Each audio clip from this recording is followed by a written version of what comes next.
She traversed the world of Naruto, yet was born in an era that did not favor her. Worse still, it appeared that she had also inherited the wrong bloodline. Her pallid skin and pure white eyes hinted at a connection to the Otsutsuki clan. Due to this involuntary ancestral regression, she was shunned by her family, and at the tender age of 3, she was branded as a bird in a cage. While other girls from the Branch family were learning the ways of becoming dutiful wives, she was devising a plan to unravel the curse mark and attain immortality. As a former biomedical doctor, she resolved to defy fate in her own manner, to study longevity, seize power, and join forces with a future Frankenstein to shatter the confining chains of her existence. This is a tale of forging a future amidst despair. Chapter 1. The Caged Bird. 20 years in the Hidden Leaf Village. The Hyuga clan. The main house. Hyuga Yui. You shall henceforth be a member of the Branch family, so you must bear the responsibilities of a Branch family woman. Indeed, due to the war, there are quite a number of Branch family men. However, you are still young. When you turn 16, you must fulfill your obligations. Within this spacious abode, individuals of all ages stood, children, adults, and the elderly, though the majority were young. Some were members of the Branch family, while others belonged to the main family. But today, they all shared a common purpose centered around a curse mark referred to as the Caged Bird.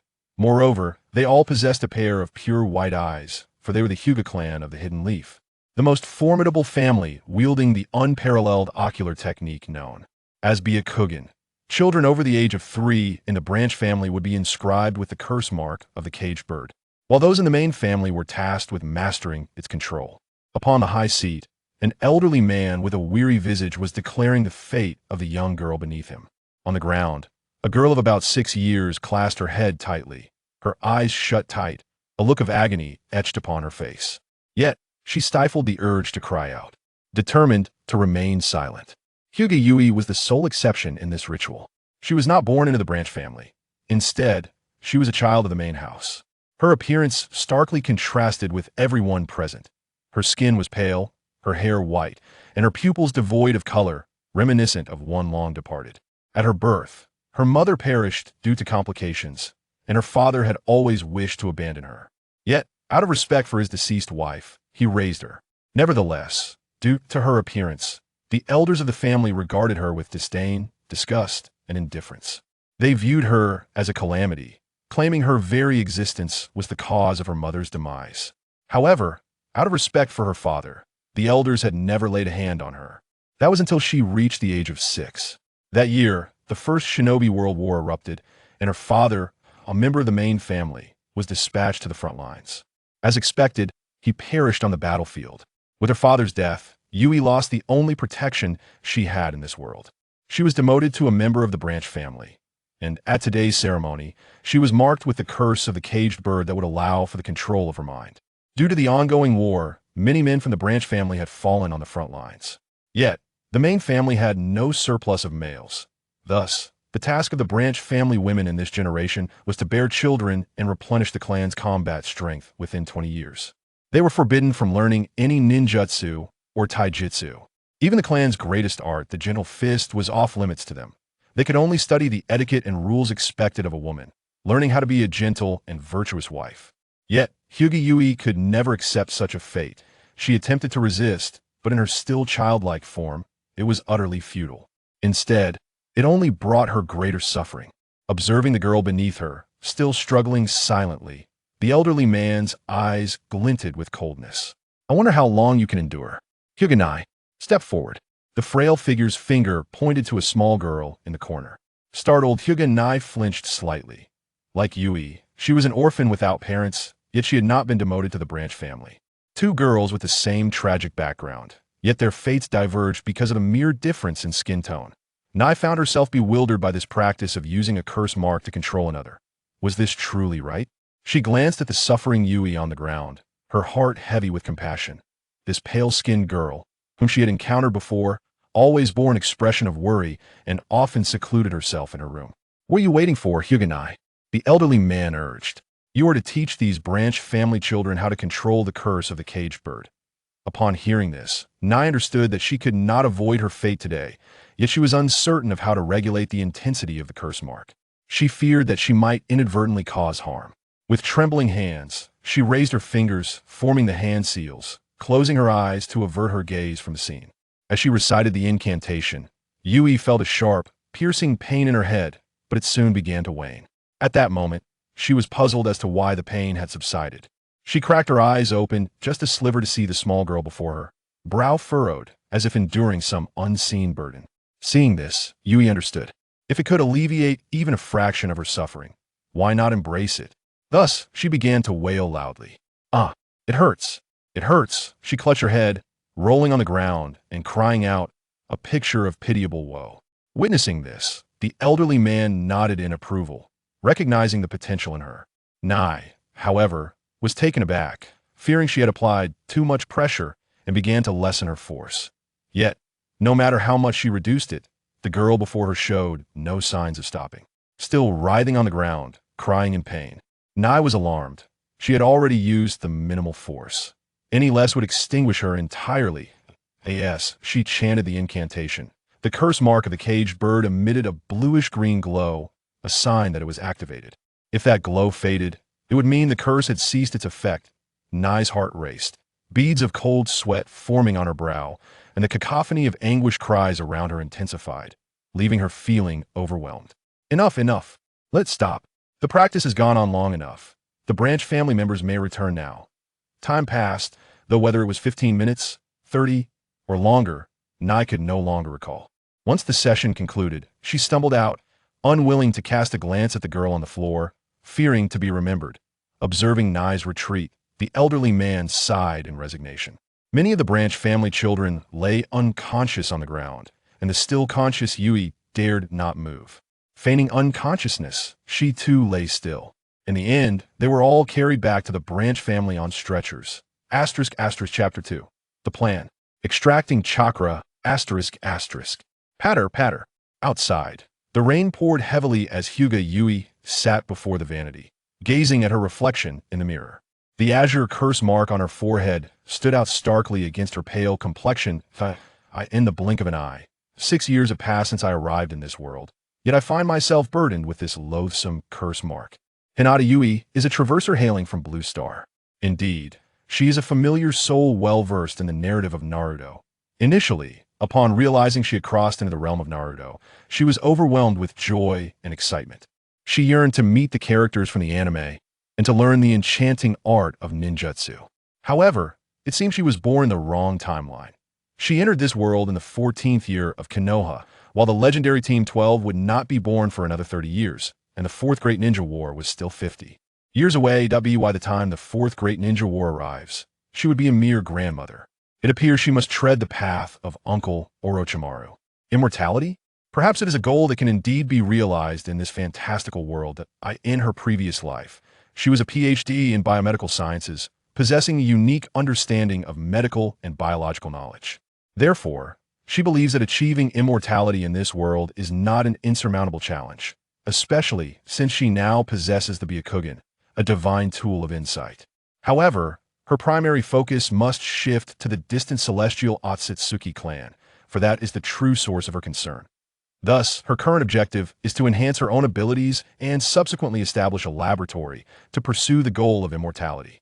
Yet first, she must resolve the pressing predicament at hand. Being trapped like a caged bird is indeed troublesome. How could her absent father have perished on the battlefield? The thought of it brings sorrow to her heart. Although her father often displayed a facade of indifference, Hinata Yui knew he cared for her deeply. She has scrutinized this curse mark over the past few days, yet she remains powerless against it.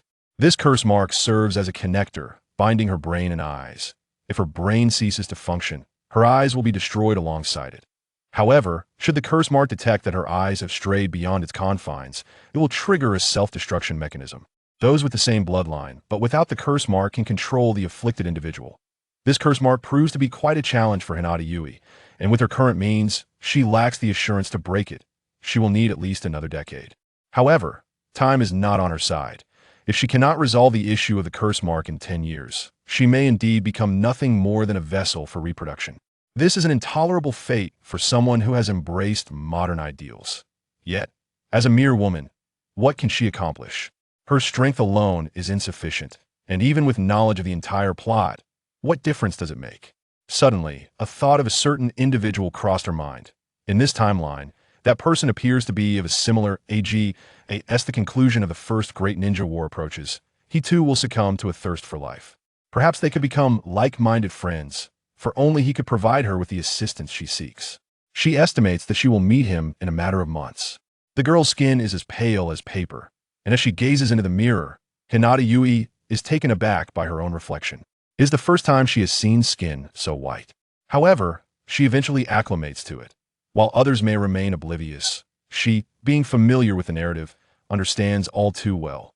Such skin is characteristic of the Otsutsuki clan, and as she contemplates her Hinata heritage, it dawns on her that she has indeed reverted to an ancestral form. This could be considered a divine gift. As the purer the Otsutsuki bloodline, the greater the probability of awakening the Rinnegan. Ordinary members of the Hinata clan possess only a pair of eyes linked to the Otsutsuki bloodline. Yet Hinata Yui is different. She has directly reverted to a portion of the ancestral bloodline of the Otsutsuki. Strangely, however, she has not sprouted any horns.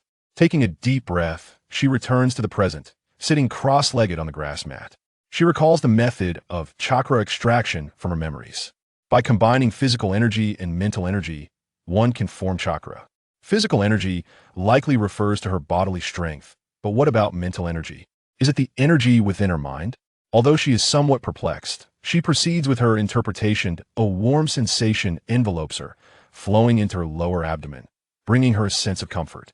Upon opening her eyes, she gazes in astonishment at her hands. She has succeeded. This is her first attempt at chakra extraction. Indeed, she feels the immense power within her, though the amount of chakra extracted is minimal. Gradually calming her emotions, she resumes her meditation. Adjusting her breathing, she prepares to extract chakra once more. Just as she immerses herself in the process, footsteps echo from outside. Knock, knock, knock.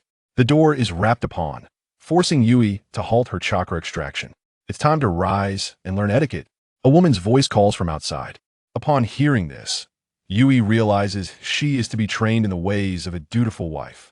The thought of such instruction repulses her, and her instinct is to resist. She pretends no one is in the room, ignoring the summons from outside the door. Hinata Yui, are you inside? Noticing the silence within, the woman forms a hand seal. Byakugan, activate. Instantly, the scene within the room is laid bare before her. Playing games with me? This little brat is still too green. She produces a key and directly unlocks the door. With a creak, the door swings open, startling Yui as a woman rushes in. Dressed in a splendid maid outfit, while her beauty is not extraordinary, she possesses a certain charm. Before Yui can fully comprehend the situation, the woman picks her up effortlessly and carries her toward the classroom. That moment, Yui realizes she is powerless to resist this individual. Resigned, she ceases her struggles, eager to discover what they will teach her. Inside the classroom, many girls are already seated, and as the last to enter, Yui is assigned to a desk at the back.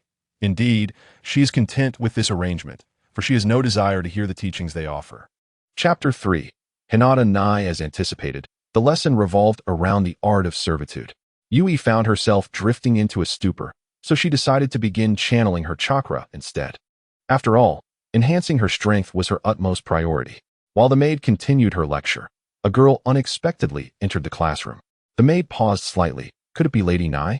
She couldn't be certain until the girl approached, confirming that indeed, it was Lady Nai. However, the latter paid her no heed and walked directly to a seat in the back row. Observing this, the maid felt puzzled but resumed her lesson. Many students were also struggling to stay awake, but she chose to disregard them. Today's lesson was merely theoretical. In a few days, there would be hands-on instruction. Hinata Nai settled next to Yui, attentively observing her. Due to the cramped seating, her face was nearly touching Yui's. The girl before her rested her chin on her hands, her eyes tightly closed. Judging by her features, she would undoubtedly grow into a beauty. However, her alabaster skin somewhat diminished that allure. Yet, upon closer inspection, her fair complexion was not as frightful as it initially seemed. Her face bore no visible pores. Smooth and delicate. She is truly beautiful, Yui murmured dreamily. At that moment, Hinata Nai's perception of her appearance underwent a complete transformation. Just as Hinata Nai was lost in thought, Yui suddenly opened her eyes. As she focused on channeling chakra, she felt a warm sensation in her ears. which gradually moved to her cheeks, causing a ticklish feeling. Puzzled, she opened her eyes, only to be startled by the girl before her. What are you doing? Yui looked at her with a bewildered expression. In response, Hinata Nai smiled awkwardly. I am Hinata Nai. Do you remember me? After speaking, her demeanor turned serious. Hinata Nai? Who was that? Did she know her? Yui scanned her face a few times before finally recalling. You are the child who controlled my cursed seal that day. That day? Thank you. Just as Yui was about to express her gratitude for Hinata Nai's mercy, the latter spoke first. I'm sorry, I came to apologize today. I was too harsh on you that day, and I hope you can forgive me. Hinata Nai said apologetically. Yui's eyes flickered in surprise. It seemed she had been misunderstood. Clearing her throat, she explained, No, my cries of pain that day were actually feigned. I should be thanking you. Yui said awkwardly. Hinata Nai paused for a moment before asking incredulously, You were just pretending? Yui nodded. That's wonderful. I'm glad you were not in pain. Hinata Nai said with a smile. What a naive little girl, Yui thought to herself. I am Hinata Yui, pleased to meet you. Regaining her composure, Yui greeted her again. Yes, hello. Let us be friends. Hinata Nai exclaimed. Friends? Yui questioned with surprise. You are from the main family, and I am from the branch family. How can we be friends? Yui forced a smile. As a member of the branch family, she technically should still refer to Hinata Nai as lady. Hearing Yui's reluctant words, Hinata Nai quickly shook her head. No, there is no distinction between main and branch families in my eyes. I have long been discontent with the division within our clan. Who decides who can be friends with whom? Upon hearing this, Yui felt a wave of astonishment. A 6-year-old girl possessed such insight. She had quickly perceived the intricacies of their family. Perhaps they could indeed become friends. And Hinata Nai's status could even prove advantageous for her. With this thought, she agreed. Well then, let us be friends from now on. Hinata Nai's expression transformed into one of pure joy. Yay, I finally have a friend. Finally have a friend? Yui asked in confusion. Am I truly your only friend? Why don't the other members of the main family seek friendships? Different ideologies, Hinata Nai explained. Ideologies? Yui inquired. Do you mean my beliefs align with yours? My belief is to change the entire clan so that there will be no distinction between main and branch families. We are all one family. Hinata Nai stated seriously. Although I am unsure if your beliefs align with mine, when you were marked with the caged bird seal, I saw in your eyes a spirit unyielding and defiant. It is those very eyes that lead me to believe you share a similar sentiment. Even if not for the clan, it is for your own sake, right? You wish to free yourself from the caged bird seal, do you not? Hearing these words sent a chill down Yui's spine, and beads of cold sweat trickled down her back. This little girl was truly formidable, able to discern others' thoughts through mere observation. Naturally, who would wish to have a Damocles sword hanging over their head? After a moment of contemplation, she graciously acknowledged the truth of the matter. Damocles sword? What is that? Hinata Nai inquired, puzzled. A concept you are too young to grasp, Yui replied. Humph, are you not a child yourself? Hinata Nai pouted. Yui chose not to respond, as she was not a true child. By the way, I noticed you were channeling chakra earlier? Hinata Nai asked. Channeling chakra? You noticed? Yui nodded. Yes. I was indeed channeling chakra, though only a small amount. Of course, your method of channeling chakra is all wrong, Hinata Nai replied, shrugging. Wrong? Yui questioned, confused. She had followed the method as she remembered it. How could it be incorrect? Well, while you can successfully channel chakra, your approach is flawed. Would you like me to teach you? Hinata Nai asked softly. Upon hearing this, Yui pondered briefly before nodding her agreement. All right, then wait for me at the training ground tonight. With that, Hinata Nai's figure vanished from the spot.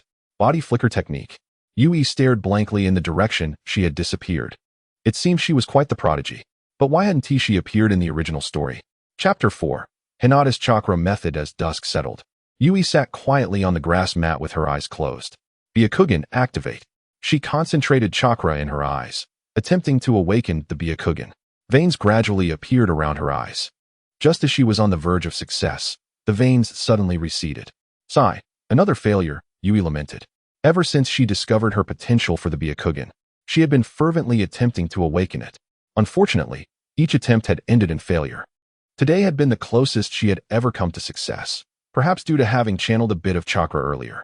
Speaking of chakra, she recalled Hinata Nai from earlier. Hadn't she asked her to come to the training ground tonight? The night had fallen, and it was nearly time. She changed into her training attire. as she would likely be training shortly. Wearing a kimono was rather cumbersome. At the training ground, the night cast an emptiness. There was no one around. Only a solitary figure standing in the middle. "You've arrived," Hinata Nai exclaimed with delight upon seeing Yui approach. This was her first friend. A friend arrived at her invitation.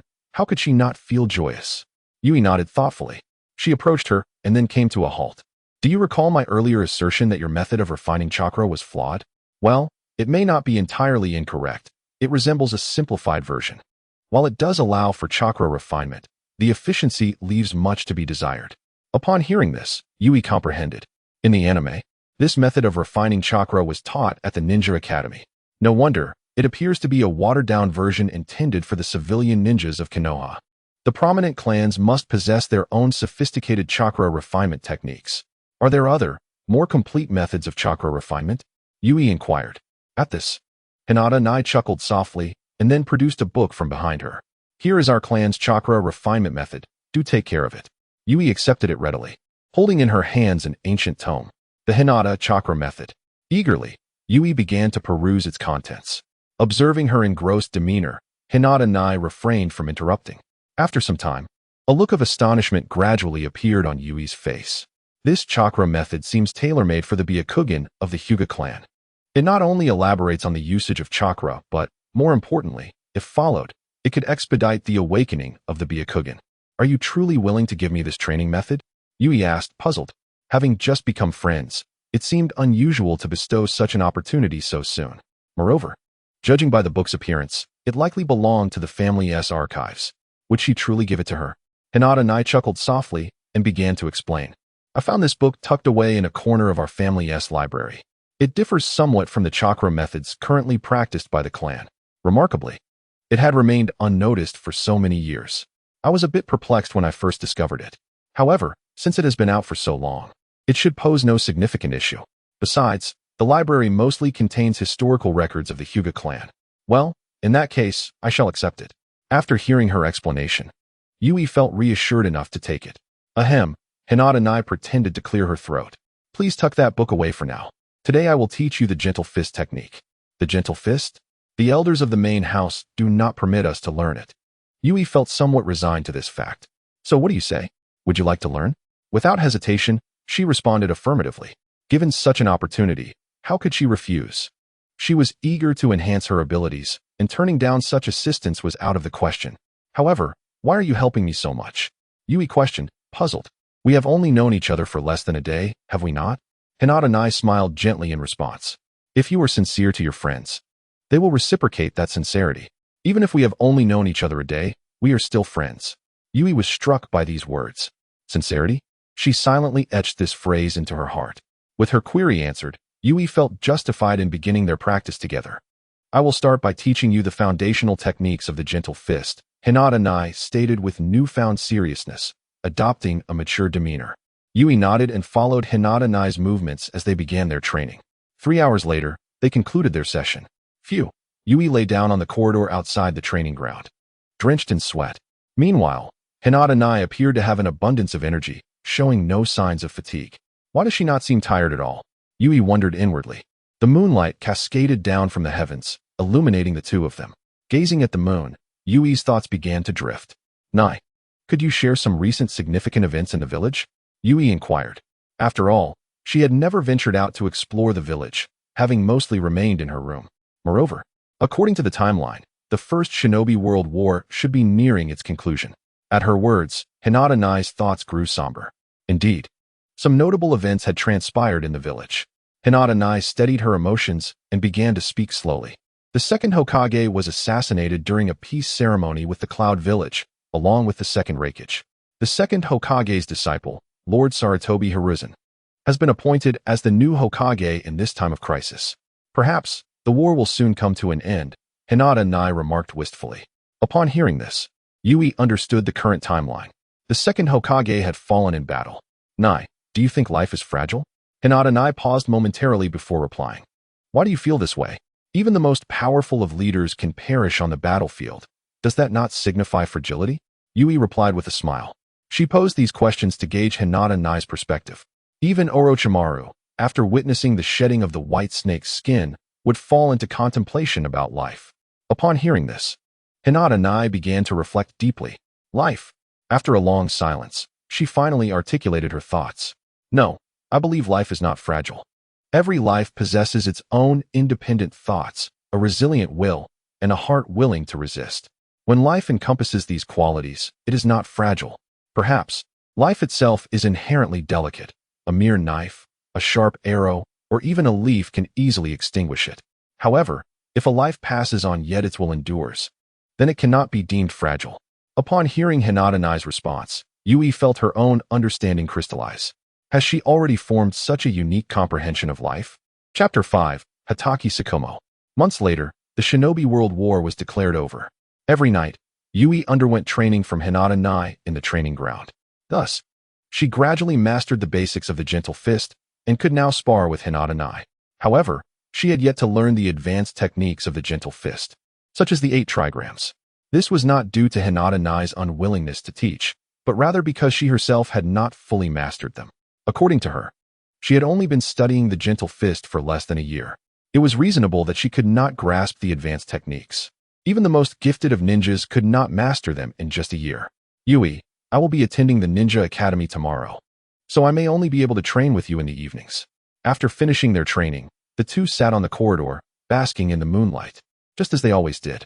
Upon hearing this, Yui was momentarily taken aback, but then thought it made sense. At her age, it was indeed time for her to attend the academy. Congratulations, and thank you, Yui said with a smile.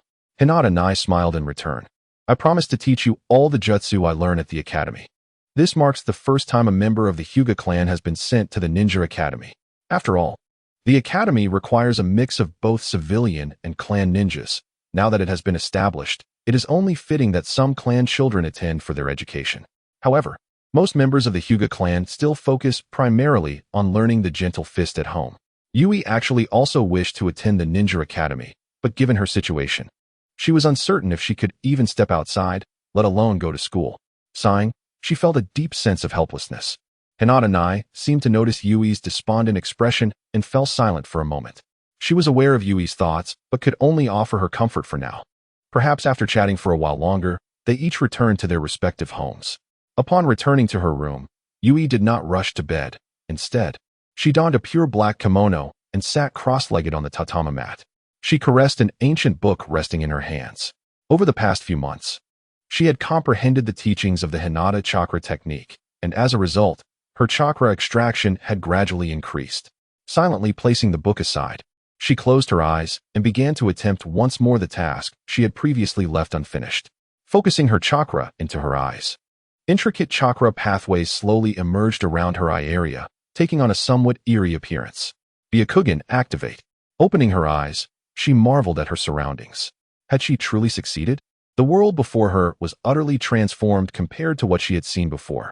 Although her vision was enveloped in a misty white, she could distinctly perceive the objects in the darkness. Moreover, it seemed she could see far into the distance, adjusting her focus at will. She estimated she could see a kilometer away. Most importantly, she had acquired the ability to see through objects. By concentrating her chakra, she could observe the person asleep in the adjacent room. This Byakugan was indeed extraordinary. She gazed down at her body and, as expected, could clearly discern the chakra pathways within her. This Byakugan seemed to be tailor-made for medical purposes. Why did the Hinata clan not utilize it more effectively? It appeared they were more inclined to use it for combat. After familiarizing herself with the Byakugan's vision, she quietly exited her room, scaled the surrounding wall, and slipped out of the Hinata compound. Her current routine consisted of training at night and sleeping during the day, completely reversed from the norm. Through her observations over the past months, she had noted the compound's weak defenses, with hardly any guards patrolling. This allowed her to escape without issue. Otherwise, how could Hinata Hyuga have been abducted by the Cloud Village Ninja in the future? As a member of the Byakugan clan, it was bewildering that they did not assign a few ninjas to patrol, clearly overconfident in their Byakugan. Once outside the compound, Yui arrived at a lakeside. For the past few months, she had come to this spot to hone her chakra control skills. Techniques she had surreptitiously learned from the Naruto anime, walking on water and tree climbing, the classic duo. Nonetheless, they proved effective, and she had recently felt her control over chakra becoming increasingly adept. Just as Yui was about to commence her training, she suddenly spotted another figure on the shore. The silhouette resembled her own, and the person appeared to be of a similar age, a boy with short hair, wielding a short blade as he struck repeatedly at a tree stump. What was someone doing here at this hour? The distance was somewhat far, so she activated her Byakugan to observe. Through her enhanced vision, the boy's chakra fluctuations seemed peculiar. His pathways were indistinct and appeared somewhat weak, unlike a typical person's clear and robust aura. She cautiously approached, concealing herself in the grass less than 10 meters away from him. Who was this? Before Yui could scrutinize further, the boy noticed her presence. A short blade swiftly flew in her direction. Reacting quickly, Yui sidestepped, and the blade sliced through the grass. Fortunately, her Byakugan remained active, allowing her to see the incoming projectile. However, her evasion exposed her position. Although it was nighttime, the faint light enabled the boy to discern her appearance. You are a member of the Hyuga clan? He inquired, puzzled. As he approached, Yui finally got a good look at him. He was of similar age, and to her surprise, his hair was also white. Yes, Yui nodded in acknowledgement, for she was indeed a member of the Hyuga clan. Why were you spying on me? The white-haired boy questioned, confusion evident in his voice. At this, Yui's eyes twitched. What did he mean by spying? To defend her innocence, she felt compelled to explain. I wasn't spying on you. I came here to train by the lake and was curious to see someone else here. After her explanation, there was a moment of silence. Eventually, the boy responded. Is that so? My apologies, I misunderstood you. Are you here to train as well? It seems we are quite fateful. He grinned. Ah, since the misunderstanding is cleared, let us introduce ourselves. My name is Shikamaru Nara. May I ask yours? Shikamaru Nara? Yui was taken aback. She had merely come out to practice her chakra control and had encountered the future legendary White Fang of Konoha. Is something the matter? Shikamaru observed her peculiar gaze. Why was she staring at him with those bulging white eyes? It was rather unsettling. Oh, I apologize. Yui snapped back to reality, realizing her rudeness. She closed her Byakugan and said apologetically, My apologies. I didn't mean to offend. I am Hinata Yui. Hinata Yui? What a lovely name, he replied. By the way, why are you training here alone at night? Shikamaru found it odd. Wouldn't training be better suited for the training grounds in Konoha? What could one even practice here? Of course, he was not referring to himself, as he was currently a shadow clone. Yui felt a vain throb on her forehead at his question. Was he still speaking about her? I am here to train my chakra control, she stated. Shikamaru looked puzzled. Chakra control? What's that? After all, he was still a student at the Ninja Academy, so it was understandable that he might not know. Hearing Shikamaru's inquiry, Yui pondered for a moment before explaining the significance of chakra control. I see, Shikamaru replied, finally grasping its benefits after Yui's explanation. Aren't you afraid I might steal your techniques after you tell me this? He asked, perplexed. It struck him as odd that she would share such vital information with him after knowing each other for less than 30 minutes. Yui smiled and replied, It's not really a secret. Even if you don't understand it now, you will eventually. If you could learn just from snippets of conversation, that would mean you're a genius. If you are such a genius, consider this a favor. After hearing her, Shikamaru fell silent for a moment. Eventually, he spoke, Thank you. In truth, he had an inkling of how to proceed now and felt a desire to test it out. However, his shadow clone was about to dissipate. By the way, are you attending the Ninja Academy? He was set to start tomorrow and hoped they would be in the same class. No, Yui replied. She wanted to go, but it was impossible. Upon hearing her response, Shikamaru's expression fell slightly. In the dim light of the night, he noticed the blue curse mark on her forehead. A genius destined to fall under the oppressive traditions of her clan. He couldn't help but sigh. At that moment, he felt a pang of sympathy. The Hinata clan's customs were notorious throughout Konoha. Suddenly, he felt a wave of emptiness within him. Oh no, he cursed under his breath. He still hadn't retrieved his blade, and throwing it had drained too much chakra. Time was running out. Just as he was about to say something to Yui, a sudden explosion of smoke enveloped the area, and Shikamaru vanished from her sight. Yui stood there, staring blankly at the spot where he had disappeared. She had sensed his ephemeral chakra through her Byakugan earlier, and it puzzled her to realize that he had utilized the shadow clone technique. Had he already mastered it before becoming a Chunin? Truly, he was worthy of the title of Konoha's White Fang. With the knowledge of chakra flow she had observed, perhaps she could also attempt to use the shadow clone technique, as she was familiar with the hand seals. However, she faced a dilemma. Glancing at the short knife at her feet, she was momentarily lost in thought. Wasn't this the renowned weapon of Konoha's White Fang? It appeared he had forgotten to take it with him. Yui waited for a while, hoping he would return to retrieve the blade, but no one came. After checking the sky, she decided to resume her training.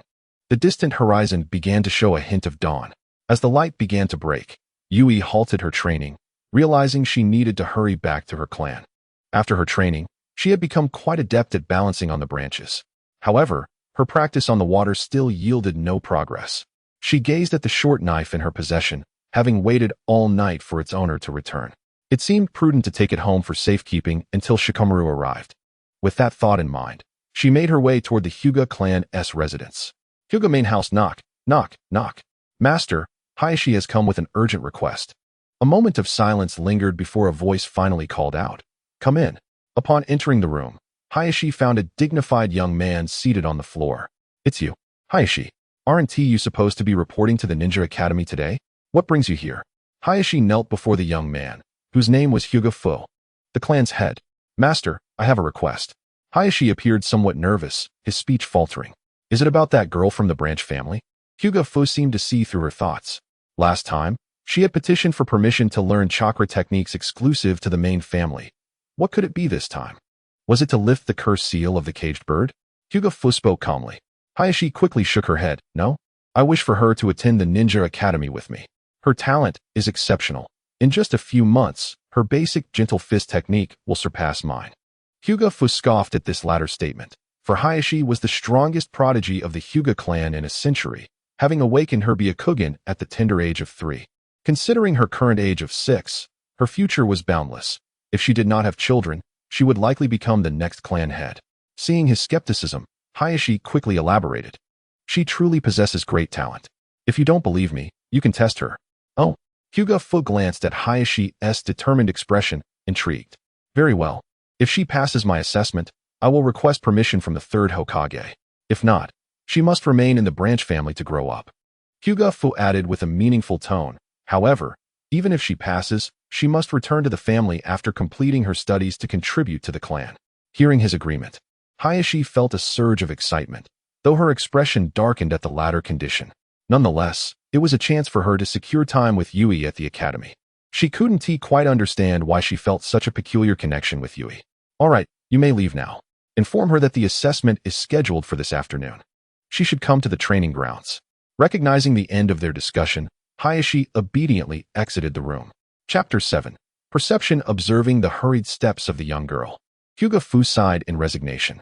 "Today is the day you report to the Ninja Academy. Don't be late." Hayashi paused momentarily at the door upon hearing his words, then turned to respond, "I won't forget." With that, she dashed away. "Master, are you truly going to allow that?" Just then, an elderly man emerged from behind the curtain. "It's fine. Besides, we can control the situation, can't we?" Hyuga Fu's gaze darkened. "Sit properly. You all must learn to be more graceful. Your postures should not be careless." In the room, dozens of young girls dressed in kimonos knelt in a row. A middle-aged woman wielded a ruler, striking the legs of a girl whose posture was improper. Amidst this scene, Yui shrank back, quickly adjusting her own posture. However, having not slept all night, her face bore no visible dark circles, yet her demeanor exuded fatigue. "All right, one at a time, stand up and sit down again. Be gentler." Upon hearing her command, the girls began to follow her instructions. Yet, it seemed Yui was somewhat slow to respond. After a moment of silence, she remained still. Hey, what is wrong with you?" The middle-aged woman, noticing Yui's sluggishness, approached her swiftly. Seeing her half-closed eyes, anger surged within the woman. "Yui, what are you doing?" Startled by the sudden shout, Yui snapped back to reality, having momentarily dozed off due to her lack of focus. She looked around, realizing that everyone else had stood up, leaving her alone still kneeling. Whoosh! The middle-aged woman's ruler flew toward her thigh. Seeing this, Yui resigned herself, closing her eyes and bracing for the impending pain. Perhaps it would be enough to jolt her awake. Suddenly, silence enveloped the room. Even the woman's voice vanished. Yui, waiting for the sting that never came, opened her eyes in confusion. Her gaze landed on a familiar figure. At that moment, the girl stood holding the ruler that was poised to strike Yui's thigh. "Nai? What are you doing here?" Yui asked, puzzled. "Shouldn't she have been at the Ninja Academy today?" "Nai, this is against the rules." The middle-aged woman's actions were interrupted, her displeasure evident, but she could only relent, for the girl was from the main family. A mere incantation could render them in agony. Today, Yui has some matters to attend to. It is the Master's command. Once Nai uttered this, she released her grip on the ruler and pulled Yui's arm as they exited. As the two gradually left the room, the middle-aged woman felt an inexplicable anger bubbling within her. She cast a glance at the group of young girls. Humph, I cannot discipline those from the main family. But surely I can reprimand you little brats? Nai led Yui to a shaded area beneath a tree. Nai, aren't you supposed to attend the new student orientation at the Ninja Academy today? Yui inquired, gazing at Nai. However, the latter shook her head. Yui, I have good news and bad news for you. Which would you like to hear first? She teased. Yui looked at her with a curious expression. What was this all about? Nai's mysterious demeanor intrigued her, yet she did not wish to dampen her enthusiasm. Let us start with the good news, she declared, eager to hear what delightful tidings awaited her. With a smile, Nai responded, the good news is that you have the opportunity to attend the Ninja Academy. After speaking, Nai closely observed Yui's expression, hoping to catch a glimpse of shock on her face. As anticipated, a look of astonishment appeared on Yui's face, though it quickly dimmed. Is there an opportunity? Yui inquired. Hinata now nodded affirmatively. This afternoon, you should seek out the clan head in the training ground. She mentioned that if you pass her assessment, she would make an exception and allow you to attend the Ninja Academy. Really? Truly? Yui could scarcely believe her ears, fearing she might have misheard. Yes, Hinata now replied with a smile and a nod. Seeing the confirmation in her eyes, Yui's heart began to soar with joy. After a prolonged moment, her internal excitement finally settled. What is the bad news? Upon hearing this, Hinata now's expression immediately fell. I'm sorry, Yui. I couldn't secure a chance for you to change your fate. After graduating from the Ninja Academy, you will still have to return to the branch family. Upon hearing this, a smile began to form at the corners of Yui's mouth. You need not apologize. I know you must have put in a great deal of effort for me. Yui pulled Hinata now into an embrace. Though they were of the same age, Yui stood half a head taller than Hinata now. The sudden gesture startled Hinata now, causing her cheeks to flush warmly, as Yui's gentle words reached her ears. Thank you now. I am forever indebted to you for all you have done for me. For reasons unknown, Hinata now felt a peculiar sensation at those words, an inexplicable feeling that she could not articulate. As this sensation intensified, it became uncomfortable for her. With a sudden burst of energy, she extricated herself from Yui's embrace and hurriedly distanced herself. Yui, I must report to the Ninja Academy. You must go to the training ground this afternoon, Hinata now instructed in fragmented sentences before disappearing from sight. Watching Hinata now's retreating figure, Yui's lips curled into a faint smile. The little girl is shy after all. After tidying her belongings, Hinata now made her way toward the Ninja Academy. Along the way, she found herself reminiscing about the sensation she had felt during the embrace with Yui. At that moment, it had been somewhat distressing, prompting her to flee. Yet in retrospect, that feeling was tinged with a certain pleasure, a comfort, truly a strange sensation, so contradictory. Lost in thought, she soon arrived at the plaza of the Ninja Academy. At that moment, the students who had awakened were lined up, attentively listening to the Hokage's address. Upon witnessing the scene, the corners of Hinata now's eyes twitched. Most of the students listening to the speech were half asleep, with only a small fraction remaining engaged. Given the circumstance, it seemed she had arrived quite late. Had the speech not concluded yet? She recalled the notification stating that classes began at 8 o'clock. It seemed nearly noon now. She had prepared herself for the consequences of her tardiness, but judging by the situation, it appeared she might be spared. On the platform, the third Hokage was delivering an impassioned speech. Where the leaves of Konoha flutter, the fire of life endures. The shadows of fire illuminate the village and foster the growth of new leaves. Thus, I conclude my address and extend a warm welcome to the new students of the Ninja Academy. Chapter 8. Hinata Yuki dressed in her training attire. Yui walked toward the family training ground. Along the way, she pondered many thoughts. Attending the Ninja Academy was imperative. Without understanding the fundamentals of ninjutsu, her strength could hardly improve. Most importantly, by enrolling in the academy, she would escape this stifling environment. Moreover, she aspired to become a ninja. Although there were assessments within her family to become a genin, her status rendered her unable to partake. Therefore, she must cherish this rare opportunity, one bestowed upon her. She resolved to exert her utmost effort to ensure her success. Despite having trained for merely a few months, she had a fair understanding of her own capabilities. Yui arrived punctually at the Hinata clan's training ground. Upon entering, She was taken aback by the numerous individuals present, most clad in training uniforms. She had assumed the place would be deserted today. In the center of the training ground knelt a tall figure. "You have arrived." Yui approached and recognized the man before her, eyes closed. "Clan head, I have come to undergo your assessment." Yui was well aware of the man's identity, Hinata clan head. Hinata Kaze. He was likely the father of Hinata Hizashi and Hinata Hayashi from the original narrative, though at this time, they had not yet been born. Hinata Kaze replied nonchalantly, opening his deep white eyes. "I have heard from now that you are a prodigy capable of standing shoulder to shoulder with her. She even came to plead on your behalf. Do you realize that now is a once-in-a-century genius of the Hinata clan?" As his words hung in the air, a moment of silence enveloped the surroundings, punctuated only by the sounds of other disciples training nearby. After a considerable pause, Yui finally responded, "I do not dare to compare myself to Nao's talents, but I hold a degree of confidence in my own abilities." "Humph." Hinata Kaze scoffed at her response. "Arrogant. Yuki, I entrust her to you." Hinata Kaze gestured behind him, and a woman clad in an orange-red kimono with byakugan began to emerge from the ground. She appeared significantly older than Yui, likely around 16 or 17. Assuming a stance, the woman introduced herself. "Pleased to meet you. I am Hinata Yuki." With that, Yuki's figure vanished from sight. Yui had yet to comprehend what had transpired when Hinata Yuki reappeared right before her. Thud! A heavy punch landed squarely in Yui's abdomen, causing her to grimace in pain, unable to utter a word. Just as she contemplated retaliating, her hands still unmoving, her opponent vanished once more from her sight. "Is that body flicker technique?" Yui mused, having witnessed the speed of the body flicker technique in the anime. It was a ninjutsu that all ninjas learned.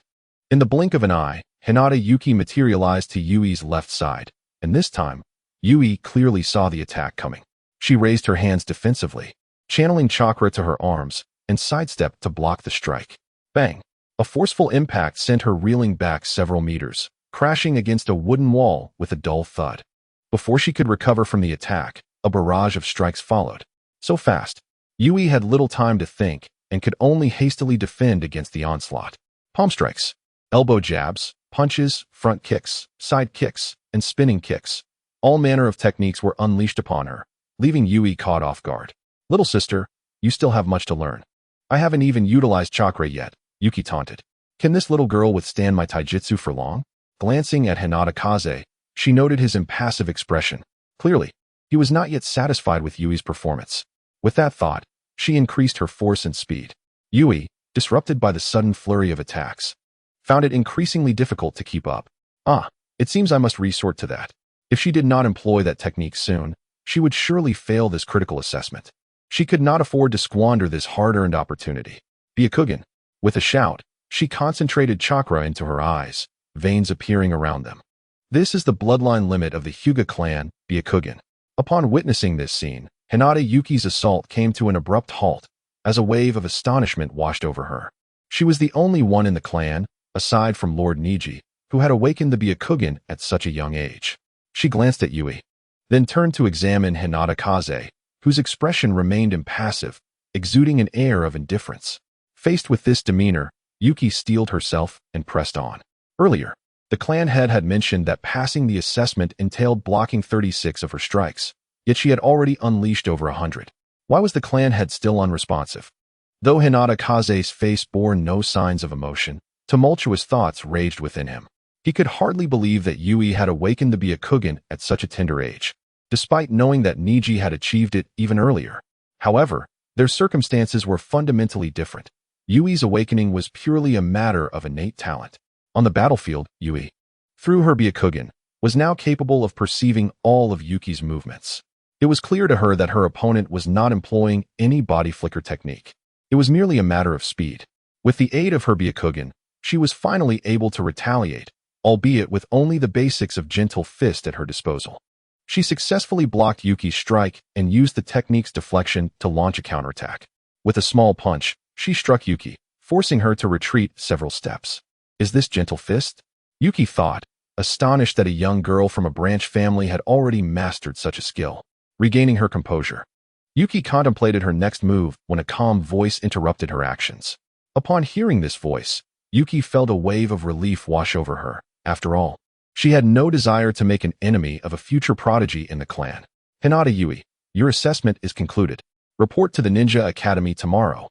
Hinata Kaze said slowly. I will seek out the third Hokage now. With that, Hinata Kaze stood and vanished from Yui's sight in the blink of an eye. She stared incredulously at Yuki, her eyes wide with disbelief. Had she truly passed? Chapter 9. The Establishment of Roots. Knock, knock, knock. Come in, Hinata Kaze said. Standing before the Hokage's office, rapping on the door. Upon hearing this, he pushed open the heavy door and entered. Oh, it's the head of the Hyuga clan. What brings you here? The third Hokage smiled upon recognizing his visitor. However, he remained unaware of the true purpose of this visit. Third Hokage, Kaze began. There is a remarkably gifted child in the branch family.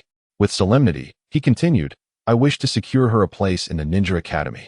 After calming his thoughts, he added, at merely 6 years of age, she has already awakened the Byakugan. The third Hokage and the man beside him gasped in astonishment upon hearing this revelation. They seemed to have heard something utterly incredible. As far as they knew, awakening the Byakugan required extensive training, and if she had done so at such a young age, her talent must indeed be extraordinary. In their eyes, they envisioned the emergence of a new generation of prodigies. Of course, we welcome children from prominent families to join the academy, Sarutobi Hiruzen remarked, genuinely inclined to accept. The inclusion of clan ninjas in the academy was a positive development, fostering a sense of belonging to the village among the young ones. By the way, what is her name? Sarutobi inquired, preparing to record it. Hinata Yui, female. Upon hearing this, Sarutobi noted the information down. Let her come to the academy tomorrow for classes. Very well, third Hokage. I shall take my leave now. After Hinata Kaze departed, the two men resumed their discussion. Sarutobi, I intend to create an organization under my leadership to be named Roots. What do you think? You are the sunlit Konoha, while I am the roots buried deep underground. Sarutobi fell silent for a moment. He inhaled deeply, rising to stand by the window, gazing at the myriad lights of Konoha. Ultimately, he neither agreed nor refused.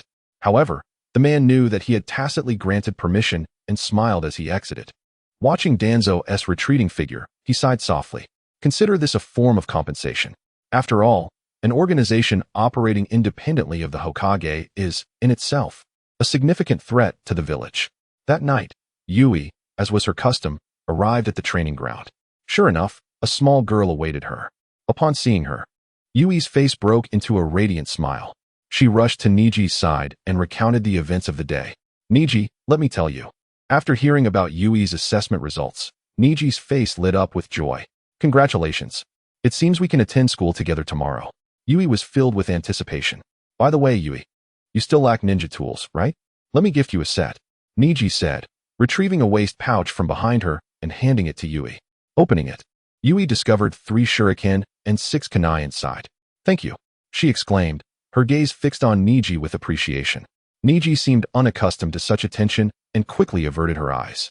By the way, I met many intriguing children at the academy today. They all looked so unique. Some had watermelon hairstyles, others had light blue hair, and some were quite cold and aloof. Oh, there was even a boy with hair like yours. White, but his was grayish-white, while yours is pure white. Niji counted the individuals she had encountered on her fingers. Listening to her words, Yui began to piece together their names. Watermelon hairstyle? At this time, it could only be Might Guy. Light blue hair? She pondered briefly, but the answer was evident. That must be Kato Dan. The cold and aloof one could only be Uchiha, though she was uncertain of which one. The boy with similar hair color was likely either Kakashi Hitaki or Jiraiya. Niji shared all her experiences from the academy, and Yui listened with rapt attention. This night, instead of training, they spent their time conversing.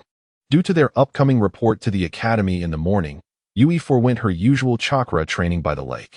Time slipped away quietly.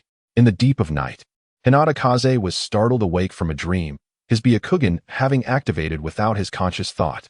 His heart raced, and beads of sweat dotted his forehead. This was the 3rd premonitory dream he had experienced in his life.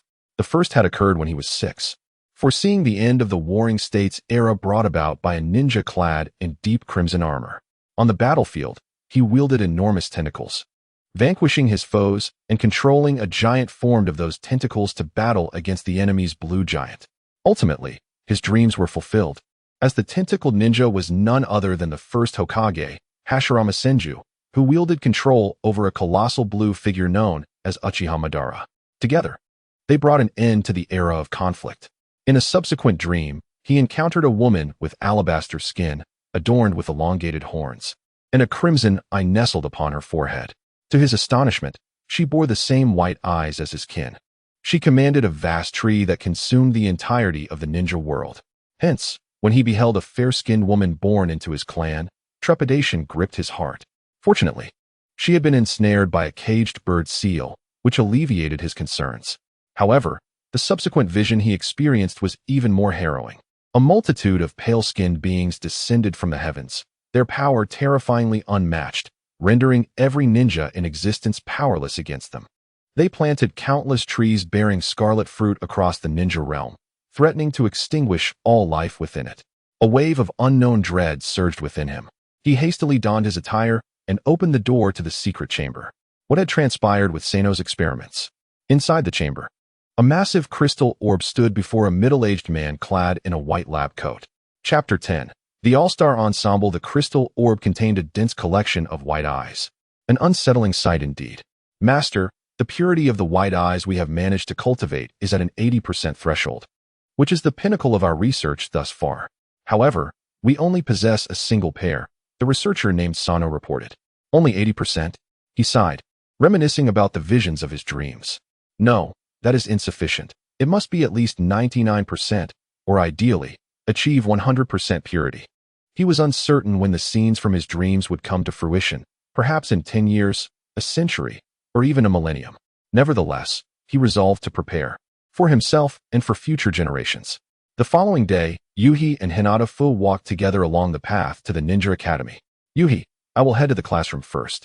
Hinata Nai said to Yuhi, be sure to find the teacher. She will guide you into the classroom. Hinata Nai parted ways at the entrance.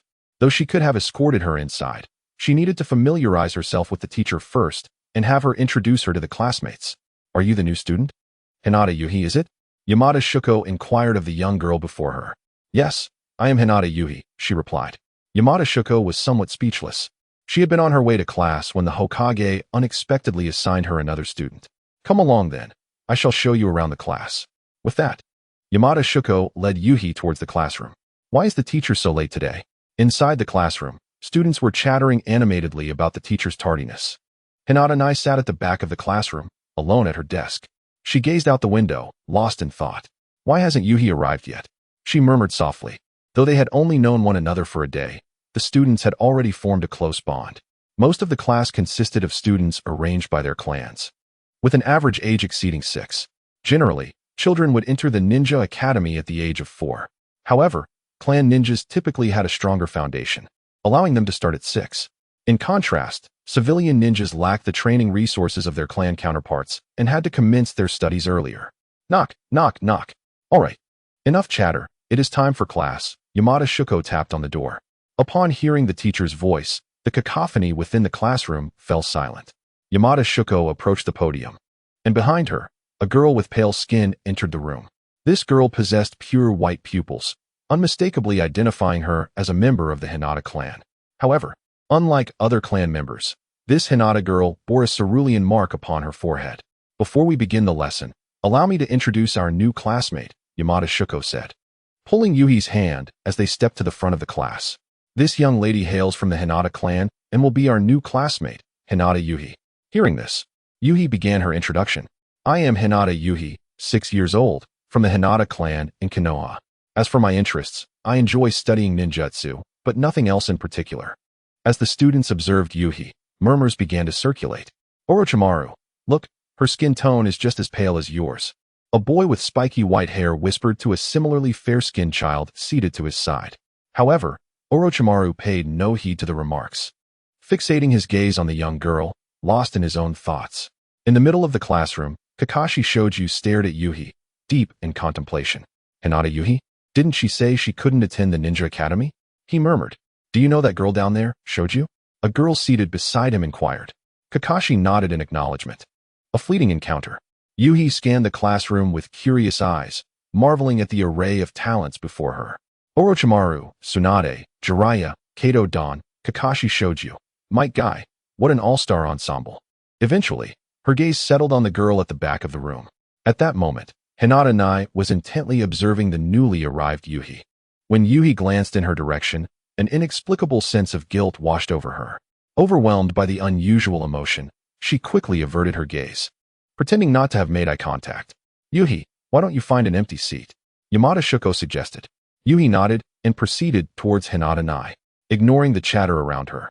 She made her way straight to Nai's side, traversing the steps with purpose.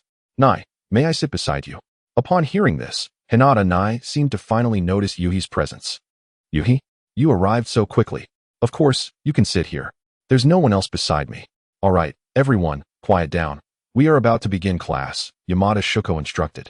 At her words, the students finally ceased their discussions. Today's lesson would cover the fundamental theories of ninjutsu, and everyone was expected to pay attention, as there would be questions later. As Yamada Shuko began to write on the chalkboard, Yuhi found herself disinterested. To be frank, the class felt monotonous, reminiscent of her previous life's mathematics lessons. Nevertheless, she did not harbor disdain for math, so she remained engaged in class. In contrast, her classmates lacked such enthusiasm. Most were slumped over their desks, with only a handful, including Kato Dan, Orochimaru, and Kakashi Shoju, paying earnest attention. Yuhi observed this and recognized that those who excelled were often those who cherished learning. Beside her, Hinata Nai was already fighting to keep her eyes open. Half-lidded, she would have succumbed to slumber long ago if not for the presence of Yuhi, who was still attentive.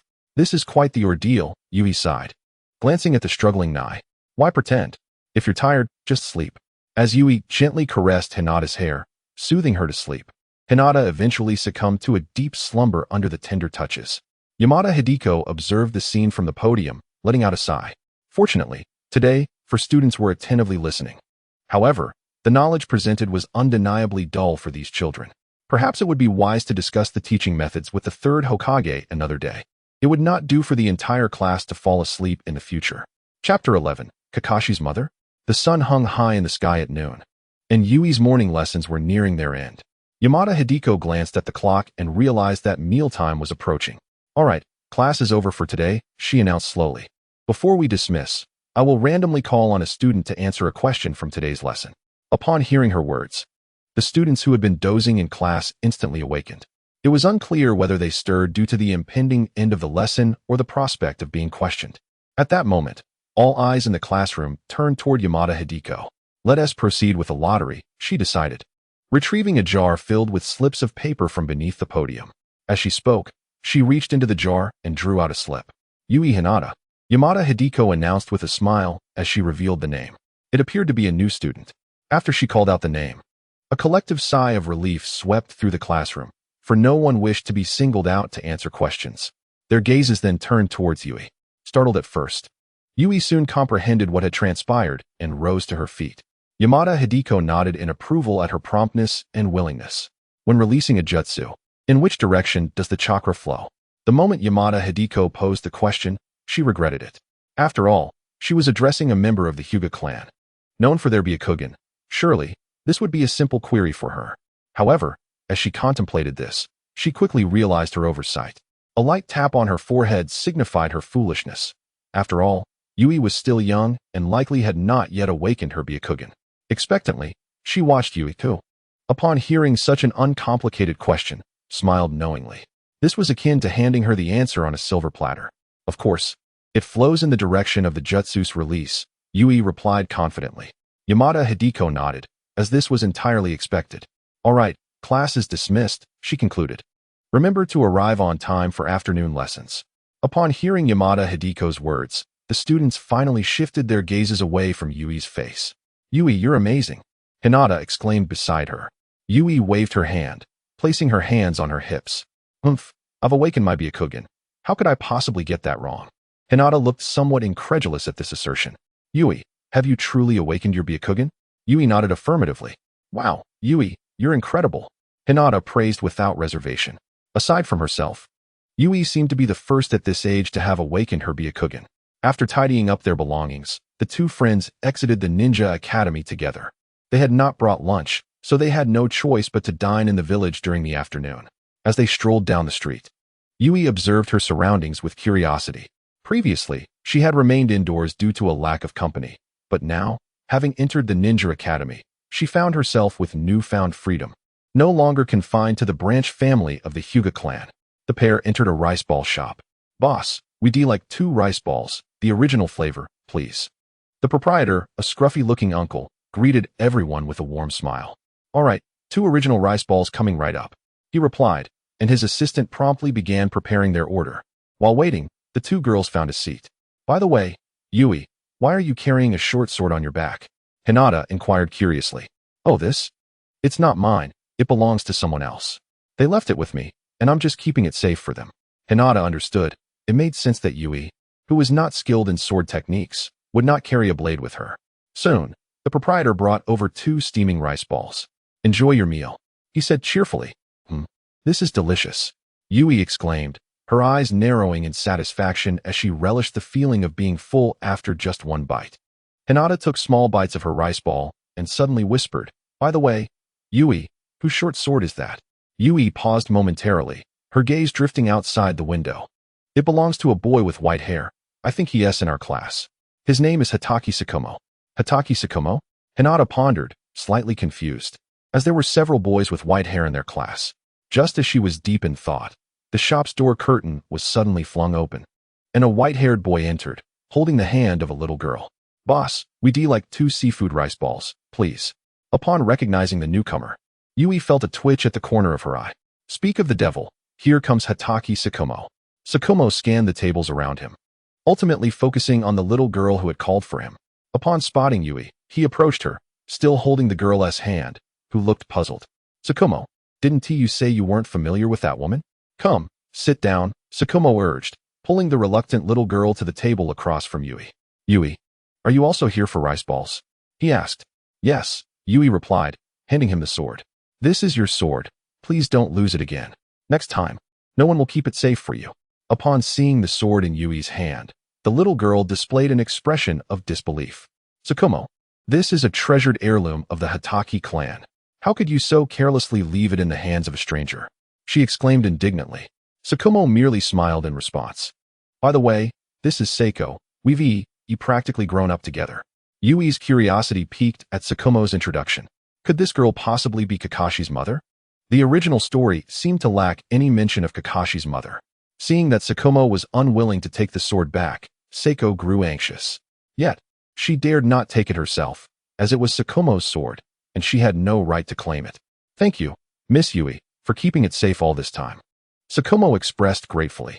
He felt a sense of appreciation for her willingness to safeguard his sword, especially given that she had no obligation to do so. She could have easily kept it for herself without him saying a word. Chapter 12. Gift of the Sword. Gazing at the sword on the table, Tsukumo contemplated for a moment before finally accepting it. "Miss Yui, thank you for looking after it." In choosing to return the sword to Tsukumo, he had already formed an impression of her character. Making a new friend was indeed a wonderful thing. After taking the sword, he pondered briefly and then made a decision. He unstrapped another sword from his back. "Here, Miss Yui, consider this sword a token of gratitude for your kindness in keeping my sword safe." He extended the short sword, housed in a black sheath, towards her. Upon witnessing the actions of Kakashi Hitaki, Saji was left utterly astounded. "Kakashi, you," Saji attempted to intervene, but Kakashi halted her. "This knife is my spare. However, now that my primary blade has returned, this one is no longer necessary," Kakashi explained, scratching his head. "I shall gift it to Miss Yui." Yui gazed at the short blade before her with a curious expression, merely examining the craftsmanship of the sheath and handle. She discerned that it was indeed a fine weapon. A gift for her? Such generosity. Yui hesitated, pointing first at the knife, then at herself, and finally regarding Kakashi with a bewildered look. Why? She wondered, perplexed. After all, she had merely assisted him in safeguarding it for a few days. Was such an extravagant gift truly warranted? Kakashi seemed to sense her confusion and elaborated. "Consider it a gesture of friendship. Besides, I have no further use for this knife. Do I? Although it may not match the performance of my heirloom, it is still forged from chakra metal. Compared to other ninja tools, its capabilities remain quite formidable. Miss Yui, please accept it." At his words, Yui felt a stir of temptation. Chakra metal was indeed a remarkable material. A friendship, perhaps? That was appealing. "Thank you, Kakashi," she finally replied, accepting the knife from the table. "But this is a gift from my father," Saji interjected with indignation, eyeing the blade in Yui's hand, seemingly baffled by Kakashi's actions. "I will explain when we return home," Kakashi whispered. In response, Saji huffed lightly. "I look forward to your explanation." Eventually, the four of them finished their lunch amidst a peculiar atmosphere. As Yui stared at the name inscribed on the sheath, she found herself lost in thought. Duanlong, what a splendid name, she mused, reattaching the knife to her back. Walking along the path, Yui gazed vacantly at the Hokage rock in the distance. "By the way, Yui, how did you come to know him?" Hinata inquired. After all, Yui spent her days within her clan, hardly having the opportunity to meet others. She barely recognized the members of her own family, let alone villagers. Yui was momentarily taken aback, not expecting Hinata to pose such a question. "It was one evening when we met." "Evening? Aren't you all training at the training grounds during that time?" Hinata responded skeptically. "Yui, even lies should have a draft," she added, scrutinizing her with suspicion. How could she articulate this? Yui felt uneasy under Hinata's gaze. Ultimately, she recounted the events of the past few days. "What? You actually sneaked out alone after training? Don't you need to sleep?" At that moment, Hinata's realization dawned upon her, understanding why Yui appeared so lethargic during the day. Unsurprisingly, Yui received a thorough scolding. Their nightly training sessions were cancelled, with Hinata insisting on monitoring her to ensure she rested properly. Learning that their evening training had been cancelled, Yui felt a pang of anxiety, eager to make amends. Yet, her attempts to explain fell on deaf ears.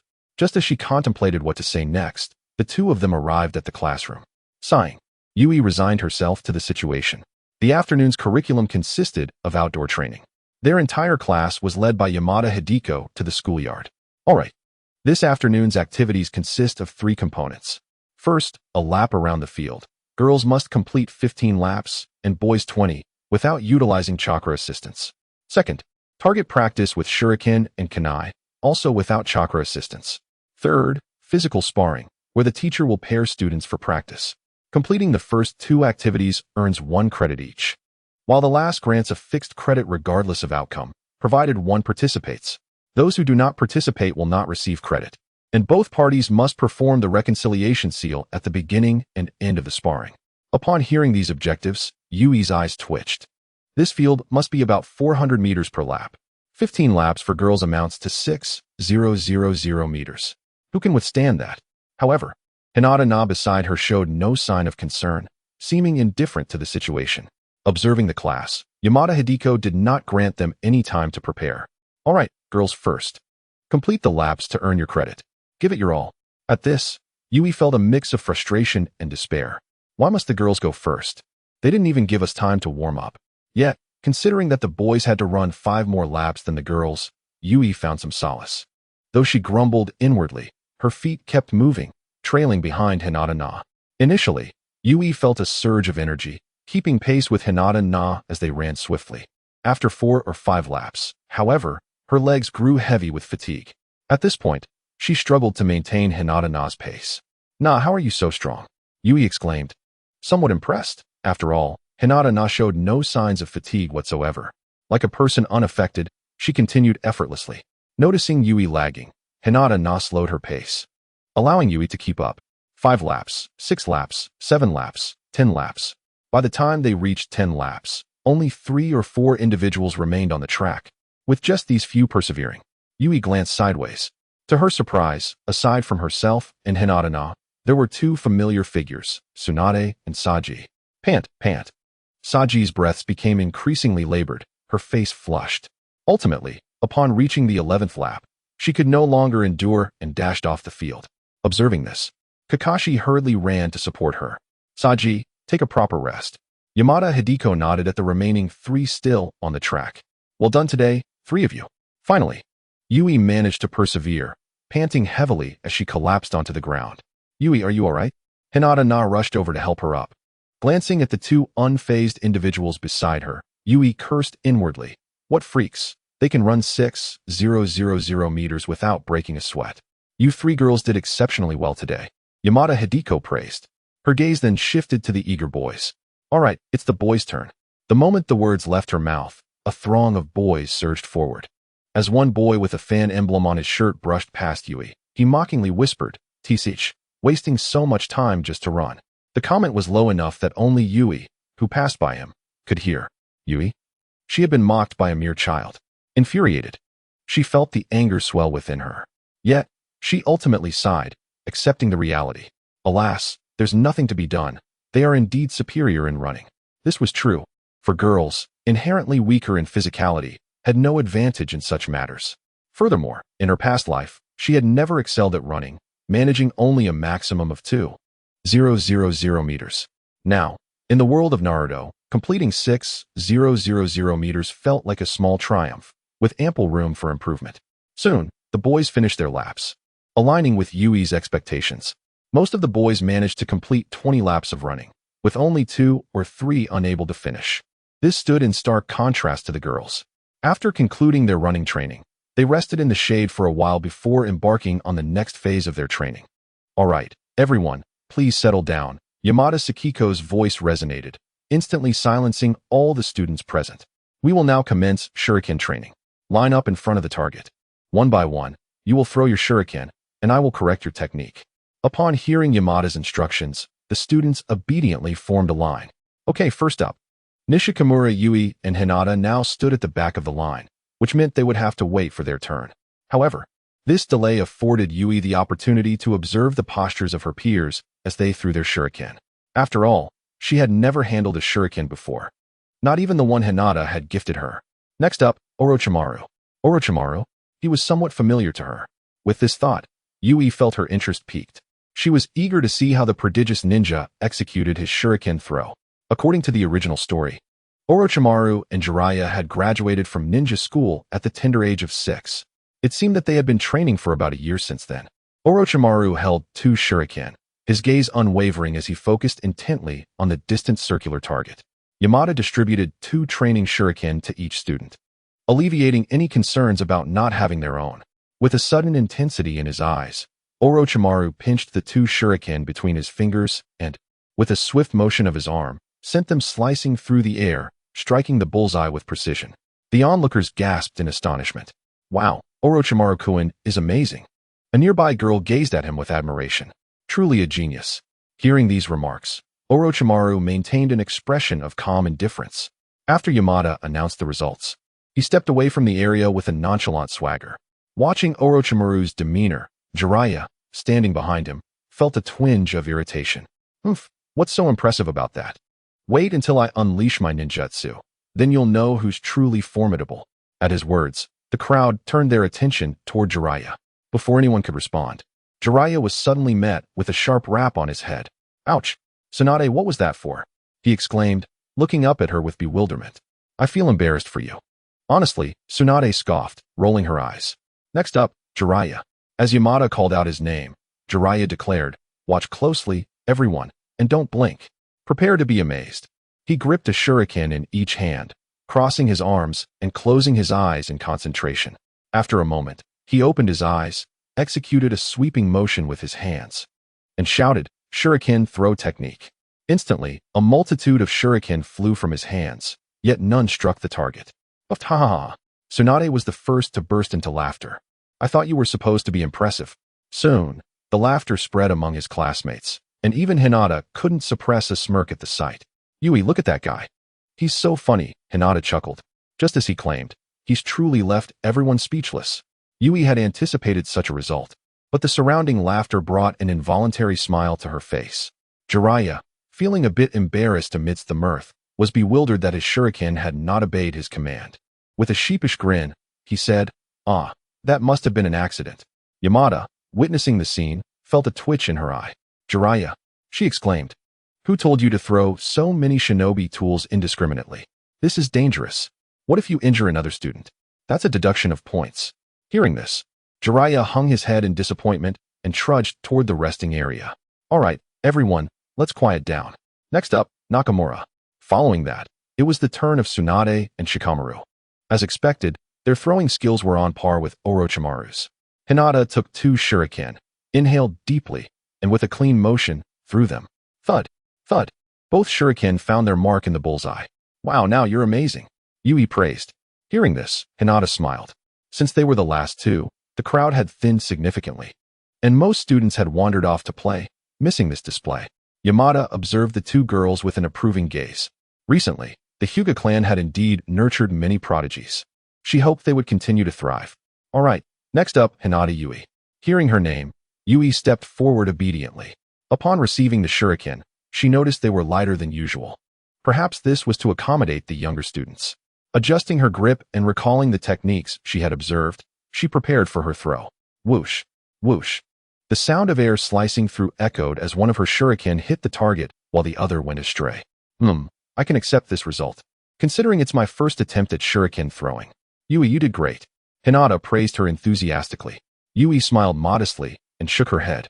Was that your first time throwing a shuriken? Yamada inquired. Your throwing posture was fairly correct, but your technique lacked power. She proceeded to demonstrate the proper technique for throwing a shuriken. Yui listened intently, feeling a sudden clarity as she grasped the concepts. Eager to try again, she reached for the shuriken, but Yamada halted her. Yui, it's time for the next activity, she stated. We may run out of time. If you wish to practice, please do so after class. Reluctantly, Yui withdrew her hand. Let us head to the playground. Once there, Yamada gathered all the students together. All right, everyone. We are moving on to the next training session. Pair up for one-on-one training. Remember to perform the hand seals at the beginning and end. The students buzzed with excitement upon hearing this. Ha ha ha. This time, I will definitely defeat you, Orochimaru, Jiraiya declared, brimming with determination. However, Orochimaru merely cast a disinterested glance in his direction, choosing not to engage. Seeing this, Jiraiya felt a surge of frustration. Hey, Orochimaru, don't you dare think about avoiding this. Otherwise, you'll be labeled a coward. How childish. Yamada felt a headache coming on as she observed the commotion. All right, let's have Jiraiya and Orochimaru go first. Oye.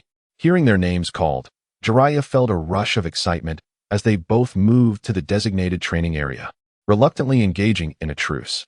Orochimaru, soon you shall witness my true prowess. I will make you grovel at my feet, begging for mercy. Jiraiya poised himself, preparing to launch an attack. Suddenly, the sky was shrouded by ominous black clouds, and powerful raindrops began to fall. Jiraiya halted his movements in disbelief. How could this happen? He muttered, frustrated that what was supposed to be a grand duel had been disrupted. Soaked to the bone, he stood in the rain while Orochimaru had already sought refuge under a nearby eave. Seeing Jiraiya swaying in the downpour, Orochimaru chuckled lightly, fool. As the rain began to pour heavily, Yamada Hideko felt a sense of resignation. Now that it's raining, let us cancel today's activities. You all should hurry home, she instructed, prompting the students to seek shelter from the rain. Yui, over here, Hinata and I called, having found a place to stay dry. Upon hearing this, Yui quickly followed. Glancing at her partially drenched clothing, Yui sighed in dismay. Just moments ago, the sky had been clear and sunny, but now a torrential downpour had caught them off guard. Who can endure this? Yui mused, nodding in agreement that it was best to return home. After a while, the downpour began to ease, and the two girls seized the opportunity to dash back home. Nai, let us part ways here, Yui said to Hinata and I, as their homes lay in different directions, one in the branch family and the other in the main family, one to the left and the other to the right. Hinata and I nodded and headed off in the opposite direction. Watching her friend depart, Yui also set off, though not towards the branch family. Activating her chakra waterproof mode, Yui entered the woods and discovered a peculiar tree. This must be the chakra tree, she thought. In class, she had learned that the leaves of this tree could detect a person's chakra attributes. The leaves were serrated around the edges and a deep green. This was likely the one. She had searched various shops, but at this time in Konoha, chakra test papers were not yet available. Thus, she reasoned that people primarily used these leaves to assess chakra attributes. With that in mind, she plucked a few leaves from the tree. Joining her hands together, she placed the leaves between her palms and quietly infused them with chakra. Indeed, the leaves absorbed the chakra. After a moment, Yui opened her palms and stared at the leaves in astonishment. Unlike the chakra test papers from the anime, these leaves did not crumple or change in appearance. There were no visible alterations in chakra attributes, leaving her puzzled. Why is this? After some contemplation, she identified the issue. The leaves were too thick and vibrant, absorbing chakra without any visible reaction. However, she believed that if she infused enough chakra, the leaves would eventually exhibit a change. Resolving to try again, she selected thinner leaves and placed them in her palms, restarting the infusion process. As she did so, Yui realized her earlier assumptions had been naive. The leaves acted like a bottomless pit, continuously siphoning her chakra. With the amount she had, it felt as though she would soon be drained. Now she understood why chakra test papers had been invented and why no one relied on these leaves. Just as her chakra was about to be depleted, the leaf in her palm finally ceased its absorption. Looks like I've succeeded. Yui sensed a distinct change emanating from the leaf. Opening her hand, she examined the leaf closely. It had been split in two, one half crinkled and the other damp. Wind, water, and lightning. The transformation of the leaf stirred excitement within her. To possess 3 chakra attributes was remarkable, even if she lacked the full 5. After all, even Naruto had only one type of chakra nature, while she had 3. This would enable her to learn a broader array of jutsu. Yet, she recalled that in the original story, even those without other chakra natures could eventually acquire them through rigorous practice. With this revelation, Yui felt content as she made her way home. Before departing, she peeled a layer of bark from the chakra tree, suspecting it could also absorb chakra. Chapter 15, Body Flicker Technique. What is the condition of Experiment Subject 6? Hinata Kaze stood before the Byakugan crystal ball, as usual. Master, the physical characteristics of Subject 6 are normal, and the development of its organs is satisfactory, Sano reported, studying the experimental data in his hands. Hinata Kaze smiled, a rare expression. Subject 6 was the only successful experiment to date. Perhaps it could truly awaken the legendary eyes. In his youth, he had stumbled upon the back mountains of the Hyuga clan. In a cave, he witnessed an unforgettable sight. The stone walls adorned with countless Byakugan. The collected Byakugan had been fused into an ultimate Byakugan. It was stunning, resembling a celestial angel. However, the inscriptions on the mural were not entirely clear. Only a few phrases were legible. The gaze hones the purest power, capable of destroying heaven and earth. Initially, he dismissed the significance of this event. But when he dreamt of those strange images, he recalled it. Yet, he was uncertain of the mural's accuracy and dared not experiment recklessly. However, after collecting Byakugan from the battlefield for the first test, he validated its feasibility. Yes, the fused Byakugan indeed became purer, requiring less chakra. This confirmed the possibility of its realization. In 6 years, he hoped to take the next step. Sano nodded in agreement. The longer the wait, the better the development, thus increasing the likelihood of success. However, Hinata Kaze shook his head. He could not afford to wait that long. He needed power now. The image of a pale-skinned girl flashed through his mind, and he felt a twinge of regret for having placed her in a cage so soon. Her eyes likely possessed considerable purity. The weather was clear and sunny at Training Ground 11 in Konoha. Yui and Hinata Nai practiced their jutsu, body flicker technique. With hands forming seals, Yui's feet momentarily paused before she vanished from her original spot. In the next moment, she reappeared 6 meters away. I did it. Yui turned in wonder to behold the mark she had left behind. Yeah, Yui, you're amazing. You've learned the body flicker technique in just a few days. This is a C-rank jutsu. Yui praised her friend. Yui smiled. Yes, it's all thanks to you, Nai. Over the past few days, the Ninja Academy had granted them an extended summer break, during which Hinata Nai had taken it upon herself to teach Yui jutsu. By the way, Nai, come here for a moment. Yui handed a small piece of paper to her, drawing upon the ancient art of papermaking from her past life. She crafted chakra paper from the bark of the chakra tree. To her astonishment, the resulting paper functioned just as it did in the original text. Merely by inputting a small amount of chakra, one could discern its properties. Receiving the chakra paper, Hinata Nai gazed at it with a puzzled expression and asked, "What is this?" Yui placed another piece of chakra paper in her palm. "Nai, watch closely, I will demonstrate for you." Upon hearing this, Hinata Nai's gaze shifted to Yui's hand. However, nothing appeared to happen in her view. No, there was a fluctuation in chakra. Noticing the confusion on Hinata Nai's face, Yui chuckled softly. She then opened her palm, revealing a striking transformation that Hinata Nai observed clearly. The paper had split into 2 halves, one crumpled and the other damp. "Wow, Yui, what is happening?" Hinata Nai exclaimed, her confusion evident. Yui then took the time to explain, "This is chakra paper, used to test a ninja's chakra properties. Once you channel chakra into it, the paper will exhibit changes indicative of its properties. If it splits into 2, it signifies wind. If it crumples, it's lightning. If it becomes damp, that's water. If it turns to ash, it's fire. And if it becomes earthy, that's earth. The more chakra properties a ninja possesses, the greater their aptitude for ninjutsu." After hearing Yui's explanation, Hinata Nai's expression shifted to one of excitement. Suddenly, A rustling sound emerged from the nearby bushes. Yui's demeanor became serious as she cast a glance in that direction, yet found nothing amiss. Perhaps it was merely her imagination. Meanwhile, Hinata Nai, oblivious to the disturbance, followed Yui's instructions and infused her chakra into the paper. However, the result left her disheartened. The paper split into two halves, both of which were damp. I thought I had a high aptitude for ninjutsu, Hinata Nai lamented. Observing her disappointment, Yui offered words of encouragement. Nai, having more chakra properties isn't necessarily better. Mastering even one of them can make you a formidable ninja. Just like the second Hokage, who was renowned for his mastery of water-release ninjutsu. Moreover, even if you lack other attributes, you can acquire them through training. Upon hearing this, Hinata Nai's eyes sparkled with renewed hope. Yui, is that really true? Yui nodded affirmatively. Indeed, it is true. But let's not dwell on that any longer. Yui changed the subject, saying, by the way, I still haven't mastered the body flicker technique you taught me. Could you demonstrate it for me once more? Yui smiled. Hinata Nai, slightly puzzled, wondered if Yui hadn't already learned it. As she contemplated asking, she noticed Yui winking at her. Understanding dawned upon Hinata Nai. Yui likely had discovered something.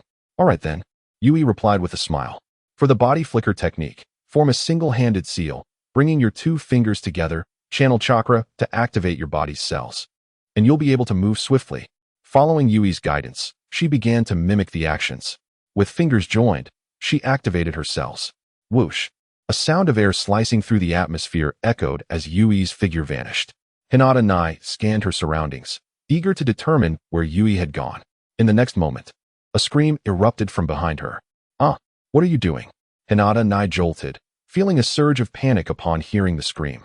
However, upon realizing it was not Yui's voice, she breathed a sigh of relief. She turned to the bushes behind her. Byakugan, activate. Chapter 16. Collaboration in the vision granted by her Byakugan. Hinata Nai saw Yui gripping a man's neck. Once she confirmed that Yui was not in danger, she relaxed and deactivated her Byakugan. Let me go? I'm going to die. The man gasped, caught off guard by the surprising strength of the seemingly youthful girl. Noticing the absence of chakra fluctuations within him, Yui finally released her grip and dragged him out from the underbrush. Who are you, and why were you spying on us? Yui demanded coldly. The man appeared momentarily speechless. Reluctantly, he recounted his tale. Last night, I intended to gather some herbs here, but I became too tired and inadvertently fell asleep. When I awoke, I found you both here. His words carried a hint of grievance. Humph, Yui scoffed. I'll give you the benefit of the doubt. Now leave and do not disturb our training. At this point, Yui was convinced of his sincerity, having determined through her investigation that he was merely an ordinary villager from Kanahegakure, certainly not a ninja. However, the man remained rooted in place, hesitating. I've told you to leave. Why are you still standing there? Hinata Nai inquired, glancing at the man. Yui shot him a glare as well. The man felt a shiver run down his spine under their intense scrutiny, and after a moment of fidgeting, he finally voiced his thoughts. That paper of yours must be worth something. He stammered, pointing at Yui. Huh, what could possibly be worth money? Yui replied, bewildered by his assertion. The paper. Upon uttering those words, the man seemed to relax, as though a weight had been lifted from him. That kind of paper could surely fetch a high price. Realization dawned on Yui. Are you referring to this paper? She retrieved a piece of chakra paper from her pocket, waving it playfully in her hand. Yes. The man's eyes widened with excitement as he nodded vigorously. That's the one. Just the other day, my son, a genin, was trying to use a leaf to test his chakra properties, but no matter how much chakra he infused, the leaf showed no response. By the way, young lady, where did you get that paper? I would like to buy a piece from you. Is that so? Yui recalled her own struggles with the leaf. I made this myself, so I cannot sell it to you. Yui responded. Upon hearing this, the man's expression fell. You made it yourself? Suddenly, an idea sparked in his mind. He lifted his gaze, his eyes wide with anticipation as he fixed them on Yui. If this idea could come to fruition, he could achieve financial freedom.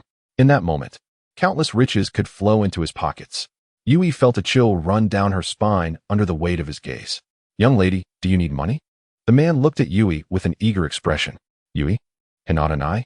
Is this person unwell? However, after pondering for a moment, Yui realized that she was indeed in need of money. She nodded in response to the man's hopeful gaze. Seeing Yui's affirmation, the man excitedly shared his idea. Since you need money, we can collaborate. Such chakra testing paper has never been available in the market. If we work together to produce this paper, we could earn a continuous stream of income. Yui began to contemplate the man's proposal. It seemed that this idea was indeed feasible. Subsequently, she agreed, reasoning that such inventions would eventually come to fruition, so it was more prudent to earn a bit more while the opportunity presented itself. I can agree, but it must be a 50-50 split. Upon hearing Yui's acceptance, the man was filled with excitement, but his expression fell dramatically upon hearing her terms. My dear, how can you expect such a large share for merely providing a technique? My end involves both manufacturing and selling, which is quite labor-intensive. After contemplating for a moment, he responded, how about this? You take 30% and I take 70%. That is my utmost concession. At this, Yui smiled and nodded in agreement. As she had never intended to claim such a large share, she merely wished to test his limits. Very well, let us draft a contract, the man declared, retrieving 2 scrolls from his pocket and beginning to write the terms. Watching his actions, Yui's eyes twitched slightly, but she soon began jotting down the process for creating chakra test paper. After a while, they both completed their respective writings. Holding the 2 identical contracts, Yui reviewed them and, finding no errors, promptly bit her finger and pressed 5 fingerprints onto each document. Following her lead, the man mirrored her actions. Once everything was finalized, Yui took one of the contract scrolls and handed him the method for creating the chakra test paper. He hurriedly accepted the paper. Thank you for your cooperation, he said. I am Shizhongji, the owner of a paper shop located at number 15, Street 22 in Konoha. Remember to collect your share each month. After a brief pause, Shizhongji added, I have matters to attend to at home, so I must take my leave. With that, he swiftly vanished, leaving behind only a distant speck. After watching him depart, Yui turned to Hinata Nai with an excited expression. Nai, soon I will have a fortune. No more worries about food and entertainment. Hinata Nai, having overheard their conversation, looked puzzled. Is Yui in need of money? She asked. Yui nodded. Of course I need money. I've been wearing this outfit for 2 years. It's getting a bit small, but I can't afford to buy a new one, she replied indignantly. Yui, you don't need to go through all this trouble for money. You could just come to me, Hinata Nai offered. My father still has 2 properties registered in my name. One is a flower shop, and the other is a shipyard, she said, counting on her fingers. A large question mark flashed above Yui's head. Why didn't you mention this sooner? I've been poor for so long, she exclaimed, feeling a mix of frustration and disbelief. Chapter 17. Graduation Assessment 6 years later, in the year 26 of Konoha, today marked the graduation assessment for Yui and Hinata Nai. The 2 had arrived early at the classroom, eagerly awaiting the teacher's arrival. Behind them, a multitude of others also waited.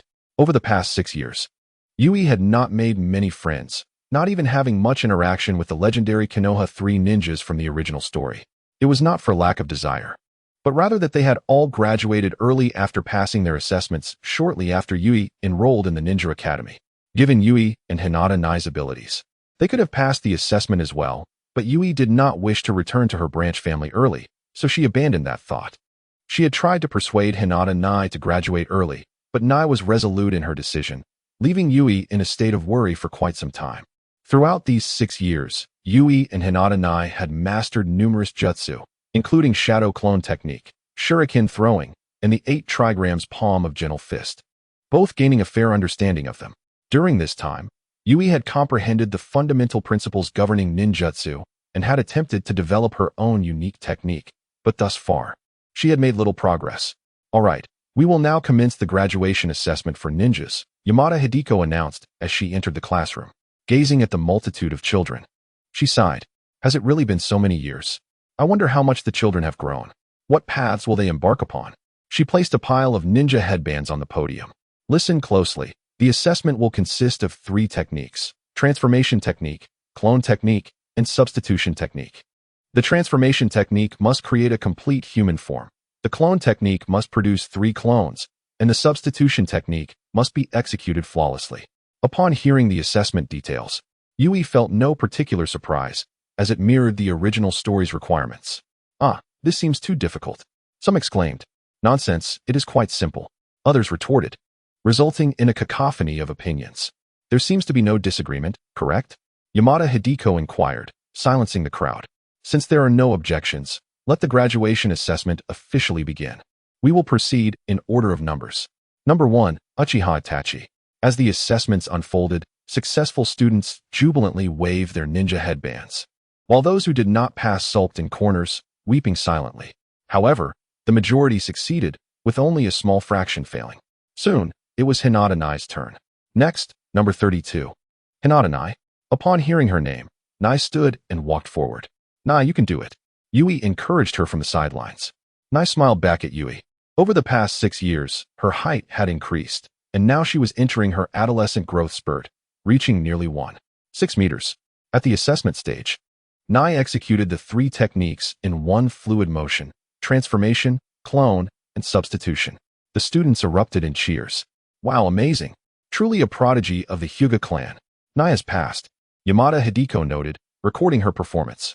Please come forward to collect your ninja headband. Nai approached the podium and received a deep blue headband, then quietly waited to the side. As the next candidate was Yui. Only Yui remained seated, while the others who had completed their assessments gathered around the podium. As anticipated, Yamada Hideko called out Yui's name. Last but not least, Hinata Yui, please step forward. Hearing her name, Yui rose. At 12 years old, Yui appeared more mature than her peers, both in stature and physique. Standing at 1.65 meters. Next to Yamada Hideko, she resembled more of a teacher. Realizing this, Yamada Hideko involuntarily cleared her throat. Ahem, let us commence your assessment, Yui. Yui nodded and began forming hand seals. Like Hinata Nai, she simultaneously unleashed all 3 jutsu, producing 3 clones, transforming into Yamada Hideko, and replacing her original form with a piece of wood from the stage. Not bad, Yamada Hideko noted, jotting down her observations. She was tasked with recording the students' performance data, as per the 3rd Hokage's instructions. Thus, he estimated that he could better organize the students into teams. Yui, please come to the podium and select a ninja headband of your choice, said Yamada Hideko. Yui approached the podium, gazing at the colorful array of headbands, and without hesitation, chose the most composed black one. After acquiring the headband, Yui walked over to Hinata Nai's side, both of them waiting for the next step. After a considerable while, Yamada Hideko, having organized the materials, finally turned her gaze to the group of young ninjas nearby. You all performed admirably today. Congratulations to those who received a headband. You have now become ninjas. However, those who did not receive a headband will have to repeat the year. If you graduate without sufficient strength, it will only bring harm to yourselves. On the battlefield, enemies will not spare you simply because you are weak. In fact, they will be even more invigorated by your weakness. Those without headbands may leave for now, Yamada Hideko announced coldly. After the unsuccessful candidates departed, she redirected her attention to the remaining students. Next, I have an important announcement to make. After a moment of contemplation, Yamada Hideko continued, tomorrow morning, gather in this classroom. The Hokage will arrange for new teachers for you. Henceforth, your path as ninjas will no longer involve me. Farewell. Yamada Hideko's emotions were complex. This was her first class since arriving at the Ninja Academy, but they had grown up, and her own mission had come to an end. Having said that, she stepped out with heavy footsteps. Watching her retreating figure, Yui felt a pang of sentiment. After 6 years of teaching, how could she not understand the bond between her and these students? It was likely that she wished they could remain at the ninja school indefinitely. Nai, let us go? Yui said to Hinata Nai, who was still lost in thought regarding the headband, as she reached out to hold her small hand. Chapter 18. Becoming a ninja startled from her reverie, Hinata Nai nearly dropped the headband from her grasp. Yui, what are you doing? A tingling sensation radiated from Yui's hand, striking at the very core of her being. Before Hinata Nai could fully comprehend, her entire body was being pulled forward as Yui ran. Yui, slow down. Hinata Nai complained. Don't zap me with your lightning chakra again. It feels really strange. Once they exited the Ninja Academy, Yui finally halted her movement. Humph, Hinata Nai huffed, turning her back to her. All right, I apologize. I won't do that again. Yui pleaded, looking quite pitiful. Upon hearing Yui's apology, Hinata Nai begrudgingly calmed down. Fine, but don't do that to me again, she replied, then added. By the way, Yui, where should I wear this headband? Upon hearing this, Yui pondered for a moment. I think I'll wear it on my forehead. With that, she donned her headband, perfectly concealing the curse mark of the caged bird. After contemplating for a while, Hinata Nai decided to wear hers in the same manner. Struggling, she managed to tie it behind her head. Let us go, Yui. With that, Hinata Nai stepped out first. However, after only a few paces, her headband clattered to the ground. Ha ha ha. Yui couldn't help but laugh at the sight. Hinata-nai's face darkened with embarrassment at being laughed at. Cough, cough, Yui said, noticing Hinata-nai's increasingly grim expression, and promptly silenced herself. There should be moderation even in jest. Nai, let me help you. Yui moved behind Hinata and picked up the fallen headband, gently tying it for her. Yui's breath sent a tingle down Hinata-nai's spine. All done. You look great, Yui praised, gazing at Hinata-nai's appearance. Yes, you look like a true ninja now. Strangely, upon hearing Yui's compliment, Hinata-nai felt a flush of warmth on her cheeks.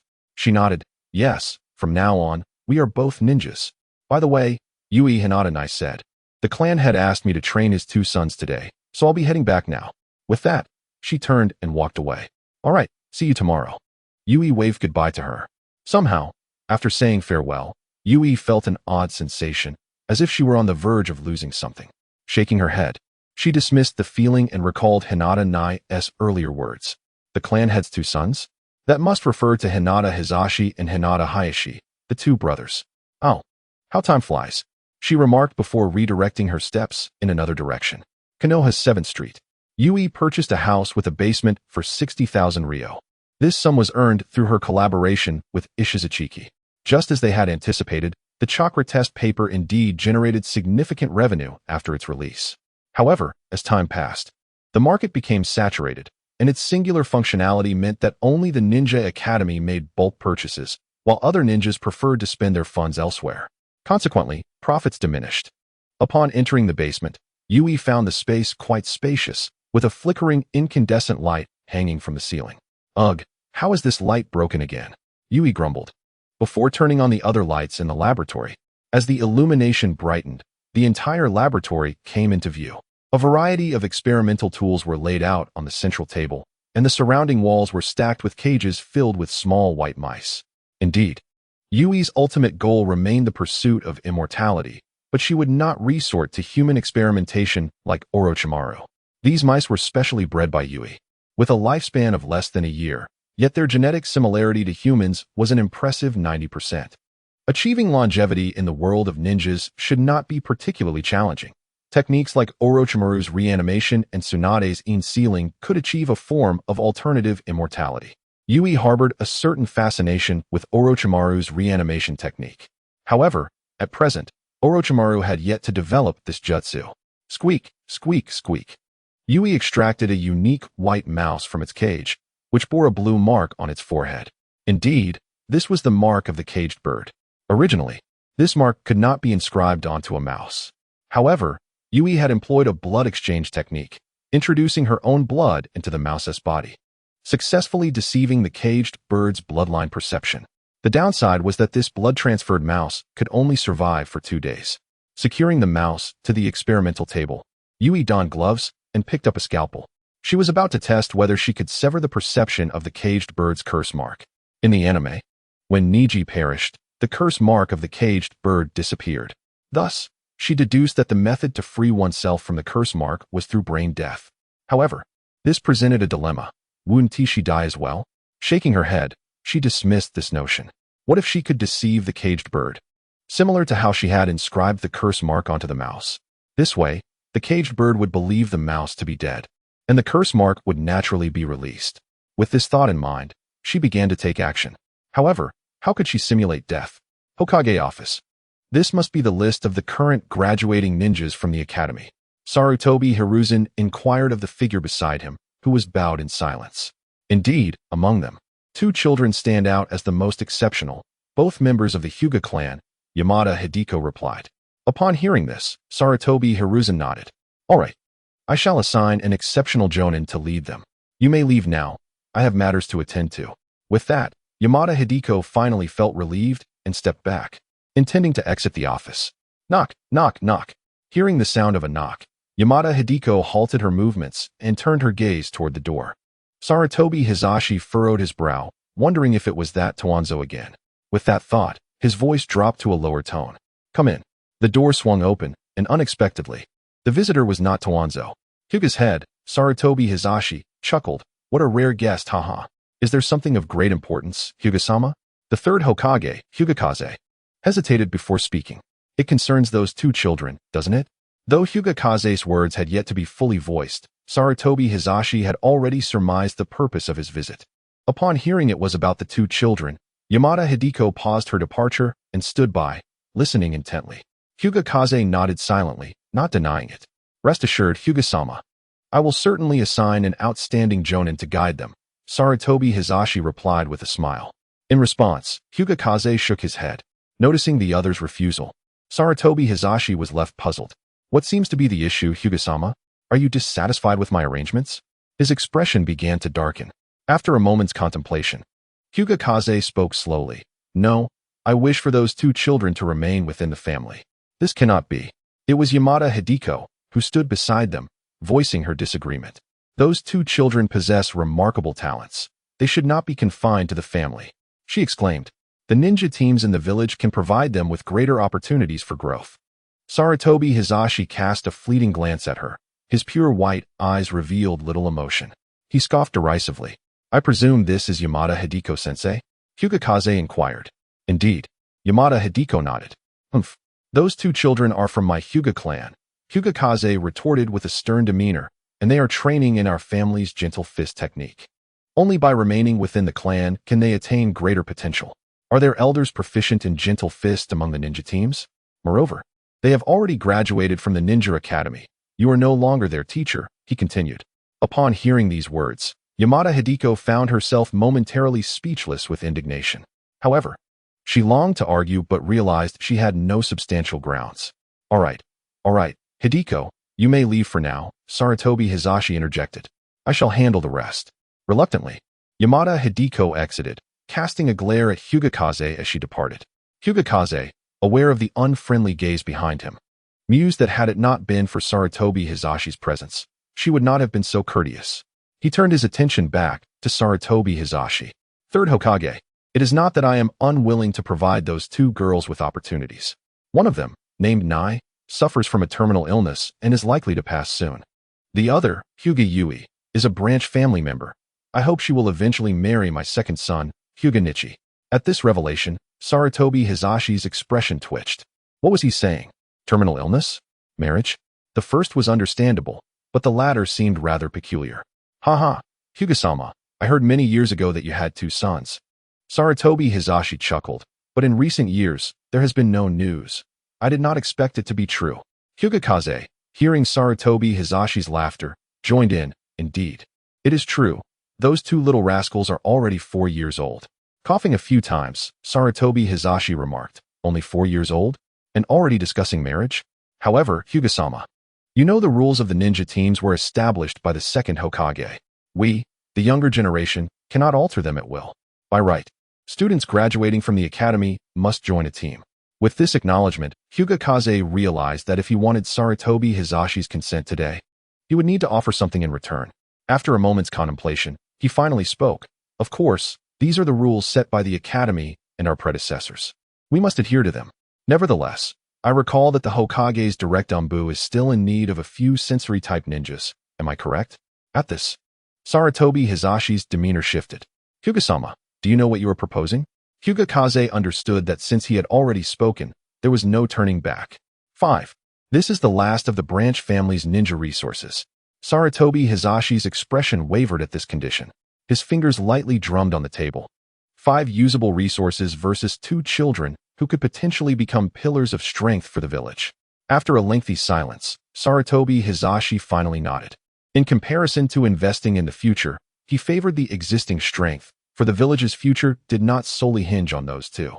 He envisioned 3 figures in his mind. Haha, so it is settled. I shall summon them to report tomorrow. Seeing the matter resolved, Hyuga Kaze had no desire to linger in this room, filled with ulterior motives. Then I shall take my leave. Very well, Sarutobi Hizashi nodded. Pleased to see Hyuga Kaze go. Hyuga Kaze departed slowly. Outside the door, Yamada Hideko pressed her ear against it, straining to listen to the conversation within. Why did the Hokage agree?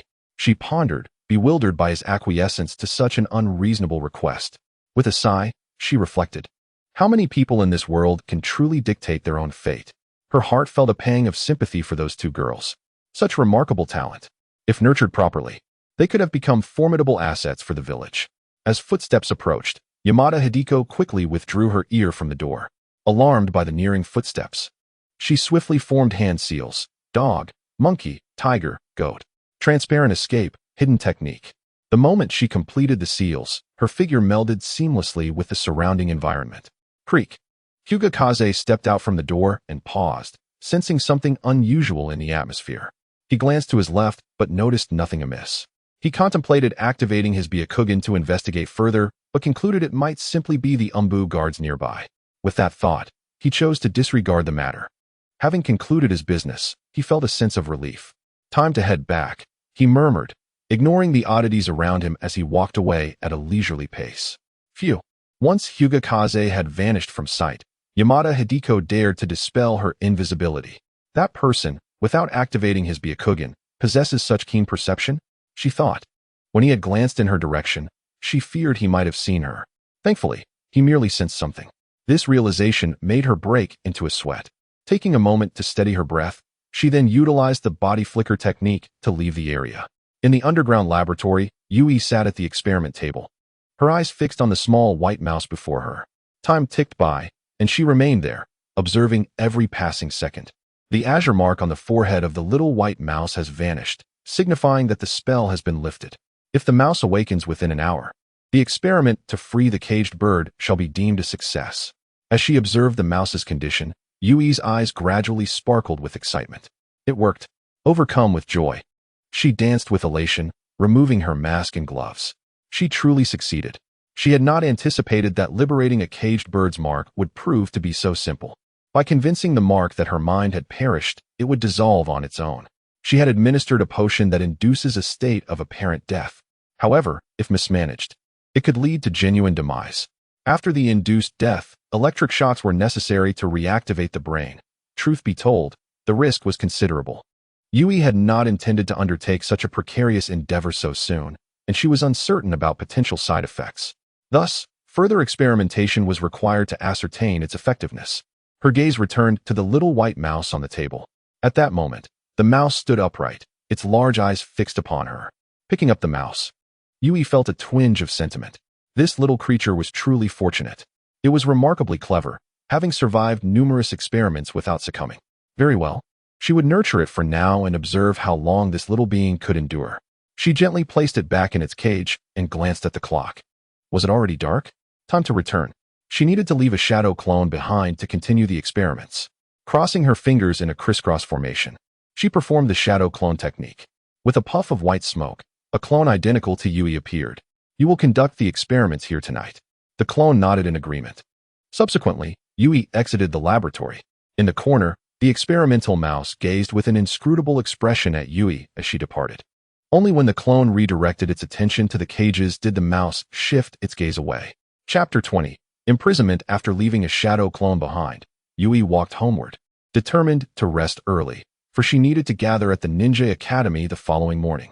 As she walked, she absent-mindedly stroked her chin, pondering who might be leading the team. Never mind, she mused. She did not recognize any of the jounin in this time slot. Lost in thought, she arrived at her room, only to find a familiar figure waiting for her at her doorstep. Miss Yuki, what brings you here? Upon seeing Hinata Yuki, an unsettling premonition stirred within Yui. Yui, you have returned, Yuki said coolly. Today, the head of the family summoned me to convey some messages. Messages? Yui wondered what could possibly concern her.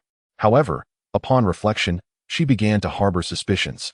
Tomorrow, you need not report to the Ninja Academy, Yuki stated calmly. The head of the family has made arrangements with the Hokage. Why?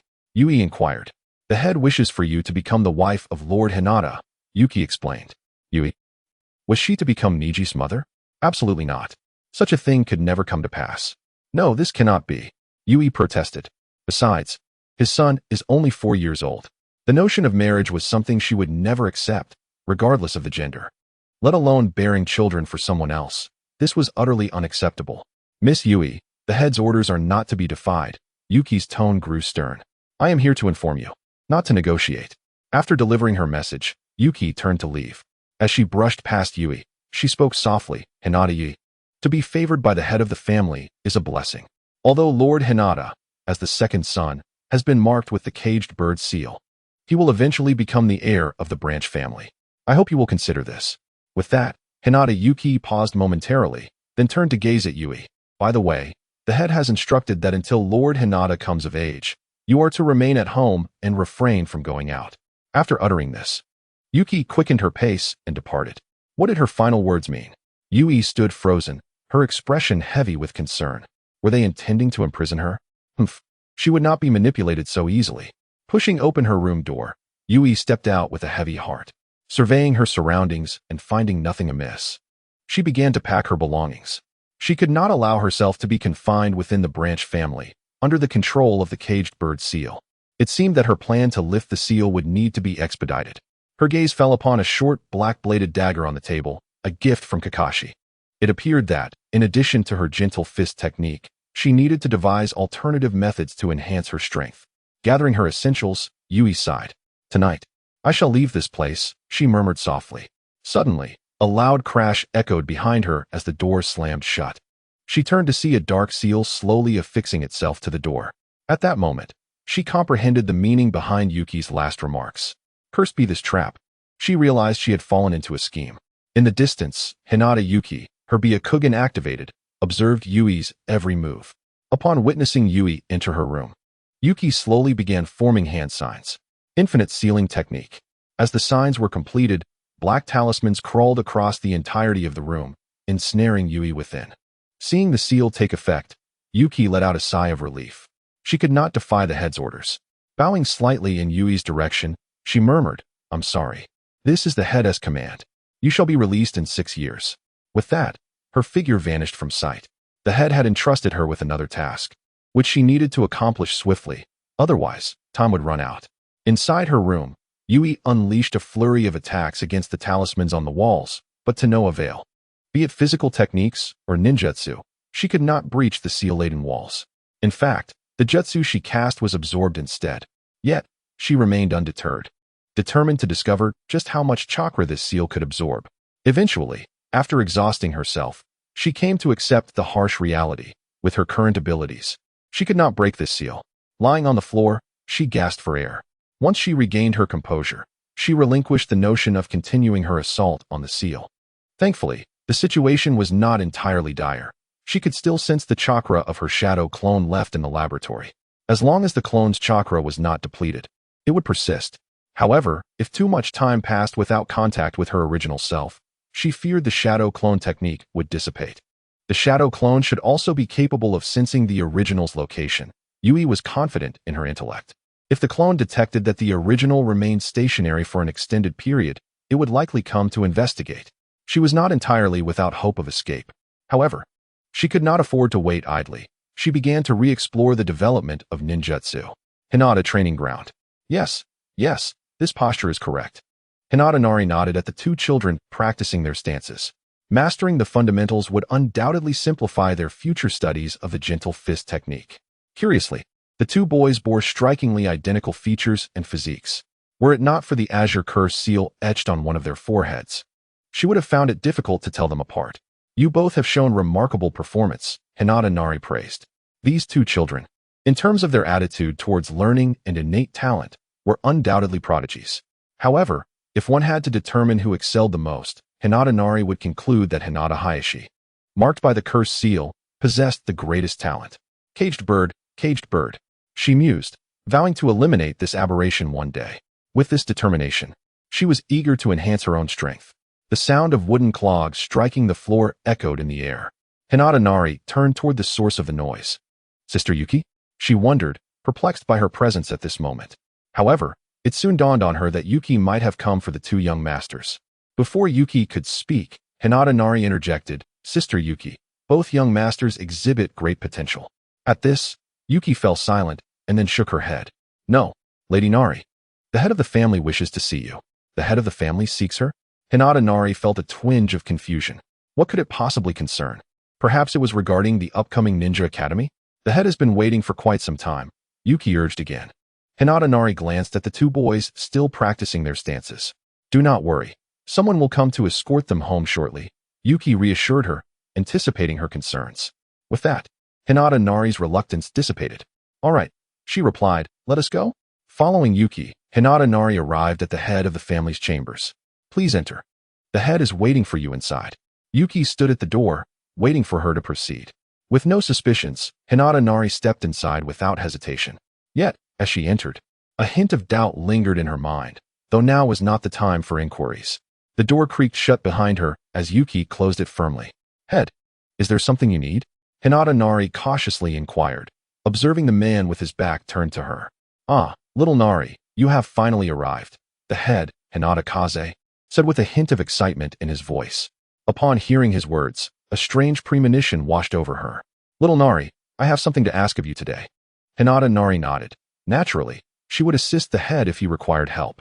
Yet, she found it odd that the head of the Hinata clan would need her assistance.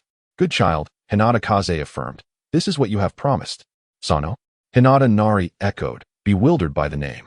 She scanned her surroundings, finding no one else present besides herself. Suddenly, a muffled sound pierced her ears. A cold sensation coursed through her waist. Looking down, she discovered a large syringe embedded in her side, its azure liquid slowly entering her body. In an instant, a heavy drowsiness enveloped her mind. Struggling to lift her eyelids, she directed her gaze toward the source of the syringe.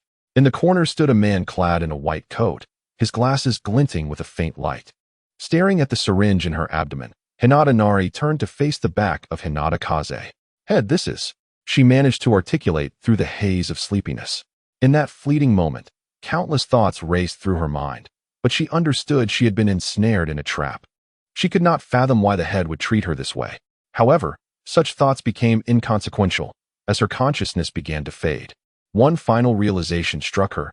She would no longer be able to accompany Yui on her journey, and she had a premonition that she might never see her again. With a clang, the forehead protector Yui had tied for her clattered to the wooden floor, producing a sharp sound. Gazing at the protector on the ground, her awareness gradually blurred. In the instant her eyes closed, a crystalline tear fell from her eye, landing directly on the forehead protector. Yui. With a thud, Hinata Nari's body collapsed heavily onto the ground, emitting a dull thump. Sano, prepare a nutrient solution for her, Hinata Kaze commanded excitedly. After a while, we will proceed with the fusion of the Byakugan. Yes, Sano responded before dragging Hinata Nari's unconscious form toward the laboratory. Yui was jolted awake by the commotion on the floor, having seemingly experienced a dreadful nightmare. Yet, she could not recall the details of the dream. Never mind, she murmured, shaking her head to dispel her thoughts. She had been so engrossed in her research on ninjutsu the previous night that she had inadvertently fallen asleep. However, after a night of study, she had indeed made some progress in developing ninjutsu. How fragrant, she noted. Wait, is the room not sealed? How is there a smell of food? Following the aroma, she spotted a plate of food before her. How did this get in? Wasn't it sealed? Perhaps I was mistaken? Her stomach grumbled audibly. Well, there is no time to ponder that now. I must eat first. With her rational thoughts overtaken by hunger, she began to devour the food voraciously. Once satisfied, she gazed at the empty plate, lost in thought about how the food had arrived. Seeing is believing. I'll observe again during the next meal. After finishing her meal, she sat back down, contemplating the development of ninjutsu. In her imagination, she envisioned creating a space-time ninjutsu or a technique that enabled flight. Naturally, powerful bloodline limits were also within her considerations. With 3 chakra natures at her disposal, she wondered if it would be possible to merge these into a bloodline limit. Wind, water, lightning, she mused. What reactions might arise from the fusion of these 3 elements? However, she decided to take her time and proceed step by step. She had also contemplated studying powerful techniques like the Rasengan and Chidori, but ultimately abandoned the idea. Not solely due to their difficulty, but because she yearned to create her own unique ninjutsu in this ninja world. As she thought about flight techniques, the concept of wind release immediately came to mind. Wind release is akin to unleashing a hurricane, she reflected. If I could release wind release beneath my feet, wouldn't that enable me to soar into the sky? Similar to Iron Man from her past life, she envisioned generating thrust from her feet. By summoning a gentle pillar of wind beneath her, she could utilize the upward force to lift herself off the ground. Inspired, she removed her shoes and began to gather wind release chakra at her feet. A strong gust of wind surged beneath her, and as she had anticipated, her body gradually began to levitate. Items in the room were tossed about by the wind. However, Yui could only maintain her flight for a brief moment before crashing back down to the ground. No, my chakra control is unstable. As she floated in the air, she sensed the chakra's output was exceedingly unstable. She was unable to control the intensity of the wind column, risking a fall at any moment. It seemed essential to revisit the hand seals. Indeed, the existence of hand seals proved necessary, as they could assist in regulating the flow rate and volume of chakra, allowing for precise control. Eventually, through Yui's research, this ninjutsu was established with 3 seals, Un, Wei, Yin. With her hands forming the seals, she softly murmured the incantation. Wind release, technique of wind control. A pair of slender wind columns formed beneath her feet, gradually lifting her into the air. This time, the wind columns were noticeably smaller than those previously unleashed, and their movement became more orderly. The consumption of chakra also diminished. She had truly succeeded. Yui was astonished at how swiftly she had managed to create a ninjutsu, and a flight technique at that. However, there was a drawback to this technique. It could only be performed barefoot, as shoes were not permitted. Yet, compared to the advantages of this technique, such inconveniences paled in significance. After all, flight. How many ninjas in this world could truly fly? How wonderful it would be to venture outside now. Upon concluding the technique, she gently descended back to the ground. At that moment, the image of another girl surfaced in her mind. Nai, are you well? She should be a member of the clan. Surely, Hyuga Wind would not harm her. Moreover, she must be participating in a ninja team at present. Perhaps in a few days, she would come to seek her out. Chapter 22. The Peculiar White Mouse. 3 days later, nightfall. In the underground laboratory, Yui stared blankly at the little white mouse before her. What was happening? For the past few days, this mouse had left her utterly baffled. She recalled that its lifespan was supposed to be merely 2 days. Yet here it was, nearing 3 days, and it showed no signs of nearing its end. Moreover, its original form had scarcely made an appearance, leaving her clone to conduct the experiments.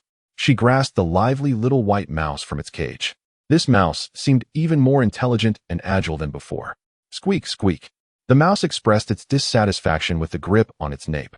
Squeak, squeak. Let me go? A raspy voice accompanied its squeaks. Yui? What was this?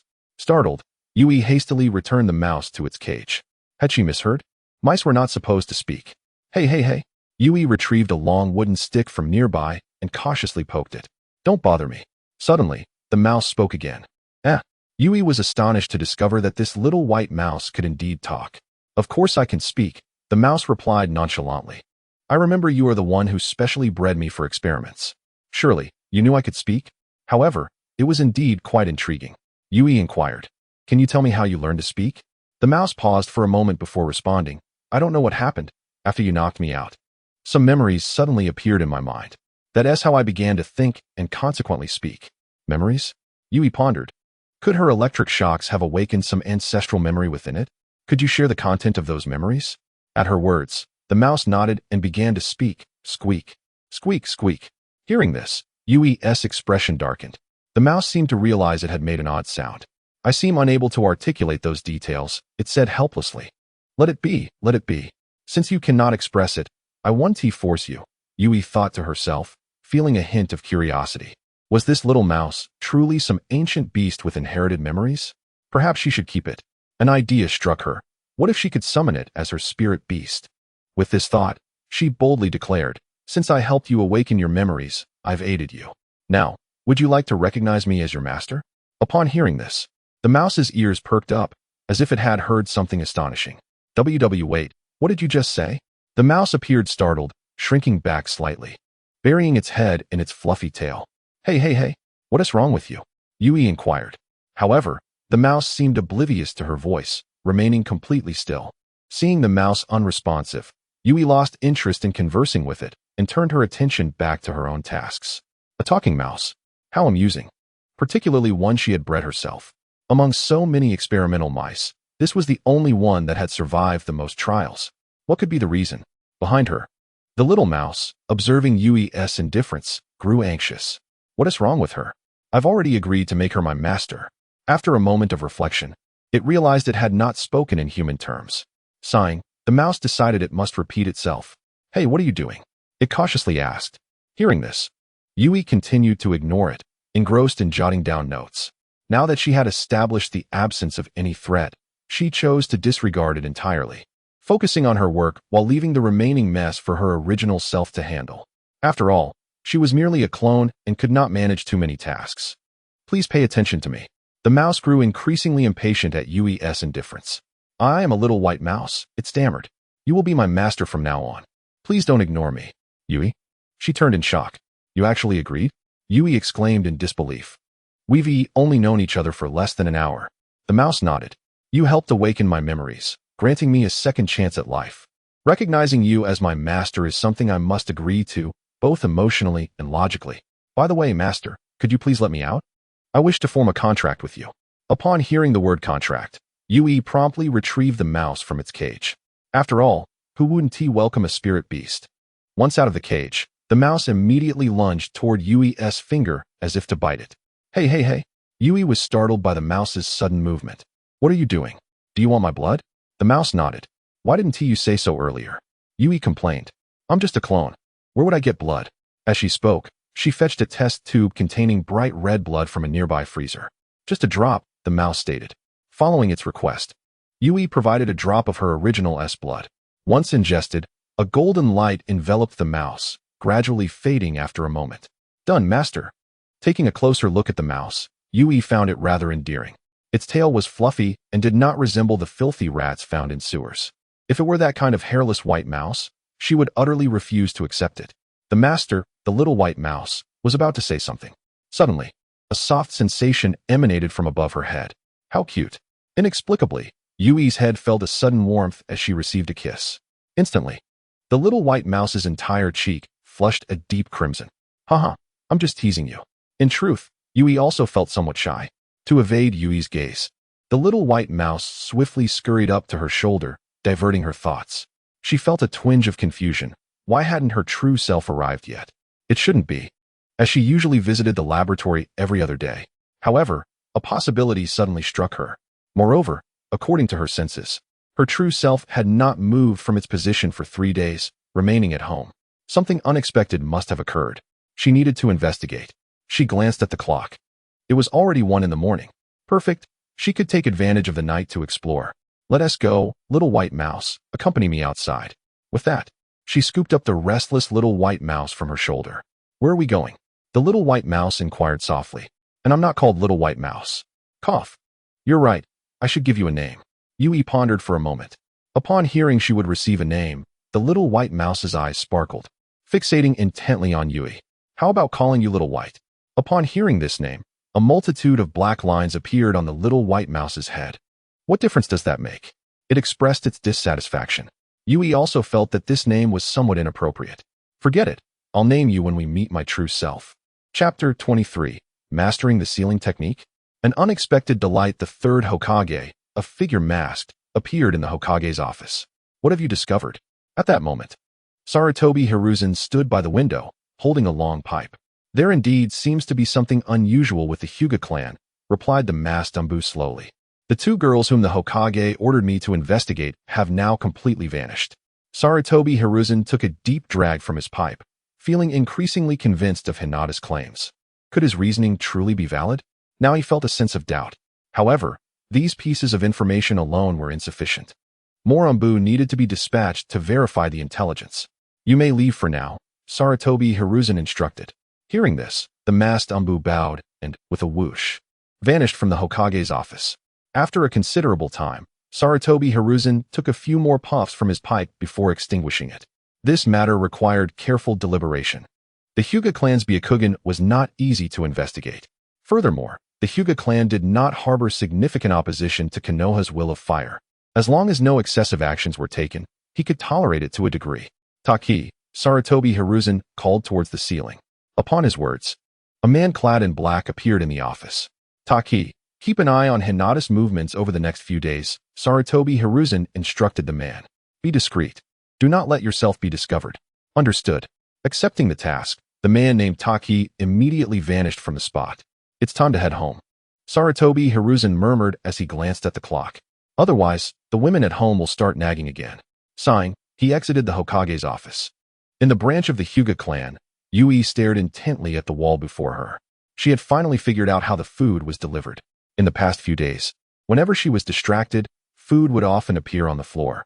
This time, she was determined to discover the truth. Consequently, she had stayed awake, fixated on the doorway. However, upon learning the answer, a wave of disappointment washed over her.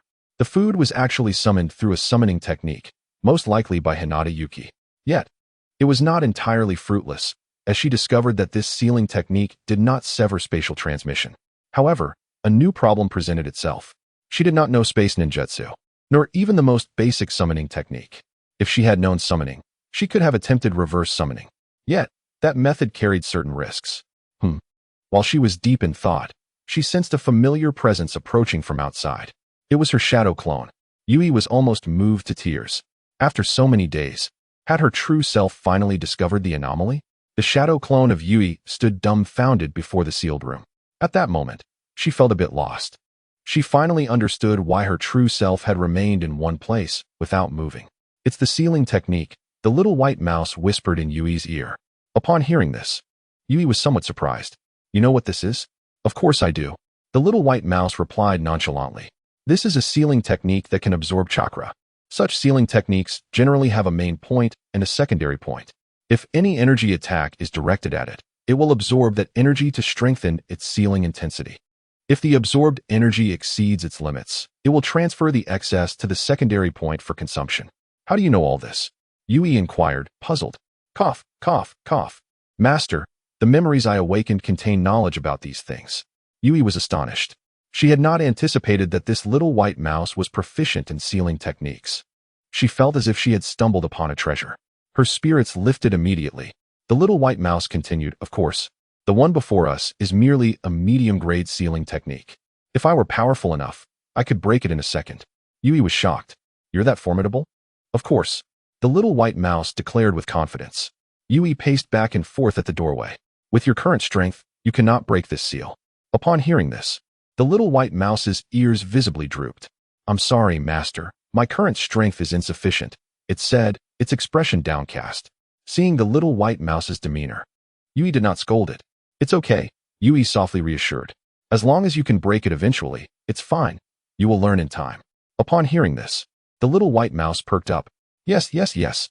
I will definitely work hard, master. Your words are so comforting. Although I cannot directly open the seal, I can enable communication between you and your true self, the little white mouse whispered in Yui's ear. Upon hearing this, Yui felt a surge of excitement. Is that true? The little white mouse nodded.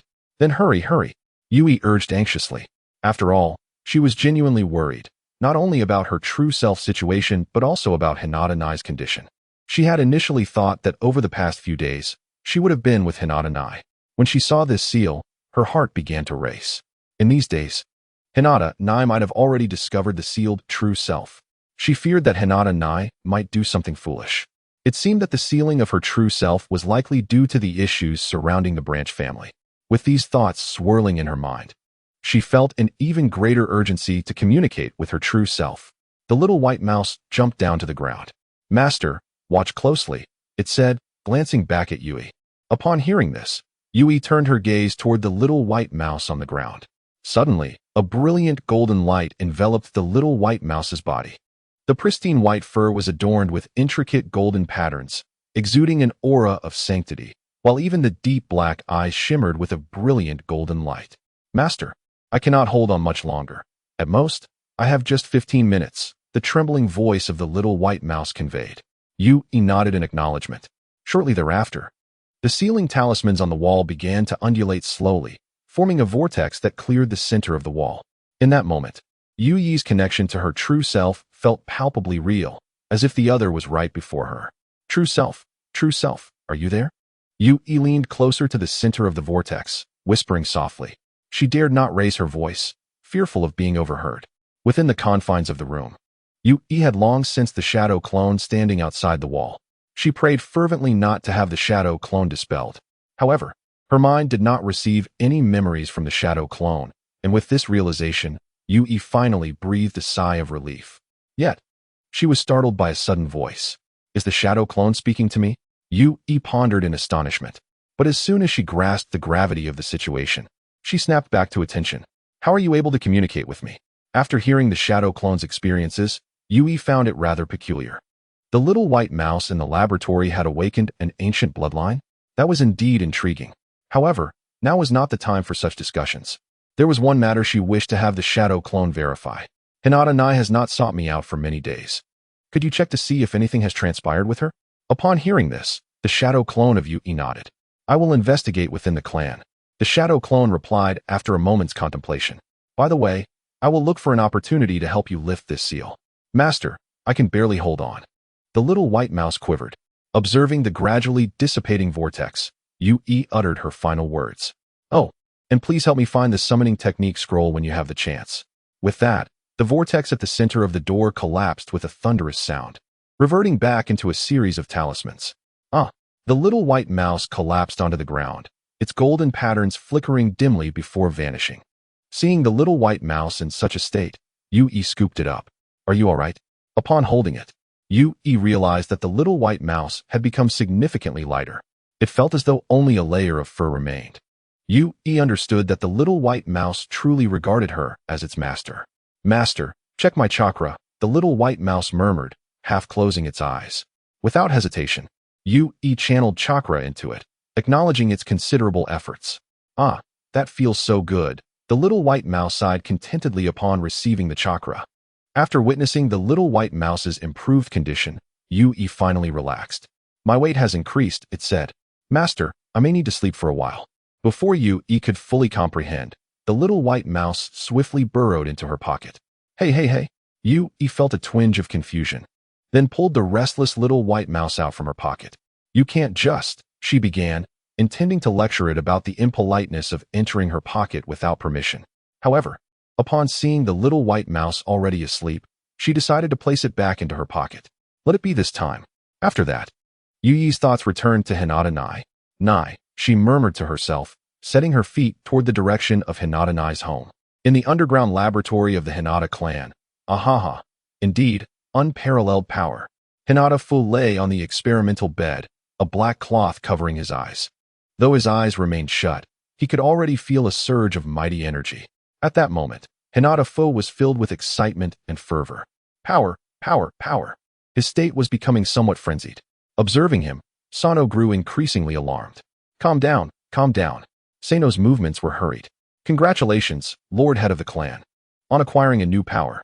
While searching for a sedative, Sano attempted to soothe the situation with his words. However, upon hearing these words, Hinata Fu's excitement only intensified. Sano, you are correct. I have obtained new power.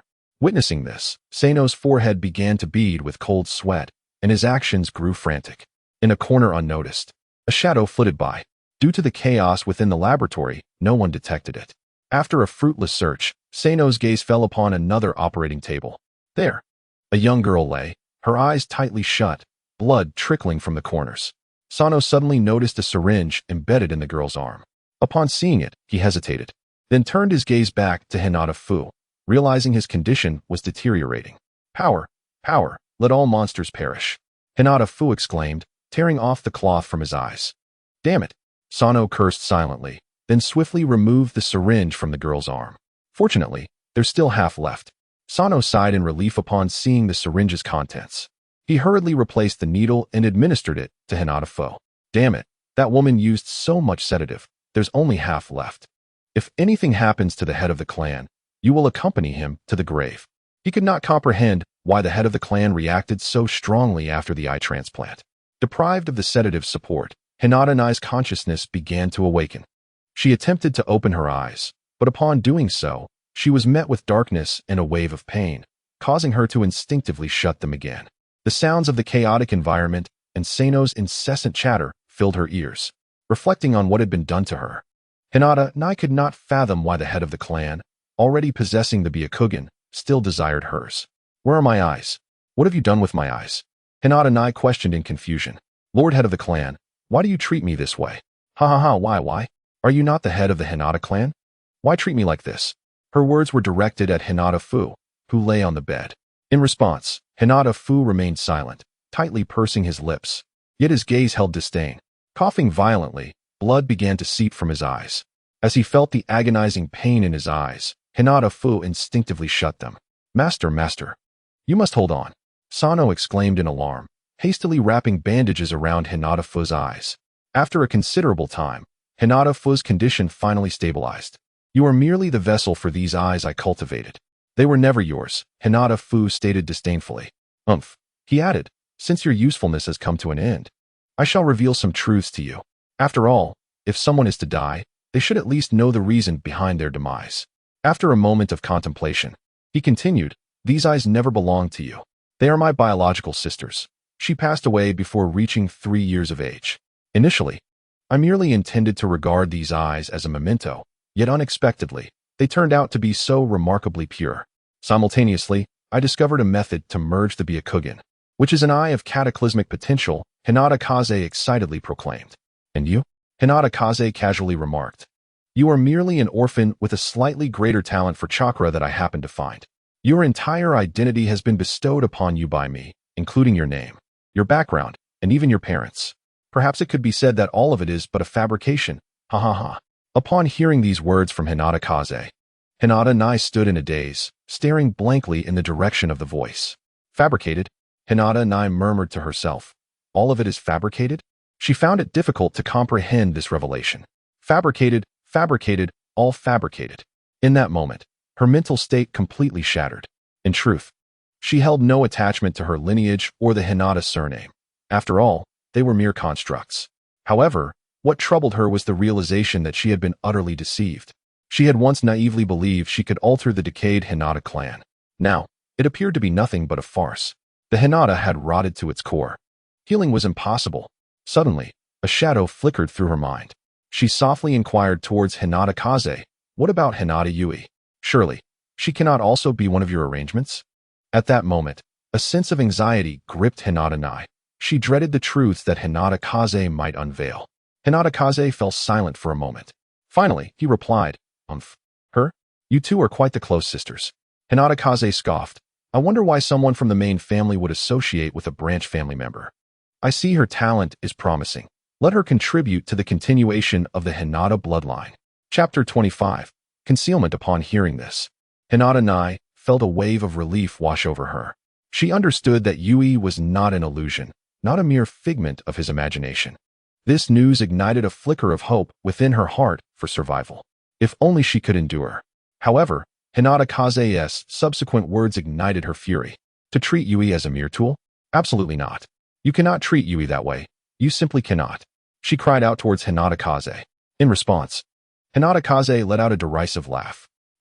You are on the brink of death and still care about the opinions of others? Indeed, she was nearing death. So what if I am dead? Hinata Nai retorted disdainfully. Her obstinate demeanor provoked Hinata Kaze. Very well, he said angrily. I have decided. I do not wish for your demise. Sano, place her in the white water. I want her to become the nutrient for the white water. To witness her own body dissolve. He seemed genuinely enraged, glaring intently at Sano. The white water was a nutrient solution contained within the Byakugan crystal ball.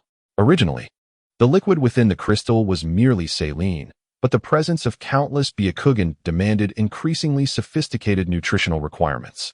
Thus, Hinata Kaze sought a special liquid capable of converting everything into nutrients suitable for the Byakugan. Upon hearing this, Sano was taken aback by Hinata Kaze's demand.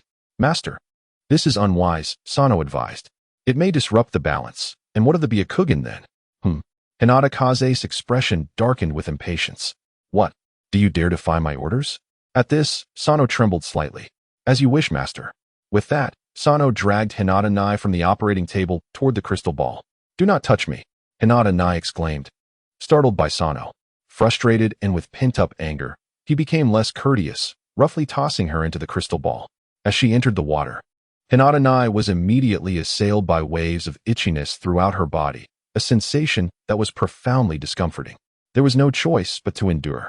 In the shadows, unnoticed by Hinata Kaze and the others, a figure cloaked in black vanished into thin air. Creaking open the door, Yui arrived at the Hinata training ground, only to find no trace of Hinata Nai. It was as if she had evaporated into thin air. She had already searched every conceivable place where Hinata Nai might have been, yet found nothing. This was the last location within the Hinata household where she could possibly appear. A thought crossed her mind. Could she have accompanied a ninja team on a mission outside the village? That seemed plausible. But it was a matter best addressed with the Hokage. The third Hokage, Sarutobi Hiruzen. She hesitated, contemplating whether she should pay her a visit. After a moment's reflection, she resolved to seek out this master of ninjutsu. However, given the Hokage's busy schedule, she wondered if she would even be able to see her. Meanwhile, her experimental subject remained in a deep slumber, trapped within a seal. The forthcoming tasks would rest solely upon her shadow clone. Very well, I shall return to the laboratory. The following day, at the break of dawn, Yui made her way toward the Hokage's office. Inside the Hokage's office, the newly appointed Hokage, Sarutobi Hiruzen, donned his hat and arrived early. Ever since assuming the role of Hokage, he had adopted a routine of late nights and early mornings, usually managing only 3 hours of sleep. Yet, even with so little rest, it was sufficient to invigorate him. Swish, swish. Hokage-sama. A figure clad in black appeared in the office. Oh, results already?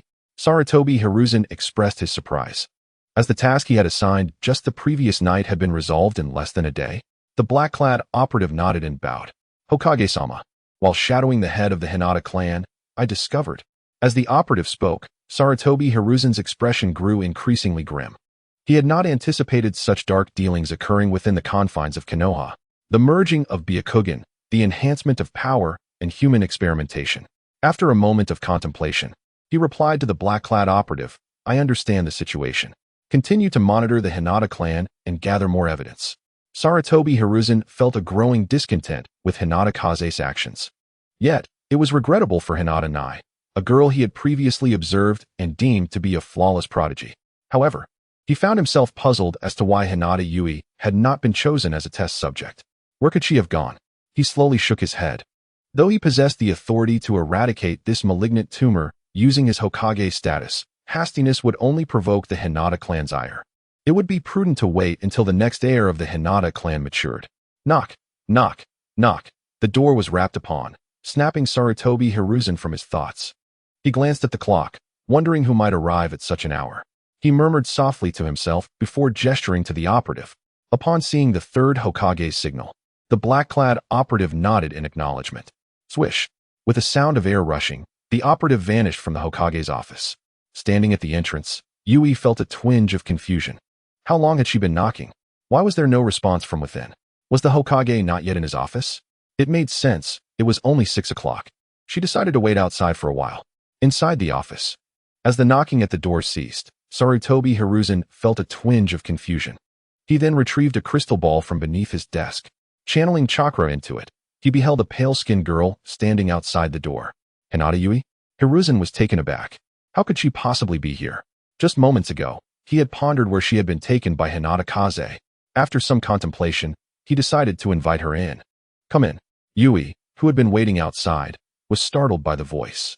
From where had it emanated? She looked around but found no source. Observing her bewilderment, Hiruzen felt a sense of exasperation. Could she not fathom it was coming from within the room? Come in. I am inside. Upon hearing the voice once more, Yui gained the courage to push open the office door. Upon entering, her gaze immediately fell upon Sarutobi Hiruzen seated at his desk. This was her first encounter with him. He appeared quite youthful, perhaps in his 30s or 40s, unlike the elderly figure she had seen in her previous life as anime. Third Hokage, Yui greeted him, eager to inquire. Oh, it's Yui. What brings you here today? Hiruzen responded with a warm smile. Yui was slightly taken aback. How did he know her name? However, after a moment's reflection, she understood. After all, he was the principal of the Ninja Academy. It would not be difficult for him to learn about his students. Hokage-sama, I do have a matter to discuss with you today, Yui said after a brief pause.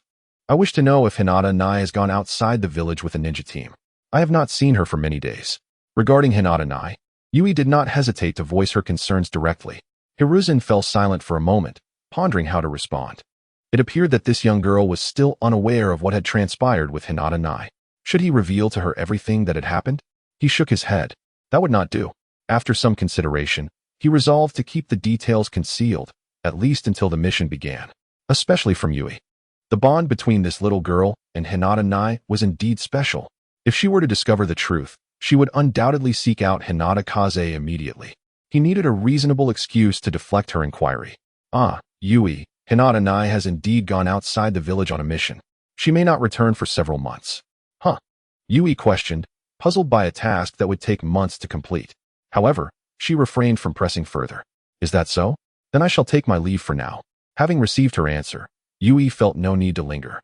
She turned to exit the office. Watching the small girl's retreating figure, Hiruzen sighed. When Yui had entered, she had already discerned that he was merely a shadow clone. Using a shadow clone to meet the Hokage? Hiruzen felt a twinge of disbelief. Were the children of this era all the same, akin to his 3 disciples? As Yui stepped out onto the streets of Konoha, she finally relaxed.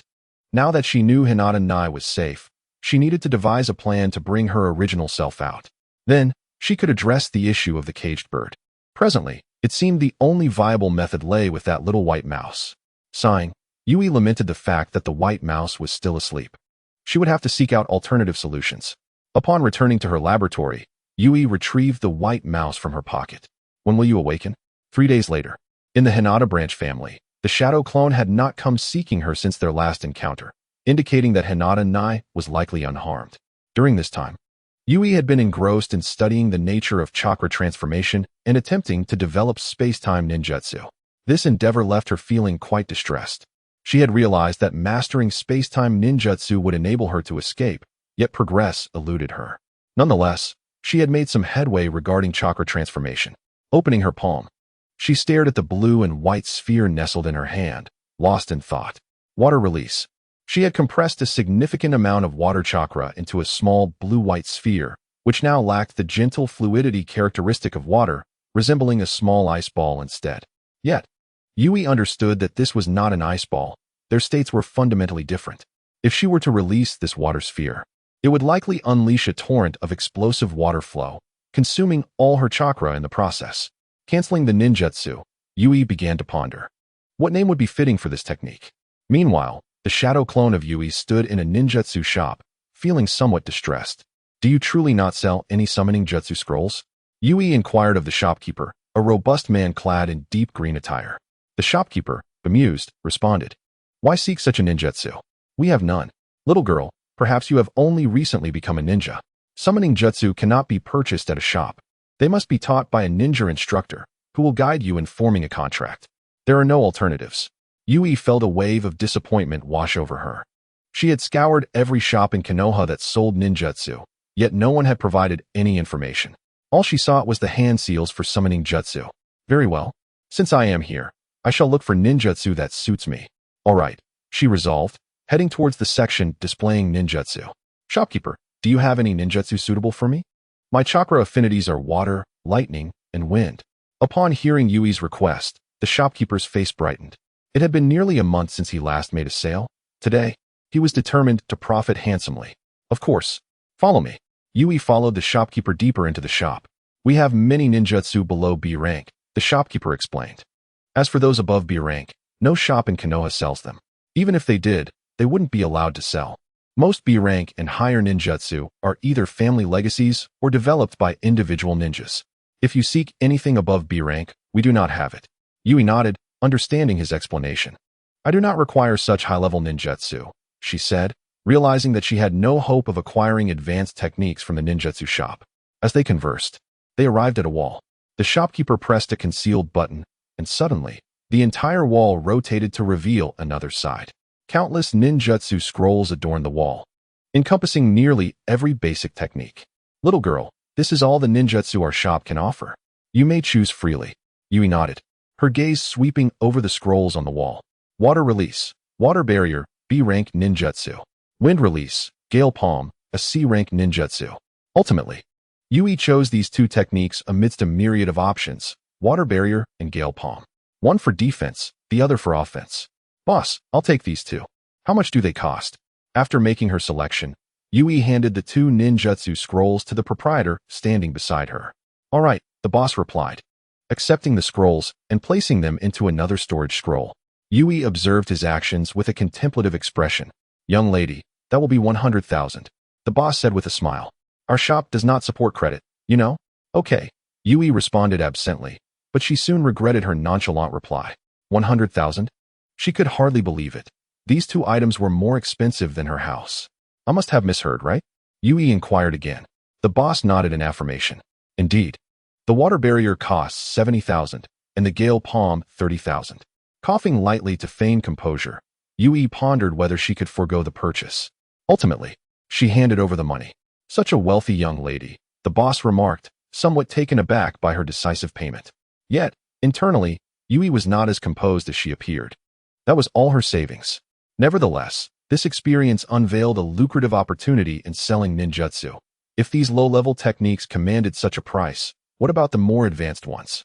Receiving the scrolls from the boss, Yui voiced her curiosity.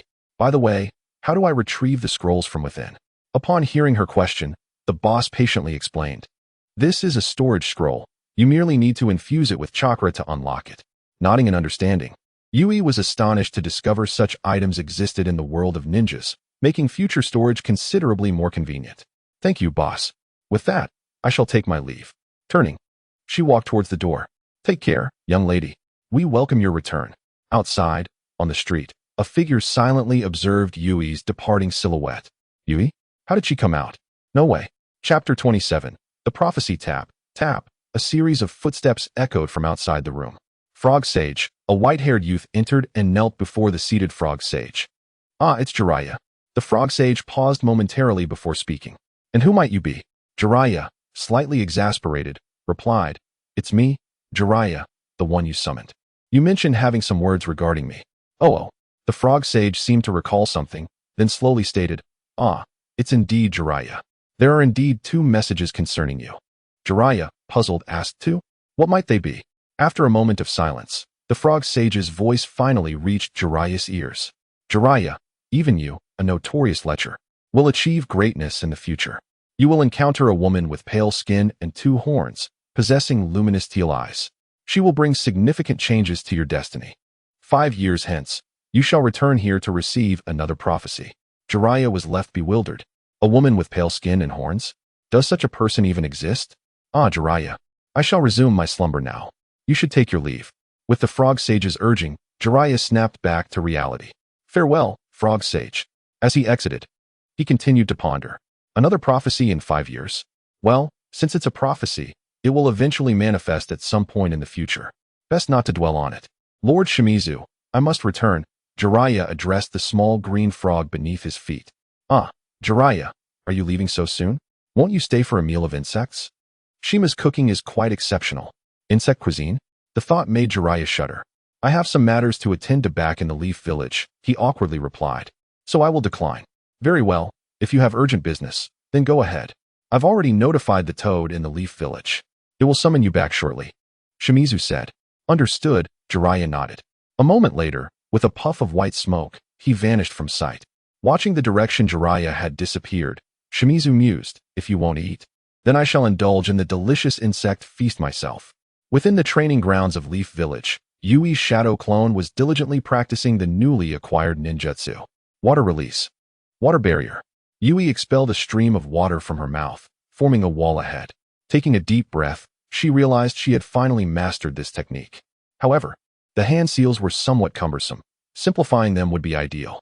Yui sighed, grateful for her ample chakra. Otherwise, the shadow clone would have dissipated. Unfortunately, she could not practice the next technique, or the clone would indeed vanish. Today was not without its rewards, although she had not uncovered any information regarding summoning techniques. She had acquired 2 practical ninjutsu. After a brief rest, Yui decided to leave. I wonder if my little white mouse has awakened? It's been several days, yet it shows no signs of stirring. As she prepared to depart, a small orange-red toad suddenly emerged from the pond in the training area. Intrigued, Yui pondered where this toad had come from, as it clearly appeared in the water she had just conjured with her water release technique. This is unexpected. As she gazed at the toad, its actions left her in shock. The toad is forming hand seals, Yui exclaimed in disbelief. After completing the seals, the toad slapped its hands onto the ground. Instantly, a series of circles of symbols emerged around its palm. Summoning technique. In Yui's astonished gaze, the frog uttered the very ninjutsu she had been yearning for. With a puff of smoke, a figure materialized before Yui. Upon seeing the familiar silhouette, Yui could hardly believe her eyes. Is that Jiraiya? Yui finally grasped that the toad must have come from Mount Mayaboku. Jiraiya's presence here confirmed that the frog had indeed utilized the summoning technique. Recalling the sequence of hand seals, Yui mentally noted them down. How remarkable that what one wishes for can come true. Calming her emotions, Yui turned her attention to the figure of Jiraiya before her. Who are you? Upon returning to the Leaf Village, Jiraiya's first sight was the woman before him. However, upon closer inspection, he was astonished to find she bore a striking resemblance to the woman foretold by the Frog Sage. "Don't you recognize me?" Yui asked, puzzled. Although they had only met once at the Ninja Academy, she found it hard to believe he wouldn't remember. "We've met before." Jiraiya stroked his chin, trying to recall. Eventually, a vision of a girl began to merge with the woman before him. Both had fair skin and pale eyes. Yet, the height difference was significant. This woman towered over him. However, it is not surprising that after so many years, there have been no changes. Yes, what was your name again?" "Hinata." Although Jiraiya longed to articulate her name, he found himself at a loss, as he had barely remembered it after less than a year of acquaintance at the Ninja Academy. Yui sighed, exasperated, and said, "I am Hinata Yui." "Ah, yes, Hinata Yui." Upon hearing this name, Jiraiya experienced a sudden revelation. He scrutinized the woman closely, yet some aspects did not align with the predictions of the Toad Sage. For instance, she lacked the prominent horns and the luminous azure eyes described. It appeared that this individual was not the one foretold. Nevertheless, Yui had matured significantly over the years, rivaling even Tsunade in her development. The thought began to alter Jiraiya's gaze. Yui felt uneasy under Jiraiya's intense scrutiny, as though an unseen force was probing her very being. Following Jiraiya's gaze, Yui glanced down and finally understood the source of her discomfort. Remembering Jiraiya's depiction in the original story, she hastily shielded her body with her hands. "Jiraiya," she said, a hint of anger in her voice. She felt as if she had been subjected to unwelcome scrutiny. Chapter 28. The Summoning Technique. Cough, cough, cough. As Yui's expression darkened, Jiraiya awkwardly averted his gaze. "By the way, Yui, are you practicing ninjutsu?" Jiraiya inquired. Yui rolled her eyes. What else would one do in a training field if not practice ninjutsu? She nodded. "Well, if you wish to train in ninjutsu, I can offer you some guidance," Jiraiya declared, hands on hips. Yui, puzzled, wondered what ninjutsu he could possibly teach her. Yet, she did not refuse and readily agreed. "However, let's postpone it for today," Yui suggested. "I'll come back when I have time." After all, she couldn't afford to exhaust her chakra with shadow clones when her original self was still trapped. "Is that so?" Jiraiya expressed a slight regret. "By the way, Jiraiya, I have a question," Yui queried, finally voicing a long-held curiosity. "Can the summoning technique transfer shadow clones?" After pondering the question, Jiraiya replied, "I'm not entirely sure. To summon something, I suppose a contract is necessary. Without a contract, it likely wouldn't work." Yui nodded, contemplating the need for a summoning contract. But how could she inscribe one when her original self was ensnared? "Thank you. I'll take my leave now," Yui said, expressing her gratitude before departing the training ground. After watching her leave, Jiraiya prepared to exit as well. As for the prophecy, he had no intention of sharing it with others. After all, it was a personal matter. "Jiraiya, if there's nothing else, I'll return to Mount Mayaboku," the toad at his feet remarked. "All right, you may go," Jiraiya responded. With that, the small toad formed a hand sign and, with a puff, vanished from sight. Observing the empty training ground, Jiraiya, too, took his leave. Upon returning to the laboratory, Yui was greeted by the squeaks of the little white mouse. Master, please let me out." Seeing the mouse awake in its cage brought Yui a sense of joy. "Ah, you are finally awake," she exclaimed, lifting the little mouse with excitement. Now that the mouse was awake and the summoning technique was at hand, she could proceed to the next step. The image of the little toad flashed in her mind as she looked at the mouse in her palm, and the matter of the summoning contract seemed resolved. "Little mouse, do you know about summoning contracts?" she asked. The mouse tilted its head in confusion. "Summoning contract? What is that? You don't know about summoning contracts?" Yui frowned. "What kind of contract did we establish before?" She was puzzled. Just days ago, the mouse had formed a contract with her. Yet it seemed it was not a summoning contract. What exactly was it? After a moment of contemplation, the mouse replied, "In my memory, it is a bloodline contract." "A bloodline contract? What is that? I've never heard of it, not even in the original story." Nevertheless, she wondered if it could facilitate summoning, since it was a contract. It should be possible, right? She looked back at the little mouse. "Well then, let's give it a try," she declared, before the mouse could react. It found itself back in the cage. "Master," the little mouse looked at her with a pitiful gaze. Seeing this expression, Yui felt somewhat helpless. "I'm just going to attempt the summoning technique." Yui closed her eyes, recalling the hand signs made by the toad. "Inu, Tatsu, Yu, Sun Yu." She formed the hand signs, invoking the summoning technique. As her palms struck the ground, a series of runes encircled her hands. With a puff of smoke, the little mouse appeared before Yui. Huh. The mouse gazed around, bewildered, unsure how it had suddenly emerged from the cage. Seeing the outcome, Yui felt exhilarated. She hadn't expected it to actually work. This meant she wouldn't need to establish another summoning contract. Turning her attention back to the mouse, she asked, "Can you use ninjutsu?" Upon hearing Yui's question, the still confused mouse turned around. "Are you referring to the kind that uses chakra?" "Yes, that's right," Yui affirmed, her gaze fixed on the mouse, eagerly awaiting its response. "I should be able to use ninjutsu." However, upon noticing Yui's expectant eyes, the little mouse felt a wave of disappointment. "But I don't know any ninjutsu." "Really?" Yui's heart soared at the mouse's response, oblivious to its feelings. She scooped it up and planted a kiss on its cheek. The little mouse was taken aback, its cheeks flushing crimson. "Master, I'm almost suffocating from your affection." Coughing, Yui finally composed herself. "My apologies, little mouse." After a while, the mouse regained its composure. Once it seemed stable, Yui spoke seriously. "Little mouse, I need you to learn the ninjutsu I just summoned and then summon my original self from the room. Can you do that?" She gazed at the mouse with hopeful eyes. Without hesitation, the mouse replied, "Yes, I can do it." Hearing this, Yui nodded approvingly. "All right, let me teach you. The hand signs are Inu, Tatsu, Yu, Sun, Yu. The Hinata clan's water release technique, multiple water bullets, manifested as a circle of white orbs surrounded her. She had finally succeeded. This was a further development of her previous water release technique. The previous technique was named water release, water bullet, while this one was dubbed multiple water bullets. However, the power of the multiple water bullets was less than that of a single water bullet. It was a weakened version, but the increased quantity compensated for the reduced power, requiring only the chakra of one water bullet. Surrounding her like a cluster of pearls, she realized that her knowledge of ninjutsu and taijutsu was still far too limited. In terms of taijutsu, she only knew the Hyuga clan's gentle fist and 8 trigrams, and had no opportunity to learn anything else.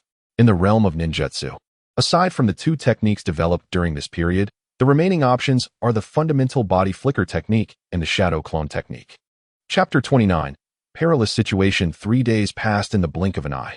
At Training Ground 10 in Konoha, Master, the little mouse exclaimed joyfully, "I can now use the summoning technique." Upon hearing this, Yui abruptly stood up, her expression alight with excitement as she gazed at the little mouse in the distance. "Really? Is that true?" "Well, there's a catch," the little mouse replied, a hint of disappointment in its voice. "My chakra is insufficient. I might need you to provide some. Additionally, I require a drop of your blood to assist the summoning." "Why?" Yui questioned, puzzled. She recalled that summoning did not typically require blood, especially that of the summoner. After a moment of contemplation, the little mouse explained, "Because we share a bloodline contract, and you are the master in this bond. To summon a master and servant, the blood of both is necessary." Yui nodded in understanding. "I see. All right, let us return to the laboratory." With that, she scooped up the little mouse and hurried towards the lab. In Konoha's 7th Street, the area was sparsely populated, surrounded mainly by production workshops, which was why Yui had chosen to purchase a house here. As she rushed down the street with the little mouse, the means to rescue her true form lay before her, intensifying her urgency. Approaching her house, Yui suddenly halted. "What is wrong, master?" the little mouse inquired. Bemused by her abrupt stop, Yui remained silent, for a familiar figure stood at her doorstep. Taking a few steps forward, she tried to get a clearer glimpse of the person. "Hyuga Kuko?" Yui cursed under her breath. How could this woman be here? She hadn't revealed anything, had she? Aside from her last visit to purchase ninjutsu, she rarely ventured into crowded places. How frustrating. It must have been during that one encounter she was detected. "Master, what is happening?" The little mouse watched Yui's movements with confusion. They were so close to home, yet why was she veering into this alley? Yui dashed through the alley, having no time to respond to the little mouse.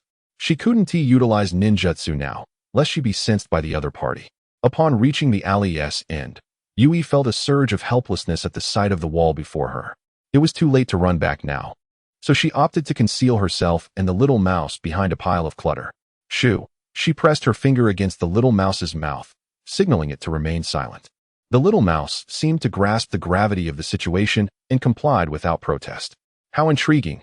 Ikuko had already noticed Yui's presence, leisurely following her into the dim alley. Perhaps this is fate, she sighed. After all, she was a jonin. Her keen senses would detect even the slightest disturbance. How much more so for a living being? As the footsteps drew nearer, Yui held her breath. Yui Hyuga, is that you? Ikuko said with a playful tone.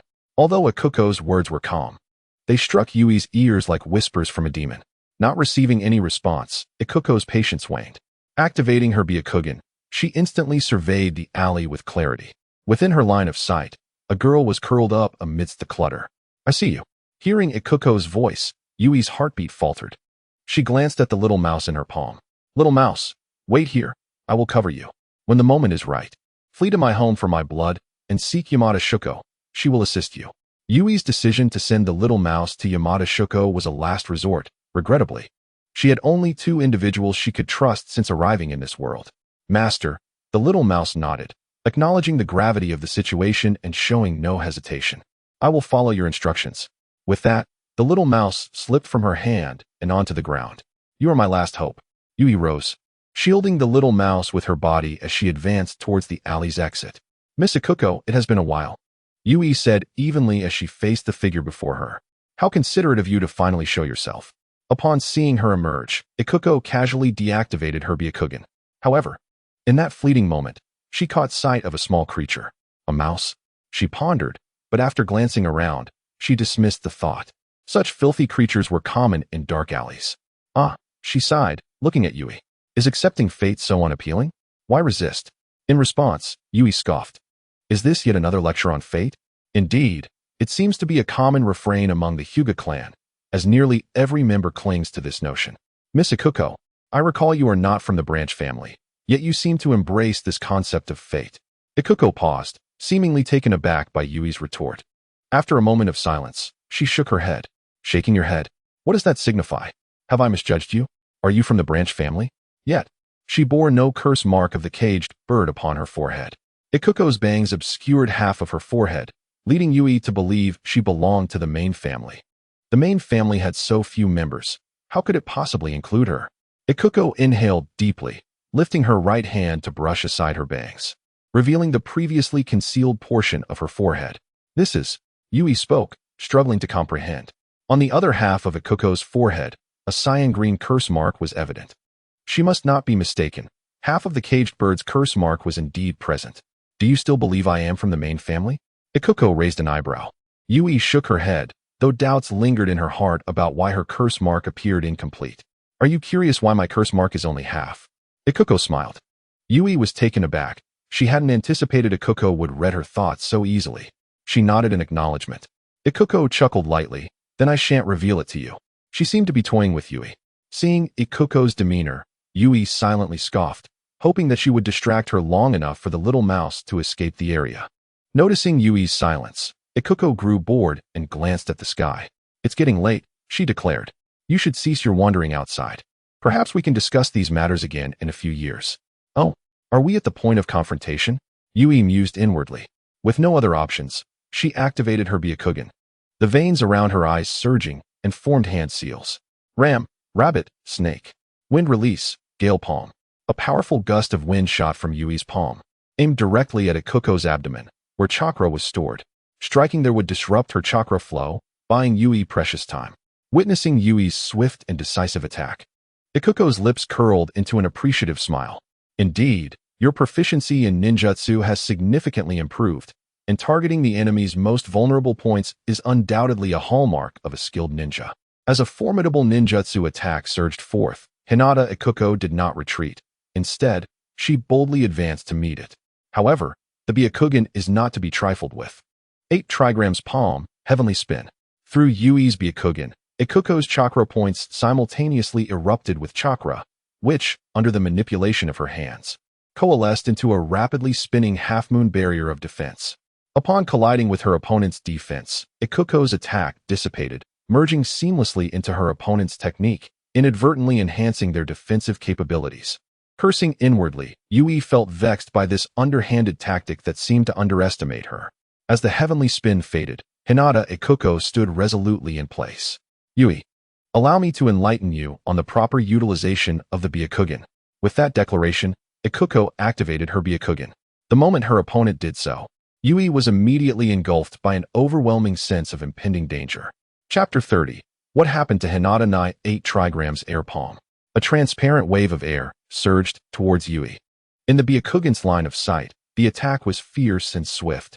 Yui realized evasion was futile. Thus, she resolved to retaliate with her own ninjutsu. Forming hand seals, she executed water release, water barrier. A jet of water erupted from her mouth, creating a solid wall of water. With a resounding splash, Ikuko's attack struck the water wall, sending waves cascading outward. The practice of ninjutsu was indeed commendable. Before Yui could fully register the situation, Hinata Ikuko had already appeared at her side. Astonishing speed. 8 trigrams palm, point kill. Ikuko's fingers converged, concentrating chakra at her fingertips, launching an assault aimed at Yui's chest. A powerful sense of crisis surged within Yui as she recognized the unfamiliar technique. Not good, an unknown ninjutsu. Ikuko then clarified the origin of her technique. This is a move I comprehended through the gentle fist. Today presents the perfect opportunity to test its might. As the attack drew near, Yui activated the body flicker technique, vanishing from her original position. Phew.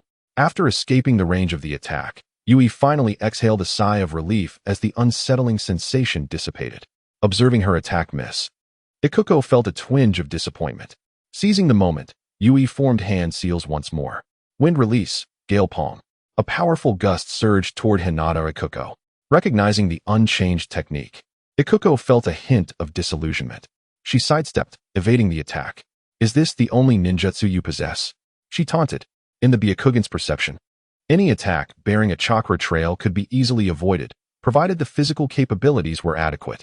Surely, with your Byakugan activated, you are well aware of this. Humph. Yui scoffed lightly. Undeterred, she unleashed a flurry of gale palms. Wind release, gale palm. Wind release, gale palm. Wind release, gale palm. Witnessing the multitude of incoming gale palms, Ikuko's expression momentarily froze. My goodness, can a mere shadow clone execute so many ninjutsu in succession? Were it not for her Byakugan, she might have suspected her opponent was a shadow clone. As the attacks drew near, Ikuko had no choice but to counter. 8 trigrams palm, heavenly spin. This ninjutsu re-emerged, successfully nullifying all of Yui's techniques. Phew. The chakra of the shadow clone was nearly depleted, compelling Yui to cease her offensive. Heavenly spin? The absolute defense of the Hyuga clan. Yui etched the flow of chakra into her memory. It might prove useful in the future. Suddenly, through the Byakugan's observation, the chakra she had previously unleashed rebounded back towards her. With no time for contemplation, she formed hand seals, activating a defensive ninjutsu. Water release, water barrier. A column of water erupted from her mouth, forming a barrier that successfully blocked the incoming attacks. Here, have these attacks back. The ability to rebound ninjutsu was something she had never anticipated. After deflecting the attacks, Ikuko executed the body flicker technique, disappearing from sight. Meanwhile, Yui remained focused on defending against the onslaught, oblivious to Ikuko's absence. Her battle experience was still lacking. She hoped this encounter would serve as a valuable lesson. Ikuko's voice resonated from behind her. Upon hearing the sound, Yui's pupils dilated, and she swiftly turned to look. Due to the constraints of the caged bird seal, Yui's Byakugan could only perceive 359 degrees. It was precisely this last blind spot that Ikuko exploited to position herself behind Yui. Cursing inwardly, Yui activated her ninjutsu to defend against the rebounding heavenly spin.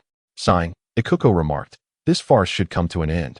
8 trigrams, 32 palms. Ikuko's hands gathered chakra swiftly, delivering a series of strikes from behind Yui. All of Yui's chakra points were sealed, and she felt a severe blockage. The water barrier, devoid of chakra support, dissipated instantaneously. Sighing, Ikuko wiped the sweat from her brow. Now, will you release the shadow clone yourself, or shall I assist you? Yui remained silent, lying on the ground with a forlorn gaze directed at Ikuko. Sensing Yui's eyes upon her, Ikuko decided to forego further pleasantries. Very well, then I shall take it upon myself to assist you. Gathering chakra in her palm, she prepared to strike Yui's body. Wait, Yui interrupted her. Oh, Ikuko was puzzled. What are you trying to achieve? Is this merely a delay? But what purpose does that serve? In these past few years, Yui stammered. Please take care of Hinata Nai for me. That girl is quite naive, and I do not wish for her to be deceived by others. Upon hearing her words, Ikuko's expression faltered. Hinata Nai? That girl naive? Indeed. When I brought her in, I did so without hesitation. Take care of her? I doubt she requires it, she instinctively replied. As she realized the implications of her words, it was already too late. What do you mean by that? Yui had only intended to buy time, allowing her little mouse to escape the area, but it seemed she had stumbled upon something truly troubling. A sense of impending loss began to swell within her heart. What is happening? Has something occurred with Hinata Nai? Yui inquired urgently. Even she must have noticed something by now. Could the third Hokage deceive her? Did Hinata Nai encounter danger while on a mission? Observing Ikuko's demeanor, she pressed for answers. On a mission? Ikuko's mind raced with confusion. Why would she think that? Is she attempting to guide me into revealing that Hinata Nai was on a mission? If she were to concede, it would imply Hinata Nai was in peril. Foolish girl, you're overthinking it. Hinata Nai has remained within the clan, teaching the two young masters gentle fist.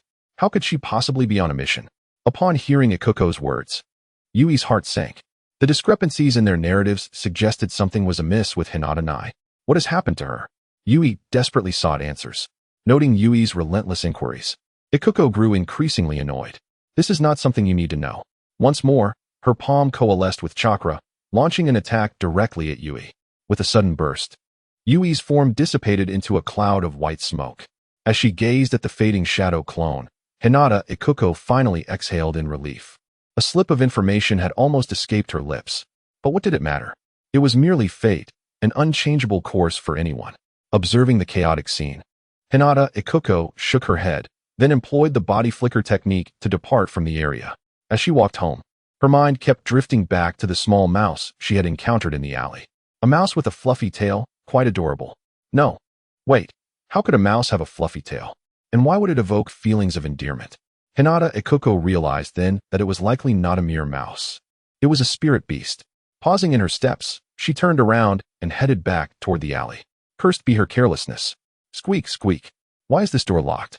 The little white mouse fretted. It had forgotten to grab the key from its master. It felt a bit exasperated, having been sent to retrieve blood, yet neglecting to bring the key. Now all hope was lost. The thought brought it to the brink of tears. Scanning the surroundings, it decided to flee before the person returned. That woman had been terrifying. For now, it would have to seek out its master to find that person. Yamada Hideko. The master had mentioned her while telling stories. She seemed to be the master's teacher, and according to the master, she was a good person. Yet, the mouse had no idea where to find her. Perhaps it would have to inquire elsewhere. Whoosh. Not long after the little white mouse departed, Ikuko reappeared in the alley. Activating her Byakugan, the alley came into sharp focus. Nothing, nothing, nothing. As she surveyed the scene, her expression grew increasingly somber. Had she arrived too late? Ikuko cursed under her breath. But so what? They could not escape her grasp. With hands forming seals, her petite lips parted slightly. Byakugan, visual tracking. Instantly, a trail of footprints resembling tiny beans appeared in her vision. Found you.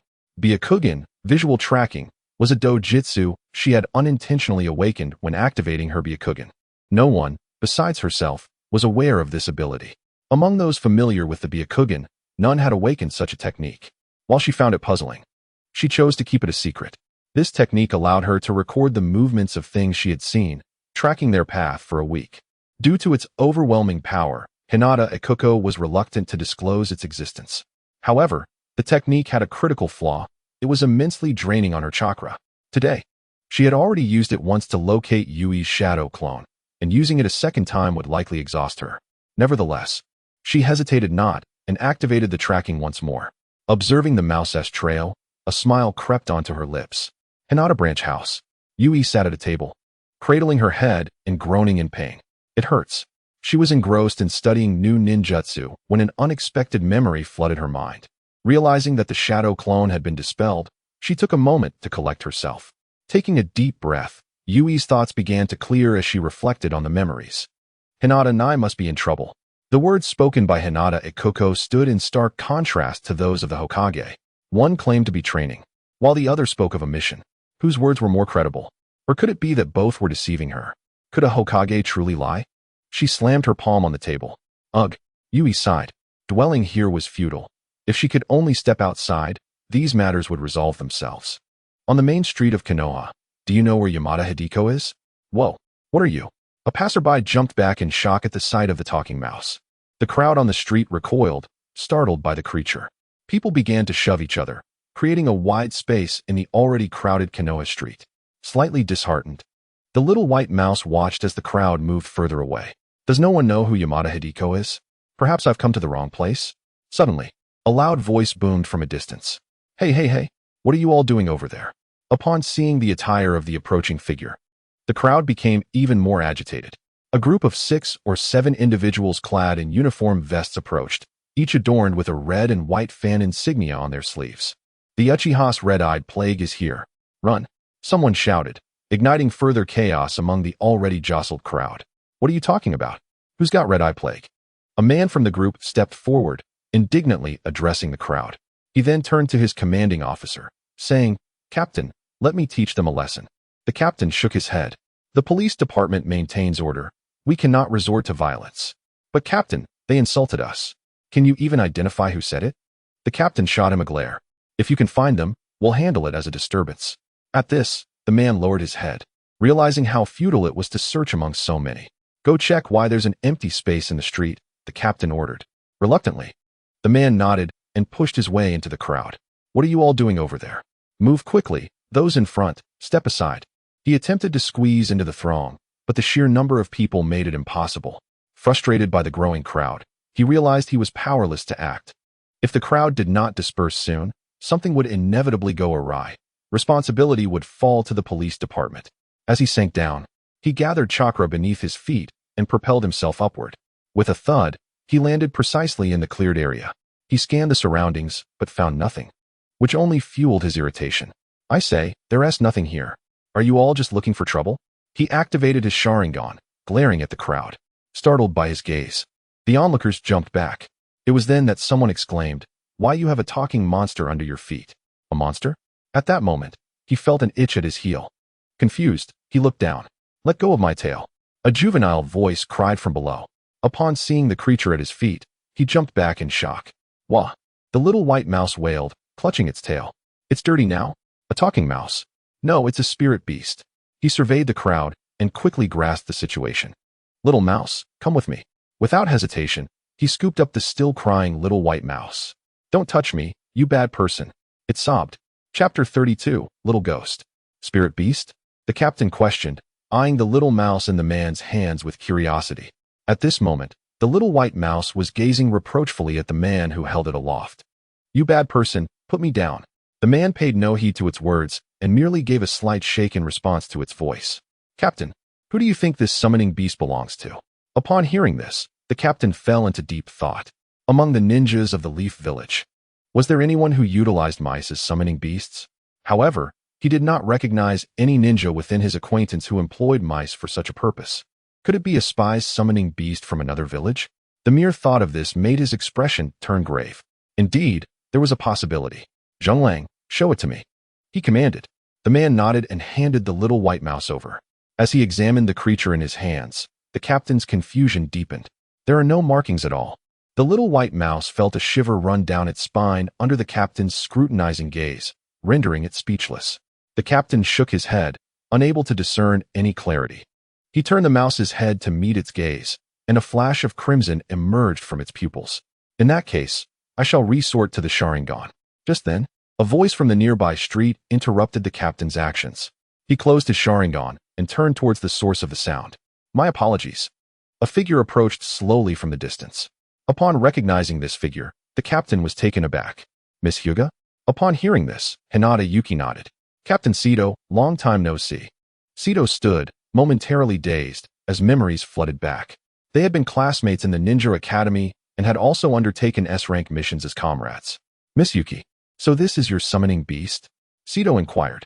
If this were indeed her summoning beast, there would be no need for Jinjutsu. Upon seeing the newcomer, the little white mouse began to struggle. How did she catch up to me? How infuriating. It cursed inwardly. With a twist of its body, it managed to escape Sito's grasp. Oh, Sito was startled, and before he could respond, the little white mouse dashed away from his hands. He had not anticipated such a reaction from the mouse upon seeing Hinata Yuki. In a moment of distraction, it had slipped away. Could it not be her summoning beast? Don't run. Watching the mouse sprint farther away, he felt speechless. Suddenly, a gust of wind surged forth, drawing the fleeing mouse back. Wind release. A cool female voice declared. Sito turned towards the sound and found that Hinata Yuki had captured the little white mouse. Miss Yuki. Sito attempted to inquire again, but was interrupted by another voice. I am not this woman's summoning beast. The little white mouse struggled weakly in Hinata Yuki's grip. Hearing this, Sito furrowed his brow. It is not her summoning beast? This is not my summoning beast. It belongs to my younger sister in the clan, Hinata Yuki replied with a hint of exasperation. Her name is Hinata Yui. She gazed playfully into the little white mouse's eyes. Isn't that right, little mouse? Squeak, squeak. The little mouse protested furiously. How vexing. The master is supposed to be mine. What am I to do? Sito observed the little mouse's expression and, upon realizing it bore no intent to refute, he breathed a sigh of relief. I see. As long as this little mouse has a master, there is no need to suspect it as a spy summoning beast from another nation. In that case, our police department will continue its patrol. We can chat later. After all, it has been over a decade since we last met. Hinata Yuki nodded in agreement. Of course. Once the group departed, Hinata Yuki took the little white mouse to a secluded spot.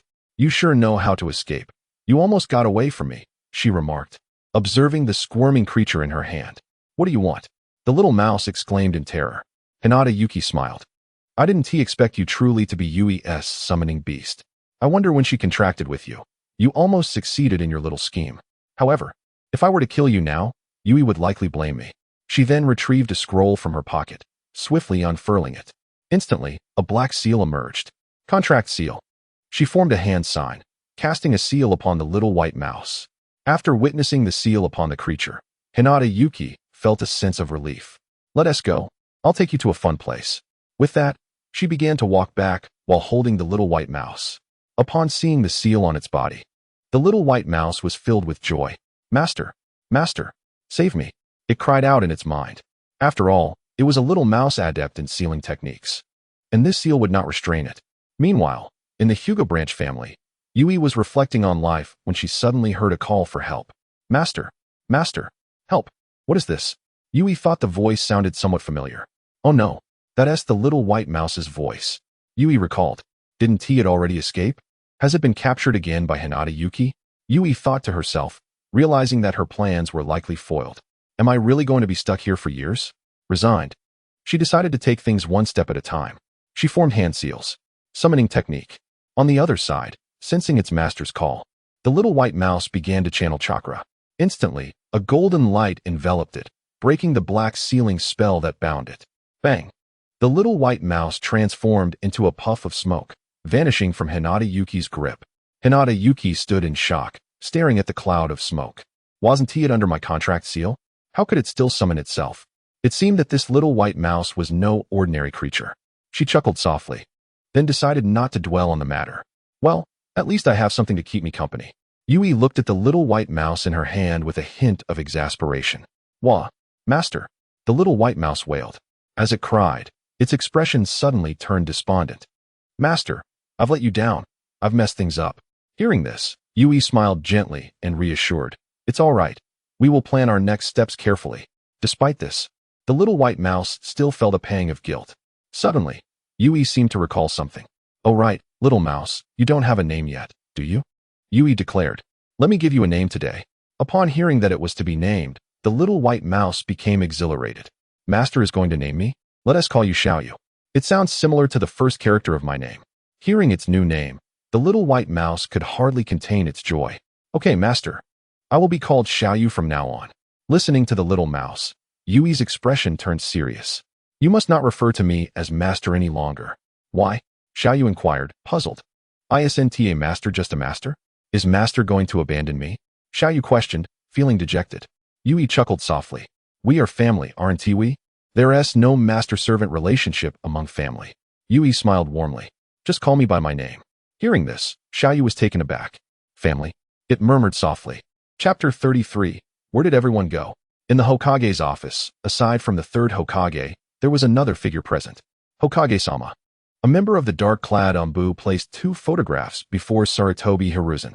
Observing the images laid out before him, Sarutobi picked them up for a closer inspection. The content of the photographs was alarming. One depicted a colossal transparent crystal sphere, within which countless eyes were ensconced, alongside a girl swathed in white cloth. After examining the images, Sarutobi passed the photographs to Danzo, who appeared taken aback by the sight. Byakugan? Danzo exclaimed. How could there be so many Byakugan? Sarutobi shook his head. The purpose of summoning you today is to discuss this matter. Tanji, please recount what you have discovered. The Umbu nodded and proceeded to share the intelligence he had gathered regarding the Hyuga clan. What did you say? The Byakugan can be fused and enhanced. Danzo gasped upon hearing the Umbu's words. How did he acquire so many Byakugan? The Umbu glanced at Sarutobi's gesture before responding. Most of these Byakugan are remnants left behind after the deaths of the main family members of the Hyuga clan. According to the clan's regulations, these Byakugan were supposed to be destroyed collectively, but the clan head, Hyuga Hayashi, has collected them through various means. Danzo clenched the photographs tightly, staring vacantly at the Byakugan depicted within. I had no idea the Byakugan could be enhanced in such a manner. According to his assertions, the Byakugan is not inferior to the Sharingan. He shook his head again. However, the Byakugan has been preserved too well. The Byakugan shown in the photographs likely constitutes the entirety of the Hyuga clan's collection. Sarutobi, did you call me here solely for this matter? If the goal is merely to utilize the Byakugan to increase power, there seems to be no justification for intervention. This does not appear to contravene Konoha's regulations, does it? After Danzo's statement, the office fell into a profound silence. After a lengthy pause, Sarutobi finally spoke. This brings us to the figure depicted in the photographs. If it were merely a matter of enhancing the Byakugan's power, I would have no means to intervene, but this issue involves human experimentation, which I cannot tolerate. At these words, Danzo's expression shifted momentarily. There is only one case, he began, only to be interrupted by Sarutobi. There is not just one case. According to Umbu investigations, Hayashi frequently sends individuals to other nations in search of orphans, bringing them back to Konoha for experimentation. Over the past decade, there have been nearly a dozen such instances. Evidence has already been collected. Sarutobi tossed a hefty stack of documents onto the table. Danzo took them and, after reviewing the contents, felt a stirring within himself. Sarutobi, if there is already evidence, why did you summon me to discuss this?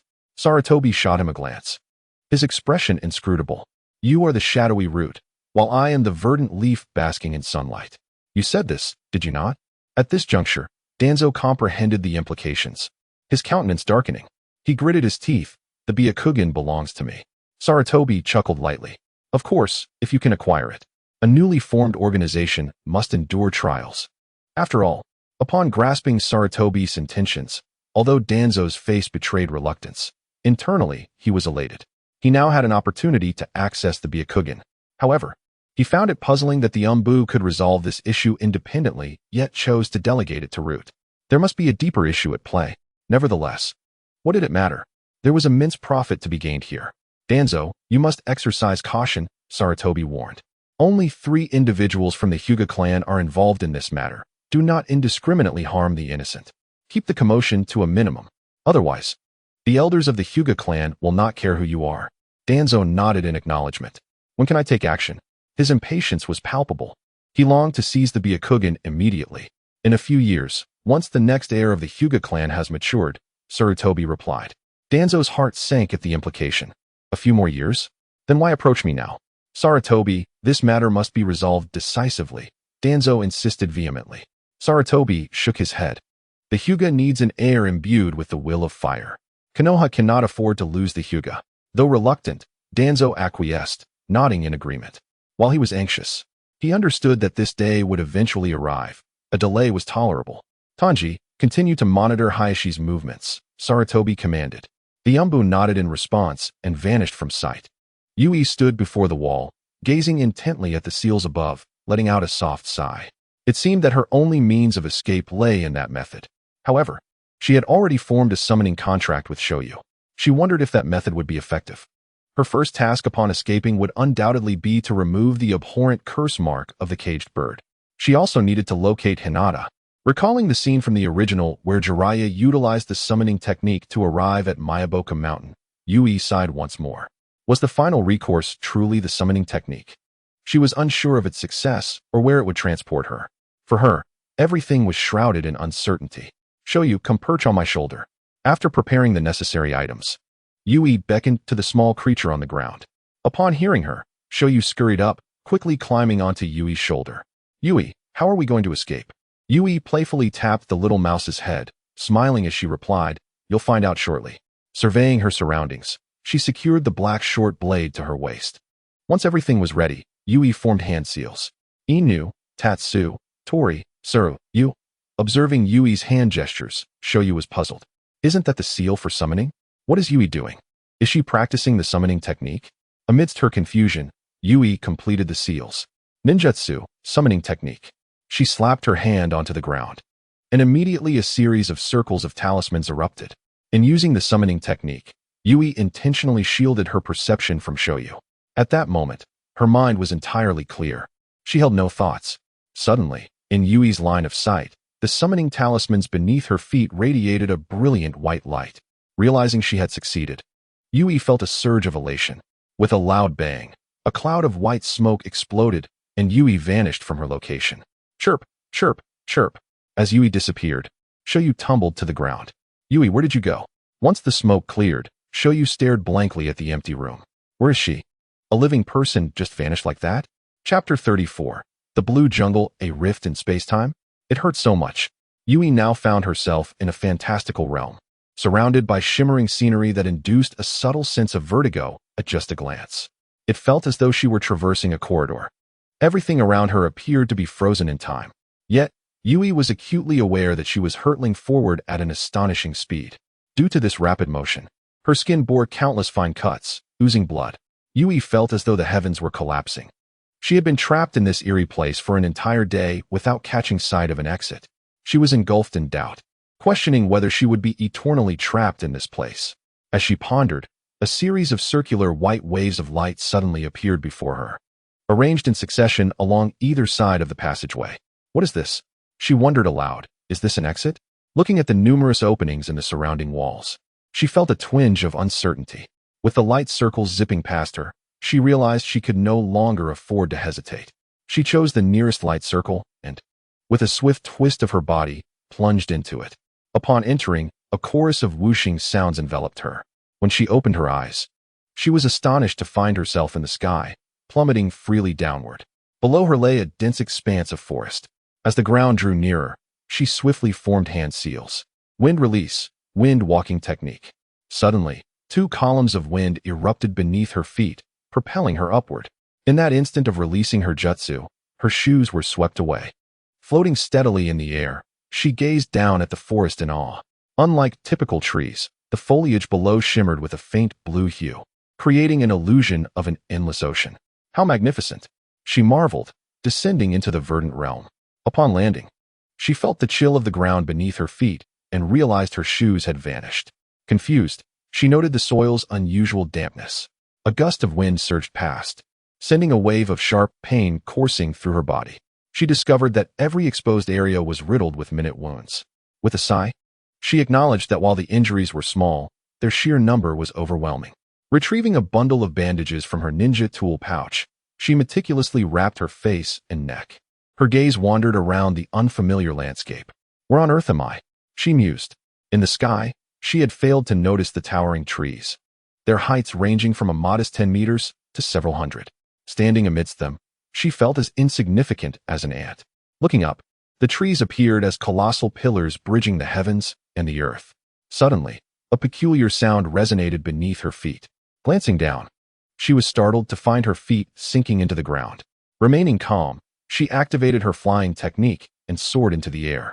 Floating above, she felt a sense of unease wash over her. Thankfully, her reflexes had been quick. She hadn't anticipated that the ground was a treacherous swamp. Before she could breathe a sigh of relief, a burning sensation flared in her feet. Sensing something was amiss, she instinctively looked down. But an abrupt wave of pain disrupted her movements. Her control over the flight technique faltered, and she began to descend. Gritting her teeth against the excruciating pain, she steadied herself and carefully landed on a branch. Damn it, she cursed inwardly, realizing her carelessness. She hadn't expected the swamp to be toxic, and her luck seemed perpetually unfortunate. Her once fair feet were now darkening, accompanied by a relentless throbbing. Frustration mounted as she thought she should have first surveyed her surroundings before landing. The pain intensified, nearly unbearable. Byakugan, "Activate," she commanded, eager to discern the condition of her feet. What she beheld left her breathless. The cells were visibly deteriorating at an alarming rate. Panic engulfed her. What is this place? Unable to rise or utilize her jutsu, she was desperate for a means of self-rescue, or she would surely perish. Then, a glimpse of pale blue leaves caught her eye.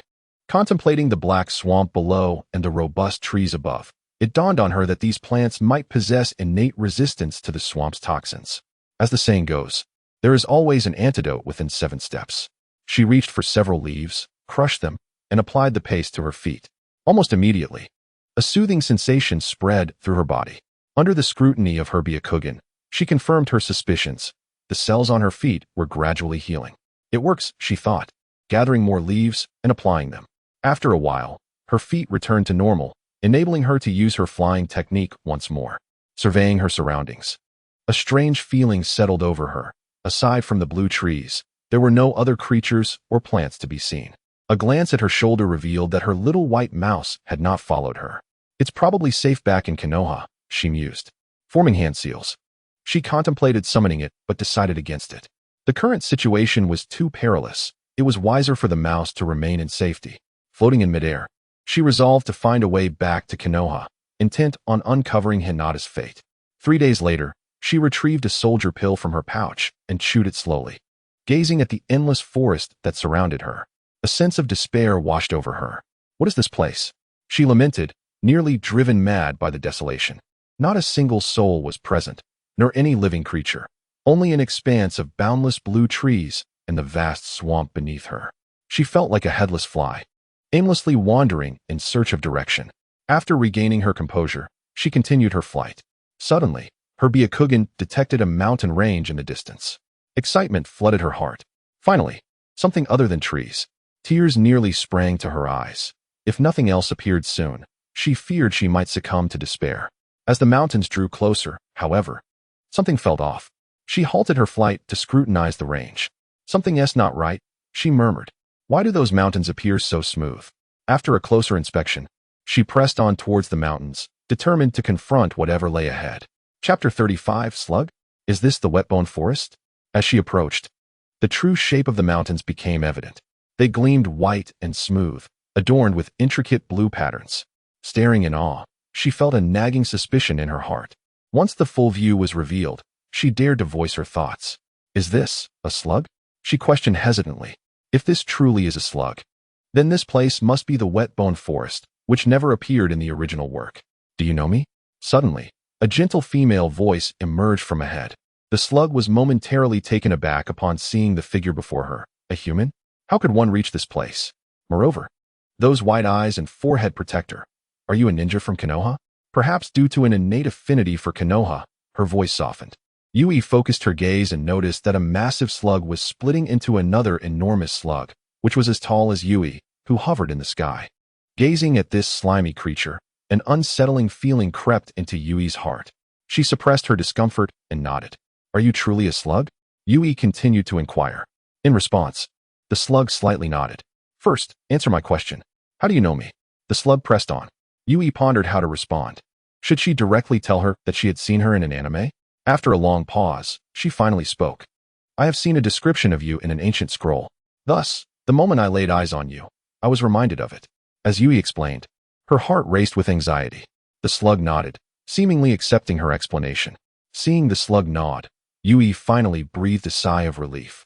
The slug, curious, asked, How did you arrive here? Hearing this question, Yui chuckled wryly. I was swept here by the chaotic currents of space after using a summoning technique without a contracted summoning beast. It is utterly ridiculous. The slug scolded, though there was no hint of anger in her tone, perhaps due to her excessively gentle voice. Is something wrong?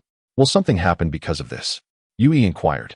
The slug sighed and explained, the speed within the chaotic currents of space is different from that of the outside world. By the way, I see you are a ninja from Konoha. Can you tell me how many years you have been in the chaotic currents since entering Konoha? I have encountered people who have spent thousands of years in those currents. Upon hearing the slug's explanation, Yui's expression turned serious. She had not anticipated the severity of the situation. Instantly, she thought of Hinata Nai, whose whereabouts remained unknown, and the little white mouse still in Konoha. In response to the slug's inquiry, Yui replied honestly. I entered the chaotic currents in the 26th year of Konoha. Yui spoke slowly. And I spent about a day in the chaotic currents. Upon hearing this time frame, the slug sighed. Fortunately, you are quite lucky. It should now be the 27th year of Konoha. Only a year has passed. Hearing that a year had already passed, Yui was incredulous. Had a year truly elapsed? No. She needed to return to Konoha quickly. Slug, I want to go back to Konoha, Yui insisted. In response, the slug shook her head. You are the second human to arrive here in 1,000 years. You are quite fortunate. Do you not wish to learn something? Hearing this, Yui was puzzled. What do you mean by the second human to arrive here? Only 2 humans have come here in 1,000 years. The slug nodded. This is the wet bone forest. As the name suggests, it is indeed wet bones, the slug said in a calm tone. You must have sensed it already, right? At this, Yui pondered for a moment. Had she sensed anything? Then she recalled the painful sensation in her feet, that feeling of decay. Even now, thinking back on it, it still hurt a bit. She finally understood why this place was called the Wet Bone Forest. The title was rather general. In truth, only the outer forest had the capacity to corrode flesh. Upon reaching this point, the slug appeared a bit embarrassed. Actually, the corrosive liquid in those swamps is all my saliva, haha. The main reason is to deter the frogs outside. After all, I cannot compete with them. Upon learning this, Yui felt somewhat speechless. No wonder the corrosive nature was so potent. It turned out to be the slug's saliva. And frogs? Did that not refer to Mount Myaboku? She finally understood why only 2 humans had arrived here in 1,000 years. With so much corrosive liquid around, it was no wonder she had not seen a single mosquito in the jungle. By the way, who is the other person?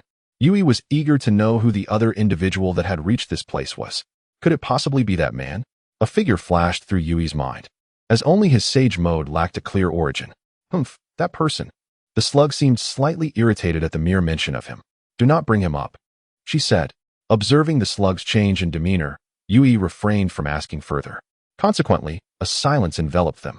After a long while, the slug resumed speaking. By the way, would you like to learn a power even greater than chakra? A power stronger than chakra? Yui felt a realization dawning upon her. In the original work, that could only refer to sage arts. Indeed, it is sage arts, the techniques of sages. The slug tempted. As expected, Yui thought to herself. However, she was currently uninterested in sage arts. She needed to return to Konoha to find Hinata Nai. Otherwise, learning anything would be futile. Thus, she directly declined. Never mind. I need to return to Konoha. I have important matters to attend to. Hearing Yui's response, the slug appeared slightly astonished. Why? She inquired. The young girl displayed admirable resolve, rejecting an immense temptation without hesitation.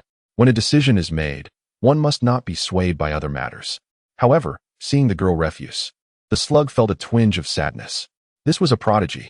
Just days ago, a nearby frog had boasted about training a human capable of mastering sage mode, mocking her for not having had a single sage arts practitioner in a millennium. Having finally spotted this glimmer of hope, she could not give up. Moreover, with her Byakugan, if she could learn sage arts, her future achievements might rival that man. At the very least, she had to make an effort. Chapter 36, Slug Sage 1. Upon hearing this, Yui shook her head. If there is a power stronger than chakra, I would definitely want to learn it. Yui said helplessly. But what? The slug asked eagerly, wanting to know the reason behind the refusal. I have a friend in Konoha who is missing, and I need to find her. Do you have a way to send me back to Konoha? After contemplating for a moment, the slug replied. Will you come back to study sage arts once you find your friend? The slug inquired, eager to avoid disappointment, as it was rare for someone to arrive at her domain. Yui nodded, of course. Hearing this response, the slug sighed in relief. That will suffice. However, since you have come this far, let us establish a summoning contract. You need a summoning contract to return to Konoha. Otherwise, flying back in your current state would likely take over a year. A summoning contract? Yui was puzzled. She thought she had already signed one with Shoyu. Could she sign another? But she reasoned that it should be permissible. Just like in the original work where Sasuke signed contracts with both the snakes of the Dragon Cave and an eagle. By the way, slug, if I have already signed a summoning beast contract, can I sign again? Upon hearing this, the slug appeared somewhat puzzled. However, after a moment, she seemed to realize something. And in a fit of anger, she exclaimed, Did you not claim to lack the ability to summon spirits? If you have signed a contract with other summoning beasts, then why were you ensnared in the chaotic currents of space? Yui sheepishly scratched her head. How was she to explain this? Never mind. To prevent any further misunderstandings from escalating, she decided it was best to reveal the truth directly.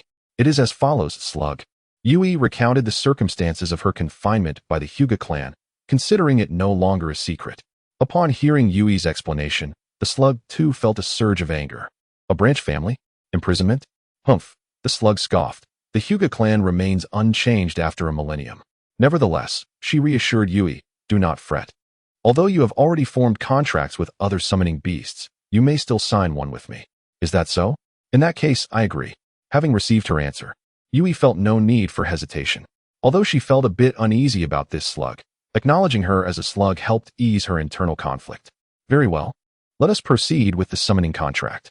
Upon hearing her consent, the slug felt a flicker of joy. However, she did not immediately produce the summoning scroll. Instead, she invited Yui. You must be weary after your long journey. Come, rest upon my head. I shall show you around. Yui felt a bit apprehensive. Why was she delaying the formation of the summoning contract? She was anxious. After all, it had already been a year. Can we hasten this process? I wish to return to Konoha. Hearing Yui's impatience, the slug sighed. It is not that I do not wish for your swift return, but my other self is currently not in Konoha. We must wait until my other self is summoned there before I can reverse the summoning to bring you back. Yui felt a wave of disappointment wash over her. Is that so? If your other self is summoned only after a year, does that mean I must wait a year to return to Konoha? The slug nodded. Yui found herself at a loss for words. Nevertheless, she thought, as long as she could return, that was what mattered. Resolving this, she accepted the slug's invitation. All right then, lead me inside. After all, she was beginning to feel fatigued from her prolonged flight, and her chakra was dwindling. Slowly, she descended onto the slug's head. To her surprise, the surface was not the slimy texture she had anticipated. Rather, it was smooth and soft, akin to lying upon a plush bed. Seeing Yui perched upon her head, the slug felt a sense of happiness. Sensing the small wounds on her body that had yet to heal, the slug activated her healing abilities, enveloping Yui in a green glow. Ah, this feels pleasant. As Yui experienced the soothing sensation, she understood that the slug was indeed healing her. Once her wounds had healed, the bandages on her body became superfluous. She casually removed them, revealing her fair and delicate skin. I cannot believe you are only 13. And your chakra reserves are significantly greater than those of your peers. 3 to 4 times more, I would surmise. Yui was taken aback. How could you discern my age? The slug chuckled lightly. While I was healing you, I inadvertently observed your bone age. Realizing this, Yui had almost forgotten that bone age could be assessed in such a manner. By the way, I still do not know your name. I am called Yui. Oh, then I shall refer to you as Lady Yui. Why? Yui inquired. Because I am merely a manifestation. Lady Yui, the slug continued as she traversed the vast mountain range formed by her own body, engaging Yui in continuous conversation. Yui found it curious that this slug differed significantly from the one described in the original tale. She was particularly loquacious. After crossing the slug-formed mountains, Yui beheld a scene she would never forget. Wow, how beautiful! Words alone could not adequately convey the splendor of the landscape before her. In the distance loomed a colossal mountain range, with a vast azure lake nestled at its base. Surrounding the lake were countless towering trees, their leaves so immense they dwarfed even the slug beneath her. Is it not exceedingly beautiful, Lady Yui? The slug inquired, sensing Yui's awe. Yui nodded, her gaze fixed in wonder. After a while, the slug brought Yui to a vantage point below the breathtaking scenery. Lady Yui, I must return now. My true self will come to fetch you shortly. True self? Yui asked, puzzled. Was not the mountain-like form your true self? The slug shook her head. Certainly not. My true self is roughly 5 times larger than that. Yui was astounded. If that was not the slug's true form, just how immense could it be? The slug gently placed Yui on the ground, then began to slither back in the direction from which they had come. Chapter 37, Sage Slug, Part 2. While awaiting the arrival of the slug's true self, Yui took the opportunity to admire the surrounding beauty. Why has it not arrived yet? After waiting for some time, the slug's form was still absent, yet she dared not wander aimlessly, choosing instead to remain in place. Oh, little Yu is still in Konoha. A familiar figure flashed through her mind. It had already been a year. She hoped that Yu was well. Yui formed a hand seal. Summoning technique. With a puff of smoke, a small white mouse appeared before Yui. However, the mouse seemed momentarily dazed, its curious eyes scanning the environment. Squeak, squeak. Laughing softly at the mouse's bewildered expression, Yui called out, "You." The mouse turned abruptly, recognition dawning upon it. "Yui?" It exclaimed incredulously. "Little you," Yui softly beckoned. The little white mouse joyfully leapt onto Yui's shoulder. "Oh, Yui, I thought you had abandoned me. I was trapped in that room, spending my days eating and sleeping. I felt so lonely." Little you lamented, recounting its experiences during their separation. Listening to the mouse's grievances, Yui comforted, "It is all my fault. I left you behind. I did not intend to leave you in that sealed chamber." She proceeded to explain the circumstances surrounding the space-time rift. Upon hearing this, Little Yu's demeanor softened. "Is that so? Then, Yui, did you sustain any injuries?" Yui shook her head. "I am unharmed, thanks to the sage slug." "Sage slug?" Little Yu questioned, perplexed. "Who is that?" "Why, that would be me." Just as Yui intended to elaborate, a familiar voice resonated nearby. Could it be the voice of the slug? Yui thought. Perhaps the true self had arrived. Both she and Little Yu turned to face the source of the sound. Upon catching sight of the figure, Yui was left in utter astonishment, and even Little Yu gaped in awe at the sight before them. "Is this the sage slug you mentioned? How beautiful!" Yui exclaimed, her soul questioning, "Are you the slug?" The figure before her was not a slug or a snail, but rather a tall and elegant woman. Adorned with a splendid floral crown atop her head, she wore a delicate, light blue kimono, and on her back, she carried a massive green scroll. Her attire, while understated, exuded an air of dignity and authority. "What? Do you not believe me?" the slug teased. "Isn't it said that the slug sage is larger than the mountains?" Yui looked at the slug with a hint of confusion. "Moreover, didn't you just mention that your true form is also quite large?" The slug nodded in acknowledgement. "That rumor is indeed accurate. It's just that I have mastered the transformation technique of your ninjas. Otherwise, how would you ever meet me?" The slug replied, somewhat exasperated. "Really? I didn't expect that you could perform ninjutsu." Yui exclaimed, surprised. "Oh, is this little white mouse your summon?" the slug asked, intrigued by the small creature perched on Yui's shoulder. Yui nodded affirmatively. "Yes, her name is Xiaoyu." She introduced her companion. "She's a sealing technique mouse." In truth, Yui was somewhat uncertain about Xiaoyu's species, as such a summoning creature had not appeared in the original work. "Hello, Slug Sage, I am Xiaoyu." The little mouse greeted awkwardly. The slug chuckled. "Yes, my name is Slug. From now on, we shall be good companions. And please, just call me Slug." "I don't mind those titles." Xiaoyu nodded in agreement. "Then I will call you Slug." At last, the awkwardness dissipated. Referring to someone as Sage felt oddly strange. "Why do you say we will be good partners?" Xiaoyu inquired. "You'll find out soon enough," the slug replied cryptically. The slug then removed the enormous scroll from her back, laying it flat on the ground and unfurling it. "Yui, come here. We shall sign the summoning contract." Yui nodded and approached, gazing at the scroll that lay open before her. "A summoning contract? You are a summoning beast?" Xiaoyu exclaimed in astonishment, realizing that this beautiful lady was indeed a summoning creature, and she was about to enter into a contract with Yui. "Of course. Would you like to see my original form?" the slug offered. Xiaoyu, now intrigued, agreed to the request. "Yes, please show me." As the slug extended her arm, it gradually transformed into a white hue, swelling and then splitting into a bug. "Is that a bug?" Xiaoyu gasped, taken aback. Why did such a beautiful slug sage have a form of a bug? "What do you think? Is it beautiful?" the slug asked playfully. "It's pretty," Xiaoyu replied shyly, forcing a compliment. Noticing the mouse's reaction, the slug turned her attention back to Yui, who was examining the summoning contract scroll. "By the way, slug, who were the individuals that signed this summoning contract before?" Yui asked, recognizing two familiar names on the scroll, while the others were completely unknown to her. Tsunade, Hashirama Senju. Indeed, that man had once visited the Wetbone Forest, though where he had learned his sage techniques remained a mystery. However, there were not many names. The scroll had only 4 or 5, and it was barely 1/10 unfurled. The slug shook her head, seemingly reluctant to discuss those individuals. "Aside from the first one, the rest have already passed away. Discussing them further seems pointless." Yui nodded, respecting the slug's desire to refrain from elaboration. "However, you might want to meet that girl named Tsunade. She is also a Konoha ninja and is around your age." Yui's next reply took her by surprise. "Oh, I know her. Technically, we are classmates." "Really? You two actually know each other? What a coincidence." Chapter 38, Summoning Contract, Slug. "By the way, Slug, how do we sign the summoning contract?" Yui inquired. Simply write your name in blood in the designated space, the slug instructed. Yui nodded, complying with the instructions.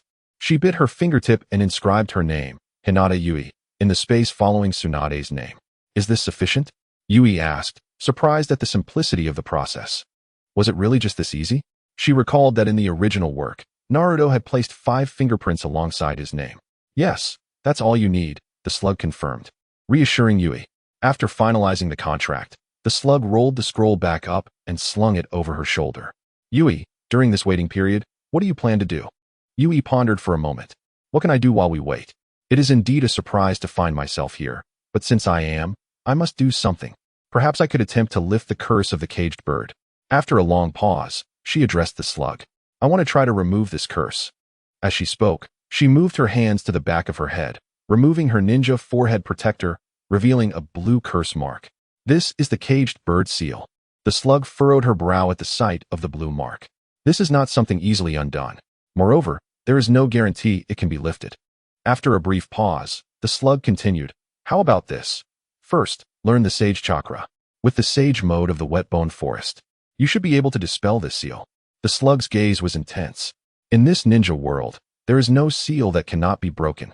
This approach is safer, isn't it? I suspect your method for lifting this seal might be quite perilous. The slug seemed to see through Yui's thoughts. Yui's heart skipped a beat. It felt as though the slug could perceive her innermost concerns. Indeed, using a death-like state to deceive the caged bird seal could lead to genuine demise if not executed properly. Yet, her primary worry remained the integrity of her Byakugan. The essence of the caged bird seal was to protect the eyes. Upon sensing the host's death, the seal would self-destruct the Byakugan structure. Yui's foremost concern was this. The last time she had experimented on the little mouse, its eyes had not been destroyed by the seal. She remained baffled as to why. After hearing the slug's suggestion, she hesitated. If there were a more optimal solution, that would undoubtedly be preferable. How long does it take to learn sage techniques? The slug contemplated for a moment before responding. Honestly, I cannot say. If your talent is exceptional, it might take 2 to 3 years. If not, it could take 7 to 8 years, or even a decade or more. That long. Yui sighed, feeling somewhat disheartened. She recalled that Naruto had managed to learn the sage techniques of Mount Myaboku in just over a month. She exhaled deeply. It seemed she had no choice but to take the risk. The worst-case scenario would be losing her sight. However, she was not overly concerned about that. For during this time, her chakra sensing ability had significantly improved. Now, if she closed her eyes, she could perceive everything within a 30-meter radius. Yet, losing the ability of Byakugan would be a regrettable loss. The sage techniques of the Wet Bone Forest differed from those of the other 2 sacred places. The techniques of Mount Myaboku and Ryuchi Cave were far too chaotic, and those who learned sage techniques could easily be assimilated. The Wet Bone Forest stood in stark contrast to the 2 others. Gentler in nature and resistant to assimilation, the slug explained. Yui, realizing the implications, decided it was best to decline the offer, acknowledging that the required time was simply too extensive. After a moment of contemplation, she resolved to revisit the idea when more time was available. I understand, Yui, the slug observed, recognizing the determination within her heart. When you break the seal, I must be by your side to assist you. Yui nodded in acceptance of the kindness offered, as she indeed required a companion for the task. When shall we commence? She inquired. I need to prepare some tools. It will likely take a few days, came the response. In the village of Konoha, the Hyuga clan's head received thrilling news. Sir, the fusion of the eyes has reached a complete 100%. You may remove the eye patch. Sano exclaimed, clutching his experimental notes with excitement. Very well. Hyuga Kaze eagerly lifted the covering that had obscured his sight. As he slowly opened his dry eyes, the dim light of the laboratory flooded his vision, causing him to momentarily shut them again due to the brightness. Noticing this, Sano hurriedly extinguished the light. It's done, sir. Upon hearing this, Kaze cautiously opened his eyelids once more. This time, he succeeded. The laboratory, now devoid of its sole light source, revealed only faint outlines. This day has taken far too long. It had been a full year since the transplantation of his Byakugan, and only now had it fully integrated with his body. Byakugan. Activate. At the moment the Byakugan awakened, a faint blue light flickered within his pupils. Upon activation, Kaze felt his chakra swiftly depleting. What is happening with this chakra consumption? He voiced his confusion. According to previous experiments, The Byakugan should result in gradually lower chakra expenditure. Why is it so substantial this time? Sano, sensing the peculiarity in Kaze's energy, decided to activate his own Byakugan to observe the chakra pathways within him. What he saw startled him. All of Kaze's chakra was converging towards his eyes. "Sir, your chakra." Sano attempted to warn Kaze of the anomaly, but was met with a piercing glare that silenced him. Kaze was aware of the disruption within his body. However, he chose to focus on familiarizing himself with his newfound power. He could feel his eyes growing stronger and sense the awakening of certain jutsu. Suddenly, due to the heightened sensitivity of his Byakugan, he detected an unusual disturbance in a corner of the room. A rat? Kaze's expression froze in disbelief. How could a ninja infiltrate his laboratory undetected, especially with the Byakugan? Were it not for his newly acquired powers, he might never have realized the presence capable of evading his sight. Nonetheless, he was determined to uncover the identity of this intruder. "Let us test this new power on you," he resolved, raising his left hand and slowly gathering chakra. In the shadows, the cloaked ninja observed Kaze's movements. Beads of cold sweat forming on his brow. There was no escaping now. He steadied his racing heartbeat. He could not allow his identity to be revealed, even if it meant death. With swift hands, he formed seals just before the impending attack. "What is the master doing?" Sano murmured softly, puzzled as Kaze directed an unknown jutsu towards the wall. This technique was unfamiliar to him, seemingly not from the Hyuga clan's repertoire. Could it be a power derived from the Byakugan? Excitement surged within him at the thought that unlocking the Byakugan's potential was indeed the right path. As the chakra Kaze had gathered shifted from his eyes to his right hand, a beam of white laser erupted forth, filling the surrounding space with searing heat. The dark-clad ninja sprinted along the wall, desperate to escape the laser's path. "Damn it," he cursed inwardly, questioning the nature of this jutsu. Was it fire release? No. Fire release lacked such potent cohesion. Realizing he could not afford to stop, he struggled to buy time as his jutsu neared completion. Witnessing the ninja evade his attack, Kaze refused to relent, continuing to direct the laser in pursuit of the fleeing figure. Frustration mounted as he failed to land a hit, compelling him to channel even more chakra into his assault. Meanwhile, Sano stood in astonishment, bewildered by the presence of another ninja in the laboratory, oblivious to how long they had remained unnoticed. Suddenly, the searing laser grazed the dark ninja's back, igniting a painful burn. He understood he could not escape the attack. However, he had bought enough time to complete his jutsu. A dark vortex began to conceal itself at the nape of his neck. "The Hyuga clan shall not be spared by us, Cloud Hidden," he shouted defiantly, slowing his pace to allow the laser to catch up to him. Hearing the ninja's words, Kaze furrowed his brow. His instincts warned him that this individual could not be allowed to perish, yet it was too late to cease his onslaught. A piercing scream erupted from the ninja as the laser struck true. Feeling the cessation of the intruder's heartbeat, Kaze, exhausted from chakra depletion, collapsed. "Master." Sano rushed to support Kaze, channeling chakra into him. "It is my fault. I failed to prevent the intrusion," he lamented. Kaze shook his head in response. "This matter requires further investigation." They were evidently prepared. Sano nodded in agreement. Moments later, Kaze's chakra began to recover slightly. A figure approached swiftly, landing behind him. Upon seeing the disarray of the laboratory, Hyuga Yuki's expression tightened. She immediately knelt an apology. "Master, I failed in my duty and allowed an intruder into the laboratory." "Humph." Kaze scoffed at her arrival. "You cannot evade responsibility for this. The laboratory has only one entrance. How could someone infiltrate?" He commanded sternly, "Go and investigate immediately." "Yes," Yuki replied, hastily departing. Kaze approached the fallen ninja's body, noting the peculiar fabric that had shielded the intruder from the Byakugan's perception. "This clothing can obscure the Byakugan's sight?" He grasped the garment, tearing it away with ease. "What an intriguing item," he remarked, observing its resilience despite the burning rays of Byakugan's laser. "It appears to be a valuable ninja tool."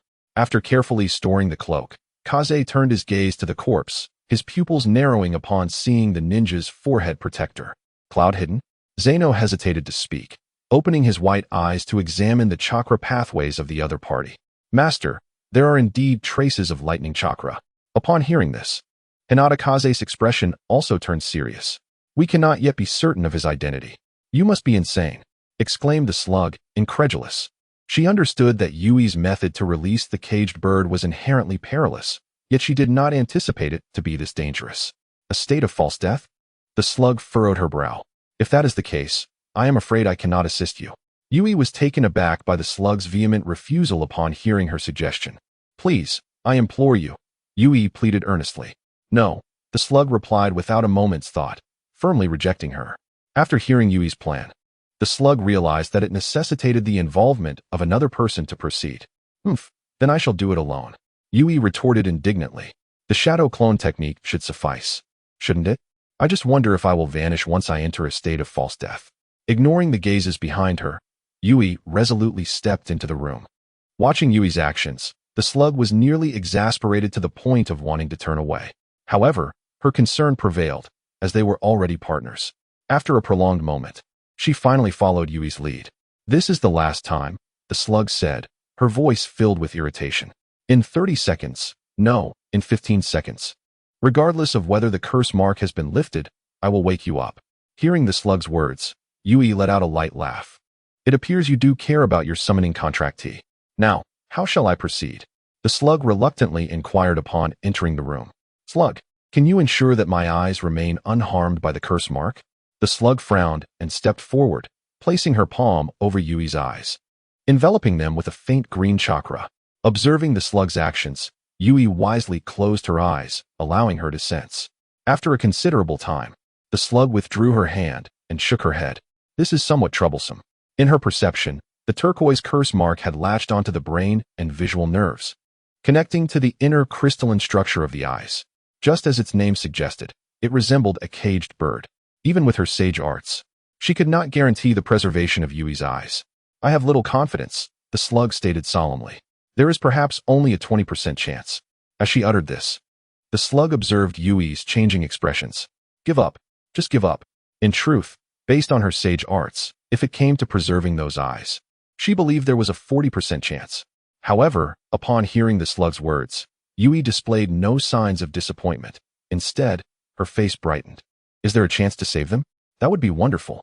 Yui had not anticipated that her casual inquiry might indeed yield a glimmer of hope for her eyes. In her mind, she had resigned herself to the belief that they were doomed to be lost.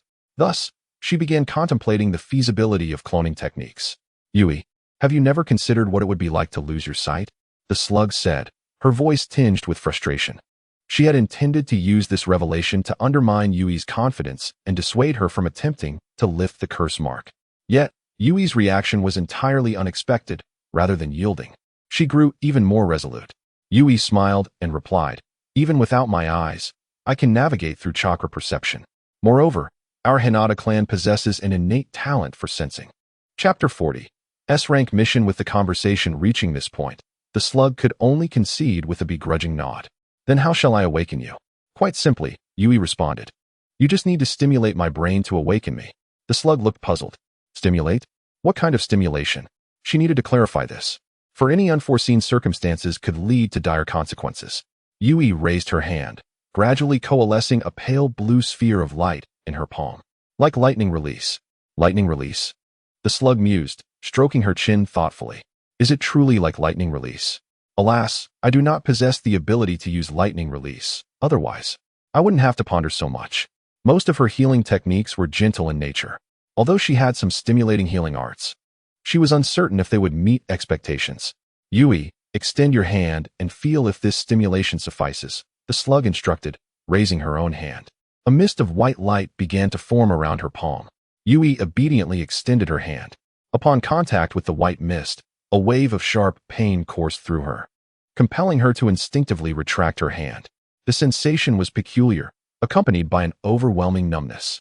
It was more excruciating than typical lightning release. Slug, is this a healing technique? It hurts so much, she complained.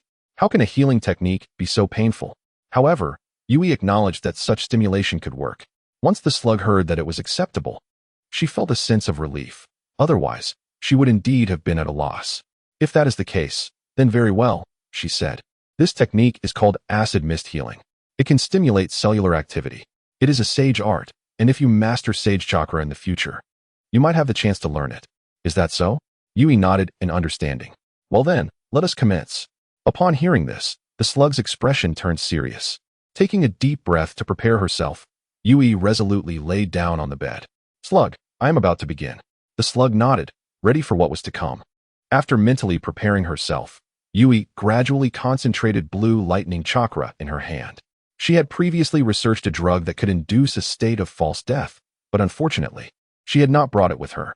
Hence, she had no choice but to rely on lightning release. The drug worked by numbing the brain, inducing a stimulating false death.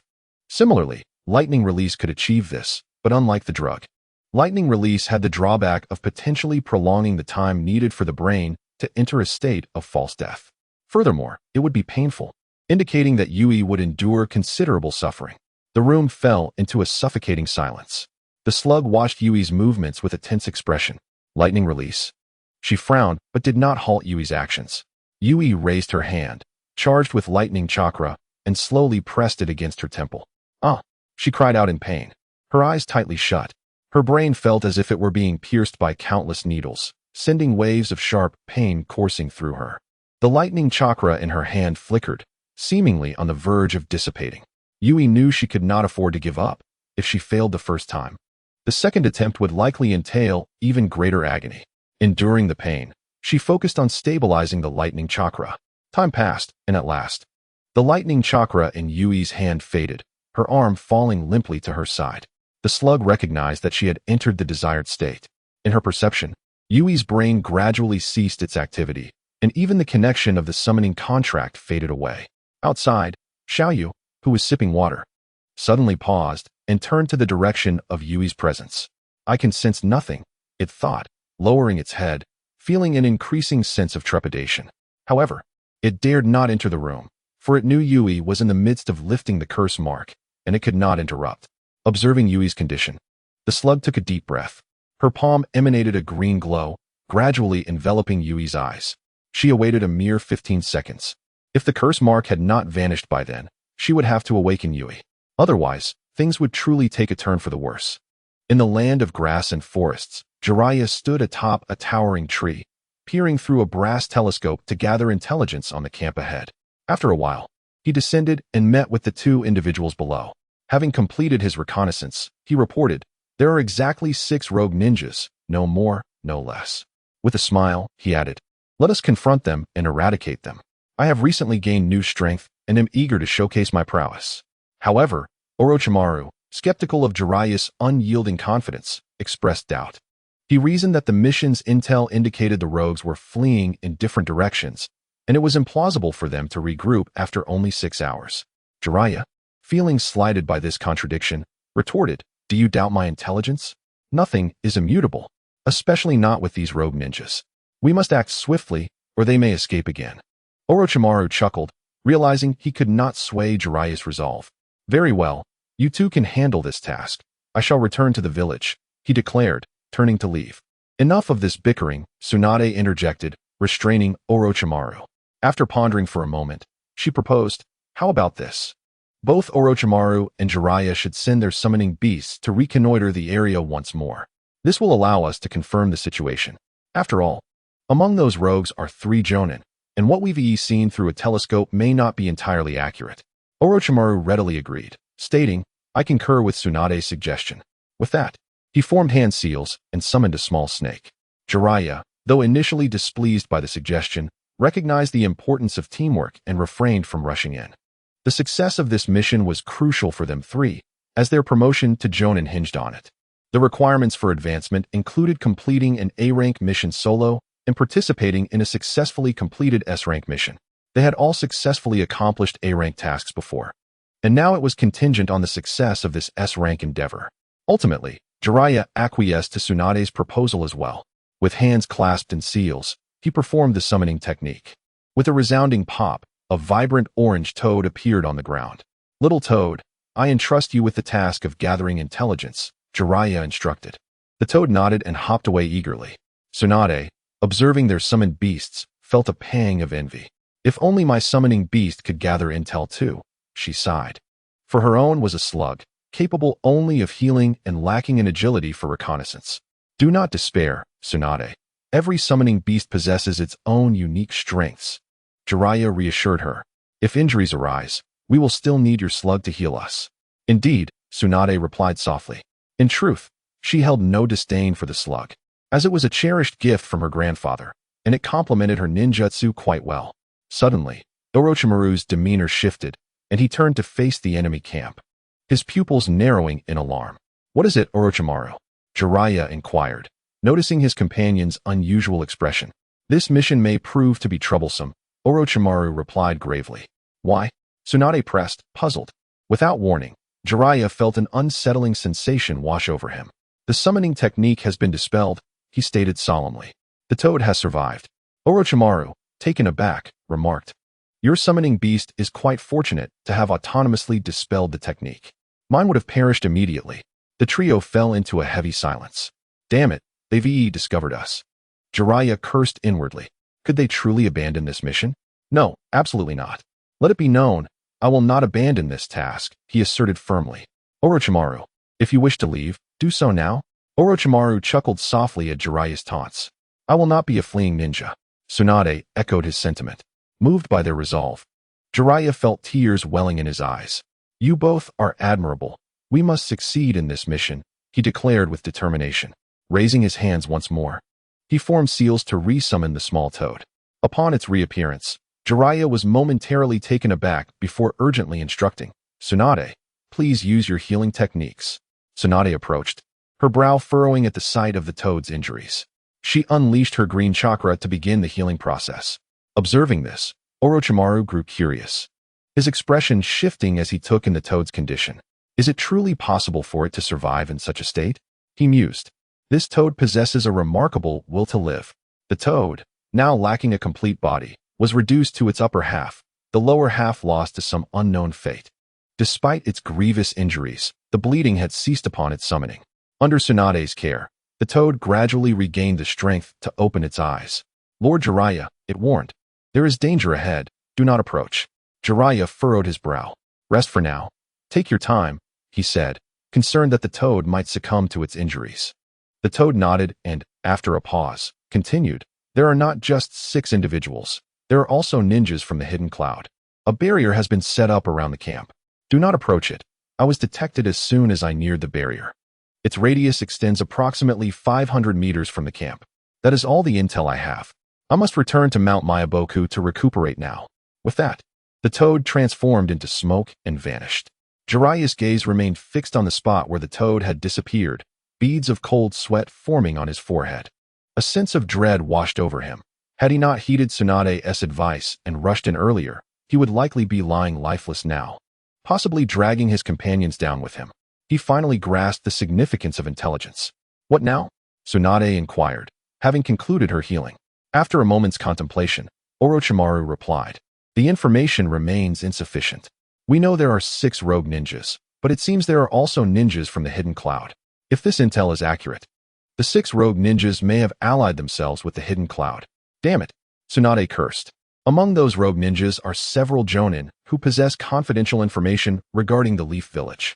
Now that they have united with the ninjas from the hidden cloud, it appears the information cannot be preserved. We must devise a plan to eliminate them all," Orochimaru proposed. "Otherwise, we risk allowing the ninjas from the hidden cloud to escape." At this suggestion, the trio fell into a contemplative silence. Upon regaining his composure, Jiraiya slowly began to speak. "We must first focus on the barrier. We need to dismantle that sensory barrier to infiltrate and launch a surprise attack." Hearing Jiraiya's words, Orochimaru pondered. Suddenly, an idea struck him. If it were merely a range-based sensory barrier, then using Earth Release to burrow underground could easily allow us to bypass it. Upon hearing Orochimaru's suggestion, Jiraiya felt it was indeed a plausible plan. However, Jiraiya added, "Once we enter the barrier's vicinity, we must first eliminate the ninja maintaining it." Orochimaru nodded. "All right, then let us proceed to deal with the barrier's guardian." As Jiraiya spoke, he formed hand seals and prepared to use Earth Release to burrow underground. Witnessing this, Orochimaru helplessly rubbed his forehead before delivering a light smack on Jiraiya's head. "Fool," Orochimaru admonished. "Do you wish to rush to your demise when our intelligence is insufficient?" Jiraiya rubbed his swollen forehead. Yet, he refrained from complaining, for he recognized his own significant oversight.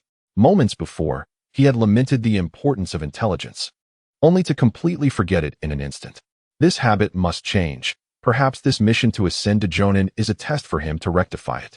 After halting Jiraiya's actions, Orochimaru formed hand seals and invoked a summoning technique, calling forth a deep brown snake. "I beseech you, rock snake." The snake nodded, twisting its body before burrowing into the earth. After an indeterminate period, the rock snake returned from its reconnaissance.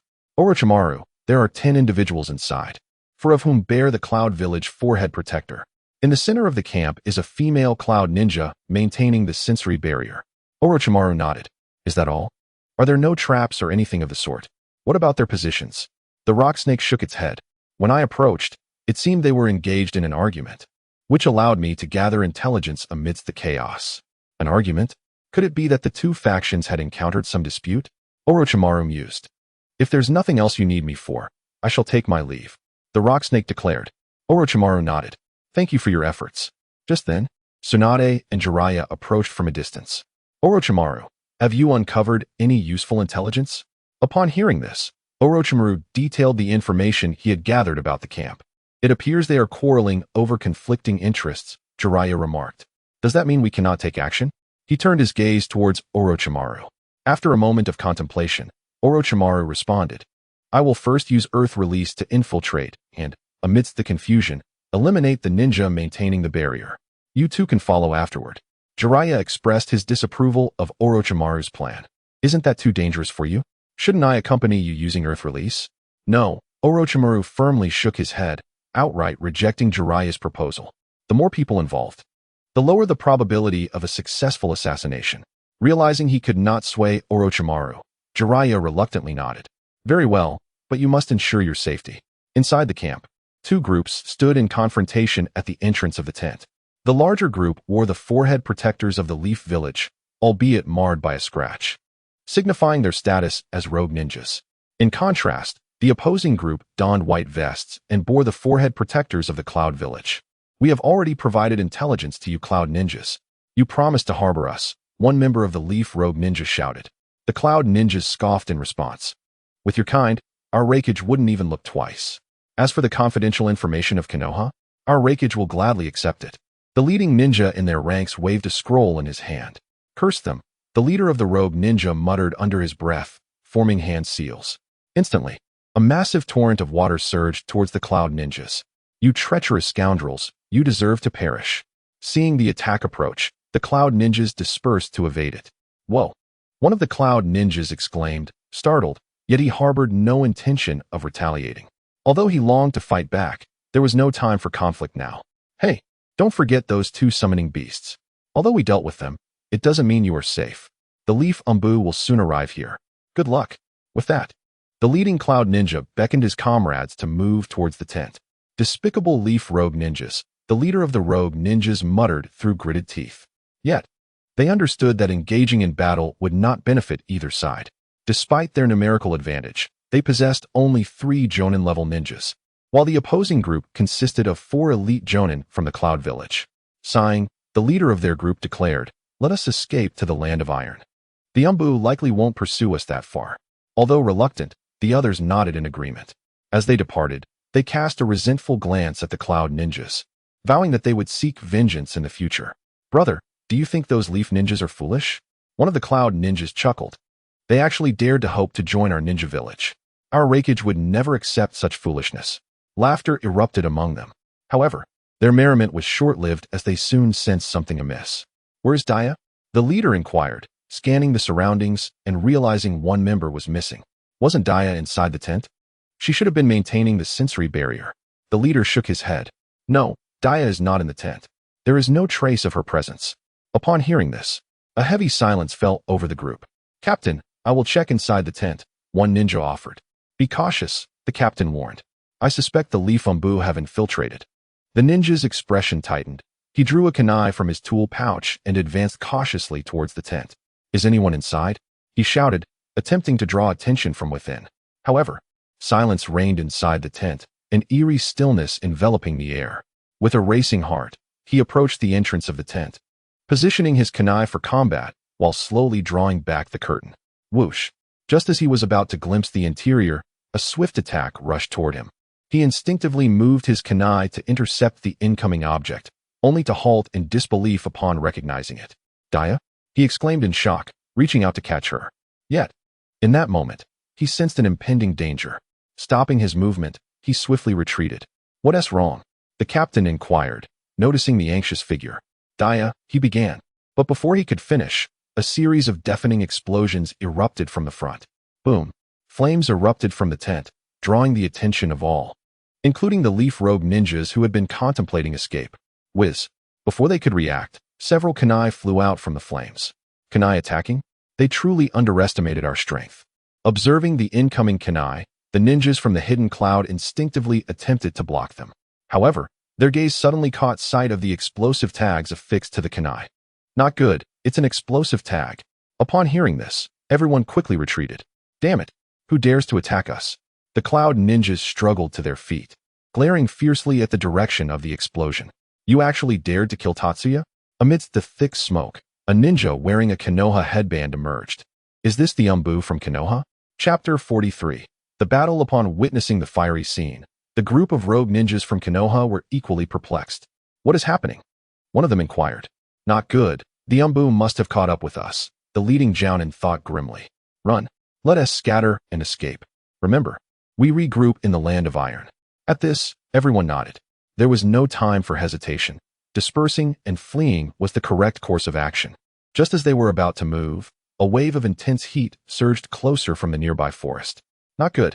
The three jounin sensed an unusual fluctuation of chakra. Fire release. Great fireball. A fireball shot from the forest, rushing towards them with ferocity. Realizing the imminent attack, the three jounin disregarded the chunin and swiftly scattered in different directions. Boom. Before they could escape the explosion's radius, their bodies were hurled through the air by the force of the blast. Gasping for breath, they struggled to their feet, their eyes fixed on the site of the explosion. At the center of the blast, only two charred figures remained, one of which was rolling on the ground. Help me, help me. Uffed. Before they could render assistance, the rolling figure was struck in the neck by several kunai flying in from a distance. It died on the spot. Damn it. Their gazes turned towards the direction from which the kunai had come. Stop hiding. Who are you? A brown-haired jounin shouted. His heart already held the answer as he watched the approaching ninjutsu. The Umbu from Konoha. It seems we will not survive this day. Whiz. Two figures emerged from the forest, landing gracefully on the ground without a sound. Hee, my ninjutsu is quite formidable. Jiraiya glanced at the fiery pit on the ground. Be serious, Tsunade. Tsunade firmly patted Jiraiya's shoulder. The three jounin were momentarily stunned to see that their opponents were just two children. Two of them even displayed expressions of joy. So, they are not Umbu after all. Phew, come down here. The brown-haired jounin's fear deepened upon seeing the two. These two ninjas are the Hokage's disciples, he murmured to himself. He had seen them in the Hokage's office a few years prior. It was said that the Hokage's three disciples had already become chunin at the tender age of 9. Now, appearing here, could it be they are undertaking a jounin examination mission? Realizing this, he began to contemplate retreating, his feet subtly shifting backward. The third Hokage would not send his disciples unless he believed they possessed sufficient strength. Jiraiya, let us swiftly conclude this battle. Orochimaru has 3 jounin on his side. Tsunade cast a casual glance at the 3 before her. 3 is still somewhat troublesome. Upon hearing this, Jiraiya's expression turned serious. Indeed, Orochimaru must hold off 3 attackers alone. We need to finish this fight quickly. He is probably waiting for our assistance. Tsunade, I'll take care of those 2. You handle that one over there. Jiraiya indicated towards the brown-haired jounin. Tsunade nodded. Her combat prowess stemmed largely from her strength, and facing 2 opponents simultaneously would indeed pose a challenge. However, it did not imply she could not triumph, merely that it would take some time. Gathering chakra in her hands, she swiftly moved behind the brown-haired jounin. Boom. Tsunade launched a powerful punch towards the brown-haired ninja. Ugh. The brown-haired jounin was startled by the sudden attack. He had no time to contemplate. Just as the strike was about to land on him, he narrowly dodged it. This girl's strength is astonishing, the brown-haired jounin thought, glancing at the crater left on the ground. No wonder she is a disciple of the 3rd Hokage. It seems escape is no longer an option. With a determined swing of his arm, he hurled several shuriken towards Tsunade. Observing the incoming shuriken, Tsunade did not underestimate the attack. Instead, she treated it with utmost seriousness. She sidestepped and evaded the barrage. While avoiding the shuriken, she also monitored the movements of her opponent. Sure enough, in the instant she dodged, his figure vanished from sight. Unfortunately, though he possessed strength, he lacked experience. A man's voice resonated to Tsunade's left. Farewell. A kunai glinting with deadly intent struck towards her waist. Humph. Tsunade scoffed. She had long been prepared for this. Her left hand suddenly lashed out, firmly grasping his wrist. Crack. The sound of shattering bones echoed. Ugh. The brown-haired Jounin appeared astonished by the unexpected turn of events. To betray one's village is to accept the fate of death. Tsunade firmly restrained his arm, her right hand coiling with power as she pivoted, driving her fist into his abdomen. With explosive force, her fist surged forward, producing a series of thunderous sounds as it approached him. Seeing the impending attack, the brown-haired Jounin steeled himself, drawing another kunai to sever his trapped arm. In this manner, he narrowly escaped Tsunade's assault. Damn it, I was careless, he thought, clutching his wound in pain. He was a sensory-type ninja, not skilled in taijutsu. Just as he contemplated his next move, he was taken by surprise. Tsunade's assault came swiftly once more. With a swift motion, she evaded yet another attack. However, this time, Tsunade would not grant him a moment's respite, spinning around and delivering a powerful kick. Realizing he could not dodge this attack, the brown-haired Jounin barely managed to block it with his remaining arm. Boom. A tremendous force struck him, sending him hurtling away until he crashed into several trees. Finally coming to a stop. Uffed. A warm sensation filled his abdomen as he spat out blood. Damn it. After being struck, he found it difficult even to stand, let alone retaliate. Whoosh. The sound of slicing air filled the space. Looking up, he saw several kunai flying towards him. He attempted to swing his right arm to defend himself, but when he felt no response, realization dawned too late. Uffed.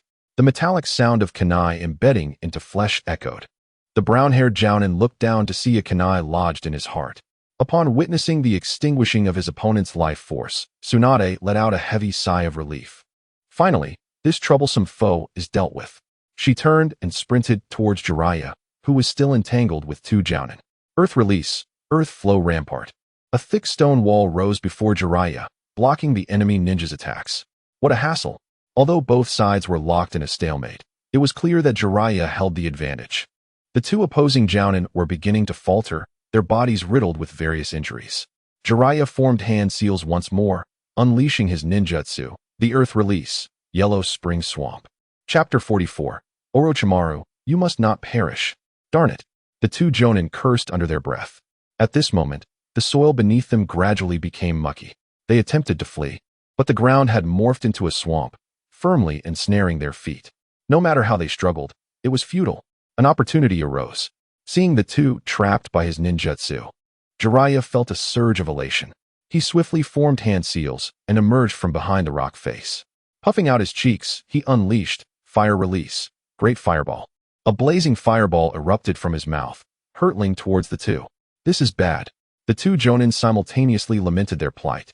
As they witnessed the impending attack, their gazes met. They quickly formed hand seals together. Water release, water barrier. A massive wall of water formed before them, barely halting the fire release. However, to their astonishment, the flames did not dissipate and continued to burn. What kind of fire release is this? Its power is extraordinary. One of the Jounin in white exclaimed. We underestimated him. Despite his youth, he possesses immense strength. The white-clad Jounin was taken aback by the formidable prowess of this young man. Even combined, they found themselves at a disadvantage. What shall we do now? Inquired the Jounin in a vest. You were the one who urged us to defect. You must devise a plan. I have no idea. The white-clad Jounin replied, shaking his head. Moreover, wasn't he this your choice? He added dismissively. Damn it. The Jounin in the vest felt his temper rising. Yet, he understood that this was not the time for disputes. Once they escaped, he would ensure the other would pay. Jiraiya concealed himself once again behind the wall. Observing the situation, they managed to block it? Jiraiya furrowed his brow. It appears I must resort to that technique. I can only hope the previous ninjutsu can hold them for a while longer. However, that technique is one I have only just mastered. I can likely maintain it for just a minute. He crossed his legs and closed his eyes, entering a state of quiet meditation. Suddenly, a familiar voice interrupted his thoughts. Jiraiya, do you need my assistance? He opened his eyes and saw Tsunade approaching. Have you concluded your battle? Jiraiya asked, perplexed. Tsunade nodded. I have resolved my side. Seeing you still embroiled in conflict, I came to assist. You arrived just in time. I indeed require your help. Upon Tsunade's arrival, Jiraiya dismissed the idea of using that technique. What must I do? Tsunade inquired. Jiraiya leaned closer, whispering his thoughts into her ear. Tsunade nodded, comprehending the plan. Meanwhile, the two Jonin struggled against the relentless swamp. Ugh, this swamp is truly troublesome. After expending tremendous effort, they finally extricated themselves. However, they were perplexed as to why their adversary had not attacked during their escape. Logically, this should have been the opportune moment for an assault. Could it be that he has exhausted his chakra? Let us go. We shall disregard him, the white-clad Jonin declared, shaking his head. Regardless of the reason for the enemy's inaction, they could not afford to waste this opportunity. Agreed, the Jonin in black nodded. Having experienced their opponent's strength, he had lost the will to fight. The two exchanged glances and turned to flee in opposite directions. Suddenly, the ground beneath them stirred once more, and before they could react, their legs were ensnared by the swamp again. Damn it, this vile ninjutsu again. Seeing the two ensnared once more by his technique, Jiraiya chuckled softly. Let me show you the ninjutsu taught to me by Master Sarutobi. He slowly formed hand seals, leaning back as his chest and abdomen began to swell. With a puff of his cheeks, a column of fire erupted from his mouth. Fire release, fire dragon flame bullet. Damn it. The two cursed simultaneously upon witnessing the ferocity of the technique. Water release, water barrier. The water ninjutsu once more attempted to shield them from the fire release. However, they were unprepared for the fact that this fire release was continuous. Their water techniques could not withstand it. The Jonin in the vest pondered for a moment before stating, I will prepare a more potent water jutsu. You hold them off for now. With that, he broke free from the control of the swamp, crouching down to form hand seals. What are you doing? With one less person supporting the water barrier, it is weakening rapidly. The white-clad Jonin felt an immense pressure mounting. Hurry up with those seals, he urged. As the two ninjutsu collided, a thick mist enveloped the area, obscuring visibility. At this moment, the Jonin in the vest was sweating profusely, hastening his hand seals. There are so many seals for this technique. After some time, the white-clad Jonin could no longer withstand the onslaught, and the ninjutsu began to wane. Just then, the Jonin in the vest completed his technique. Water release, water dragon bullet technique. A dragon-shaped column of water coalesced around them, clashing with the advancing fire release and halting its progress. Moreover, it pushed back the fiery assault. Boom. The clash of powerful ninjutsu intensified the surrounding mist, further diminishing visibility. The two sighed in relief. Thank goodness we held them off. Let us move while the area is obscured, the white-clad Jonin whispered. Upon hearing this, the Jonin in the vest nodded, and they moved cautiously towards the edge of the swamp. At that moment, a fierce whoosh broke the silence. Before they could react, a tremendous force struck them from behind. Crack, crack. The sound of shattering bones echoed as they were forcefully slammed back into the swamp, face down. Ugh, ugh. Their bodies were tightly adhered to the muck, rendering them immobile, and even breathing became a struggle. Let me go? The white-clad Jonin pleaded. Hearing this, Tsunade frowned and applied more pressure to their legs. Once she sensed they had ceased breathing, she shouted back, Jiraiya, it's done. They've been dealt with. Tsunade had grown weary of the sticky sensation beneath her feet. A gust of wind swept through, dispersing the mist, revealing the surroundings clearly. Jiraiya emerged from the front as the swamp gradually vanished, transforming back into solid ground. As the swamp receded, the two corpses beneath Tsunade slowly became visible. Confirming their demise, she retrieved 2 scrolls from her ninja tool pouch, sealing the bodies within. After completing the necessary procedures, the two exchanged glances and began to move toward Orochimaru's location. There are likely 4 Jonin on Orochimaru's side. I wonder if he can hold out. Jiraiya expressed his concern. Do not worry. He should be fine, Tsunade replied, though her words betrayed confidence. Her heart was heavy with worry. As they approached, the sight before them caused their pupils to constrict. This is bad. A vast expanse of land lay charred by fire release, littered with the remnants of battle. Kunai and shuriken were embedded in every corner. In the not-so-distant horizon, Orochimaru lay battered and bruised upon the ground, while before him lay 3 unidentified corpses. Orochimaru, please don't die, Jiraiya whispered. The two quickly halted beside Orochimaru. Upon witnessing the extent of his injuries, Jiraiya stood frozen, his gaze vacant, unable to regain his composure. Tsunade swiftly approached Orochimaru, examining his wounds. What on earth happened? How did he end up in such a dire state? Tsunade cursed silently. Orochimaru's injuries were grievous. A deep laceration extended from his left shoulder down to his thigh. A fine sheen of cold sweat broke out on Tsunade's forehead as she trembled, gathering green chakra to begin treating Orochimaru's wounds. However, due to the length of the wound, she could not heal him in one go. After a moment's contemplation, Tsunade bit into her thumb. Summoning technique. Chapter 45. Who saved him? A massive slug materialized before Tsunade. The slug paused momentarily, then spoke. Lady Tsunade, how may I assist you? In response, Tsunade urgently replied, Slug, I need your help with the treatment. The slug nodded, having spotted Orochimaru lying on the ground. Understood, Lady Tsunade.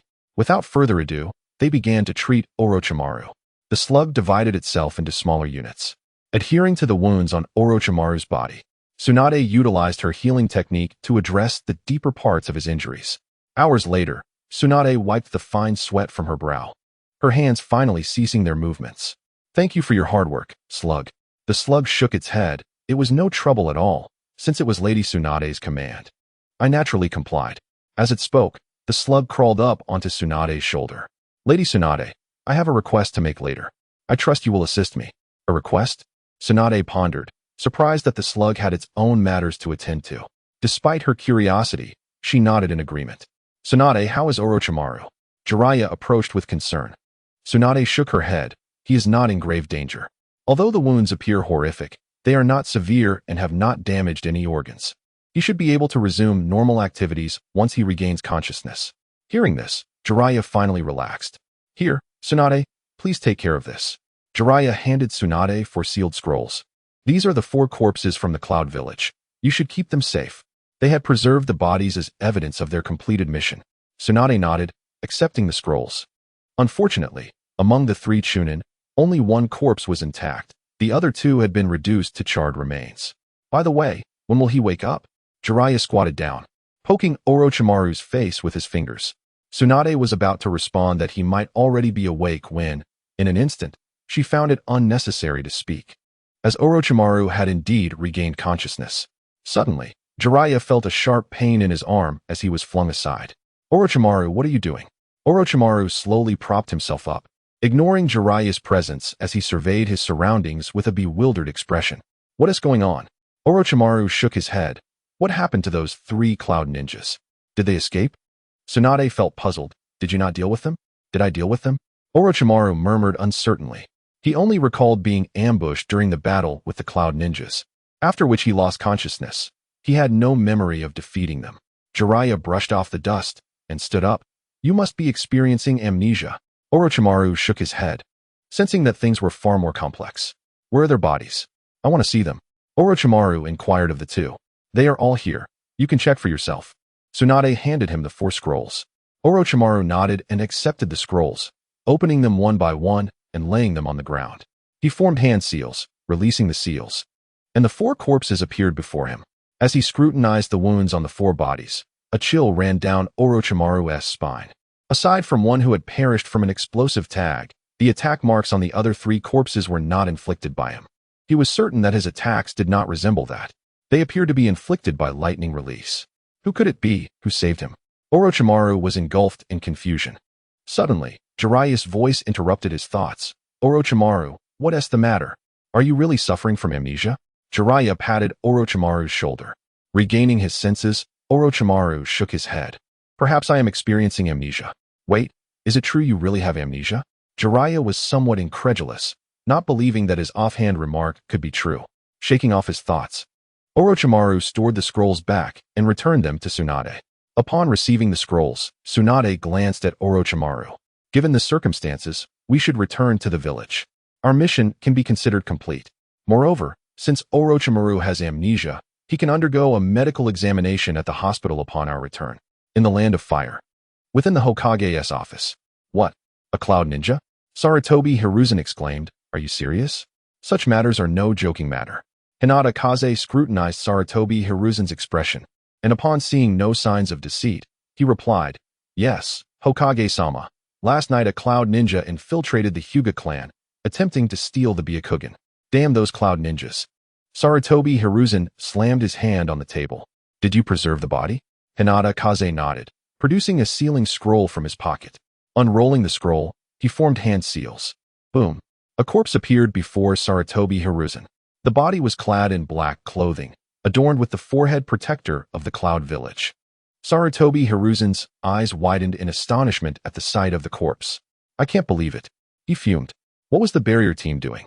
How could they let a living person infiltrate Konoha? Were they blind? Shin. Sarutobi Hiruzen called out to the window. In an instant, a shadowy figure from the Umbu appeared in the office. Upon seeing the newcomer, Sarutobi Hiruzen commanded, "You must immediately notify the barrier team to strengthen the defenses to prevent similar incidents from occurring. Additionally, dispatch some Umbu members to thoroughly investigate any suspicious individuals that may have appeared in the village." This is a direct order from the Hokage. Yes. The Umbu responded and then vanished from the office. Hinata Kaze cast a glance at the disappearing Umbu and redirected his attention to the third Hokage. It seems he is not one of our own, he mused. Who could it possibly be? Could it truly be a ninja dispatched from the Cloud Village? Since you have made the necessary arrangements, I shall take my leave. Chapter 46. Becoming a Jonin after Hinata Kaze walked away. Sarutobi Hiruzen finally turned his gaze back to the corpse on the ground. Alas, I have been discovered. He sighed helplessly. Thank you for your hard work. He proceeded to turn the corpse over, revealing a gruesome wound on its back. It bore the marks of fire release. Raising both hands, he formed hand seals towards the back of the corpse. Release. Instantly, a series of talismans emerged from the corpse's head, gradually dispersing into the surroundings. A scroll gradually materialized from the center. Upon receiving the scroll and discerning its contents, Sarutobi Hiruzen furrowed his brow. After a moment of contemplation, he called out towards the entrance, "Come in." As soon as he finished speaking, a member of the Umbu with white hair appeared in the office. "Hokage-sama." The Umbu greeted respectfully. Although the masked figure spoke, the voice was slightly youthful. Upon seeing the newcomer, Sarutobi Hiruzen instructed, "Deliver this scroll to the intelligence department for analysis, and then dispose of the body." The Umbu bowed in acknowledgement, taking the scroll in hand. His gaze then shifted to the corpse on the floor. Upon recognizing the face, he paused momentarily. This is, shaking his head, he dismissed those thoughts, reminding himself that he was in the Hokage's office, and refocused on the task at hand. Forming hand seals, he resealed the body and utilized the body flicker technique, vanishing from sight. Recently, there have been numerous incidents, he mused, glancing out the window at the Hokage rock. I wonder if they have completed their mission. His tone was filled with concern, given their strength. Such rogue ninjas should be easily dealt with. Moreover, Jiraiya had already mastered that technique. It was likely they would return soon to report on their mission, allowing him to rest a little easier. His gaze shifted from the Hokage rock to the village gate, and unexpectedly, he spotted 3 familiar figures.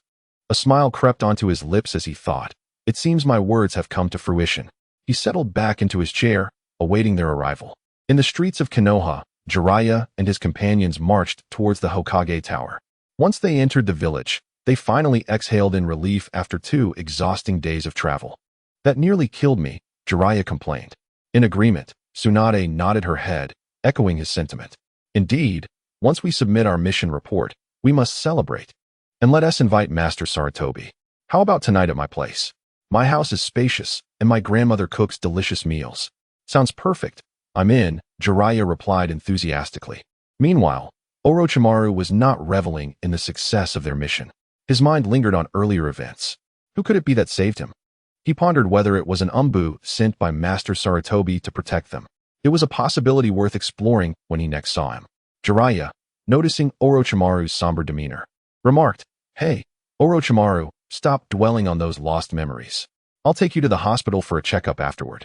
Orochimaru glanced at him and shook his head. "No need." Jiraiya, slightly exasperated, resigned himself to the situation, letting it go. Before long, the trio arrived outside the office. Jiraiya knocked on the door. After a brief moment, a voice from within beckoned, "Come in." Hearing this, Sarutobi Hiruzen smirked. The door swung open, and, as expected, his 3 disciples stepped inside. "Master Sarutobi." They greeted in unison upon seeing his figure, adorned with the Hokage hat. "Oh, have you 3 completed your mission?" Sarutobi inquired. The 3 exchanged glances, and then Orochimaru spoke.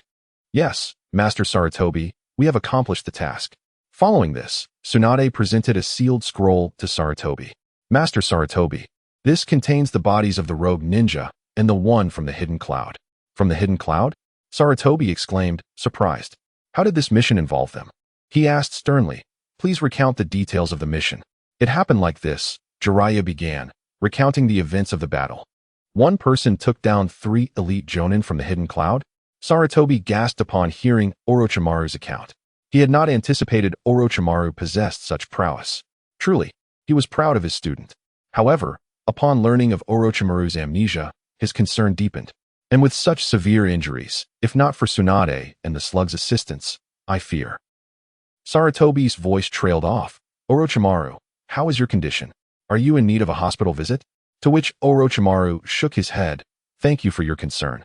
Master Sarutobi, under Tsunade's care, I have fully recovered, so there is no need for a hospital. Sarutobi nodded. That is good to hear. He opened the sealed scroll, revealing 8 corpses within the office, 4 of which were clad in hidden cloud attire and bore their forehead protectors. After confirming their identities, Sarutobi resealed the bodies. Taking a deep breath, he declared, Excellent. The mission has been flawlessly accomplished. He felt a wave of relief. His students had grown into formidable shinobi, allowing him to relax a bit. You all possess the qualifications to become Jonin. Starting tomorrow, you will be the new Jonin of Konoha. Oh yeah, Jiraiya exclaimed with delight. Ahem, Sarutobi coughed, signaling there was more to say. You are now Jonin, he continued, but Jiraiya, caught up in his excitement, danced around the room. Tsunade, annoyed by his antics, punched him lightly. Stop making a fuss. Master Sarutobi hasn't finished speaking. Rubbing his sore head, Jiraiya chuckled sheepishly. Ahem. Since you have completed an S-rank mission, your rewards will be substantial. Tomorrow, each of you may select 2 A-rank ninjutsu from the Ninja Arts Repository. Ninjutsu. Orochimaru's eyes sparkled with excitement. But only 2? That seems a bit limited. Now that you are all Jonin, have you considered which department you wish to join? Sarutobi inquired. The 3 exchanged glances and replied in unison, We will follow Master Sarutobi's arrangements. Pleased by their willingness to obey, Sarutobi contemplated the best placements for them according to their strengths. After a moment of silence, he spoke. Very well, Jiraiya and Orochimaru. You 2 will join the Combat Operations Department. Tsunade, as a medical ninja skilled in healing techniques, you will work at Konoha Hospital. Upon hearing this, the trio nodded in agreement, accepting their assignments. We will follow Master Sarutobi's arrangements. Good, Sarutobi affirmed, satisfied with his 3 disciples. For now, you may take your leave to rest. After all, you must be exhausted after all these days. Jiraiya and Tsunade nodded in unison. We will take our leave then. They headed for the door, leaving Orochimaru alone in the office. Wait, why hasn't Orochimaru followed us? After walking a short distance, Jiraiya realized Orochimaru had not come along. He turned to Tsunade and said, Tsunade, I'll wait for a moment for Orochimaru. Oh, Orochimaru didn't come along. Both of you must come to my house tonight, Tsunade instructed. Understood, Jiraiya replied hurriedly as he made his way back. Once he was alone, Tsunade revealed the slug nestled in her embrace. Speak, what assistance do you require? She inquired, puzzled that the slug, with its abilities, would need her help. Moreover, it seemed odd that the matter would only be discussed upon their return to the village. Nevertheless, she had no intention of declining. After all, as summoning contract partners, they should inherently support one another. Indeed, Lady Tsunade, the slug began to recount the events concerning Yui. Hinata Yui? Tsunade's brow furrowed in confusion upon hearing the slug's words. Do I know her? A contract? I never imagined you'd betray me and form a bond with others. Tsunade scoffed. The slug's expression stiffened, taken aback by Tsunade's unexpected reaction. Oh, do you not recognize her? The slug asked. Tsunade propped her chin in contemplation before shaking her head. The name is indeed familiar, yet I cannot recall. Noticing her uncertainty, the slug reminded her. She mentioned you were classmates at the Ninja Academy. The Ninja Academy? At this mention, a flicker of memory ignited in Tsunade's mind. Hinata Yui, she murmured softly. Eventually, an image of a girl with pale eyes flooded her thoughts. Oh, you mean Hinata Yui. Now I recall. We were merely classmates for half a year. Finally, you've remembered, the slug replied with a hint of exasperation, nearly doubting whether Yui had deceived her. You wish to summon her from the forest of wet bones? Tsunade inquired. The slug nodded in affirmation. I intend to use the summoning technique to bring her to Konoha. I require your chakra for assistance. as my current reserves are insufficient to perform the jutsu. Tsunade nodded, deeming the request trivial. Very well, I shall escort you home first. Meanwhile, in the Hokage's office. What did you say? Sarutobi Hiruzen asked incredulously. You claim those 3 from the Cloud Village were not killed by you? Orochimaru nodded, recounting the events once more. After listening to Orochimaru's account, Hiruzen fell into deep thought. After a considerable pause, he unsealed the scroll containing the corpses. The 4 bodies of the Cloud Ninjas reappeared in the Hokage's office. Excluding the one who had perished from Orochimaru's explosive tag, Hiruzen's gaze fell upon the 3 disfigured ninjas. Upon seeing the extent of their injuries, his expression grew grave. The marks of lightning release were evident, and their faces were unrecognizable. A troubling thought crossed his mind. Could this be another ploy from the Cloud Village? If this was a self-orchestrated scheme, the mere thought sent chills down his spine. Sighing heavily, he gestured for Orochimaru to leave. You may return now. Remember, this matter must not be spoken of to anyone. Orochimaru nodded, exiting the office with a hint of confusion. Wasn't this orchestrated by Sensei Sarutobi? Who could it possibly be? In the forest of wet bones. The slug silently counted the seconds. Her heartbeat quickened. So much time had passed, yet the curse seal on Yui's forehead showed no signs of fading. Shaking her head, she maintained the jutsu with her left hand. It seems this is futile, she murmured. A radiant white light gathered in her hand as she attempted to awaken Yui. Suddenly, she noticed the curse seal on Yui's forehead beginning to fade. In her perception, the blue seal affixed to Yui's brain gradually diminished. Not good. In an instant, 2 other seals affixed to Yui's eyes shrank, attempting to disrupt the Byakugan structure completely. Sensing this occurrence, the slug intensified the chakra flowing through her jutsu. Instantly, a brilliant light illuminated the room, spilling through every crevice and into the outside world. At last, I've managed to suppress it. Indeed, this method works. As long as the healing rate surpasses the destruction rate, they can counterbalance each other. I suppose this is a success. However, she realized they had exceeded the agreed time. Watching the seal gradually dissipate, she sighed in resignation. Well, a delay is just a delay. After a while, once the seal on Yui's forehead had completely vanished, the slug activated her right hand's jutsu. A cloud of white mist emanated from her palm, slowly enveloping Yui's head. Chapter 48. The gift as the white mist made contact. Yui winced in pain, furrowing her brow. Just bear with it, the slug whispered gently in Yui's ear. Upon hearing these words, Yui's furrowed brow surprisingly relaxed. The slug paused, momentarily taken aback, before refocusing on her jutsu. After a time, the slug released her hands. Now, they awaited Yui's awakening. Having completed her task, she exhaled in relief. It appeared to have succeeded. She smiled at Yui's face. Suddenly, her pupils dilated. In her line of sight, Yui's forehead began to seep a hint of blue once more. Damn it, she cursed silently. In her perception, the greenish curse seal reattached itself to Yui's brain and eyes. The slug sighed in resignation. I spoke too soon. It seems this attempt has failed. She will likely be disappointed. After some time, the sky outside had turned completely dark. Yui abruptly sat up in bed. The glaring lights of the room caused tears to stream from her eyes. My vision is intact, she murmured. Could it be a success? Gathering chakra in her eyes, she activated her Byakugan. However, the result in her field of vision left her disheartened. The cursed seal of the caged bird remained unbroken, evident in the lingering blind spots. Suddenly, a familiar figure appeared in her sight. The slug stood quietly beside her, facing away. Rising from the bed, Yui called softly, "Slug." "Yui, you're awake," the slug exclaimed, turning in surprise. However, her expression faltered, and her gaze dropped. "Yui, this is all my fault," the slug lamented. Yui paused, placing a reassuring hand on her shoulder. Smiling gently, "You know this isn't your fault, right? Even if it failed, I expected as much." She had never held high hopes for this endeavor. Even in failure, she merely felt a twinge of disappointment. Besides, there were other ways to dispel the curse seal. "Oh, is that so?" The slug's expression softened. "By the way, could you explain the process of dispelling the curse seal in detail?" Yui inquired. The slug nodded in agreement. "Certainly. Here is how it went." After the slug recounted the entire process, Yui fell into deep contemplation. "The caged bird curse seal dissipated after my feigned death? But why did it regenerate afterward?" She pondered, perplexed.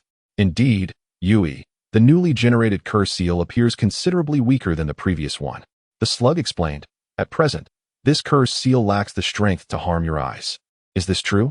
Upon hearing the slug's words, Yui felt a surge of excitement. If this were indeed the case, the cursed seal on her forehead would merely be a decorative mark. The slug nodded affirmatively.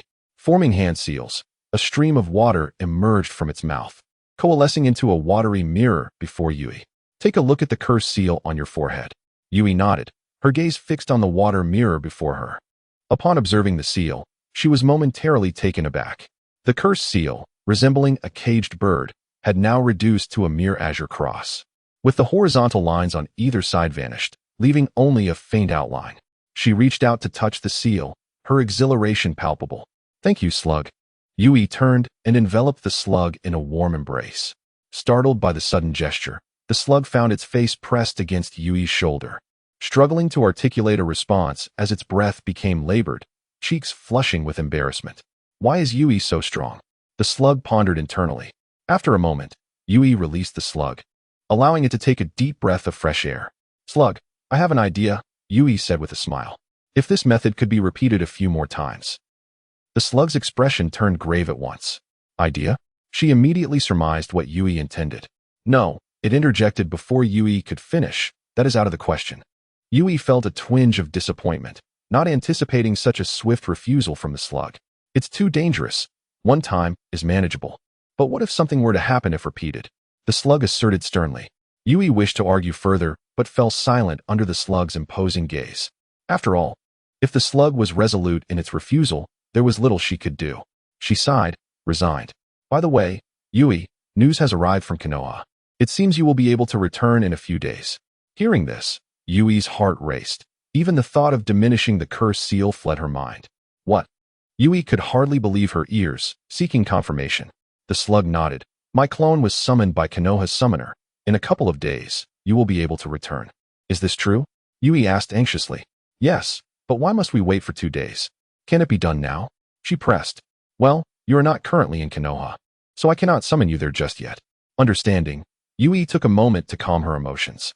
She walked to the window, gazing at the moonlight outside. Nai, I am coming to find you. I hope you remain safe, she murmured softly. Somehow, she felt that the moon here appeared larger than in other places. Perhaps it was merely an illusion. Observing Yui, the slug seemed to recall something and retrieved a scroll from nearby. Approaching her, it extended the scroll towards her. Oh, Yui. Here, this is for you.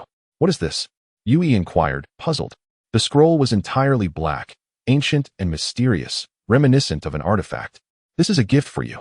Quickly, take it, the slug urged. Consider it a welcoming present. A gift? Intrigued, Yui wondered what the slug was giving her. However, she shook her head, believing one should not receive gifts without merit. Seeing her refusal, the slug grew anxious and promptly pressed the scroll into her arms. Keep it safe, it's yours now. When the time is right, view it alone. Yui stared blankly at the scroll in her arms. She sighed in resignation. It seemed she had no choice but to accept it. Moreover, to view it alone? Why so mysterious? Surely, it couldn't be anything too peculiar. Chapter 49, Vortex Mito Konoha Village, Senju Clan Grounds. Tsunade staggered through a dimly lit corridor, the faint moonlight revealing her flushed cheeks. I've had too much to drink, she muttered intermittently. Tsunade-sama, the slug managed to wriggle free from her embrace, inhaling several gulps of fresh air. Tsunade-sama, why have you drunk so much again? The slug complained, nearly suffocating from the overwhelming scent. Suddenly, Tsunade lost her balance and collapsed to the ground. Tsunade-sama, wake up. Don't sleep here. You'll catch a chill. The slug exclaimed anxiously, climbing onto Tsunade's cheek and gently patting her face. A sound of wooden sandals echoed from afar. Alerted by the noise, the slug's demeanor shifted to one of vigilance, its gaze snapping towards the source. Suddenly, an elderly voice emerged from the darkness. Who goes there? Is that Tsunade? Recognizing the voice, the slug relaxed its guard. Before long, an aged woman with long red hair approached, her eyes half closed, but her steps deliberate and strong. Mito-sama, the slug acknowledged, noting her presence. Could you please awaken Tsunade-sama? I'm worried she might catch a cold. A pungent odor reached Mito's senses, prompting her to finally notice Tsunade lying on the floor. She sighed and shook her head. This child, truly reckless. Lowering herself to assist Tsunade, she found herself lacking the strength. Observing her own hands, she lamented, I am old, indeed. Slug, wait here. I will fetch help, Mito declared, moving slowly back the way she came. After some time, a voice echoed in the distance. Grandma, what are you doing up so late? A youthful voice complained. Shortly thereafter, the old woman and a small boy appeared before Tsunade. In addition to Mito, a drowsy boy wearing a nightcap, seemingly just awakened, followed her. Your sister has had too much to drink. Quickly, drag her back. Upon seeing the newcomer, the slug greeted him, Lord Shinosuke. The boy nodded slightly, noticing the slug perched on his sister's face. Ugh, that annoying sister, has she drunk too much again? He grumbled, understanding the situation. I always have to clean up after her. Though he complained, being her brother, he felt obligated to help. Observing her sprawled on the floor, he was at a loss for how to assist. Attempting to pry her hand away, he hesitated at the sight of the mucus on her face, retracting his hand. Instead, he moved to grasp her legs. She is so heavy, Shinosuke grunted, exerting all his effort to drag Tsunade towards her room. Suddenly, Tsunade kicked out in her stupor, sending him crashing against the wall with a tremendous force. As the rope tree witnessed this scene, Uzumaki Sueho anxiously shouted out. She hurriedly approached the front to assess the injuries of the rope tree. Oh dear, my sister is bullying me, the rope tree complained while covering her face. Upon hearing this, Sueho urgently said, Quick, let Grandma examine the injury. After prying the rope tree's hands apart, Sueho finally discerned the extent of the damage on her face. A large mark, the result of a kick from Tsunade, had emerged on the rope tree's visage, and under her gaze, the mark gradually swelled. Fortunately, the wound was not severe, though it bore a hint of humor. The thought brought a twitch to Sueho's lips. Ahem, suppressing the urge to laugh.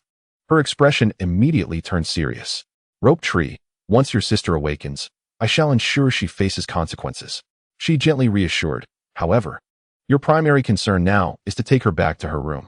Upon hearing this, the rope tree immediately looked dejected. But, she hesitated, contemplating a rebuttal, when she spotted a slug crawling across the floor. Rope tree, do you require my assistance in healing? The slug inquired, standing at her feet. No need, no need. My wound does not hurt. The rope tree waved her hand dismissively, pretending as if nothing was amiss. Really? The slug queried, bemused, but your injury appears quite serious. In response, the rope tree shook her head again. I am truly fine. Subsequently, she hurriedly made her way towards Tsunade's direction. Upon reaching Tsunade, she grasped her hands and sighed in relief. Had it not been for the slug's earlier intervention on her sister's face, she would not have needed to pull her away. Now, her face truly ached. Rope tree, do you really not need the slug to tend to your injury? Sueho asked with concern. Grandma, I assure you I am perfectly fine. It doesn't hurt at all, she answered, feigning calmness. Sueho glanced at the slug, then back at the rope tree, and sighed. Well, since you insist, I shall let it be. This time, the rope tree successfully avoided Tsunade's wrath and smoothly dragged her back to the room. Phew. The rope tree breathed heavily. She then turned to Uzumaki Sueho behind her. Grandma, I've settled my sister, so I will return to my room now. Sueho nodded, offering a few words of caution. It's quite dark. Be careful and don't slip. The rope tree replied, and at the moment of exiting the room, she once again covered her cheeks with her hands. Oh, my sister truly is ruthless. After a while, Sueho managed to find a blanket to cover Tsunade. Once everything was in order, she clapped her hands, intending to return to sleep. Passing by the doorway, her gaze caught sight of the little slug sprawled on the floor. Oh, slug, why haven't you returned? Tsunade has been settled, so you may release the summoning technique now. The slug lifted its head to look at the elderly woman.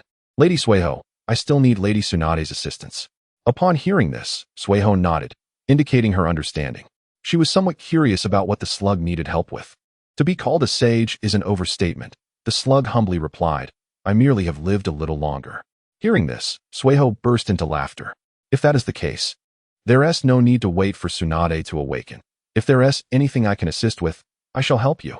The slug was taken aback, not expecting the other party to offer assistance so readily. After some contemplation, it nodded in agreement. If it is Lady Sueho, then certainly. In an instant, another idea formed in her mind. Lady Sueho, are you willing to assist me? That would be splendid, the slug exclaimed. Uzumaki Sueho nodded. What do you need help with?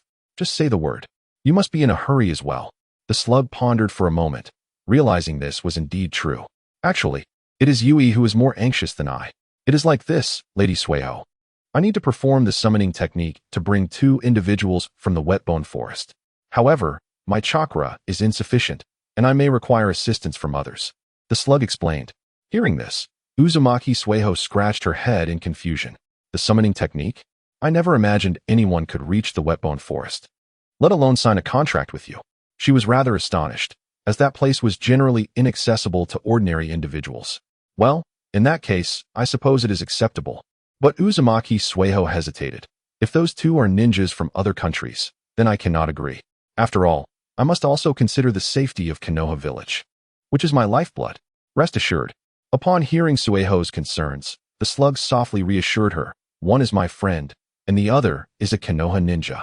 A Konoha ninja? Sueho was somewhat taken aback. I didn't expect that a Konoha ninja would sign a contract with you. But how did a Konoha ninja reach the wet-bone forest? Well, in that case, I have no further worries. Thank you, Lady Sueho. Let us commence now. All right. Uzumaki Sueho responded, then picked up the slug from the ground. I will take you to the courtyard. Tsunade is resting here. The slug nodded in agreement. Before long, the slug was brought by Uzumaki Sueho to a spacious courtyard. Speak. How may I assist you? She inquired of the little slug in her hand. I will be using the summoning technique shortly, and I will need you to provide chakra for me. However, at this juncture, the slug seemed hesitant. But what is it? Sueho pressed. The slug replied. Using the summoning technique this time may require more chakra. More chakra? Uzumaki Sueho questioned, perplexed. How much chakra is needed for a summoning technique? A lot. Specifically, how much? The slug fell silent for a moment before responding in a less than confident tone. The amount needed is equivalent to that of my true form. At this, the slug seemed somewhat embarrassed. Although the other was from the Uzumaki clan, with a vast reservoir of chakra, considering her age, it was uncertain whether she possessed such an abundance of chakra. The chakra of the true form? Uzumaki Sueho exclaimed in surprise. Why does it require so much chakra? You're not actually planning to summon your true form, are you? Haha. The slug chuckled awkwardly. It's just that the distance is quite far, which is why it requires a significant amount of chakra. It spoke with a straight face, no longer caring whether the other believed it or not. Really? Uzumaki Sueho was skeptical of the slug's words. If it's not the true form, why would so much chakra be necessary? Indeed, Lady Sueho. The slug replied in a low voice. Very well. Uzumaki Sueho reluctantly consented. She then shifted her gaze, surveying the surrounding area. Is this truly sufficient? Hearing this, the slug's 4 tentacles drooped down. You've noticed, it said seriously. Ha ha ha. Uzumaki Sueho chuckled sheepishly. Forget it. I shan't tease you anymore. Since you've said it can be summoned, then there should be no problem. In truth, she was quite eager to witness the slug's true form. Let me prepare. The slug nodded. Yes, please input your chakra into my summoning contract array. After saying this, the slug leapt to the center of the courtyard. Be prepared, Lady Sueho. The slug reminded once more. Upon hearing this, Uzumaki Sueho's expression grew serious. Given the necessity for such vast chakra, she would have to resort to that power. She murmured softly to herself. Subsequently, she slowly closed her eyes, sinking into the sea of consciousness. When she opened her eyes again, her vision was transported to another realm. This place was bright and spacious, stretching out endlessly, resembling a vast blank canvas. The entity known as Kyubi lifted its legs and began to walk forward. Suddenly, the empty expanse appeared to be stained with ink, revealing a small black dot in the distance. The dot grew larger until it was discernible, revealing a grotesque orange-red beast. The creature was bound by golden chains, leaving it with no room for movement, firmly immobilized in a prone position.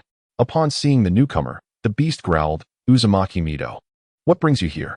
In response, Mido shook her head. Kyubi, after all these years, you have made no progress. Do you not understand the importance of respecting others? She stated coldly. Extending her finger, she traced a line in the air, and instantly, a chorus of pained groans echoed before her. Ugh, damn it! Kyubi roared in agony. What do you want? Are you merely here to torment me? Hearing this, Mido gradually loosened her grip. The chains on Kyubi were relaxed, granting the beast a modicum of breathing space. After a moment of silence, Mido spoke again. Kyubi, I require your chakra for a purpose.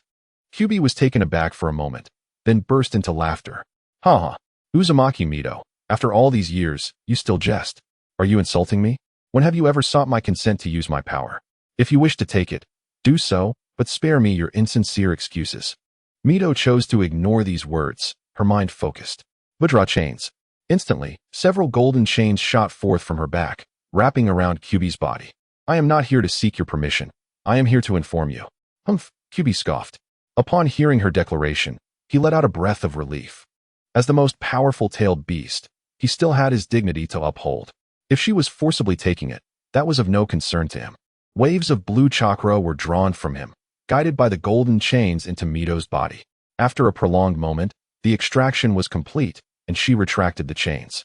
Glancing in Kyubi's direction, she shook her head slightly, then her body gradually turned transparent, departing from that space. As Mito prepared to leave, Kyubi disdainfully remarked, "Your life is nearing its end, isn't it? Have you found your next Jinchuriki? Perhaps that will be my opportunity for freedom." Ha. Upon hearing this, Mito frowned. Was he attempting to threaten her? She shook her head once more. What of threats? The sealing techniques of the Uzumaki clan would not allow him any opportunity. However, she conceded that it was indeed time to find the next Jinchuriki. Chapter 51. From now on, call me Little Snail. Upon returning to her body, Mito shook her head, dismissing Kyubi's earlier words. Her gaze shifted to the snail in the courtyard. Little Snail, I am ready. After uttering this phrase, in the next instant, Mito's body was enveloped in golden chakra. Kyubi chakra mode, she murmured softly. The snail, witnessing the surge of chakra radiating from her, was taken aback. Is this the presence of Kyubi? This power is formidable, just from its aura, she mused internally. Well then, I shall begin. Extending her tiny, fingerless hands, she meticulously gestured before her. Summoning technique. Instantly, a circular seal centered around the snail formed, so vast that it extended beyond the courtyard. Observing the enormity of the summoning array, Mito felt a pang of confusion. This is immense. Is this truly not the summoning entity? Crouching down, she pressed her hands against the edge of the seal. As soon as she made contact, the golden Kyubi chakra was completely siphoned away. Ugh, I still need more. Sweat began to bead on her forehead. With no other option, she had to infuse her own chakra into the seal. Just as she was on the verge of exhausting her chakra, the seal finally ceased its absorption. With a resounding boom, a massive cloud of smoke erupted from the center of the seal. Did I succeed? Mito gasped for breath. Suddenly, a voice emerged from the smoke. What is happening? Yui, startled by the sudden commotion, had just finished bathing by the lake when she felt dizzy and found herself in this strange place. Seeing the surrounding fog, she was puzzled but then realized something. Could it be? She whispered, seemingly in disbelief. Just then, something grasped her right hand. What is this? Yui attempted to break free. Suddenly, another hand appeared behind her, covering her mouth, silencing her. Who? She mumbled, her voice muffled. Yui, do not speak. A familiar voice whispered from behind her. Yui froze, her eyes wide in disbelief. Is that you, Snail? The moment the thought crossed her mind, her expression fell. If the snail was still here, it meant she had not returned to Konoha. What was going on? Confusion filled her heart. Yui, do not call me Snail anymore. The snail softly instructed in her ear. Why? Yui desperately wanted to ask. Isn't Snail a lovely name? Why change it? But her mouth was covered, preventing her from uttering a complete sentence. From now on, you shall call me Little Snail, the snail said after a moment of contemplation. Remember, you must call me Little Snail. After imparting this instruction, she finally released Yui from her hold. Huff, huff, Yui gasped for air. What are you doing, Snail? She complained softly. Upon hearing this, the snail shot her a disapproving look. What did you just call me? Yui hesitated, then sheepishly replied, Little Snail. Satisfied, the snail nodded. She then gently blew a soft breath, causing the surrounding white fog to gradually disperse. Once she caught her breath, Mito noticed the unusually persistent smoke. Can the smoke from the summoning technique linger this long? Just as she contemplated approaching to investigate, a sudden gust of wind swept through, clearing the white mist.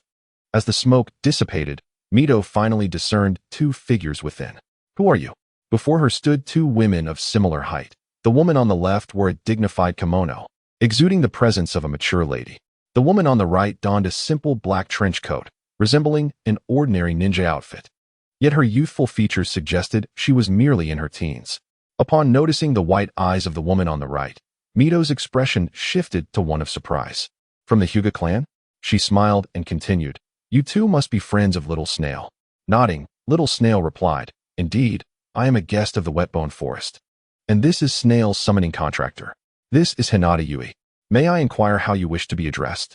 She respectfully asked. Mito regarded Little Snail with a skeptical gaze. Is what you say truly the case? Is this individual before me not the true entity? Sensing Mito's scrutiny, Little Snail slowly crawled to her feet. Lord Mito, I have not lied. There truly exists no spiritual entity. Uzumaki Mito nodded, though uncertainty lingered in her heart. The woman before her, clad in a kimono, exuded immense strength. A guest from the Wetbone Forest, perhaps? And the other, a contract holder of the slug, astonishingly belonged to the Hyuga clan? I am Uzumaki Mito. And you two appear to be younger than I. If it pleases you, you may call me Granny Mito. A serene smile graced Uzumaki Mito's face as she addressed them. Uzumaki Mito. Yui was taken aback, suddenly comprehending why this elderly lady looked so familiar. She was the first Jinchuriki of the Nine Tails from Konohagakure. However, a realization struck her. If Uzumaki Mito is here, could it be that this truly is Konohagakure? She voiced her astonishment. Upon hearing this, Uzumaki Mito paused momentarily before nodding. Indeed, this is Konohagakure. Really? Yui inquired again. Yes, Uzumaki Mito affirmed once more. Now, Yui felt a surge of excitement mixed with anxiety. She was elated to have returned to Konohagakure, but worried that Hinata might truly be in peril. Upon returning, her foremost thought was to seek out Hinata, with hands forming seals and a tempest swirling beneath her feet. Dust and debris were swept away as she soared into the air. Hinata, wait for me, she whispered softly. The little slug was startled by Yui's sudden movement and had yet to register what had happened before the figure vanished from sight. Cursing silently, she thought it rather rude to leave without a word. Had she been able to fly, she would have chased after her. Cough, cough, cough. Uzumaki Mito was momentarily choked by a sudden cloud of dust. Within her perception, the little Hyuga girl swiftly disappeared from view. Chapter 52, Ninja Technique. Shape Concealment Technique. As the dust settled, only one person remained in the courtyard. Sighing, the little slug shook her head as she watched Yui depart. She then walked towards Uzumaki Mito. Greetings, Lady Mito. I am a guest from the Wetbone Forest. You may call me Little Slug. She spoke respectfully. A visitor from the Wetbone Forest has come to Konohagakure. Uzumaki Mito smiled, saying, in that case, we must extend our hospitality. I shall go find the third Hokage to welcome our distant guests. With that, Uzumaki Mito turned and walked out of the courtyard. Upon hearing Mito's words, Little Slug was momentarily taken aback and quickly protested. There is no need for that. It is late, and it would be inappropriate to disturb the Hokage. Let us wait until tomorrow. Yet, Uzumaki Mito seemed to take no heed of her objection and continued to stride forward. Observing her movements, Little Slug stepped forward, attempting to grasp her hand, but found only emptiness. In an instant, Uzumaki Mito vanished from her sight. She stood there, hand raised, before turning to the nearby Little Slug. Are you certain she no longer doubts my identity? Little Slug complained. In response, the 4 tentacles of the slug drooped. She should, I suppose. Seeing the little slug in this state, she helplessly rubbed her forehead. Talking to oneself felt somewhat strange. She shook her head. After so many years, I have grown accustomed to it. Watching her counterpart lost in thought, Little Slug seized the opportunity and dashed into the fray. When she regained her senses, Little Slug glanced at her icy, cold heels, only to see a fleeting white shadow. Konohagakure Street. Yui executed her flying ninjutsu, descending from the heavens until her feet met the rough ground. Exhaling deeply, she looked down at her bare feet. She had now adapted to life without shoes. Moreover, without them, her sensory perception of the ground had intensified. For instance, her soles now detected vibrations emanating from a distance. Approximately 3 or 4 individuals were approaching her. Returning to her thoughts, Yui blinked in surprise. Vibrations? No. It seemed the tremors were indeed directed towards her. Who goes there? Suddenly, figures appeared on the street before her. We are the Konohagakure Guard. You, ninja ahead, have violated the village's curfew. Step forward and accept your punishment. Upon seeing the silhouettes ahead, Yui deftly slipped into a dark alley, taking advantage of the night's shadows. The Konohagakure Guard? Are they Uchiha? Furthermore, a curfew? What events have transpired recently to necessitate such measures? In her recollections, there had been no significant occurrences during this period in the original timeline. Perhaps, it was her butterfly effect that had begun to stir the winds. As Yui pondered, a figure crept nearby. Who is it? A man, kunai in hand, with piercing crimson Sharingan, surveyed the surroundings. That is odd. I distinctly observed some unusual activity from afar just moments ago. Now, where has it gone? He scratched his head in confusion. Suddenly, a small wildcat darted from a shadowy alley. The little cat, startled by the man's Sharingan, scampered away in fright. Upon realizing it was merely a kitten, he breathed a sigh of relief. Oh, it's just a little cat.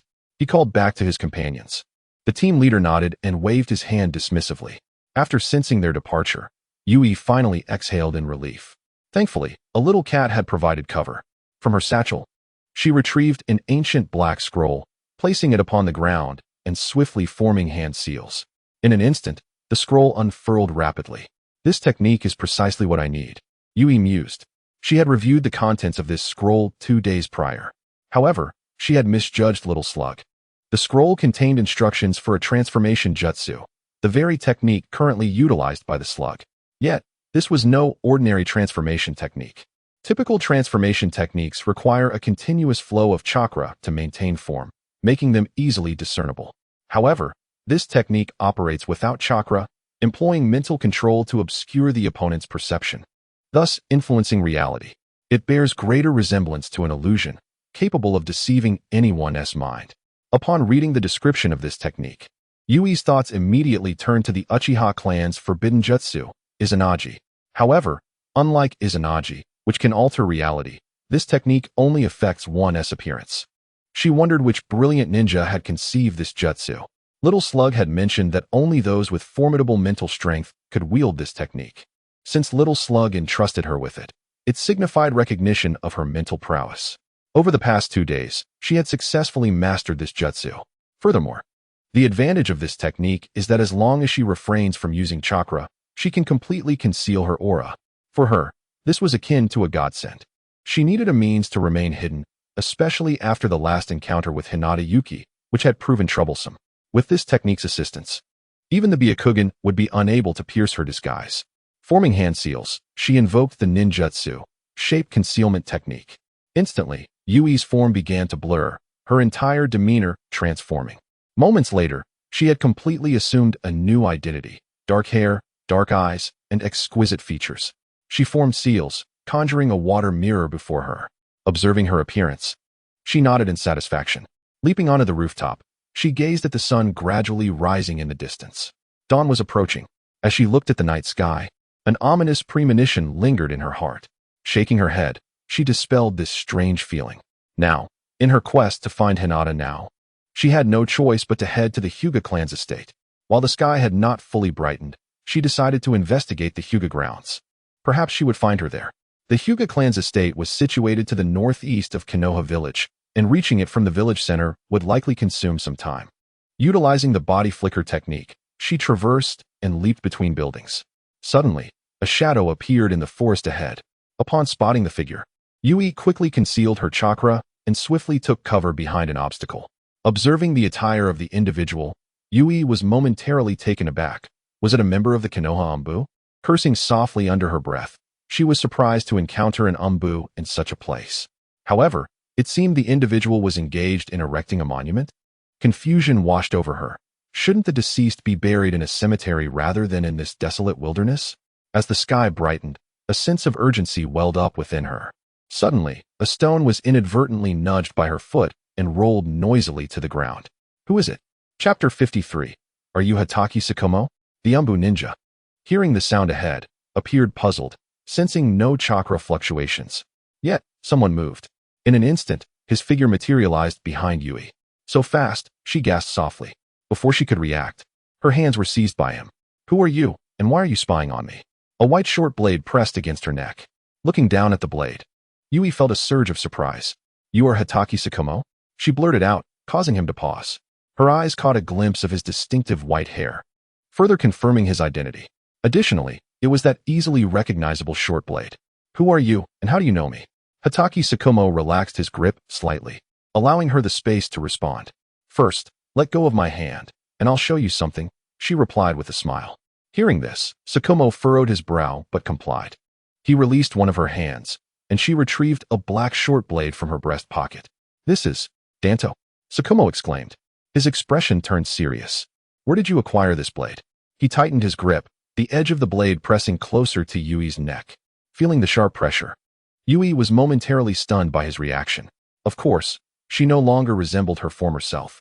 In Tsukumo's eyes, the blade should belong to a young Hinata Yui. It's like this, Yui began to explain. This blade was left in my possession by a friend. She said it was a gift from a white-haired ninja named Hitaki Tsukumo. Upon seeing your discovery, I couldn't help but speak out. I never expected it would truly be you. Hearing this, Tsukumo frowned. Are you speaking the truth? Could she genuinely be a friend of Yui? Since the blade was in her possession, if she wasn't a friend of Yui, it implied something else.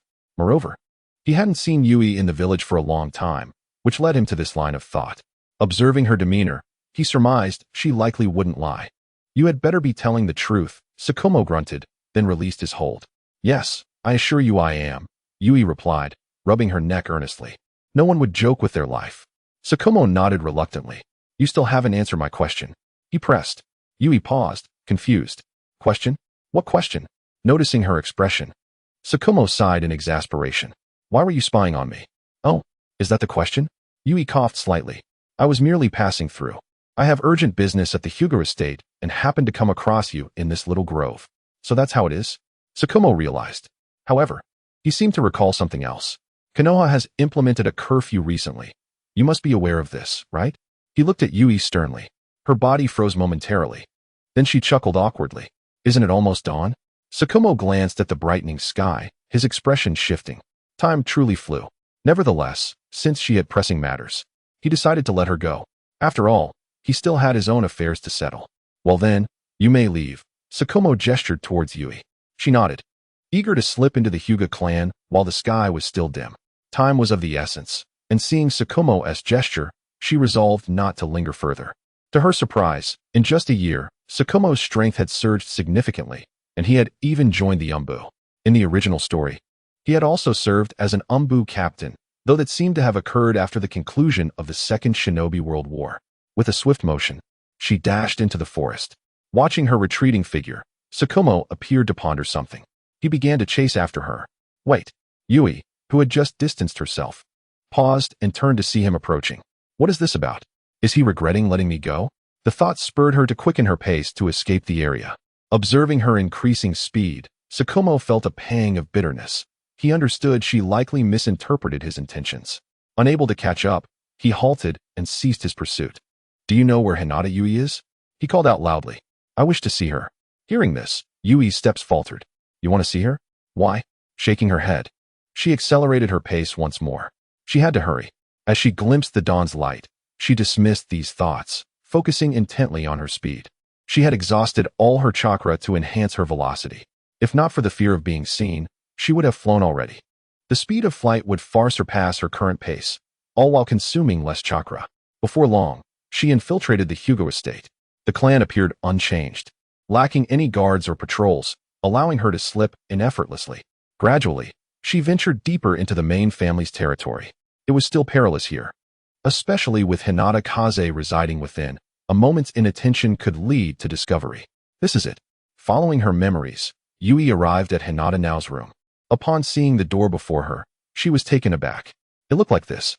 Just a year had passed, yet the once tidy room now lay in ruins, dust-covered, with cobwebs accumulating in the corners. Slowly pushing open the half-remaining door, Yui stepped inside with trepidation.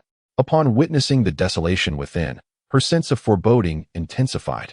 Opening the drawer, she found only a ninja tool pouch inside. Nothing else remained. Perhaps she had simply moved away and no longer resided here, Yui reassured herself. After searching fruitlessly within the room, she finally stepped outside, seeking answers elsewhere.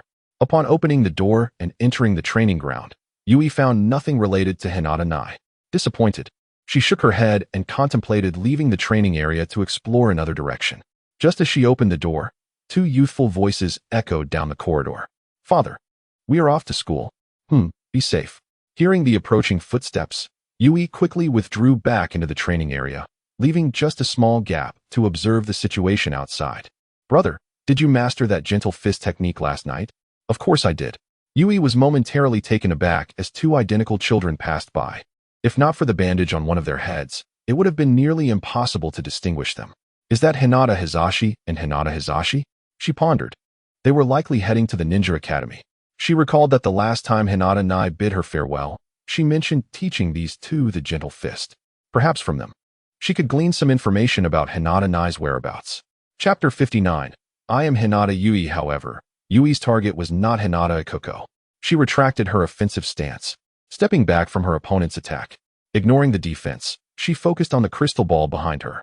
With a steady gaze, she formed hand seals. A white water sphere materialized in her hand.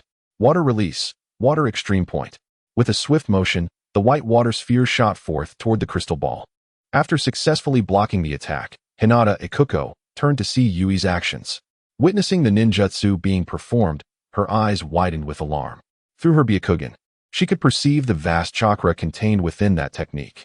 If it struck the crystal ball, the consequences would be unimaginable. Damn it, I have to stop that, she thought, intent on countering the ninjutsu. But Yui would not allow her such easy success. In a flash, she appeared before Hinata Ikuko, and with a swift strike, she aimed for Ikuko's body. Faced with the incoming attack, Hinata Ikuko found herself in a dilemma. Should she protect the crystal ball or her own life?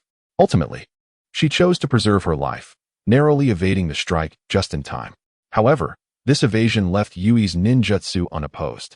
As it neared the Byakugan crystal ball, the small white sphere began to grow in size. With a thunderous roar, a deluge of water erupted, creating a massive hole in the crystal ball. Countless Byakugan emerged alongside the flowing liquid. Simultaneously, the entire laboratory became inundated due to the water release technique. Both Yui and Hinata Ikuko were pushed back several meters by the force of the explosion. Damn it! Hinata Ikuko seethed, nearly consumed by rage as she watched the crystal ball shatter. Once the crystal ball was breached, the figure within was swept out by the liquid, only to be caught by the gap of the crystal ball. Upon seeing the figure, Yui rushed forward to catch it, but suddenly, an attack interrupted her movement. You will not escape after destroying the head of the household's property. Hinata Ikuko coughed heavily, her voice faltering.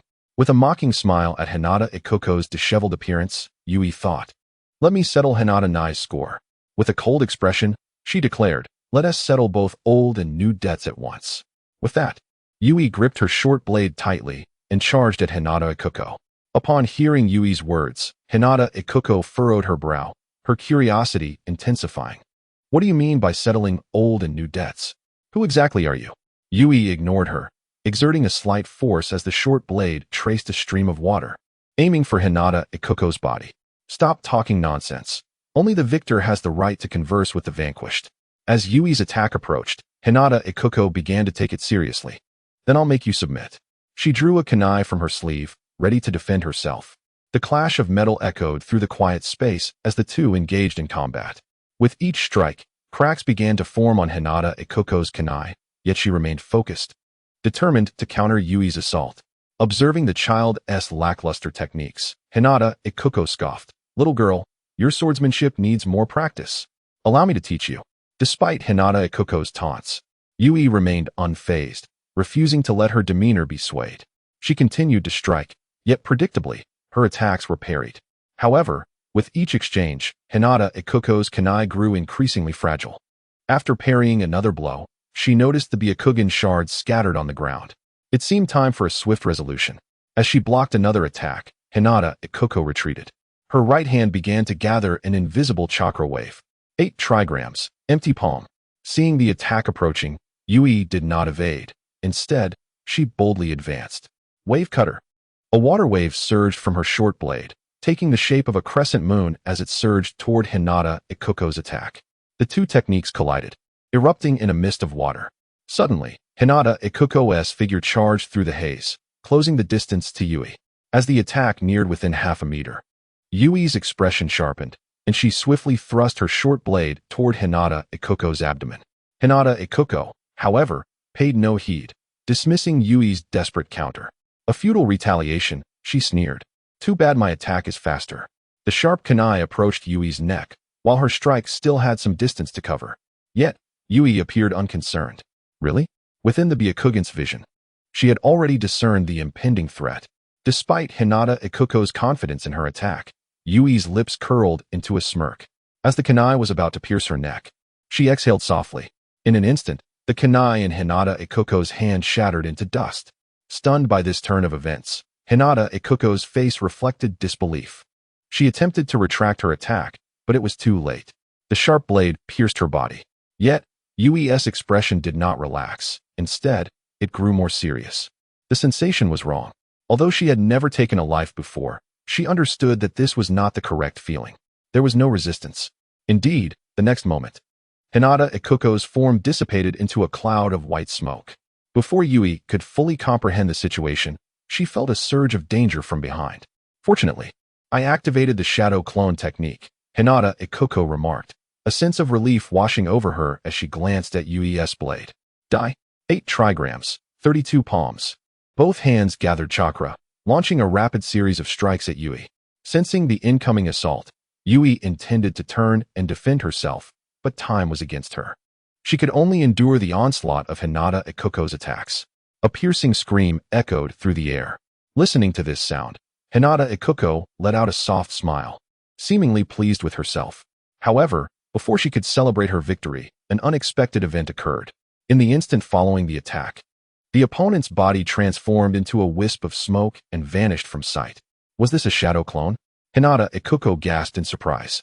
Before she could fully process this, a sharp pain struck her from behind. A kunai pierced straight through her chest.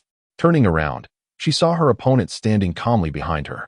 Coughing up a few mouthfuls of blood, she finally lowered her gaze to the kunai that had impaled her. When did it happen? From the very beginning. You had already lost. Yui declared her death sentence indifferently. At her words, memories flooded Hinata Ikuko's mind, recalling the moment she first spotted her opponent. It became clear that Hinata Ikuko's life was gradually slipping away, her left Byakugan dimming. Coughing again, she managed to ask, "May I pose one last question? Who are you?" Enduring the waning of her life force, Hinata Ikuko inquired. "I am Hinata Yui." Chapter 60, What is Fate? Hinata Ikuko abruptly turned her head, astonished as she gazed at Yui's face, as if trying to see through this unfamiliar visage. Gradually, her Byakugan began to align with the memories she held. Her lips slightly parted, ultimately transforming into a sigh. So that's it. If it is Hinata Yui, everything makes sense. Coughing heavily, she continued, "Today, losing to you may have been my carelessness, but I believe this is all fate." Her gaze became unfocused as she spoke, due to fate's design. Hinata and I will not die today, yet because of fate's design, I shall perish here. Everything that has transpired today is predestined. Accepting this reality, she lowered her gaze. Upon hearing Hinata Ikuko's words, Yui furrowed her brow slightly, seemingly perplexed by her thoughts. Fate. Yui dismissed the concept of such an ethereal notion. Hearing the words Hinata Ikuko clung to, Yui felt compelled to impart her own understanding. With that thought, she exerted force in her hand. With a splatter of blood, the kunai was fully extracted from her opponent's body. Hinata Ikuko let out a painful groan as Yui's action caused her to crumple to the ground. However, Yui paid no heed to her suffering, forming hand seals to summon a shadow clone. After retrieving the fallen blade, Yui turned her main body towards the crystal ball, leaving only a shadow clone behind. The clone then turned its gaze towards Hinata Ikuko on the ground. Fate. It inquired of Hinata Ikuko, "Do you understand what fate is?" In response, Hinata Ikuko naturally replied, "Fate is certainly the arrangement of the heavens." Yui shook her head, declaring, "Incorrect." "Incorrect? Then what do you believe fate to be?" Hinata Ikuko, still confused, expected Yui to resolve her questions immediately. After a moment of contemplation, Yui finally spoke. Fate is merely the choices of one person intertwined with the choices of another. Just as your mother and father made choices that ultimately resulted in your existence. Is such a concept truly difficult to comprehend? Fate is not some nebulous abstraction. Hinata Ikuko's expression revealed her growing distress, seemingly unable to accept this reality. Yui had struck at the crux of her turmoil. "That is not how it is," she weakly retorted. "And how do you perceive fate?" Yui found this amusing. Hinata Ikuko paused, attempting once more to articulate her understanding of fate. Fate is. Yet, for reasons unknown, she could not find the words. It was as if fate truly aligned with Yui's assertions. After a brief silence, she ultimately accepted this truth. What, then, were all her past actions? She softly mocked herself, realizing that only at the end of her life did she truly comprehend that existence is called fate. The choices of one person and the choices of another? She murmured to herself. Summoning all her strength, she propped herself up. Observing her actions, Yui grew vigilant. "What are you planning?" she asked, tightening her grip on the kunai. Watching her closely, in the world of ninjas, there existed numerous techniques for resurrection. Better to be cautious. If she succeeded, it would pose a significant problem. However, this time, Yui was mistaken. Hinata Ikuko, having propped herself up, faced Yui with a smile. "Yui, thank you." Her expression shifted as she pondered for a moment. As if making a resolution, drawing a deep breath, she extended her right hand, fingers curled in a grasping position, pressing against her eye socket. With a slight exertion, one Byakugan slipped into her palm.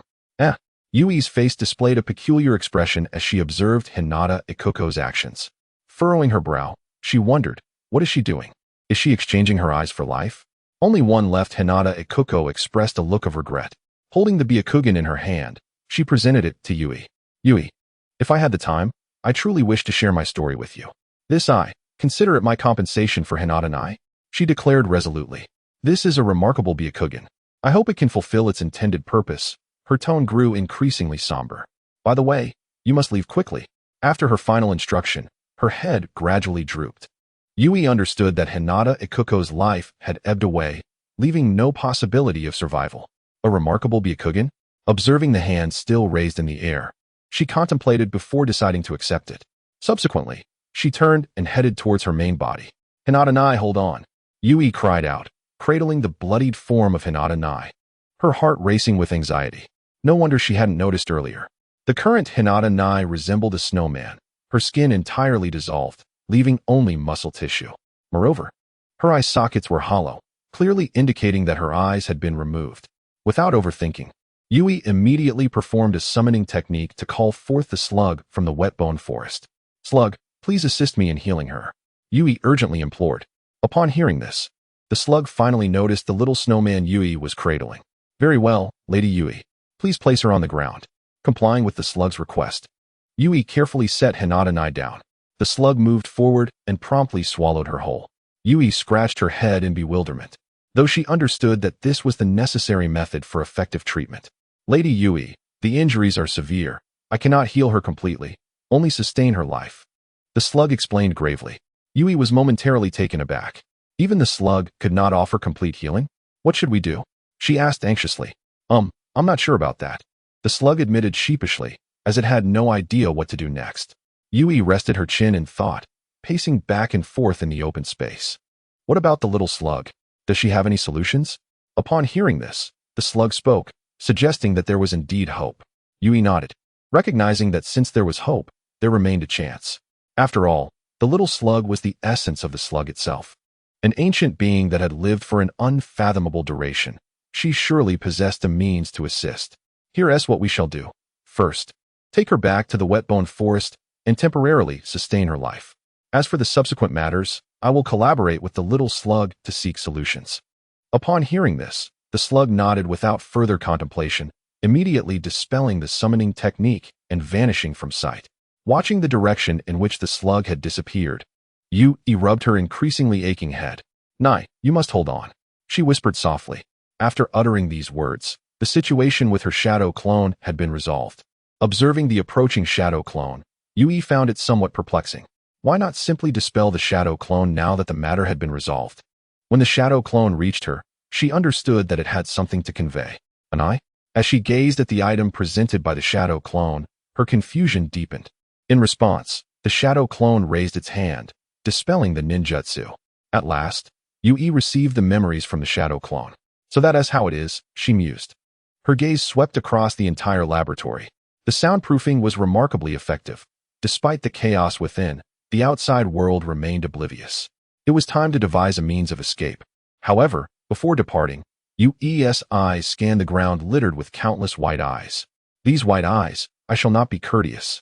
With hands forming seals, she summoned several shadow clones to assist in gathering the white eyes from the floor. Chapter 61. I have found you. In Hinata Win's room, damn it. He scrutinized the arrangement on the bookshelf and soon realized that several scrolls documenting the gentle fist technique were missing. The wretched feeling he had sensed upon entering the room suddenly made sense. A thief had infiltrated his sanctuary, and he had been entirely unaware. Shaking his head, he prepared to summon someone to investigate. Turning to glance at the familiar figure who was supposed to be behind him, he discovered that Hinata Yuko was absent, having gone to handle the white-eye crystals. Yet, a nagging doubt lingered. Why had Yuko not yet returned? It had been nearly an hour. Surely, it shouldn't take this long to eliminate someone. Suddenly, a realization struck him, connecting the dots regarding the theft of the scrolls. This was bad. Swearing under his breath, he proceeded to the passage leading to the laboratory. Please let nothing go awry. Shaking the scroll in his hand, Yui finally managed to collect all the white eyes. Yet, she was puzzled as to why Hinata Wind would gather such a multitude of white eyes. Vague memories surfaced in her mind, but ultimately, she shook her head. Her primary objective was to escape this place. Suddenly, the sound of hurried footsteps echoed in her ears. Looking towards the source of the noise, Yui silently cursed her misfortune. Taking a final glance at the lifeless Hinata Yuko, she swiftly concealed herself behind an obstacle. Luckily, she could mask her presence. Otherwise, she would be in serious trouble. She silently expressed her gratitude towards the little slug. Before long, the urgent footfalls entered the laboratory. Upon entering, the first thing he noticed was the shattered crystal ball and the vanished white eyes. Then, he spotted the lifeless form of Hinata Yuko sprawled on the floor. Who did this? He roared in fury. Activating his Byakugan, he sought to uncover the identity of the perpetrator, yet found nothing. Approaching the lifeless body of Hinata Yuko, he meticulously examined the fatal wound. A lethal strike from behind? Was she ambushed? Moreover, one of her eyes was missing. A hidden master. He swiftly made a decision. Realizing this, he guarded the sole exit. You better not let me find you, he bellowed, confident that the assailant had not yet left. The wound on Yuko had not yet dried, and her body still bore warmth. Furthermore, he had just been outside, without detecting any signs of someone entering or exiting through the secret passage. Show yourself, and I will spare your life, he commanded, his Byakugan scanning the entire laboratory. Yet, there was no sign of anyone. It was as if the place were entirely deserted. Behind an obstacle, Yui observed the enraged Hinata Wind with disdain. Who would heed his commands? To step outside now would be akin to courting death. Although she yearned to avenge Hinata Nai, she understood that charging in without the strength to match would lead to her demise. With her current abilities, facing Hinata Wind directly would be futile. She likely wouldn't even stand a chance against Hinata Yuko had the latter not been careless. She dared not move a muscle, fearful of betraying her presence. Countless escape plans flitted through her mind, but not a single one seemed viable. Damn it, she thought, feeling the weight of the silence. Hinata Wind gritted his teeth. You had better pray that I do not find you. Forming hand seals, he activated the Shadow Clone Jutsu, summoning 3 clones that dispersed throughout the laboratory to search. This is bad. Outside the Hinata clan grounds, the little slug was engulfed in frustration at the encircling walls. How troublesome it is within the Hinata family through the memories of the split body. She had learned of Yui's current predicament. Although Yui appeared unharmed, she knew the latter must be enduring great suffering. It seemed she had no choice but to enter.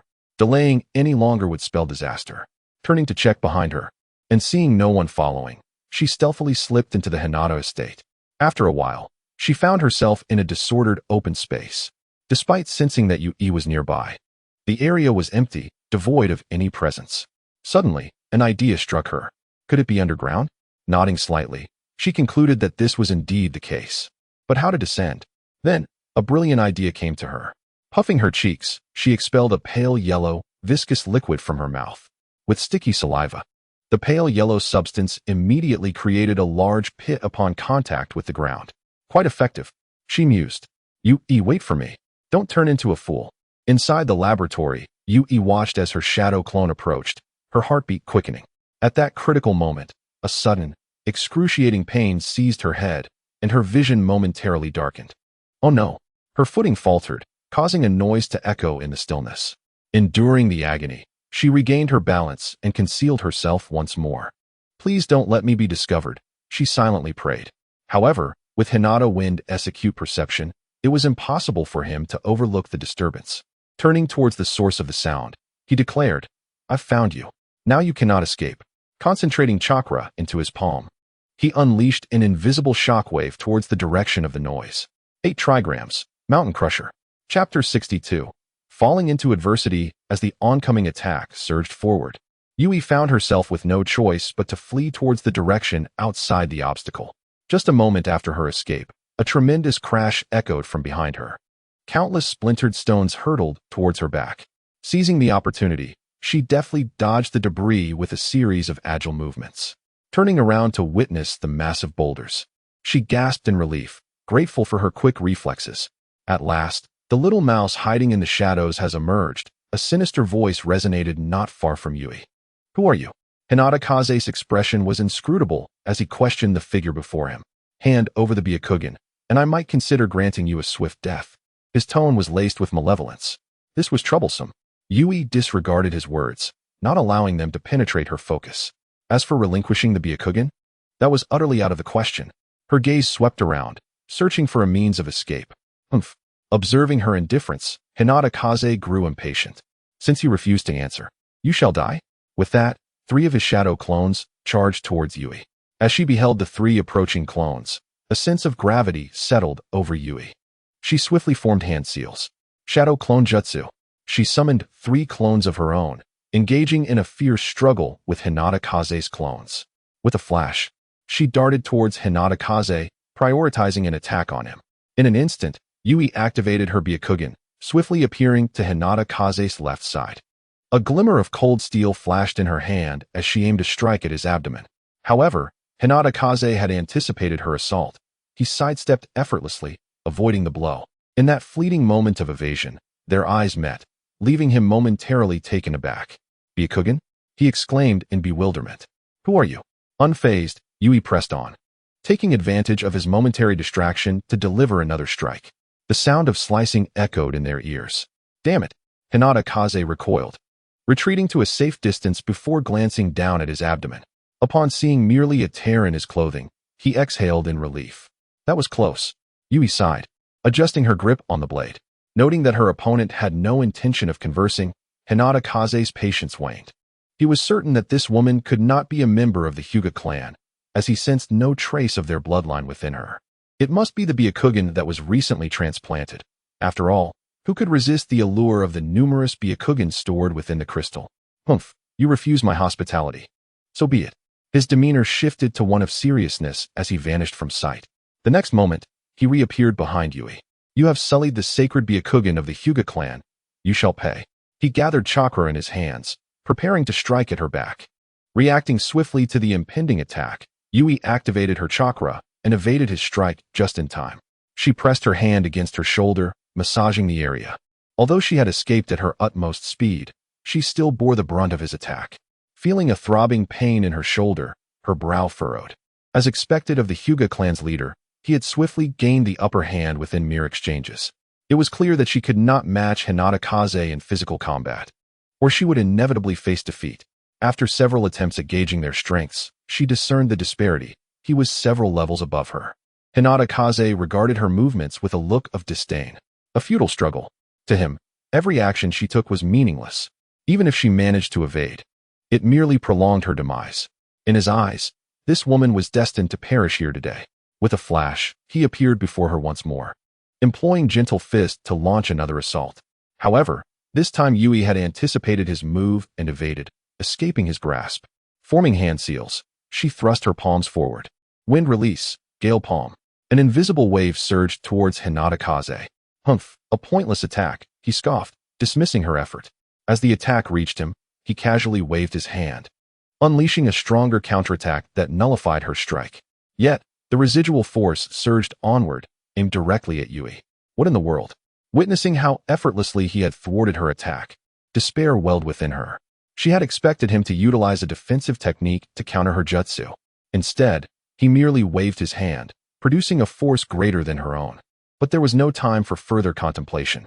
Observing the encroaching attack, Yui formed hand seals and exhaled a stream of water, creating a barrier before her.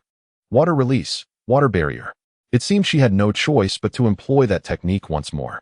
With renewed determination, she gathered the remaining water chakra, coalescing it into a small white sphere in her palm. Sensing the dwindling chakra within her, Yui felt a pang of helplessness. She had already exhausted half of her chakra with her previous jutsu, and although she had drawn from the surrounding water sources for this one, it still drained her reserves. Yet, this jutsu would serve to divert attention. As the water barrier began to dissipate, Yui's expression sharpened, and she seized the moment to launch the small water sphere. Taste my ultimate move. Who do you think you're underestimating? Hinata Kaze scoffed, though the next moment, his Byakugan detected the immense chakra contained within her technique. Not good. His expression shifted to one of seriousness. I truly underestimated you, woman. You wield such formidable jutsu. However, it remains no threat to me. With arms spread wide, he began to spin, conjuring a half-moon-shaped chakra shield. Reversal. As his defense solidified, the white sphere hurtled towards him. In the next instant, a resounding explosion erupted as the sphere detonated in midair, releasing powerful jets of water. Now, Yui's figure flickered as she sprinted towards the exit, while Hinata Kaze was still reeling from the blast. Chapter 63. You do not deserve her eyes. Feeling the impact of the attack against his reversal technique, Hinata Kaze felt perplexed. He hadn't anticipated that this jutsu was merely a bluff. It appeared to possess a vast amount of chakra, but lacked defensive power. Water release? It was still too soft. Once the residual effects of the attack subsided, his gaze caught sight of Yui's figure, which had already vanished from her previous location. Upon turning, he saw her dashing straight towards the exit. A cold smile crept across his face. You think you can escape? Extending his right hand towards her retreating silhouette, he began to gather chakra. Instantly, his Byakugan flickered with a faint glimmer of light. Byakugan storm. As Yui was about to rush into the passage, a sudden wave of foreboding washed over her back. With no time to ponder, she swiftly dodged to the side, just as a column of tempestuous force surged towards her. The earth trembled, and thick smoke billowed around her. She patted her chest, relieved to have evaded the attack. Yet, an unsettling familiarity lingered in her mind regarding the earlier strike. She felt as though she had encountered it before. As the dust settled, Yui finally grasped her surroundings. The once spacious exit was now obstructed by a pile of rubble. Cursing under her breath, she realized the exit was completely blocked. What was she to do now? In an instant, confusion enveloped her. She had no viable means of escape. Turning back, she faced Hinata Kaze once more. Was she left with no choice but to resort to summoning techniques for her escape? However, she held reservations about utilizing such methods. The uncertainty of a time-space passage weighed heavily on her mind. Suddenly, Yui's thoughts were interrupted as a memory surged forth. She glanced towards her shadow clone and discovered that its battle had already concluded. Her clone had found itself at a disadvantage, having only managed to defeat one of Hinata Kaze's 3 shadow clones. Before she could collect herself, the remaining 2 clones advanced towards her with aggression. Die? They sneered. Feeling the dwindling chakra within her, Yui had no choice but to engage in combat. In an instant, she was entangled in a fierce struggle with the 2 shadow clones of Hinata Kaze. With her chakra nearly depleted, Yui was compelled to rely solely on her taijutsu skills for the duel. Unfortunately, her foundation in taijutsu was not particularly strong, and facing 2 of Hinata Kaze's clones proved to be overwhelming. Before long, she found herself gradually succumbing to the onslaught. In the distance, Hinata Kaze observed the unfolding scene with an indifferent expression, a smirk creeping onto his lips as if he relished the sight of her struggle. With a powerful strike, Yui managed to defeat one of the shadow clones, then narrowly evaded the attack of the other. She took a deep breath, sweat trickling down her forehead. Before she could regain her composure, the shadow clone of Hinata Kaze launched another assault. Timing her movements, she prepared to duck and evade the incoming attack. However, at that moment, a sudden sharp pain pierced her head, causing her to falter and fail to escape the blow. A chakra-infused palm strike landed squarely on her chest. Yui was propelled backward a few steps, finally coming to a halt against the wall. A warm sensation surged through her throat, and she coughed up blood, her body collapsing forward. Shaking her head, she struggled to lift herself. My mental fortitude is reaching its limits, she murmured. The intensifying pain in her head made it clear that if she continued to maintain this ninjutsu, she would risk losing her sanity. Nonetheless, she had no intention of canceling the technique. Rising once more, she steeled her resolve. As soon as she regained her footing, the shadow clone charged at her yet again. Before she could react, another palm strike landed on her chest, causing her to cough up blood once more. However, this time, Yui extended her left hand and seized the clone's wrist, immobilizing its movements. With a flash of determination, her right hand brandished a short blade, plunging it into the clone's form. The shadow clone dissipated with a resounding thud, its power insufficient to withstand her assault. Wiping the remnants of blood from her mouth with her thumb, Yui fixed her gaze on Hinata Kaze, who regarded her with the eyes of a predator observing its prey. In that moment, she noticed the peculiar nature of his Byakugan. It dawned on her why Hinata Kaze had refrained from entering the fray personally. He had been expending chakra to maintain his ocular prowess. The more she observed his Byakugan, the more familiar it appeared. Gradually, it aligned with the memory of another pair of eyes. Are those the eyes of Hinata Nai? Yui's anger surged. She finally understood where Hinata Nai's eyes had gone. They resided within Hinata Kaze. Upon hearing her words, Hinata Kaze paused in surprise. What? Do you know her? However, Yui was consumed by rage at the realization that the eyes of Hinata Nai were now in the possession of her adversary. Ignoring her waning chakra, she propelled herself forward, channeling all her energy into an attack. You do not deserve those eyes. In a flurry of movement, Yui swiftly closed the distance to Hinata Kaze, wielding her blade with fierce intent. Observing her actions, Hinata Kaze furrowed his brow. Why has this person suddenly lost all reason, like a rampaging bull? He raised his left foot and delivered a kick that sent her flying backward. Coughing, Yui struggled to regain her footing for another assault. Suddenly, another wave of pain shot through her head, causing her movements to falter once more. Noticing her precarious state, Hinata Kaze's curiosity was piqued. He smirked derisively. What ailment afflicts you? You can't even walk straight. Meanwhile, Yui's condition deteriorated. The throbbing in her head became unbearable, and her chakra felt increasingly elusive. In a disoriented haze, she noticed her form flickering rapidly, fluctuating between the state of her body flicker technique and her true self. In reality, to Hinata Kaze, her figure appeared to stutter and flicker as if experiencing frame drops. As he witnessed this bizarre phenomenon, a sense of familiarity washed over him as the white silhouette of Yui became increasingly distinct in his vision. Ultimately, Yui's body flicker technique could not be sustained. After a brief moment, it dissipated into nothingness. As he gazed at the figure before him, Hinata Kaze's sense of familiarity intensified. Finally, a name surfaced in his mind, one that matched the figure before him in features, skin tone, and hair color. You are Hinata Yui. In response, Yui chuckled softly. And what of it? Chapter 64. Support. Yui stumbled, her body collapsing to the ground. As she heard the individual before her openly acknowledge her identity, Hinata Kaze raised an eyebrow. So it is you, Hinata Yui, he remarked with intrigue. In that moment, memories of a dream featuring a similar figure, pale skin, white eyes, and white hair, flooded his mind. The woman from his dreams instilled a profound terror within him. With this realization, his desire to eliminate Hinata Yui intensified. I previously had no wish to kill you, but my mind has changed. You shall die. As he spoke, several shurikens slipped from his sleeve, gripped firmly in hand, and hurled towards Yui.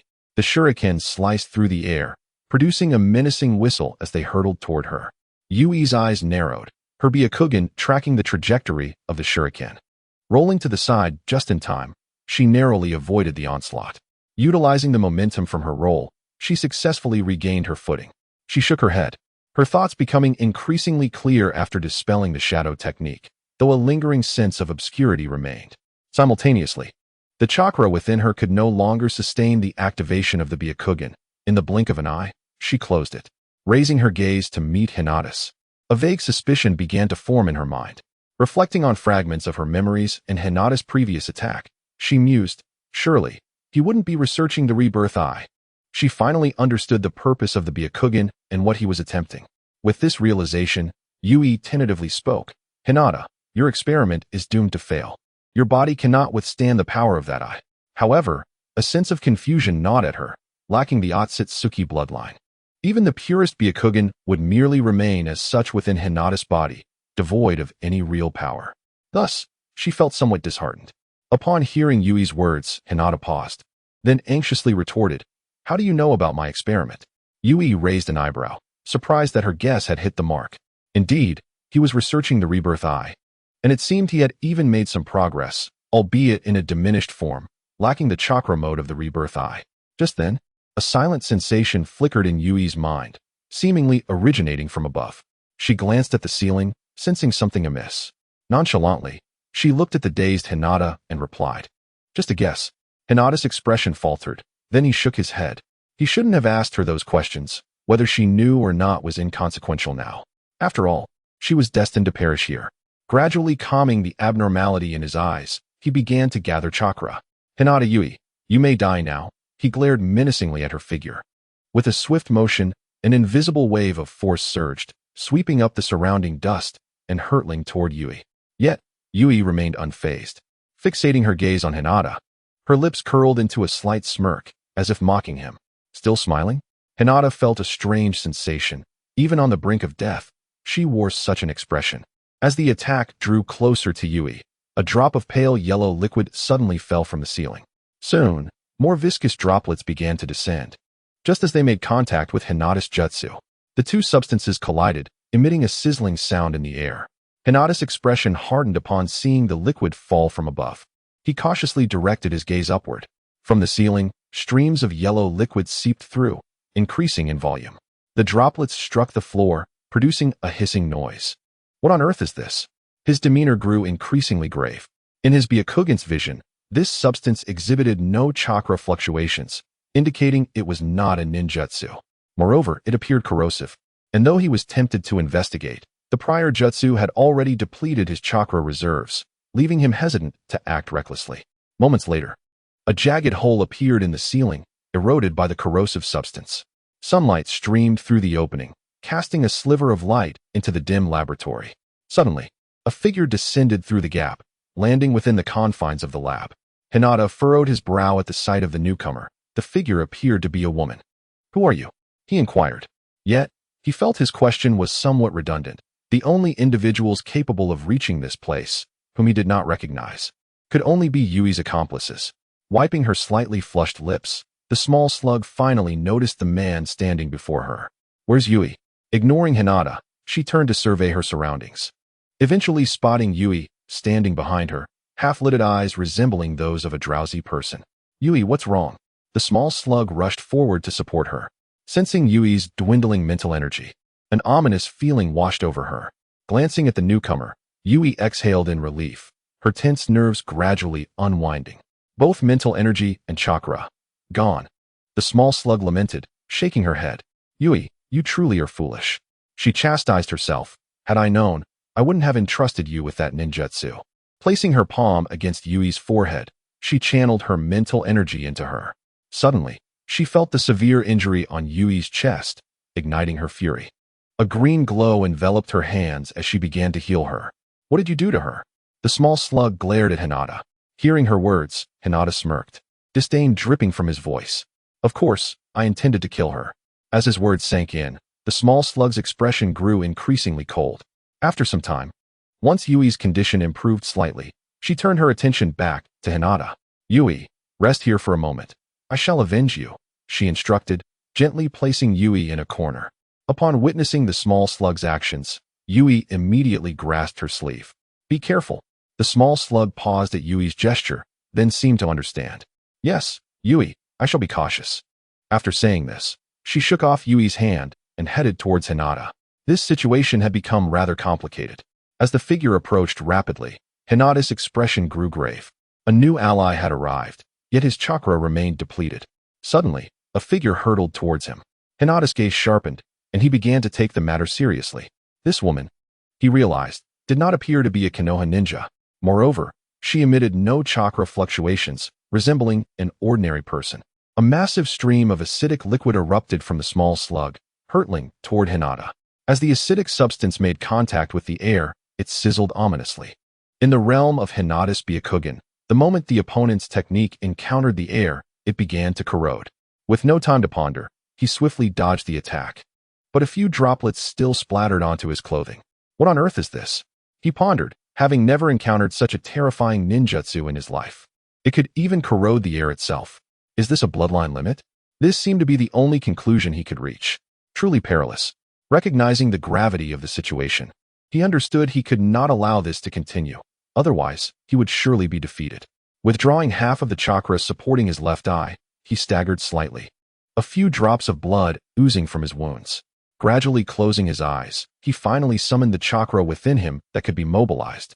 Before he could prepare himself, the small slug's figure suddenly stood before him, delivering a punch aimed at his face. Just in time, Hinata raised his hand, intercepting the blow. Grasping her fist, he pivoted his body, preparing to execute a throw. However, just as he was about to act, he sensed something was amiss. "Why is it so heavy?" He exerted a slight effort with his entire body, yet still failed to lift his opponent. Cursing under his breath, he promptly released his grip and retreated. What was happening? Hinata Kaze assessed his strength and, finding no issues, cast a perplexed glance at the woman before him. Could it be that he was unable to lift even a woman? This puzzled him as well. Seeing Hinata Kaze's existential doubt, the little slug found it amusing. As a grand slug sage, her form was as massive as a mountain. How could she possibly be moved by a mere human? Hinata Kaze, undeterred, advanced once more to confront the slug. With a swift motion, he struck out with his palm toward her. Is this it? The slug felt a tinge of boredom watching his feeble attack. She stifled a yawn, disregarding him entirely. The light palm strike fell harmlessly in front of her, failing to elicit any response. It was weaker than a gentle breeze. Hinata Kaze, pouring all his strength into his palm, found that he could not budge her an inch. What on earth was going on? After realizing that his attacks were futile, he stepped back. His earlier strikes had felt akin to hitting a towering mountain, completely without effect. He could hardly believe that the Hinata clan's martial arts, renowned throughout the ninja world, could not even move a woman. He advanced again, this time unleashing all his techniques. The gentle fist, the 8 trigrams 32 palms, the 64 palms, and the 128 palms. Yet, they all proved ineffective, landing on her as if striking a soft sea, leaving no ripples whatsoever. These were the most esteemed techniques of the Hinata clan, yet they had no impact at all. Hinata Kaze felt a wave of frustration wash over him. Had the little slug been able to hear his thoughts, she would have laughed disdainfully. After all, she was a slug. How could a human's acupuncture points possibly affect her? With her hands on her hips, she stood motionless, observing his performance. Are the ninjas of Konoha really this weak now? The slug remarked blandly. She recalled the legendary Senju Hashirama, the god of shinobi, and suddenly seemed to realize something, pausing her words. Never mind. It's better left unsaid. She shook her head, seemingly reluctant to delve into that topic. At this moment, Yui was utterly dumbfounded. She had not anticipated that the slug, who had shown little prowess in the original work, would possess such formidable strength. The Hinata clan's gentle fist techniques felt like they were striking against cotton. Truly, she mused, immovable as a mountain. As she saw that he had exhausted his offensive capabilities, the slug lost interest in the game. Is this all the strength you possess? Hearing Yuyi's exaggerated praise, she felt a bit buoyed. The audacity. Hinata Kaze's anger flared at her mockery. He had not intended to resort to that technique. Then you shall perish, he replied darkly. If he did not use that technique now, he would never have another chance to defeat the woman before him. It was a last resort. Sighing, he hoped he could control it. He swiftly reopened his previously closed left eye, raising his right hand in a grasping motion, slowly gathering chakra towards the slug. At that moment, his eyes began to shimmer with a white light. The white eye technique. Observing Hinata Kaze's actions, the slug's expression grew serious. This jutsu felt off. She sensed a power within it that did not belong to chakra. What was this? It made her feel a twinge of unease. Instinctively, she attempted to evade the attack's range, but paused, remembering Yui behind her. It seemed she had no choice but to endure this blow. She sighed internally. If she did not block it, Yui would be caught in the fallout. She did not wish to see her friend harmed. Yet, there was not without a solution. As she contemplated, several afterimages of herself began to manifest, and soon another slug appeared beside her. Slug duplication. The second slug advanced toward Yui. In the next moment, a beam of white light surged toward the slug's form.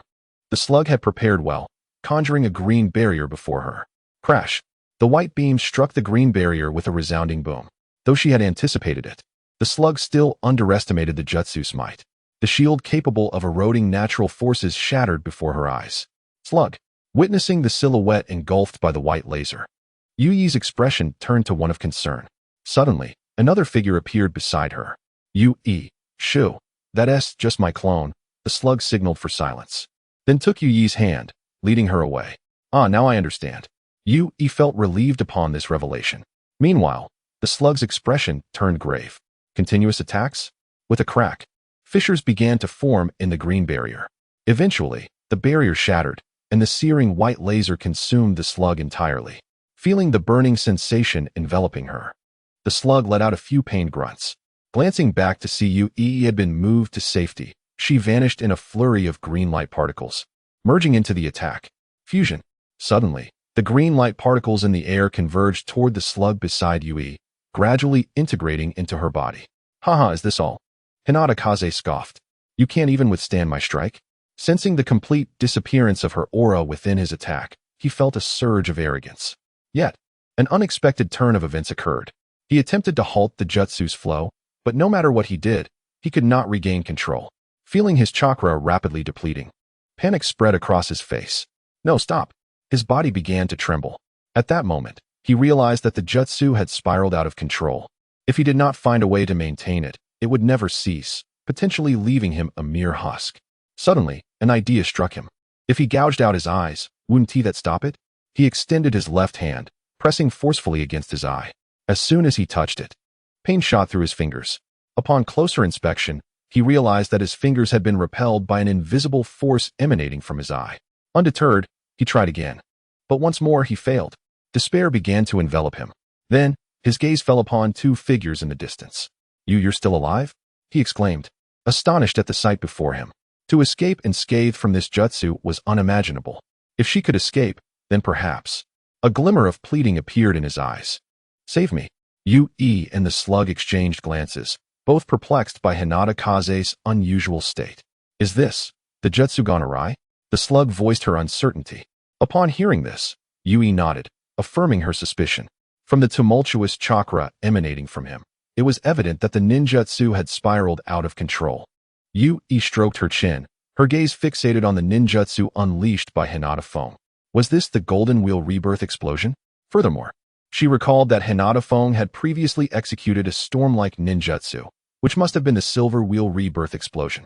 However, the potency of these two techniques seemed rather diminutive, hardly aligning with the formidable power she had envisioned in her mind. Was this a downgraded version? Quickly, poke my eyes out. Hinata Fong shouted in a fit of hysteria. Witnessing his frantic demeanor, Yui couldn't help but chuckle. This is your own doing. Yet, upon noticing the stoic expressions of the two figures in the distance, Hinata Fong's fearful eyes gradually darkened. In a moment of disorientation, he suddenly recalled the ethereal white figure from his dreams. His gaze sharpened. I will drag you down with me. He forcefully swung his hand, and a resounding blast of white light streaked across the laboratory walls, slowly advancing towards Yui and her companion. This is bad. Sensing the impending ninjutsu, Yui felt a twinge of unease. Suddenly, she felt weightless, and upon regaining her senses, she discovered that Xiao Zhu had lifted her in a princess carry. Yui, you have no chakra left. This is quite a transgression. Xiao Zhu whispered softly in her ear. Yui's expression momentarily faltered as a hint of embarrassment crept onto her face upon realizing her airborne state. Goodness, at my age, being carried like this feels rather peculiar. Shaking her head, she dismissed such thoughts.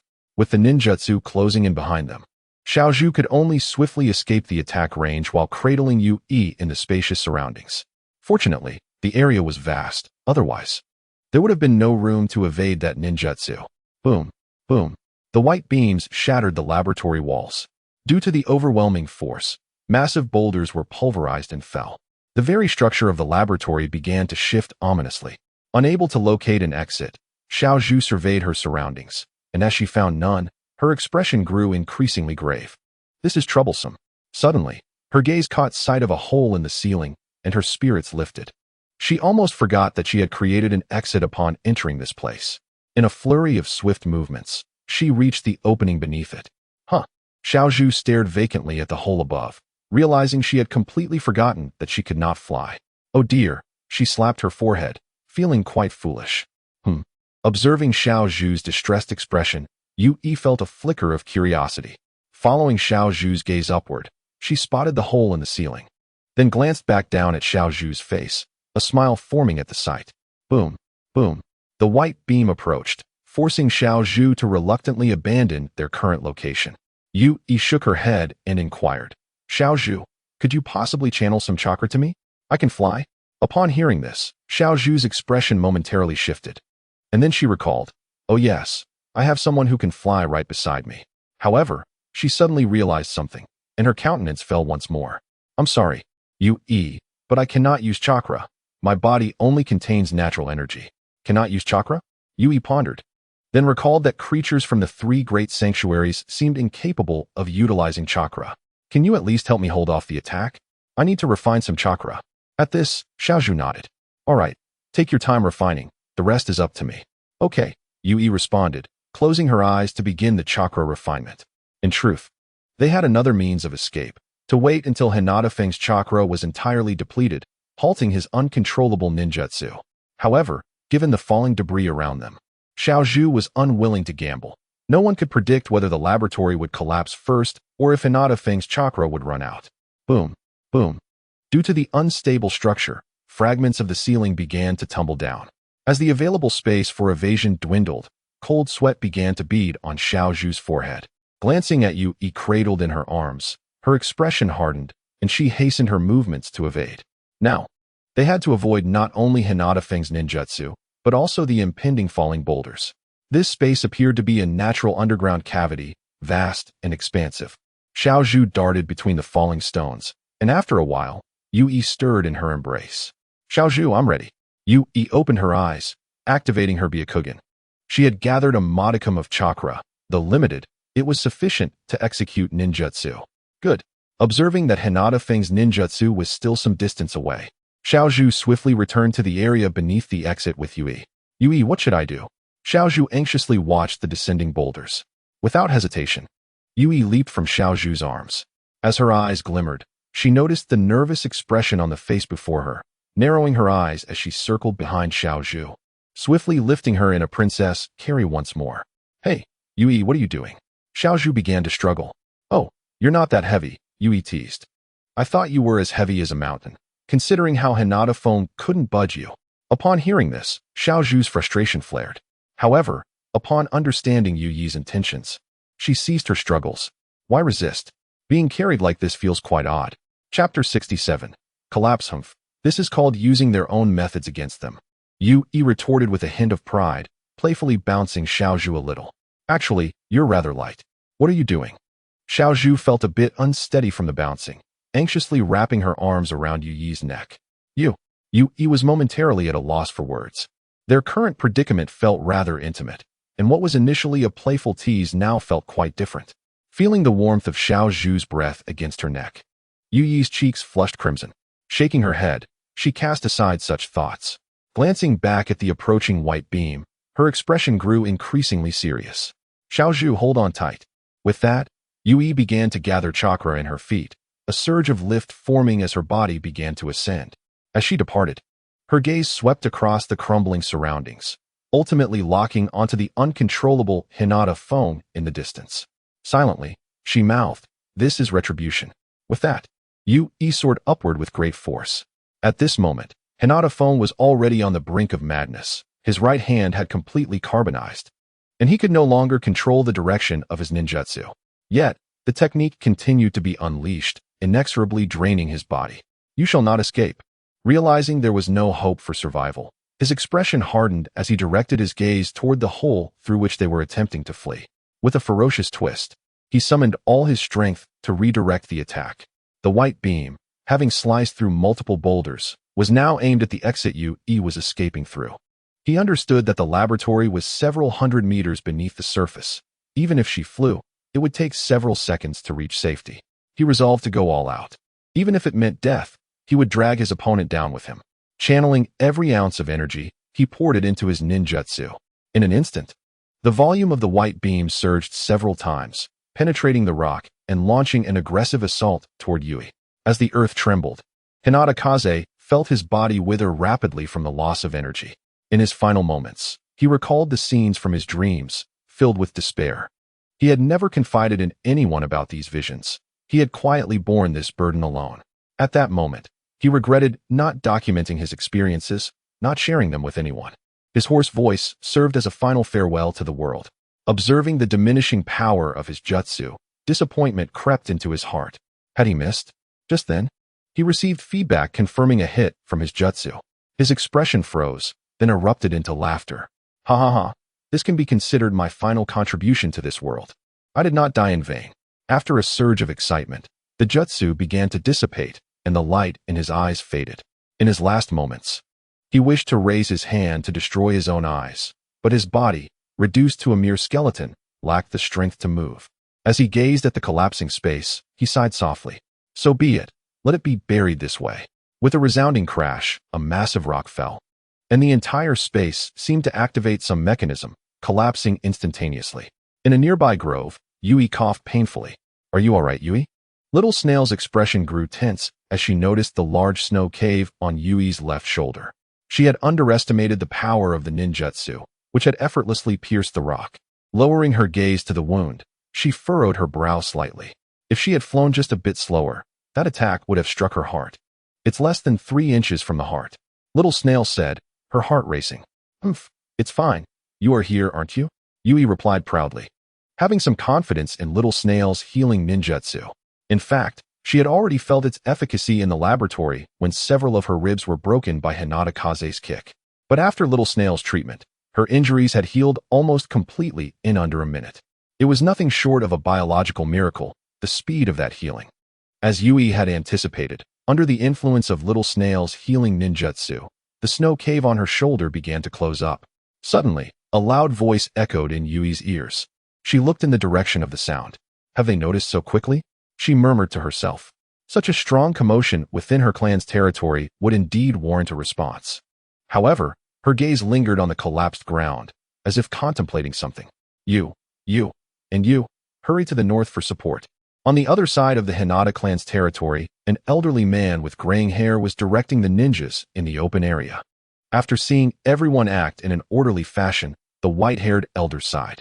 He gazed toward the distant center of the collapse, where the clan leader resided.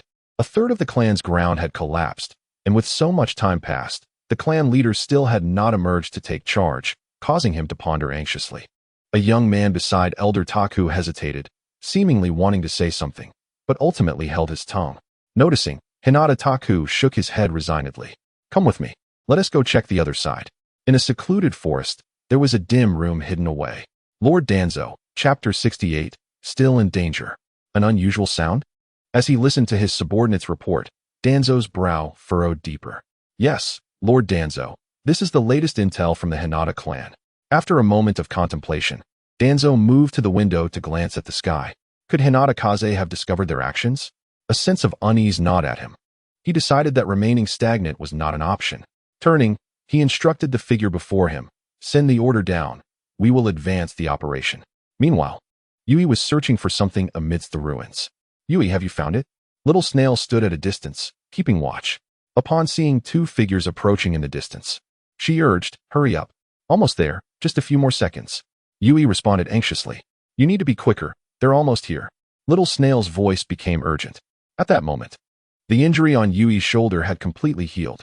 Through her tattered clothing, it was evident that the healed wound bore no scars. Exhausted and drenched in sweat, Yui moved a massive stone aside, revealing Hinata Kaze's lifeless body. Upon seeing his state, Yui frowned. His corpse was nearly devoid of flesh, resembling a desiccated husk, save for the eyes in their sockets. This is rather unsettling, Yui remarked, then reached out to reclaim the 2 eyes. I have retrieved your eyes, she murmured softly. After a few agile leaps, she emerged from the pit to reunite with Little Snail. Little Snail, let us leave. Yui said. Yes, let us hurry, Little Snail replied. They exchanged a glance and nodded, quickly departing the area, leaving only their receding silhouettes behind. The moment they left, 2 figures appeared amidst the ruins. The young Hinata ninja stared at the corpse in the pit, panic etched across his face. Is it the clan leader? The white-haired elder fixated on the body below, momentarily lost in thought. Then, his gaze sharpened as he activated his Byakugan, looking toward the 2 figures in the distance. Although Yui and Little Snail had already moved far away, the elder still noticed their faint silhouettes through the Byakugan. A sense of familiarity surfaced as he gazed at the white figure. Suddenly, a realization struck him. Is that Hinata Yui? He said gravely. As for the other figure, he could not identify it immediately, but it seemed to resemble Hinata Nai. He dared not make a definitive judgment. However, considering their relationship within the clan and the fact that Hinata Nai had not been seen for nearly a year, his expression grew increasingly serious. Send a message to everyone in the clan. Hinata Yi and Hinata Nai have assassinated the clan leader and taken his Byakugan.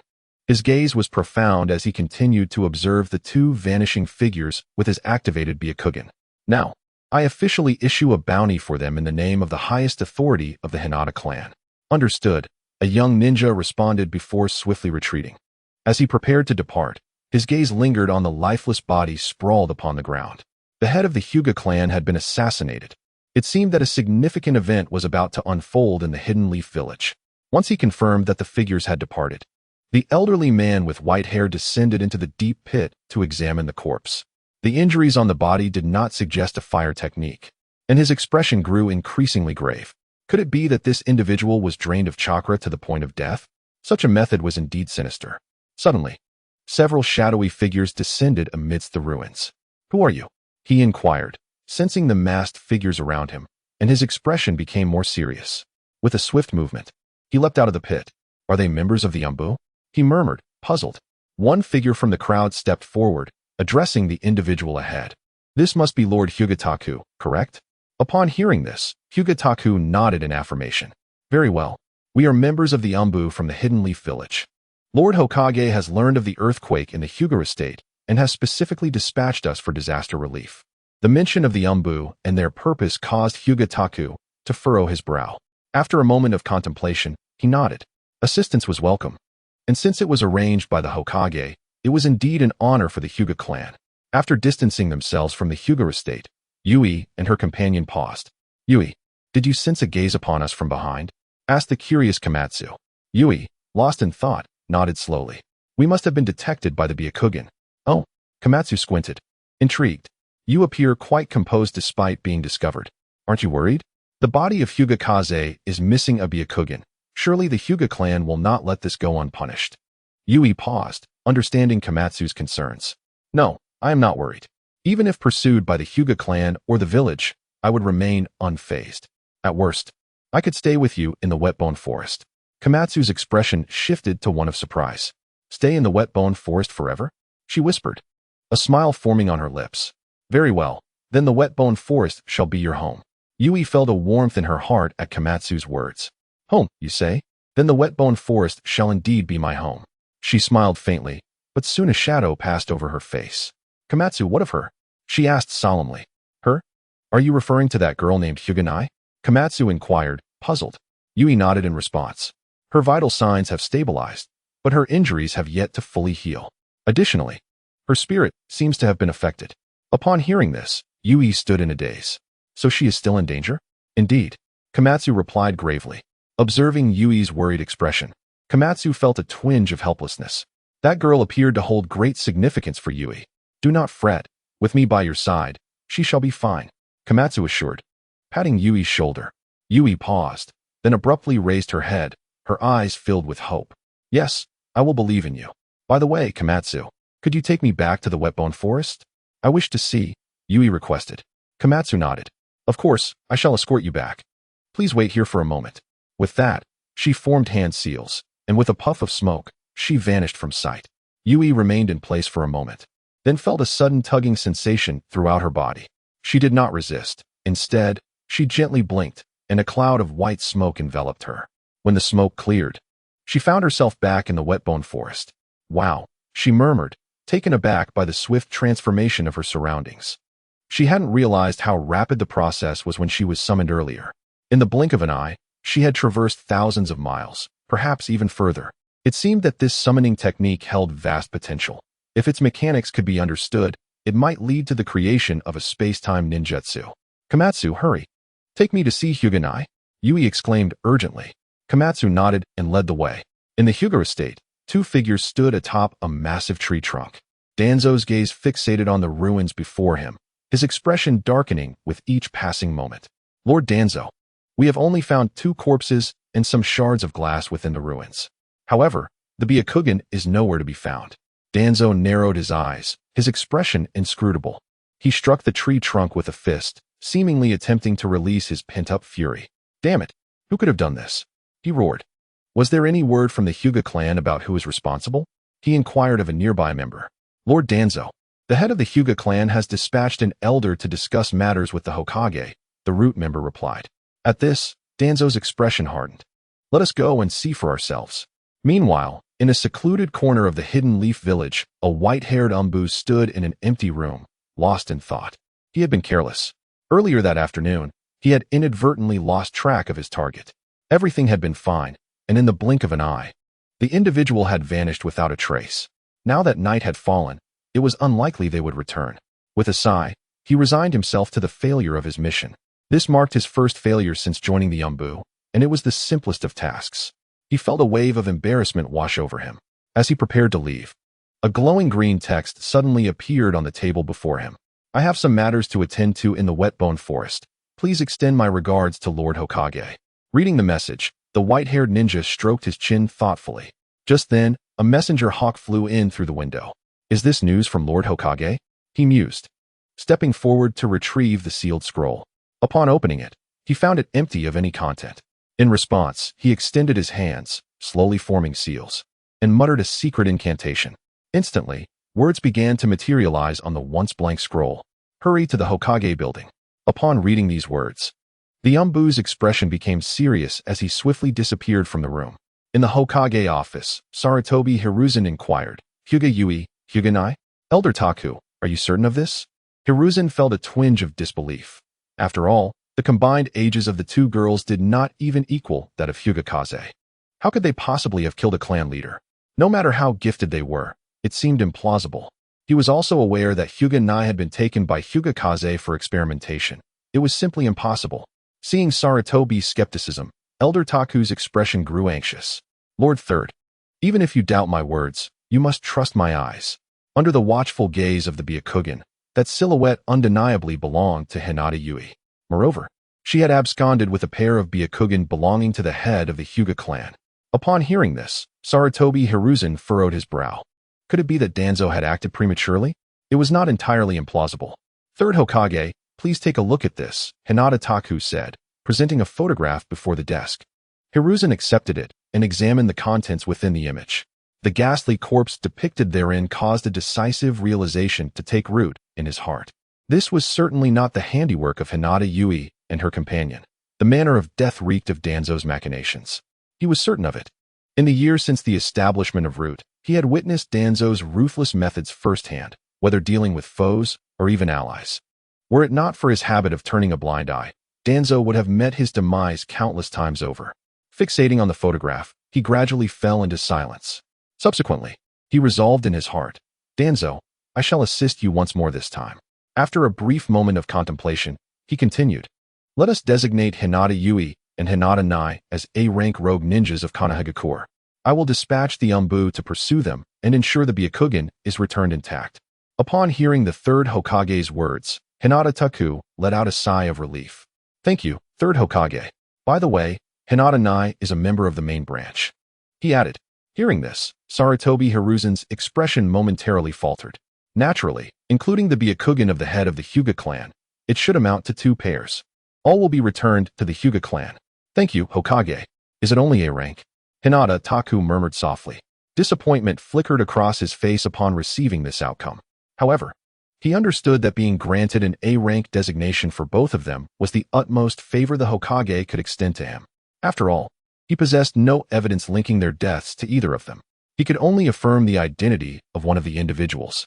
The thought of the Byakugan flowing out of the Hyuga clan was something he dared not contemplate, uncertain of the consequences it might entail. Thus, this was his final act of compensation for the clan. Suddenly, a knock echoed at the office door. Chapter 70, Bounty Upgrade. Who is it? As the door was knocked upon, both Sarutobi Hiruzen and Hinata Taku's gazes were drawn. It is I, Sarutobi, came a familiar voice from outside. Danzo, come in. No sooner had the words left his lips than the door swung open. A familiar figure stepped inside. Danzo, what brings you here? Hiruzen inquired. In response, Danzo fell silent, walking to a corner of the office and standing quietly. Observing Danzo's grim demeanor, Hiruzen furrowed his brow.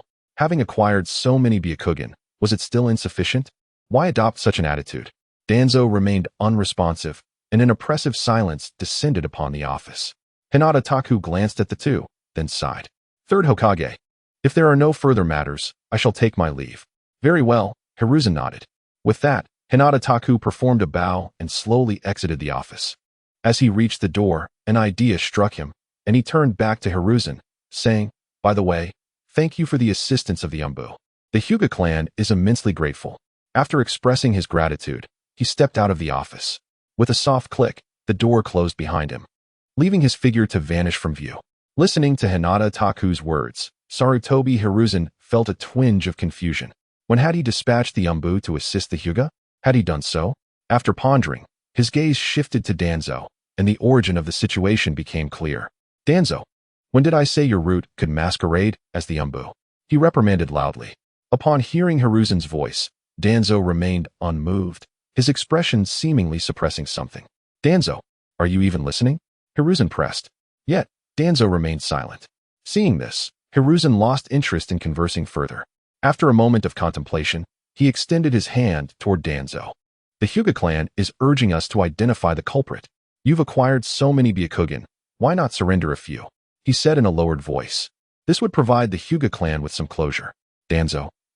Witnessing this scene, the expression on Danzo's face became utterly strained. Hiruzen, he said in a low, tense voice, his fists clenched, the cracking sound echoing in the hushed space. Do not jest with me, he snapped, anger bubbling forth. Hiruzen. The sight of Danzo's current demeanor ignited Hiruzen's ire. Having gained so much, how dare he challenge him? Shimura Danzo, are you testing my patience? He exclaimed, rising from his seat. Instantly, a heated argument erupted between them within the office. Only when both had exhausted their voices did the commotion begin to subside. Danzo, flushed with anger, felt his luck had soured. Not only had he lost the Byakugan to another, but Hiruzen was also scolding him. He contemplated storming out, but suddenly remembered his purpose for visiting. With this thought, his fury gradually quelled. Hiruzen, I shall not argue with you. There are indeed pressing matters we must discuss. Feeling somewhat embarrassed, Hiruzen thought it unbecoming for a village leader to quarrel. Once he regained his composure, he replied, What matter could possibly lead to such a grim countenance? Speak. Danzo's expression darkened as he took a deep breath before finally responding. It is as follows. Danzo recounted the events surrounding the Hyuga clan. As Hiruzen listened, his expression grew increasingly grave.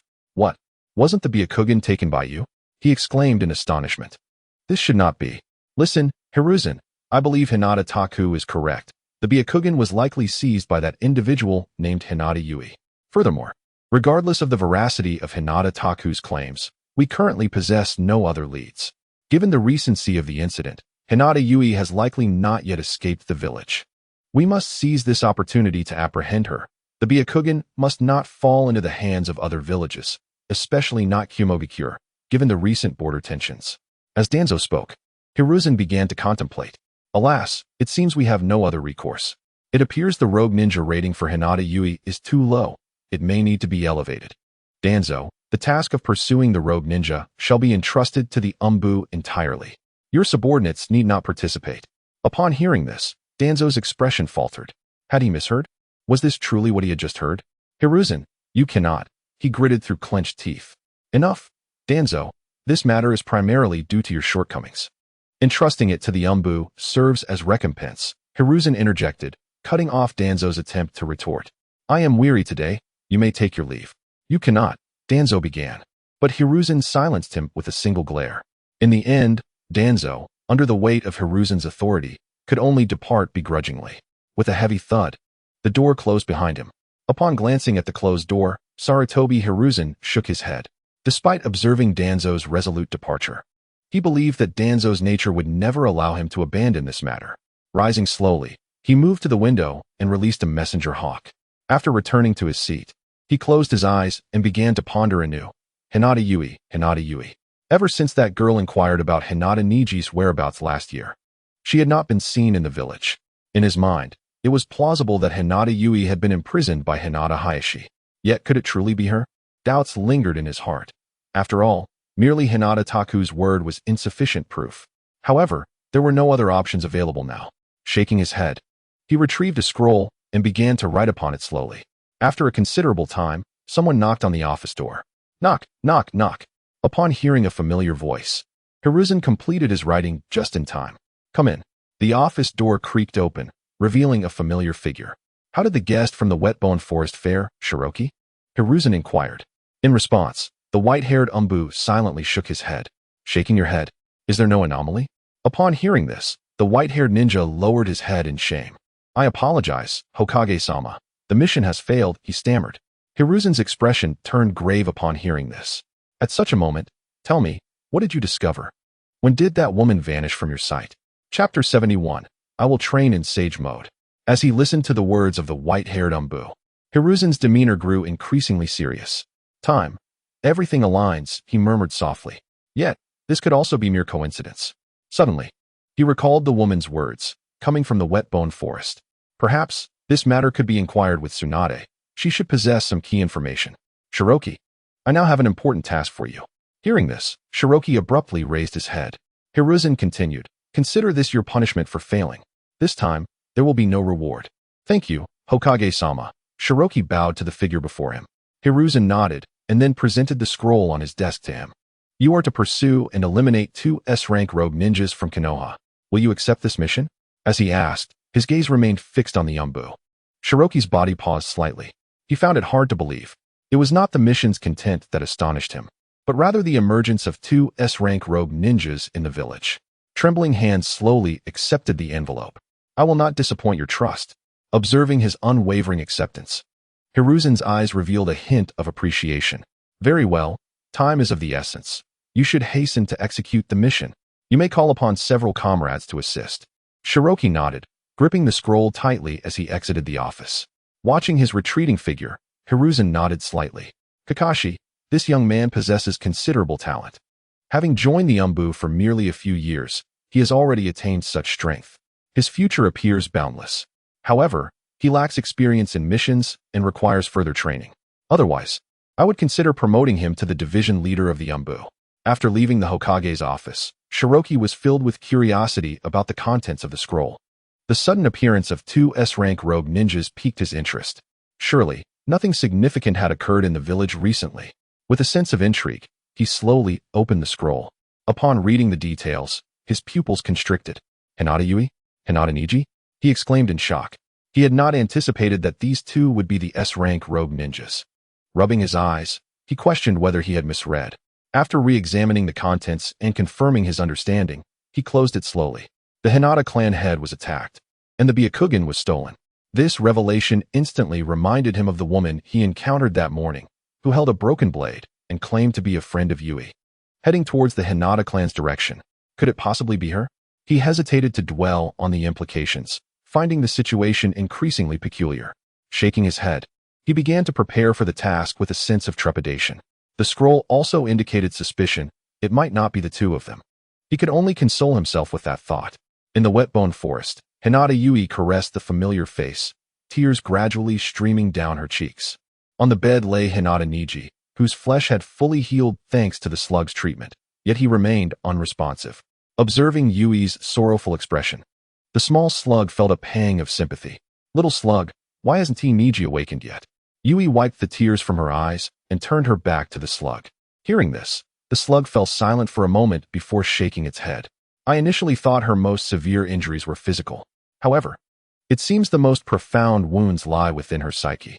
The slug felt powerless in this regard. Yui's expression faltered. Psychic trauma? She questioned, her voice laced with confusion. But, little slug, you previously treated her psychological wounds, didn't you? The slug slowly shook its head, understanding Yui's thoughts, but regrettably clarifying. What you experienced before was merely damage that could be alleviated through the transmission of mental energy. However, this is a complete injury. It is akin to how medical ninjutsu cannot heal those who have already perished. Listening to the slug's words, Yui's heartbeat slowed. Her body was alive, yet her mind remained dormant. The slug sighed. It means she has become a vegetative state, correct? Yui choked on her words. Vegetative state? What is that? The slug asked, puzzled by the unfamiliar term. It refers to those whose bodies remain alive, yet their brains can no longer think, Yui explained softly. Upon hearing this, the slug nodded. That term is indeed quite vivid. Little slug, do you have any means to awaken her? Yui gazed at the slug with hopeful eyes. Could training in sage mode from the wet bone forest rouse her? Sage mode. The slug pondered for a moment. It should be possible. The sage mode of the wet bone forest focuses on training at the spiritual level. If mastered, there should be a chance of healing. Well, then I shall learn. Upon hearing that sage mode could offer a chance of healing, Yui did not hesitate to agree. Really? The slug's expression turned somewhat excited. Yes, truly, Yui confirmed. She wiped away her tears and turned to face the slug. Little slug, I want to learn Sage Mode, right now. Very well. But the process will take quite a long time. Seeing Yui's agreement, the slug felt joy. Finally, someone capable of training in Sage Mode has arrived. No matter how long it takes, I will diligently complete the training, Yui declared with determination. Indeed, the slug nodded in agreement. Upon encountering the sorrowful expression of Yui, the little slug felt a pang of sympathy. Although her tears had been wiped away, traces of them still lingered on her face. Come with me, she said to Yui before stepping out alone. Observing this, Yui carefully arranged Hinata Nai on the bed before following her outside. Chapter 72. Let us keep this under wraps. The next day, in the village of Konoha, the early morning sun cast its glow as people took to the streets, drawn to the notice board by the roadside. Oh, 2S rank, rogue ninjas, exclaimed a man standing beside the board. Is this for real? The crowd, initially unaware of the content on the notice board, was now captivated. The head of the Hyuga clan was attacked, and the Byakugan was stolen. The addition of 2 wanted posters on the board left the onlookers in shock. They had not anticipated that such events had unfolded just yesterday. Indeed, I heard a loud noise from the direction of the Hyuga clan yesterday afternoon, one villager recalled. I thought it was an earthquake. The murmurs of discussion arose among the villagers. For most, the emergence of 2 S-rank rogue ninjas was merely a source of gossip, as they were primarily civilians who viewed it as just another topic for conversation. After enough time had passed, the crowd began to disperse, leaving behind an elderly man. Hyuga Taku stared at the newly posted wanted notices with astonishment. He had not expected the 3rd Hokage to elevate the level of the manhunt. Clearly, the 3rd Hokage held the Hyuga clan's Byakugan in high regard, as it was a critical asset during times of war. Nodding slowly, he displayed a satisfied smile before departing. At Konoha Hospital, Tsunade stood at the podium, instructing a group of intern medics on the techniques of medical ninjutsu. To master medical ninjutsu, you should begin by treating a fish. Tsunade tapped the content on the blackboard. Her demeanor appeared weary, as if she had not slept in days. For now, focus on healing this fish in front of you. With that, she put down the chalk and exited the classroom. The interns, left behind, exchanged confused glances. What should we do now? One female student asked. The others shook their heads, realizing they had no choice but to treat the fish before seeking Tsunade's guidance. Sighing, they gazed at the half-dead fish before them, feeling helpless. It was not that they lacked the desire to learn. Rather, they found the intricacies of medical ninjutsu too challenging. Meanwhile, as Tsunade meandered through the hospital corridors, she stifled a yawn. Teaching this group medical ninjutsu was exceedingly difficult. She doubted whether anyone else in Konoha could match her proficiency in medical techniques. The foundational skills among the hospital's medical ninjas seemed alarmingly deficient. Suddenly, a familiar voice broke through her thoughts. Tsunade. Turning around in surprise, she recognized the voice immediately. Sarutobi-sensei, is there something you need? Sarutobi Hisashi approached her, stopping when he reached her side. After surveying the area to ensure they were alone, he lowered his voice. Tsunade, this isn't a suitable place for discussion. Understanding. Tsunade nodded in agreement. Then let us go to my office. She led Sarutobi to her office, where they both settled into their seats. What brings you here, Sarutobi-sensei? He nodded and recounted the events of the previous night. After listening intently, Tsunade frowned slightly. I do recall being intoxicated the night before. According to Shinjutsu, I was indeed brought home by the slug. However, I cannot confirm whether I ventured into the wetbone forest. Even if I did, I was inebriated. I'm sorry, Sarutobi-sensei, but I cannot offer any useful leads. Though she expressed her apologies, her mind raced with thoughts of the incident. The guest of the wetbone forest? That must be Yui Hyuga. She remembered that the slug had asked her for help, presumably regarding Yui. The task of summoning Yui back to Konoha from the wetbone forest had seemingly been completed with her grandmother's assistance. No wonder the slug had vanished upon her awakening the next day. The matter was settled. Surely, this is not a serious issue, she mused internally, deciding to keep this information from Sarutobi for the time being. While she and Yui were not intimately acquainted, they both shared the bond of being contracted to the slug. However, she found herself puzzled about why Sarutobi would inquire about Yui. Is there something significant that has occurred, Sarutobi-sensei? Sarutobi sighed deeply. You don't have any leads, do you? It appears Yui Hyuga, alongside Hinata Nai, assassinated the head of the Hyuga clan, Hinata Kaze, and absconded with 2 pairs of Byakugan. I suspect that the woman claiming to be a guest of the wetbone forest is quite suspicious.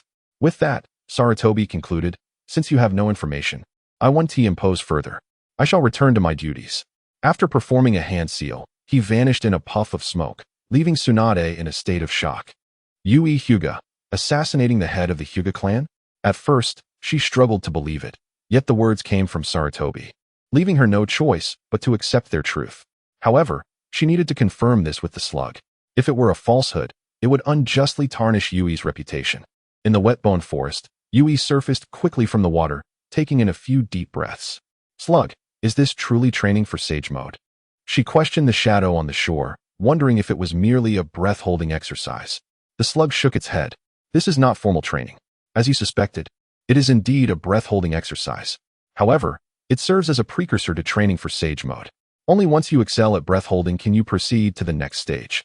You must manage to hold your breath underwater for 3 days to meet the minimum requirement for Sage Mode training. Chapter 73. Too challenging time flew by, and 3 years swiftly passed. Yui sat in meditation with her eyes closed, surrounded by playful little fish. Clearly, she was submerged in water. Due to buoyancy, strands of her white hair and some flowing ribbons from her attire floated upward. At the age of 16, Yui's physique and appearance have gradually matured. Although traces of youthful innocence still linger on her visage, her overall beauty is becoming increasingly refined. Suddenly, ripples began to emanate from her, creating waves in the water around her. The intensity of these waves grew stronger, radiating outward from Yui. A light blue eyeshadow began to manifest above her eyelids, accompanied by delicate patterns forming on her forehead. However, within mere seconds, both the eyeshadow and the patterns faded away, returning to nothingness. This time, the duration was a mere 4 seconds. With a sudden burst, she opened her silver-white eyes. She shook her head gently in the water before reluctantly surfacing. Upon reaching the shore, she let out a soft sigh. After shaking off the water from her hair, she proceeded towards the silhouette ahead. Yui, did you succeed this time? Little Slug eagerly approached her with a question upon seeing her emerge from the water. I sensed a trace of sage chakra just now.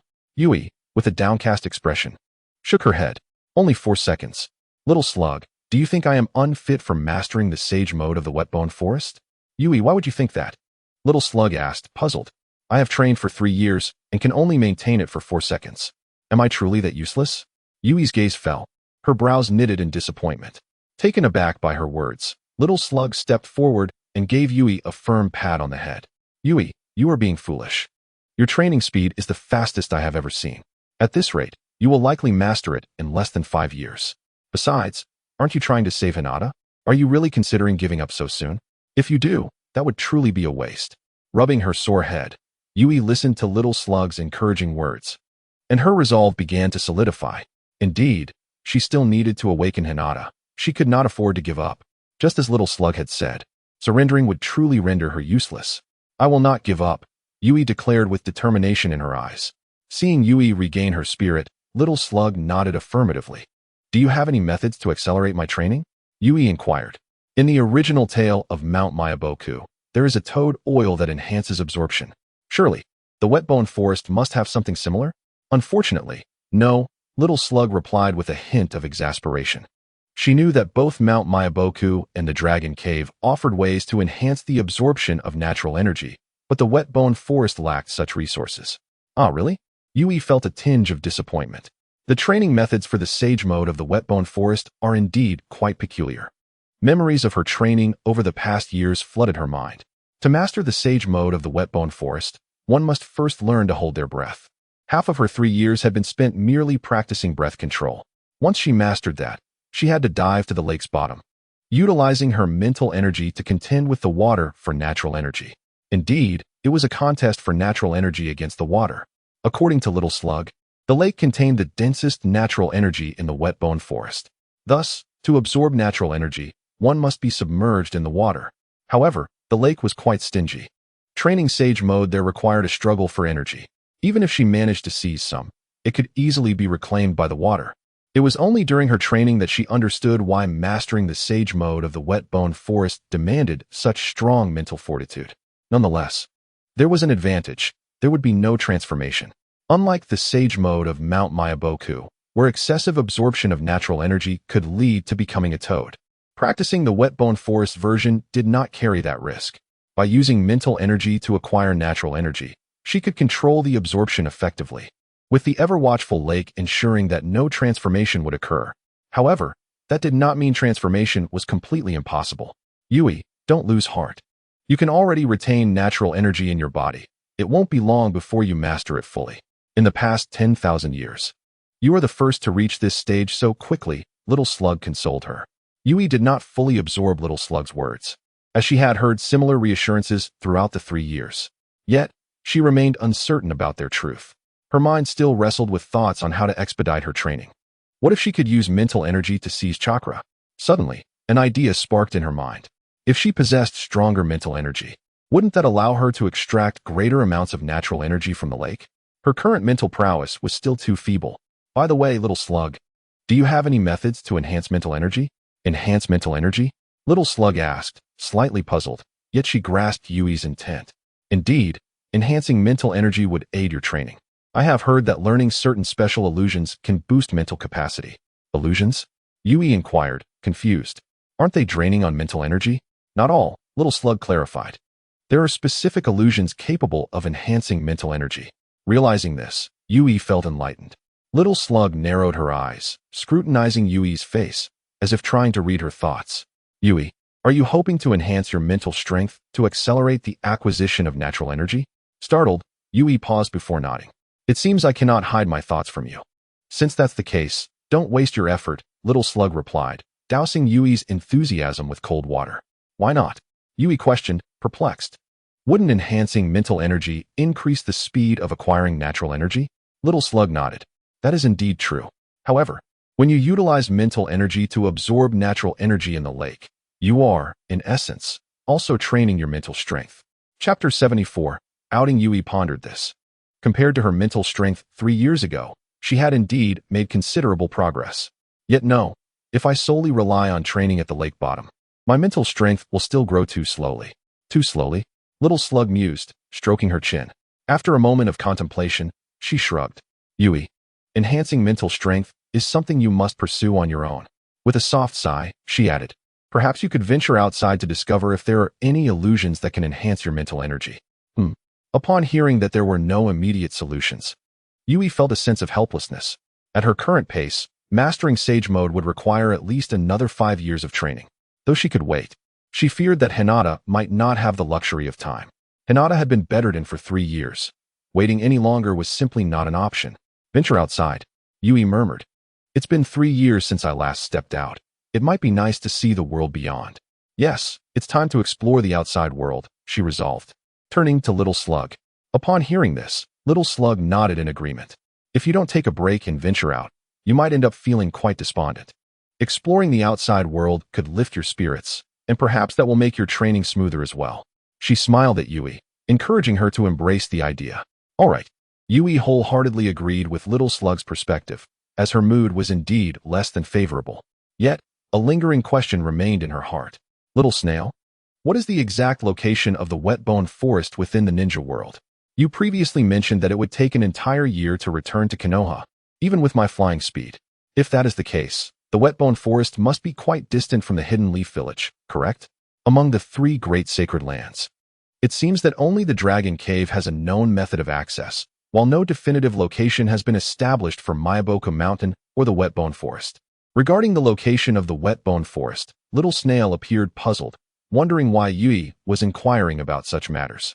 Despite her lingering doubts, she proceeded to elucidate the question. The Whetbone Forest does not exist within the ninja world. It belongs to a different realm, yet this realm bears similarities to the ninja world. We are currently situated in the very heart of the Whetbone Forest, hence we are far from the exit. This is why I mentioned that it would take you a year to return to Konoha. Yui nodded, realizing that her suspicions were confirmed. Indeed, the Whetbone Forest resided in another dimension. Suddenly, a pressing question arose.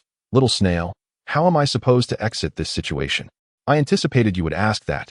Little Snail replied with a soft smile. I have already stationed a clone at the exit of the Whetbone Forest. When you wish to leave, simply summon the clone to teleport you. Upon hearing this, Yui felt an immense sense of relief. She had feared that she would need to fly for an entire year to escape. With that being the case, there was nothing to worry about. You truly possess foresight, she exclaimed. Truly, you are our esteemed Little Snail. Ahem, It's enough of that flattery.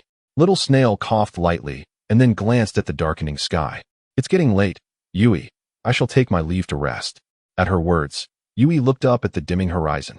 Very well, I shall take my leave now. After this statement, Little Snail stepped away from the area. Once Little Snail was out of sight, Yui made her way back to her room. As she walked along the path, her mind began to ponder methods to enhance her mental strength. Mental strength, she murmured. According to Little Snail, certain illusions could augment mental fortitude. She searched her memory, but found no leads.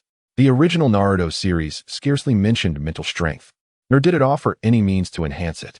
It appeared that this was a matter she would have to research independently. Shaking her head to end her thoughts, she arrived at her door. With no recent progress in sage mode, perhaps tomorrow she would venture out of the wet-bone forest, Yui whispered to herself. Making a tentative decision about her time outdoors, she reached out and pushed open the door. Konoha, by G, do you still have no leads? At this, the Umbu, named by G, nodded. Indeed, Hokage-sama. Neither from the barrier team nor from the village patrols has there been any information regarding the two of them in the past 3 years. Sighing, Sarutobi Hiruzen expressed his frustration. For 3 years, the Umbu has been searching the village for traces of Hyuga Yi and Hyuga Nai, but unsurprisingly, they seem to have vanished without a trace. He began to doubt the veracity of what Hyuga Taku had said. If what Taku claimed were true, the two would not be able to escape the village. However, if they were not the culprits, the situation became increasingly perplexing. Suddenly, a possibility struck him. Could it be that Hyuga Taku and Danzo were conspiring together to deceive him, the Hokage, and seize the Byakugan? This thought began to make sense. Damn it. He slammed his fist on the table, muttering under his breath. Bai Ji, standing before Sarutobi Hiruzen, was startled by the sudden commotion. Had he angered the Hokage? Ahem, ahem. Realizing there were others present, Sarutobi Hiruzen feigned a cough, gradually calming his demeanor. My apologies for losing my composure. I was contemplating some rather unpleasant matters. Upon hearing this, Bai Ji sighed in relief, realizing he was not being blamed. After taking a deep breath to steady his racing heart, Sarutobi Hiruzen shook his head, dismissing those thoughts. They were merely conjectures without any solid evidence. It would be best not to dwell on them. His gaze returned to the white-haired Umbu standing before him. With a serious tone, he spoke. Bai Ji, there is another important matter I wish to discuss with you today. Upon hearing that a new task was to be assigned, Bai Ji adopted a more serious demeanor. I stand ready to heed the Hokage's orders. Seeing his attitude, Sarutobi Hiruzen nodded in approval.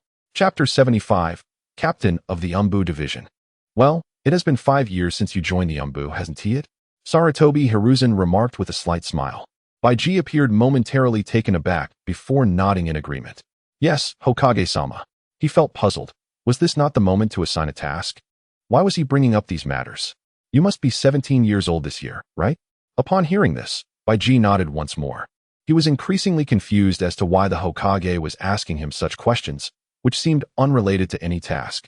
However, when he heard the next statement, his body tensed. The Umbu is still in need of a division captain, and I would like you to take on that role. How does that sound? Sarutobi Hiruzen stated solemnly. His eyes fixed on Bai Ji's reaction. Captain of the Umbu division? He instinctively wanted to refuse, but then reconsidered. This was the Hokage's command. With that realization, he hesitated, gazing up at the figure before him. However, as soon as he locked eyes with Sarutobi Hiruzen, he quickly averted his gaze. After careful consideration, he ultimately agreed. Thank you for your recognition, Hokage-sama. Seeing his response, Sarutobi Hiruzen finally smiled and nodded in satisfaction. Very well, starting tomorrow, you shall be the captain of the Konoha Umbu division. Here is your identification, take good care of it. He handed over a prepared package. Bai Ji accepted it with a mixture of anxiety and anticipation. Once he secured the package, he solemnly declared, I will fulfill the responsibilities of an Umbu captain diligently. Ha. Truly, you are the pride of the new generation of Konoha. Observing Bai Ji's resolute demeanor, Sarutobi Hiruzen expressed his admiration. Now that you have become a captain, you will no longer be tasked with hunting rogue ninjas. I will assign that to someone else. Sarutobi Hiruzen stated calmly. You now have a more crucial mission. Bai Ji was momentarily taken aback. The task of pursuing rogue ninjas was to be handed to other ninjas? He felt a twinge of regret. He had hoped for a chance to meet Yui. However, it appeared that opportunity had now slipped away. Yes, Hokage-sama. After a moment of contemplation, Sarutobi Hiruzen continued. I need you to secure the borders between Konoha and Sunagakure. If any Sunagakure ninja attempt to infiltrate the Land of Fire, do not hesitate. Eliminate them immediately. He instructed with a serious tone. At this, Baiji's body trembled slightly. He anticipated the situation would escalate to such a degree. It seemed that war was indeed looming on the horizon. The directive to eliminate infiltrators at the border was a grave indication of impending conflict. He suddenly realized the daunting nature of this task, and finally understood the responsibilities that came with being a squad leader. Yes, Lord Hokage. Without hesitation, he acknowledged that given the circumstances, as a ninja of the village, he must live to protect it. In the Wetbone Forest, Yui. Do you really not need me to accompany you? The little slug expressed her disappointment. Yui shook her head slightly. Little slug, my strength has grown considerably. I no longer require your assistance. I can manage on my own. At this moment, Yui felt a surge of confidence in her abilities. Hearing this, the little slug felt somewhat helpless but understood Yui's determination. Eventually, she nodded in agreement. All right, if that's the case, I won't insist. Okay, then I shall take my leave now. Yui bid farewell to the shadowy figure ahead. Be safe, the little slug advised. If you get hurt, be sure to summon me. Yes, understood. After a brief acknowledgement, Yui proceeded toward the passage behind her. To her surprise, the exit of the Wetbone Forest turned out to be a cave. Yui, I want to go out with you. Suddenly, an urgent voice called from behind her. Turning in confusion, she saw a small figure rushing toward her on the ground. Little Yu? Yui was puzzled. Yui, I want to join you this time. Little Yu hopped eagerly toward Yui, quickly reaching her feet. With a burst of energy, she leapt onto Yui's shoulder. Please take me out with you. Little Yu pleaded. After all, I haven't seen the outside world in ages. Yui paused for a moment. Indeed, like her, Little Yu had not ventured outside since arriving at the Wetbone Forest. It was time to take her out for a change. All right. I suppose I can bring you along this time. Yay! Little Yu exclaimed joyfully, bouncing with excitement. Finally, she could go outside. Seeing Little Yu's exuberance, Yui shook her head in resignation. Let us go, but you must be prepared. Yui playfully tapped her forehead with a finger. Then, she stepped forward into the cave. Goodbye, little slug. She waved to the little slug as she walked inside. The slug, seeing Yui wave, could only smile helplessly. I hope you find a way to enhance your spirit power, she whispered softly. However, she seemed to forget something important. What could it be? Never mind. It was probably trivial. Yui, where does this lead? And it's so dark. Little Yu trembled slightly. Come on, you're a mouse. Why are you afraid of the dark? Yui replied, somewhat exasperated. She never expected a mouse to fear the dark. I'm not scared of the dark. Little Yu protested, eager to defend herself. Hearing this, Yui shook her head, deciding not to argue further. Yet, she too was uncertain where this cave would lead. It seemed she had indeed forgotten to ask Little Slug about the exit. Well, let us take it one step at a time, she sighed, activating her Byakugan to observe the cave surroundings. After confirming that there was nothing unusual, she deactivated her Byakugan. It's all right, it's safe. Let us move forward. With that, Yui ventured deeper. According to the Little Slug, passing through this cave would lead them to the ninja world. Indeed, after walking for a while, a glimmer of light appeared before her. Yui, it's the exit. Little Yu exclaimed excitedly, pointing at the light ahead. Yui nodded and quickened her pace toward the exit. Just as they were about to step out of the cave, a wave of purple mist suddenly poured in from outside. Upon seeing the mist, Yui immediately halted. This is bad. It's toxic. What is this, Yui? Little Yu asked, bewildered by the encroaching purple fog. Yui frowned, watching the toxic mist approach her feet. Little Yu, hold your breath. The mist is poisonous. What? Poisonous? Upon hearing this, Little Yu quickly covered her nose with her hands. Yui, if the mist is toxic, you must be careful. Don't worry, this amount of poison won't harm me. Seeing Little Yu's worried expression, Yui reassured her. Yet, she spoke the truth. Over the past 3 years, aside from making little progress in Sage Mode, her other ninjutsu and taijutsu skills had improved tremendously, especially in medical ninjutsu and body techniques. She felt quite confident in her current strength. Moreover, having practiced holding her breath underwater for so long as she didn't inhale the poisonous gas, she should be fine. Holding her breath, she crouched down and lightly touched the purple mist with her finger. Little Yu, seeing Yui's action, tried to intervene. Yui, is that really safe? Yui shook her head. It's fine. The moment her finger made contact with the purple mist, she felt a burning sensation. After a brief pause, she quickly retracted her finger. The fact that she could feel it on her skin suggested that the toxicity of this mist was significant. If her skin lacked protection and was exposed to the mist for an extended period, she would likely succumb to poisoning. Yui pondered for a moment. She wasn't overly concerned about herself, but rather about little Yu. Little Yu, please wait here for a moment. I need to scout the situation outside. I must at least ascertain where we are. But, Yui. Little Yu hesitated. Are you sure there is no danger? She knew she was holding Yui back, but an unsettling feeling lingered in her heart. Yui stepped back to a safe distance from the toxic mist and gently set little Yu down from her shoulder, assuring her, "It's fine, I'll be back shortly. Just hurry back." After Yui made her decision, little Yu ceased her protests. "All right, just 5 minutes." With that, Yui began preparing her protective measures. Her primary concern was safeguarding her skin from exposure. Fortunately, her clothing was relatively well fitted, leaving only her arms, face, and neck exposed to the air. She sighed in relief, glad she hadn't worn something too revealing. Otherwise, she would be in trouble. Taking a roll of bandages from her ninja tool pouch, she wrapped the exposed skin of her arms and neck. After bidding farewell to little Yu, she proceeded toward the exit. Holding her breath, she stepped into the purple toxic mist. Upon discovering there was no immediate adverse effect, she continued forward. After turning a corner, she noticed the cave entrance was becoming increasingly illuminated. It was an oval-shaped opening, just wide enough for 2 people to pass side by side. The purple mist flowed in along the edges of the opening. Suddenly, a muffled groan of pain resonated from outside the cave. Startled, Yui stumbled slightly, her steps faltering. Is someone out there? The thought of another presence sent a wave of uncertainty through her. Were they a ninja? Should she venture out? After some contemplation, Yui mustered her courage and pressed onward. As she approached the entrance, the scene outside came into her view. However, upon clearly observing the situation, her expression shifted dramatically.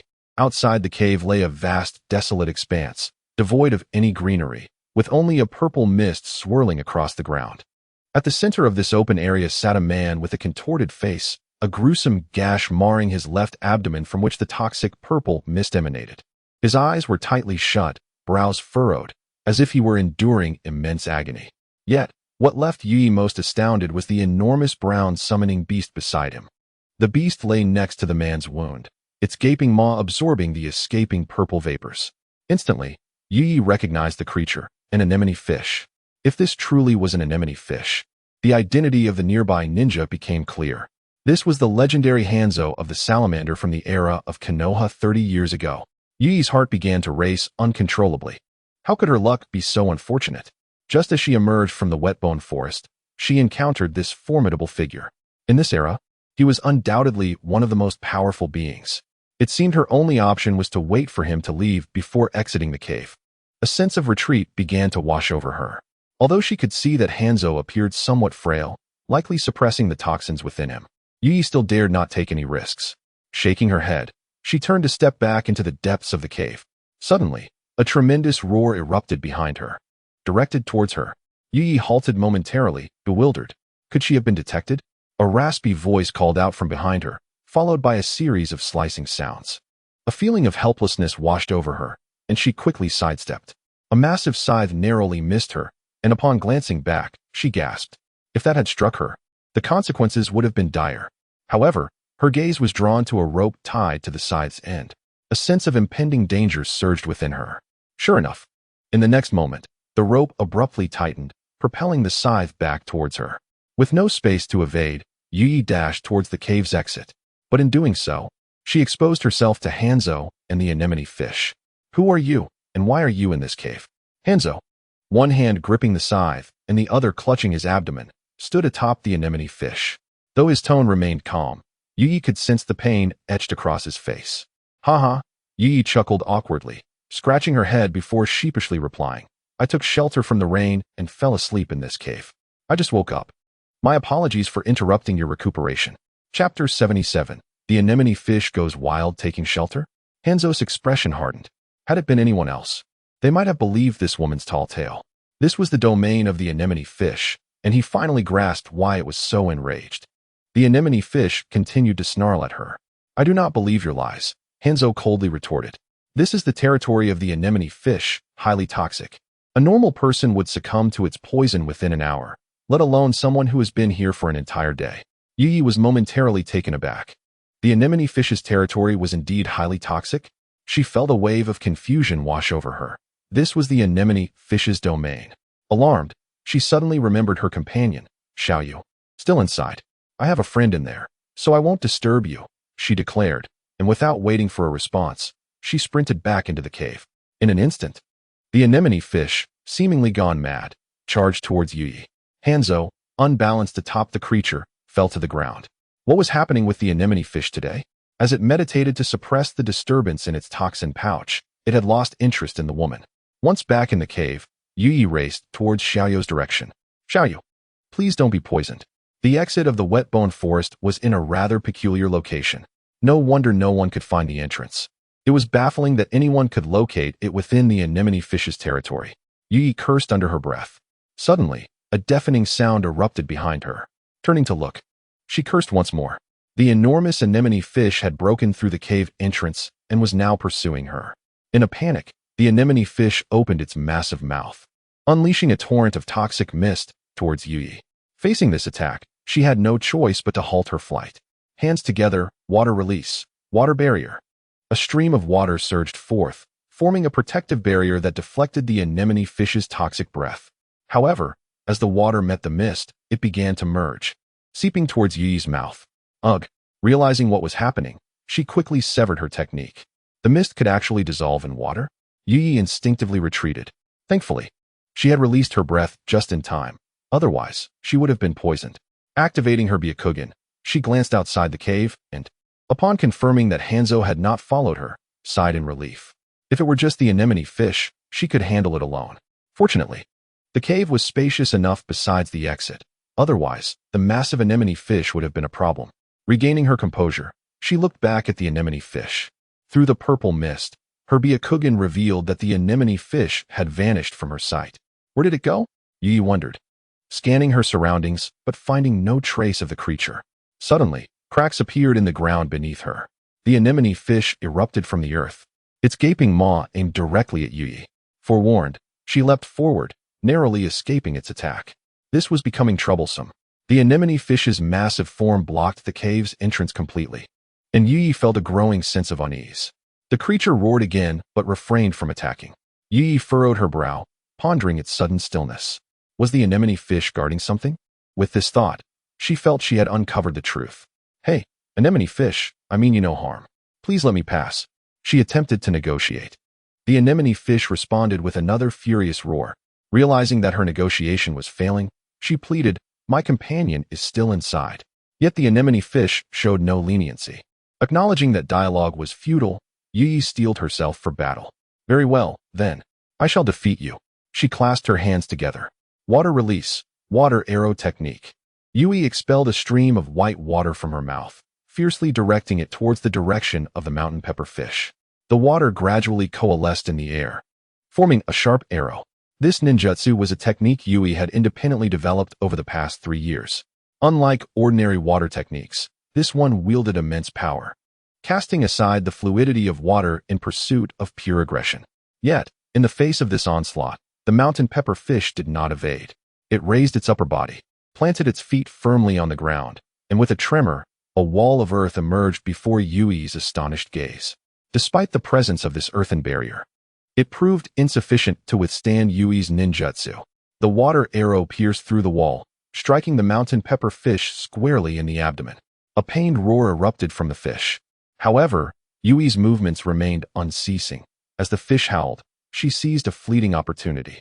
With a technique known as the 8 trigrams palm, an invisible wave of energy surged from her palm, hitting the left side of the mountain pepper fish's abdomen. This strike, meticulously calculated by Yui, successfully diverted the fish's body, revealing a gap that led into a cavern. Now was the moment. Yui's expression sharpened as she activated the body flicker technique, dashing into the cave before the mountain pepper fish could react. Roaring in fury, the mountain pepper fish pursued the woman who had entered its lair, disregarding its own painful injuries. Infuriatingly, that woman appeared immune to its venom. Hearing the increasingly loud roars behind her, Yui quickened her pace. Xiaoyu, where are you? She called, frowning slightly at the emptiness of the cave. If her memory served correctly, She had indeed left Xiaoyu here before venturing out. But now, where was the mouse? In her Byakugan vision, there was no sign of Xiaoyu. With the sounds behind her growing closer, Yui felt a sense of urgency. She pressed deeper into the cave, muttering, "Xiaoyu, just wait until I find you. You've been running around too much." Chapter 78. How long have you known each other?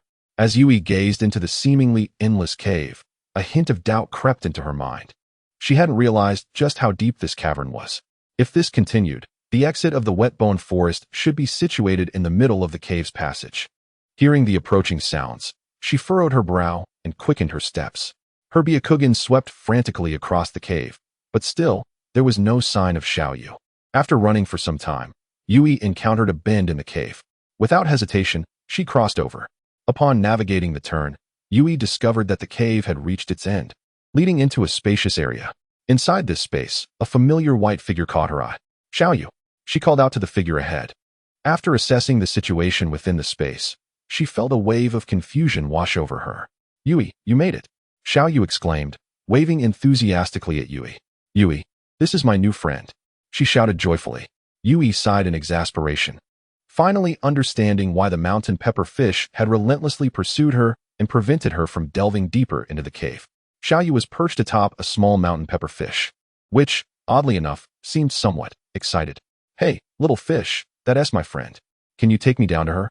Xiaoyu instructed the small fish beneath her. The little mountain pepper fish glanced at Yui in the distance, hesitating. "It's all right, she's my friend. She won't harm you," Xiaoyu reassured the little fish, sensing its trepidation. Ultimately, the small mountain pepper fish nodded and made its way toward Yui. Suddenly, a furious roar echoed from behind Yui. Alarmed, she sensed the presence closing in and decided not to wait for them to arrive. She swiftly grabbed Xiaoyu in her arms. "What are you doing?" Xiaoyu asked, puzzled by Yui's actions. At that moment, a massive mountain pepper fish charged into the cave from the entrance. Upon seeing the furious creature, a flicker of fear crossed Xiaoyu's face. The mountain pepper fish, upon realizing that a human woman had entered its lair, was filled with rage. Seeing its mother return, the small mountain pepper fish grew excited and rushed toward Yui. After confirming that its offspring was unharmed, the mountain pepper fish's fury began to subside slightly, though it remained wary of the woman before it. "I mentioned that my friend was lost in this cave," Yui explained to the mountain pepper fish. "I had no idea you had another child in here." The mountain pepper fish appeared puzzled and turned to inquire of the small fish beneath it. Listening to its mother's inquiry, the little mountain pepper fish eagerly recounted the tale. Essentially, it had made a friend within the cave, a little mouse. The mountain pepper fish, upon hearing this, wore an expression of bewilderment. In its own home, it encountered a friend, a mouse. Its gaze turned suspiciously towards Yui, only to confirm that she was indeed holding a small mouse. This realization indicated that the woman had not lied. She had truly entered the cave in search of a friend. After estimating their respective strengths, it became apparent that the mountain pepper fish could not contend with Yui. After some contemplation, it reached a conclusion. Let her go. After all, there's a master outside. With a few low growls directed at Yui, the mountain pepper fish moved aside, revealing the cave's exit, as if to say, "You should leave. You are not welcome here." Yui was taken aback. What is happening here? Then, she suddenly realized something. Was it beckoning her to exit? With that thought, she hurriedly rushed toward the exit. The misunderstanding had been resolved, and she had no desire to linger any longer. Seeing her new friend preparing to leave, the little mountain pepper fish grew anxious and scurried toward Yui. Witnessing such rebellious behavior from its child, the mountain pepper fish couldn't help but feel exasperated, swiftly using its tail to pull the little fish back. "Goodbye, my friend," Xiaoyu called out from Yui's shoulder, waving to the little mountain pepper fish. "We will definitely meet again." "Xiaoyu, how long have you known each other to become friends so quickly?" Yui asked, exasperated at the mouse perched on her shoulder. What of it? Even if it's only for a second, that's still a friend," Xiaoyu retorted. Yui felt a sense of defeat. What kind of reasoning was that? Just knowing someone for a second didn't make them a friend. Suddenly, a serious concern struck Yui. "Xiaoyu, do you feel any discomfort?" she asked, glancing at the surrounding purple mist with concern. "Discomfort?" Xiaoyu queried, surveying the toxic fog around them, finally grasping Yui's worries. "Yui, are you referring to this toxic mist?" With this thought, Xiaoyu's tone swelled with pride. "Can you truly not feel any discomfort, such as stomach pains or difficulty breathing?" Upon hearing this, Xiaoyu waved her hand dismissively, asserting that such a notion was utterly absurd. Yui, have you forgotten? My expertise lies in sealing techniques, she proclaimed with a sense of accomplishment. The toxic mist I absorbed has been sealed within me. Impressive, isn't it? Yui was momentarily taken aback, realizing that sealing techniques could be employed in such a manner. Today, she witnessed this firsthand. Sealing techniques are indeed extraordinary. They can encapsulate nearly anything. It is no wonder the land of the whirlpools faced obliteration. This thought sparked a sudden curiosity within her to visit the land of the whirlpools, pondering whether the Uzumaki clan possessed sealing techniques capable of enhancing mental strength. Even if such techniques were absent, acquiring knowledge of ordinary sealing arts would still be beneficial. Although she had a naturally gifted spirit beast adept in sealing techniques by her side, Xiaoyu's method could not be learned. Consequently, she could only observe. In this timeline, the land of the whirlpools had not yet been destroyed. At least 2 or 3 years remained. Time was swiftly approaching. Seizing the opportunity, she took a deep breath and paused a short distance from the exit. She had not forgotten about the individual known as the half-god ninja lurking outside. Concealed behind a massive boulder, she observed Hanzo's movements. Upon noticing her in meditation, he finally exhaled in relief. No need to hide. Come out. Chapter 79. Confrontation with Hanzo. Yui felt somewhat exasperated.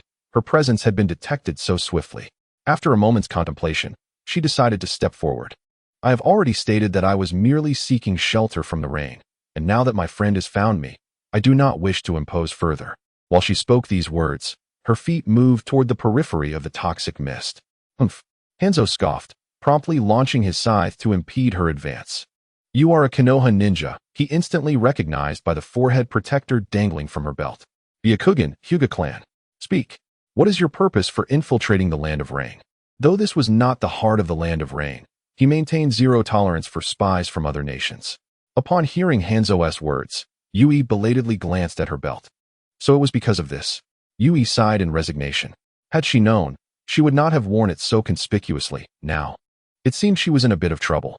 Moreover, this timeline coincided with the eve of the Second Shinobi World War, making every nation particularly sensitive to infiltrators, especially the Land of Rain. I am indeed a Konoha ninja, she admitted without denial. Then what brings you to the Land of Rain? Hanzo's expression hardened upon her acknowledgement of identity. I have already explained that I am here simply to avoid the rain, and I was unaware that this was the Land of Rain. I inadvertently wandered onto foreign territory. For that, I apologize. However, I have urgent matters to attend to and do not wish to engage in idle conversation with you. As she attempted to step past the formidable scythe before her, Hanzo would not grant her such an opportunity. Rising slowly, he had nearly suppressed the toxins within his body. He gripped the chain in his hand and surged toward Yui. I shall not tolerate a ninja who brazenly intrudes into another's country. The other scythe in his hand glimmered menacingly as he aimed for Yui's back. Observing Hanzo's attack, Xiaoyu perched atop her shoulder urgently warned her. Yui was acutely aware of the chilling aura approaching from behind. In a swift motion, she evaded the lethal strike. Impressive agility. Hanzo felt a surge of battle fervor upon witnessing her swift movement. It has been a long time since I encountered a true adversary. Konoha ninja, allow me to witness your prowess. He withdrew the large scythe embedded in the ground and pointed it toward her, exclaiming with excitement. In response, Yui's expression grew increasingly grave. It seemed escape was not an option.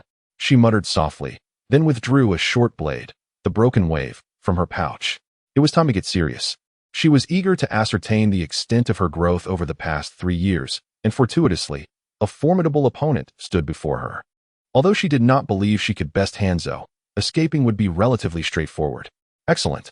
Hanzo noted her lack of retreat with a hint of admiration, then sheathed one of his smaller scythes at his waist. I perceive you possess an immunity to my toxins.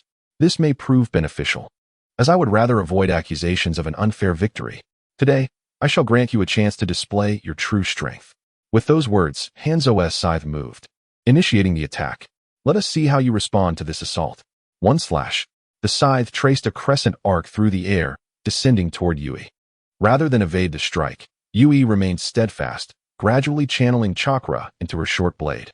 She sensed that she could withstand this assault.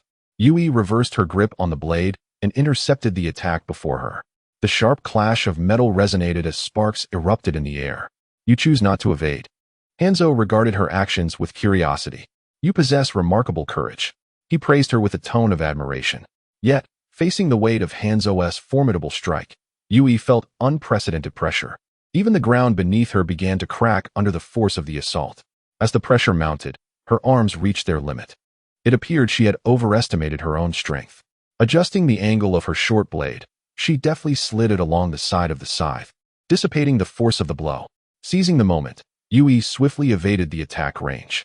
With hands forming seals, she invoked the shadow clone technique.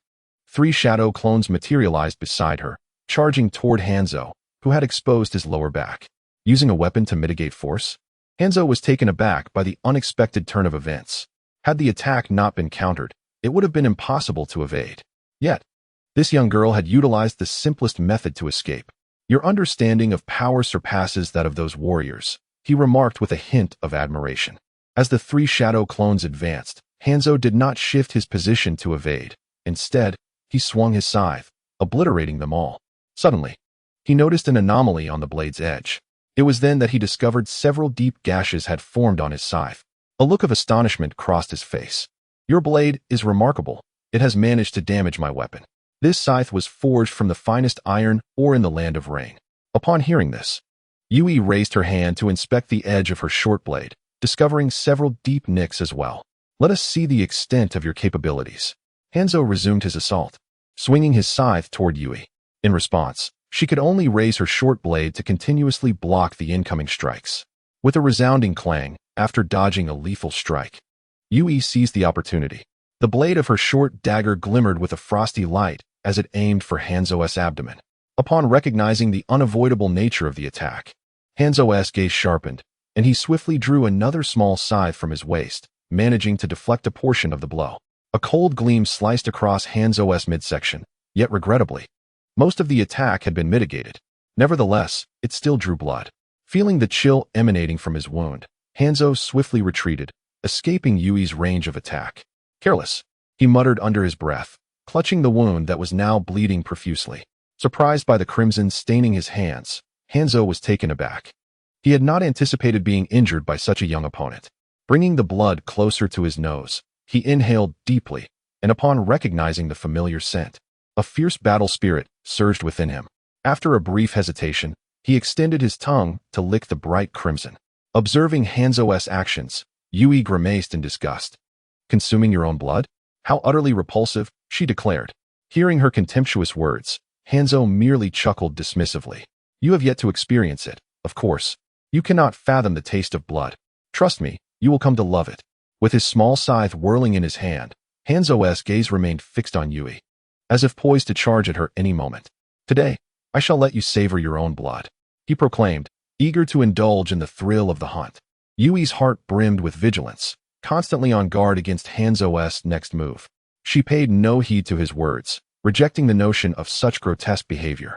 Prepare for my onslaught, Hanzo chanted, forming hand seals with one hand while the other wielded his large scythe. In an instant, his form transformed into a puddle of water and vanished from sight. Yui's expression tightened. Fortunately, her Byakugan granted her the insight to perceive the trajectory of his jutsu. Otherwise, she would have been unable to track his movement. Suddenly, Hanzo reappeared to her left, swinging his massive scythe towards her. Anticipating the attack, Yui deftly sidestepped, narrowly avoiding the strike. Is it the Byakugan's ability? How troublesome. Hanzo's expression flickered with surprise when his attack missed its target, but he quickly regained his composure. Let us see if your eyes can keep up with my speed. With one hand forming seals and the other wielding his scythe, Hanzo utilized the body flicker technique.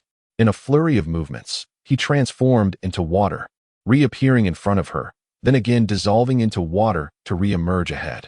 He continued to employ the technique, closing in on Yui. Yui's eyes darted, tracking Hanzo's rapid movements as he approached. She had no choice but to retreat, attempting to create distance. So fast, she thought, struggling to keep up with his shifting form.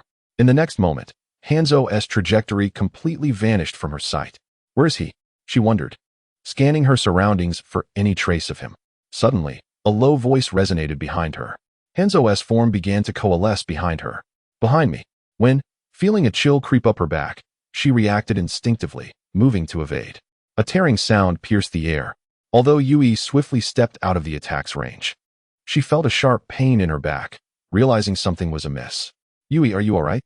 exclaimed Sho, her companion, anxiously observing the wound on her back. Glancing back at her injury, Yui frowned. "Sho, can you seal the toxins from my wound?" The cut was minor, approximately 8 to 9 centimeters. And with the use of healing techniques, it could heal swiftly. However, she was concerned about the poison. Hanzo's very breath was toxic, so his weapons must be coated in poison as well. Indeed, within moments, a noxious purple mist began to emanate from her injury. "Let me try," Sho said, observing the toxic substance seeping into Yui's skin. Without hesitation, he employed his most prized sealing technique. Black talismans formed in his hands, gradually moving towards Yui's wound, ultimately encircling it and sealing the toxic vapor within. "Oh." Hanzo observed the unfolding scene with a hint of surprise on his face. "I did not expect you to possess a summoning beast capable of sealing techniques. It seems I must reassess your strength." At that moment, Yui was eager to avoid wasting any more time. She formed hand seals. Shadow clone technique. After creating 3 shadow clones, her main body and the clones simultaneously formed seals. Water release. Multiple water bullets. Instantly, for streams of water shot forth from Yui in various directions, coalescing into fierce torrents in the air. An insignificant trick. Hanzo scoffed as he observed the soft water jutsu approaching. "This is a technique I have not encountered before, and judging by its power, it seems rather weak." In his eyes, aside from advanced water techniques, he regarded all others with disdain, believing that without a water source, their potency would be severely limited. He swung his scythe to intercept the attack, but his decision proved to be a grave mistake. The moment his weapon made contact with the water jutsu, he felt an overwhelming pressure. Before he could react, the water assault pierced through his defenses, striking his abdomen and knocking him back several meters. The power of this water technique is astonishing. Hanzo finally recognized the strength of Yui's jutsu. In his vast collection of techniques, he had never encountered anything like it. "It appears this water jutsu is of your own creation. Konoha has produced yet another remarkable genius," he mused, a faint awe in his tone. As 3 swift water bullets surged towards him, Hanzo dared not underestimate them. He formed hand seals. Earth release. Earth wall. A low earthen barrier rose just in time to meet Yui's jutsu. Boom. The water technique collided with the wall, erupting into a torrent that engulfed Hanzo. Yet, he was puzzled when, after launching the attack, Yui did not follow up with another jutsu. The surrounding environment felt eerily silent, as if she had vanished completely. Vanished? Hanzo's heart raced, prompting him to burst forth from the mist of water into a clearer area. As he looked up, he saw Yui's figure shrinking into the distance, disappearing from his sight. "She's escaped." Chapter 81. Is that even possible? She can fly? Hanzo marveled at the sight of her increasingly distant form, astonished. No wonder she had been so fearless. He shook his head in resignation. A genius ninja from Konoha, indeed. The war is on the brink of commencing. It is merely a matter of observing your performance on the battlefield. I hope that when the time comes, you will be able to defeat me. After uttering this with a hint of melancholy, he turned and departed from the location. As the wind howled around her, Yui felt a subtle sense of satisfaction within. Following her encounter with Hanzo, she had finally grasped the extent of her current abilities, still far too weak. She let out a soft sigh, realizing that she had narrowly escaped from Hanzo's grasp due to the advantage of information. "Yui, why don't you take a moment to tend to your wounds?" Xiaoyu expressed her concern against the backdrop of the fierce wind. Although the poison had been sealed, her wounds had not yet healed, and blood was seeping through the fabric on her back, staining it crimson. Upon hearing this, Yui became acutely aware of the faint pain radiating from her back. She had not felt it during the battle, but now, having relaxed, the intense sting surged forth. "All right, let us find a place to treat your injuries." She nodded in agreement, coming to a halt beneath a towering tree. "Xiaoyu, will unsealing the poison cause it to be released?" She inquired of the figure resting on her shoulder. A green chakra began to coalesce in her hand, slowly moving to cover her back and initiate the healing process. The pain in her back was soon enveloped by a soothing coolness, and Yui began to feel a measure of relief. Listening to Yui's query, Xiaoyu contemplated for a moment before responding. "Yui, it would be best to wait until your wounds have healed before unsealing the poison. If we release it now, the toxic mist may escape and enter your bloodstream." Yui nodded in understanding, realizing the need for caution. With that thought in mind, she focused intently on her healing. After some time, The green chakra began to dissipate. As she withdrew her hand, she was greeted by the sight of her previously injured skin, now unmarred except for a circular seal. Frowning at the conspicuous mark, Yui asked, Xiao Yu, is it possible to unseal this now? Why are you so intent on unsealing it? Xiao Yu queried, a hint of confusion in her tone. The poison within this seal could prove useful in battle if used wisely. Yui coughed delicately, fully aware of the potential utility of the toxin sealed within. Yet she found it rather unsightly. A black curse mark marred her otherwise fair skin. Xiao Yu, do you not find it hideous? Upon hearing this reasoning, Xiao Yu rolled her eyes in exasperation. If you cover it with clothing, who will see it? She replied with a hint of resignation.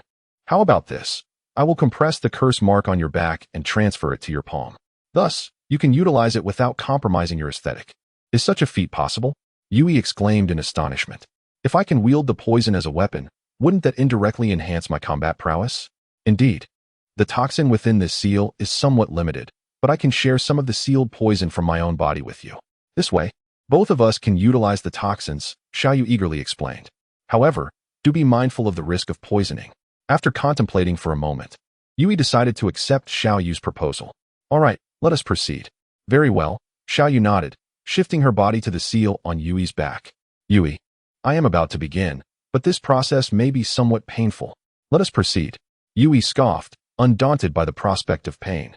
It is merely a little discomfort. I can endure it. Xiao Yu nodded and placed her hands against the seal on Yui's back. Instantly, the black seal began to writhe and emit orange-red light. Ah! Yui cried out in anguish, completely blindsided by the intensity of the pain. She had expected something trivial, but found herself on the verge of tears. Never mind. I shall endure it. I have spoken boldly and must bear the consequences. Under Xiao Yu's guidance, the seal gradually condensed into a small black dot the size of a coin. In the next moment, similar seals began to appear on Xiao Yu's body. And as they made contact, a purple mist emanated from her seals. Before the purple mist could disperse into the surroundings, it was entirely absorbed by the seal on Yui's back. After a brief while, Xiao Yu ceased her incantation, and the purple mist vanished without a trace. She extended a small hand to wipe away the non-existent sweat, and then turned her gaze back to the small black dot. Yui, you must brace yourself. The most intense part is still to come. Upon hearing this, Yui clenched her teeth and closed her eyes, preparing to face the final wave of pain. In the next instant, the small black dot, under Xiao Yu's control, swiftly traversed Yui's shoulder and down her left arm, settling into her palm. After waiting a moment, Yui felt no pain. She opened her eyes in confusion, glancing at Xiao Yu on her shoulder. Where's the pain? Surely this little creature is not jesting with me. Xiao Yu feigned a cough before slowly raising her hand, her two tiny fingers interlacing. With a snap of her fingers, an intense pain erupted in Yui's palm. Ah! Yui gasped, her entire body trembling from the agony. I cannot believe it is this painful. After a while, the sensation in her palm began to subside. Just wait until I get my hands on you. Yui glared fiercely at Xiao Yu on her shoulder, before turning her attention to the mark that had appeared in her left palm. What is this? She inquired, examining the mouse-shaped imprint on her hand. Then glancing at Xiao Yu. Yui, what do you think? Do you like it? This is my exclusive mark. Xiao Yu declared proudly with her hands on her hips. Exclusive mark? Yui chuckled resignedly. How cheeky, she teased, playfully flicking Xiao Yu's forehead with a finger. Ouch! Yui, what was that for? Xiao Yu exclaimed, covering her forehead in pain. Yui feigned a cough and shifted the topic. By the way, Xiao Yu, how do I utilize the toxic mist sealed within? Oh, that's simple, Xiao Yu replied, patting her chest. You just need to silently recite my name and infuse it with chakra. Silently recite your name? Yui mused, looking at the mouse imprint in her palm and breaking into a smile, finding it fitting for Xiao Yu's character. Shaking her head, she chose to set aside those thoughts and glanced down at her attire. It seemed she would need a change, as her clothing had become tainted with the purple poison, and wearing it further would surely lead to poisoning. With determination, she began to unravel the bandages that were tightly wound around her body. After changing into a fresh set of clothes, Yui took a moment to rest before contemplating her next journey. Yui, where are we headed now? Xiao Yu inquired. After pondering for a moment, Yui replied, perhaps we should visit the land of whirlpools. But first, let us seek a map of the ninja world in a nearby town, lest we remain unaware of the direction to the land of whirlpools. Her gaze drifted towards the distant sky, and she let out a soft sigh. Let us proceed. I wonder if we will encounter a town along the way. With that, Yui launched herself into the air, her feet propelling her upwards. Yui, slow down. Xiaoyu exclaimed, nearly tumbling off Yui's shoulder. 3 days later, Yui had not anticipated that her search would consume 3 entire days. Finally, a town appeared on the horizon, its considerable size validating her prolonged effort. Upon landing, her attention was immediately captured by a shop nearby. Perfect. I shall inquire within to see if they sell maps. Dusting off her clothes, she approached the shop. Oh, are you a ninja, my esteemed guest? The shopkeeper recognized her identity instantly, his demeanor brightening. What can I assist you with, honorable one? He asked with a beaming smile. Yui nodded in acknowledgement and expressed her desire to purchase a map. Do you have a comprehensive map of the ninja world? One that is quite detailed? The shopkeeper scratched his head in confusion. After rummaging through a cabinet, he finally produced a dusty piece of parchment. Blowing away the dust, he confirmed it was indeed the map she sought and handed it to her. We happen to have a map of the ninja world, my esteemed guest. Yui eagerly accepted the map, her eyes widening in astonishment as she examined the intricate details it contained. Once satisfied with its accuracy, she slowly nodded and inquired about the price. How much for this map? The shopkeeper pondered for a moment before responding. I would say 50 ryo would suffice. It has been gathering dust here for quite some time. If it remains unsold, it may begin to mold. He expressed a tinge of regret. This price is already quite low. Please consider it. 50 ryo? Yui exclaimed in surprise, taken aback by the affordability. She recalled that a map of the Hidden Leaf Village had cost her over 200 ryo. Are you dissatisfied with the price? The shopkeeper, sensing her hesitation, inquired urgently, as if fearing the map would not sell. How about this, esteemed guest? I shall offer you a further discount of 10 ryo. Yui was perplexed, tilting her head in confusion. What is this? Are you bargaining with yourself? She felt utterly bewildered. Isn't it enough? The shopkeeper's demeanor turned despondent, as he seemed intent on lowering the price further. Observing his forlorn state, Yui quickly nodded to halt any further negotiations. All right, 40 ryo it is. She swiftly retrieved the coins from her pouch and presented them to the shopkeeper. The shopkeeper's eyes lit up at the sight of the money, and he eagerly accepted it. Thank you, esteemed guest. He bowed deeply in gratitude. By the way, do you require anything else? Yui scanned the shop's inventory, noting that most items were mere trinkets, empty scrolls, and garments. Upon realizing there was nothing else she desired, she shook her head. I apologize, but I do not need anything else at this moment. After uttering these words, she stepped out of the shop. Watching her retreating figure, the shopkeeper felt a pang of disappointment. Once she was completely out of sight, he closed the shop door. As Yui walked further away, her mind lingered on the shopkeeper's perplexing behavior. Unable to decipher it, she decided to dismiss the thought and focused on examining the map in her hands. The map was quite detailed, and as she strolled through the town's main street, she carefully studied it. The locations of various nations and ninja villages were clearly marked. Yui's eyes searched for the land of whirlpools. At last, she found it located to the east of the Hidden Leaf Village, a small nation isolated in the sea. Suddenly, a pressing realization struck her. She had no idea where she currently was. Without this knowledge, navigating would prove impossible. Her gaze shifted from the map to her surroundings, hoping to find someone to inquire for directions. To her surprise, the streets were completely deserted. Why is there no one here? Yui furrowed her brow. As she descended from the sky, she hadn't noticed the absence of people until now. From above, the town appeared sizable. It seemed implausible for it to be devoid of inhabitants. With a focused gaze, she activated her Byakugan to investigate the town's peculiarities. I must have been overthinking, she mused, shaking her head. Through her Byakugan's scrutiny, she discerned that aside from a few vacant houses, there were no unusual signs of activity. The traces on the ground indicated that the residents had likely evacuated. After contemplating her next steps, she decided to return and ask the shopkeeper for clarification.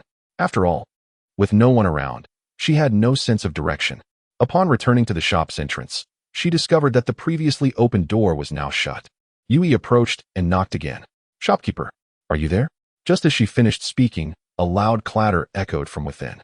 It seemed her presence had startled the occupant. Who is it? Who is there? A voice trembled from inside the shop. Shopkeeper, it's me, the customer from earlier, Yui explained. After a prolonged silence, the voice spoke again. Oh, it's you. With a creaking sound, the door opened slightly, revealing the shopkeeper's head. Esteemed guest, do you require further assistance? He inquired. Clearing her throat, Yui asked, Do you know why this town is so devoid of people? The shopkeeper paused, and after a brief moment of contemplation, he sighed heavily and opened the door wider. Please, come in, he gestured, allowing her to enter. Once inside, Yui asked, have all the residents left this town? As soon as she posed the question, an unsettling silence enveloped the room. After a moment, she heard a resigned sigh. As you can see, most of the residents moved away a year ago, leaving only me and the goods in this shop. Why didn't you leave as well? Yui inquired, puzzled. If the entire town had evacuated, it seemed illogical for him to remain alone unless he had chosen not to depart. Sure enough, the shopkeeper's response confirmed her suspicion. If it weren't for the goods in this shop, I would have left long ago. I invested all my savings into this merchandise, and shortly after restocking, I received word from the daimyo's office about the impending relocation. It is unclear why such actions are taken, and the shopkeeper expresses his bewilderment. After all, there seems to be no necessity for relocation when one is comfortably settled. He laments helplessly, suggesting he might as well wait until all his goods are sold before moving. Upon hearing this predicament, Yui finds herself at a loss. If it were any other difficulty, she might assist, but financial matters are beyond her capability. After all, her funds are dwindling, and purchasing unnecessary items is simply not feasible for her. After contemplating for a while, she poses her next inquiry. By the way, what is the name of this town? I bought a map, but I cannot discern my location. The shopkeeper shakes his head. This town has no name and is not marked on the map. If I had to specify a location, it would be in the northern region of Takigakure. He replies slowly. The northern part of Takigakure? Yui nods thoughtfully. Thank you for the information. She expresses her gratitude to the shopkeeper. After a moment of reflection, she decides to assist him a little, opting to purchase something useful. Her gaze suddenly falls upon a black item atop a pile of miscellaneous goods. Shopkeeper, could you show me that mask? The shopkeeper follows her finger to see a black mask. Certainly, please wait a moment. Hearing her intention to make a purchase, he beams with delight. Selling 2 items in a single day is indeed a rare occurrence. He internally laments, though, as he examines the mask closely, realizing this sale may not come to fruition. Holding it in his hands, he hesitantly asks, are you sure you wish to buy this mask? Despite his reluctance to lose the sale, he feels compelled to caution her. Is there a story behind this mask? Yui takes the black mask from him.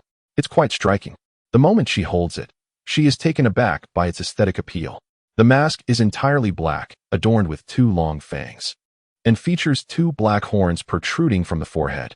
Goodness, this is a demon mask. Legend has it that demons consume women's souls. I would not recommend it for someone like you. Are you not afraid? The shopkeeper's gaze meets Yui's, but he quickly averts his eyes, his heart racing. How is it that this ninja lacks pupils? He had been looking down the entire time and had not noticed. Now, he realizes she resembles a demon herself. I do not believe in such things, Yui asserts as she dons the demon mask, then turns to the shopkeeper. How much for this mask? Ah, the shopkeeper, startled by the sight of her in the mask, rubs his chest and stammers, T10 taels. Finally, he musters the courage to state the price. Yui nods and hands him 10 taels. I shall take my leave now, shopkeeper. She bids farewell to him and exits the shop. Once she is gone, the shopkeeper's legs give way, and he collapses onto the ground, watching the distant figure of Yui depart with lingering trepidation. That was simply too frightening. Observing the shopkeeper's reaction, Yui cannot help but find it amusing. She did not expect him to be so timid. Retrieving her map, she begins to plot her route to Yuzushio. Suddenly, she notices something unusual on the street ahead. People? Spotting 3 figures approaching, Yui feels a surge of excitement.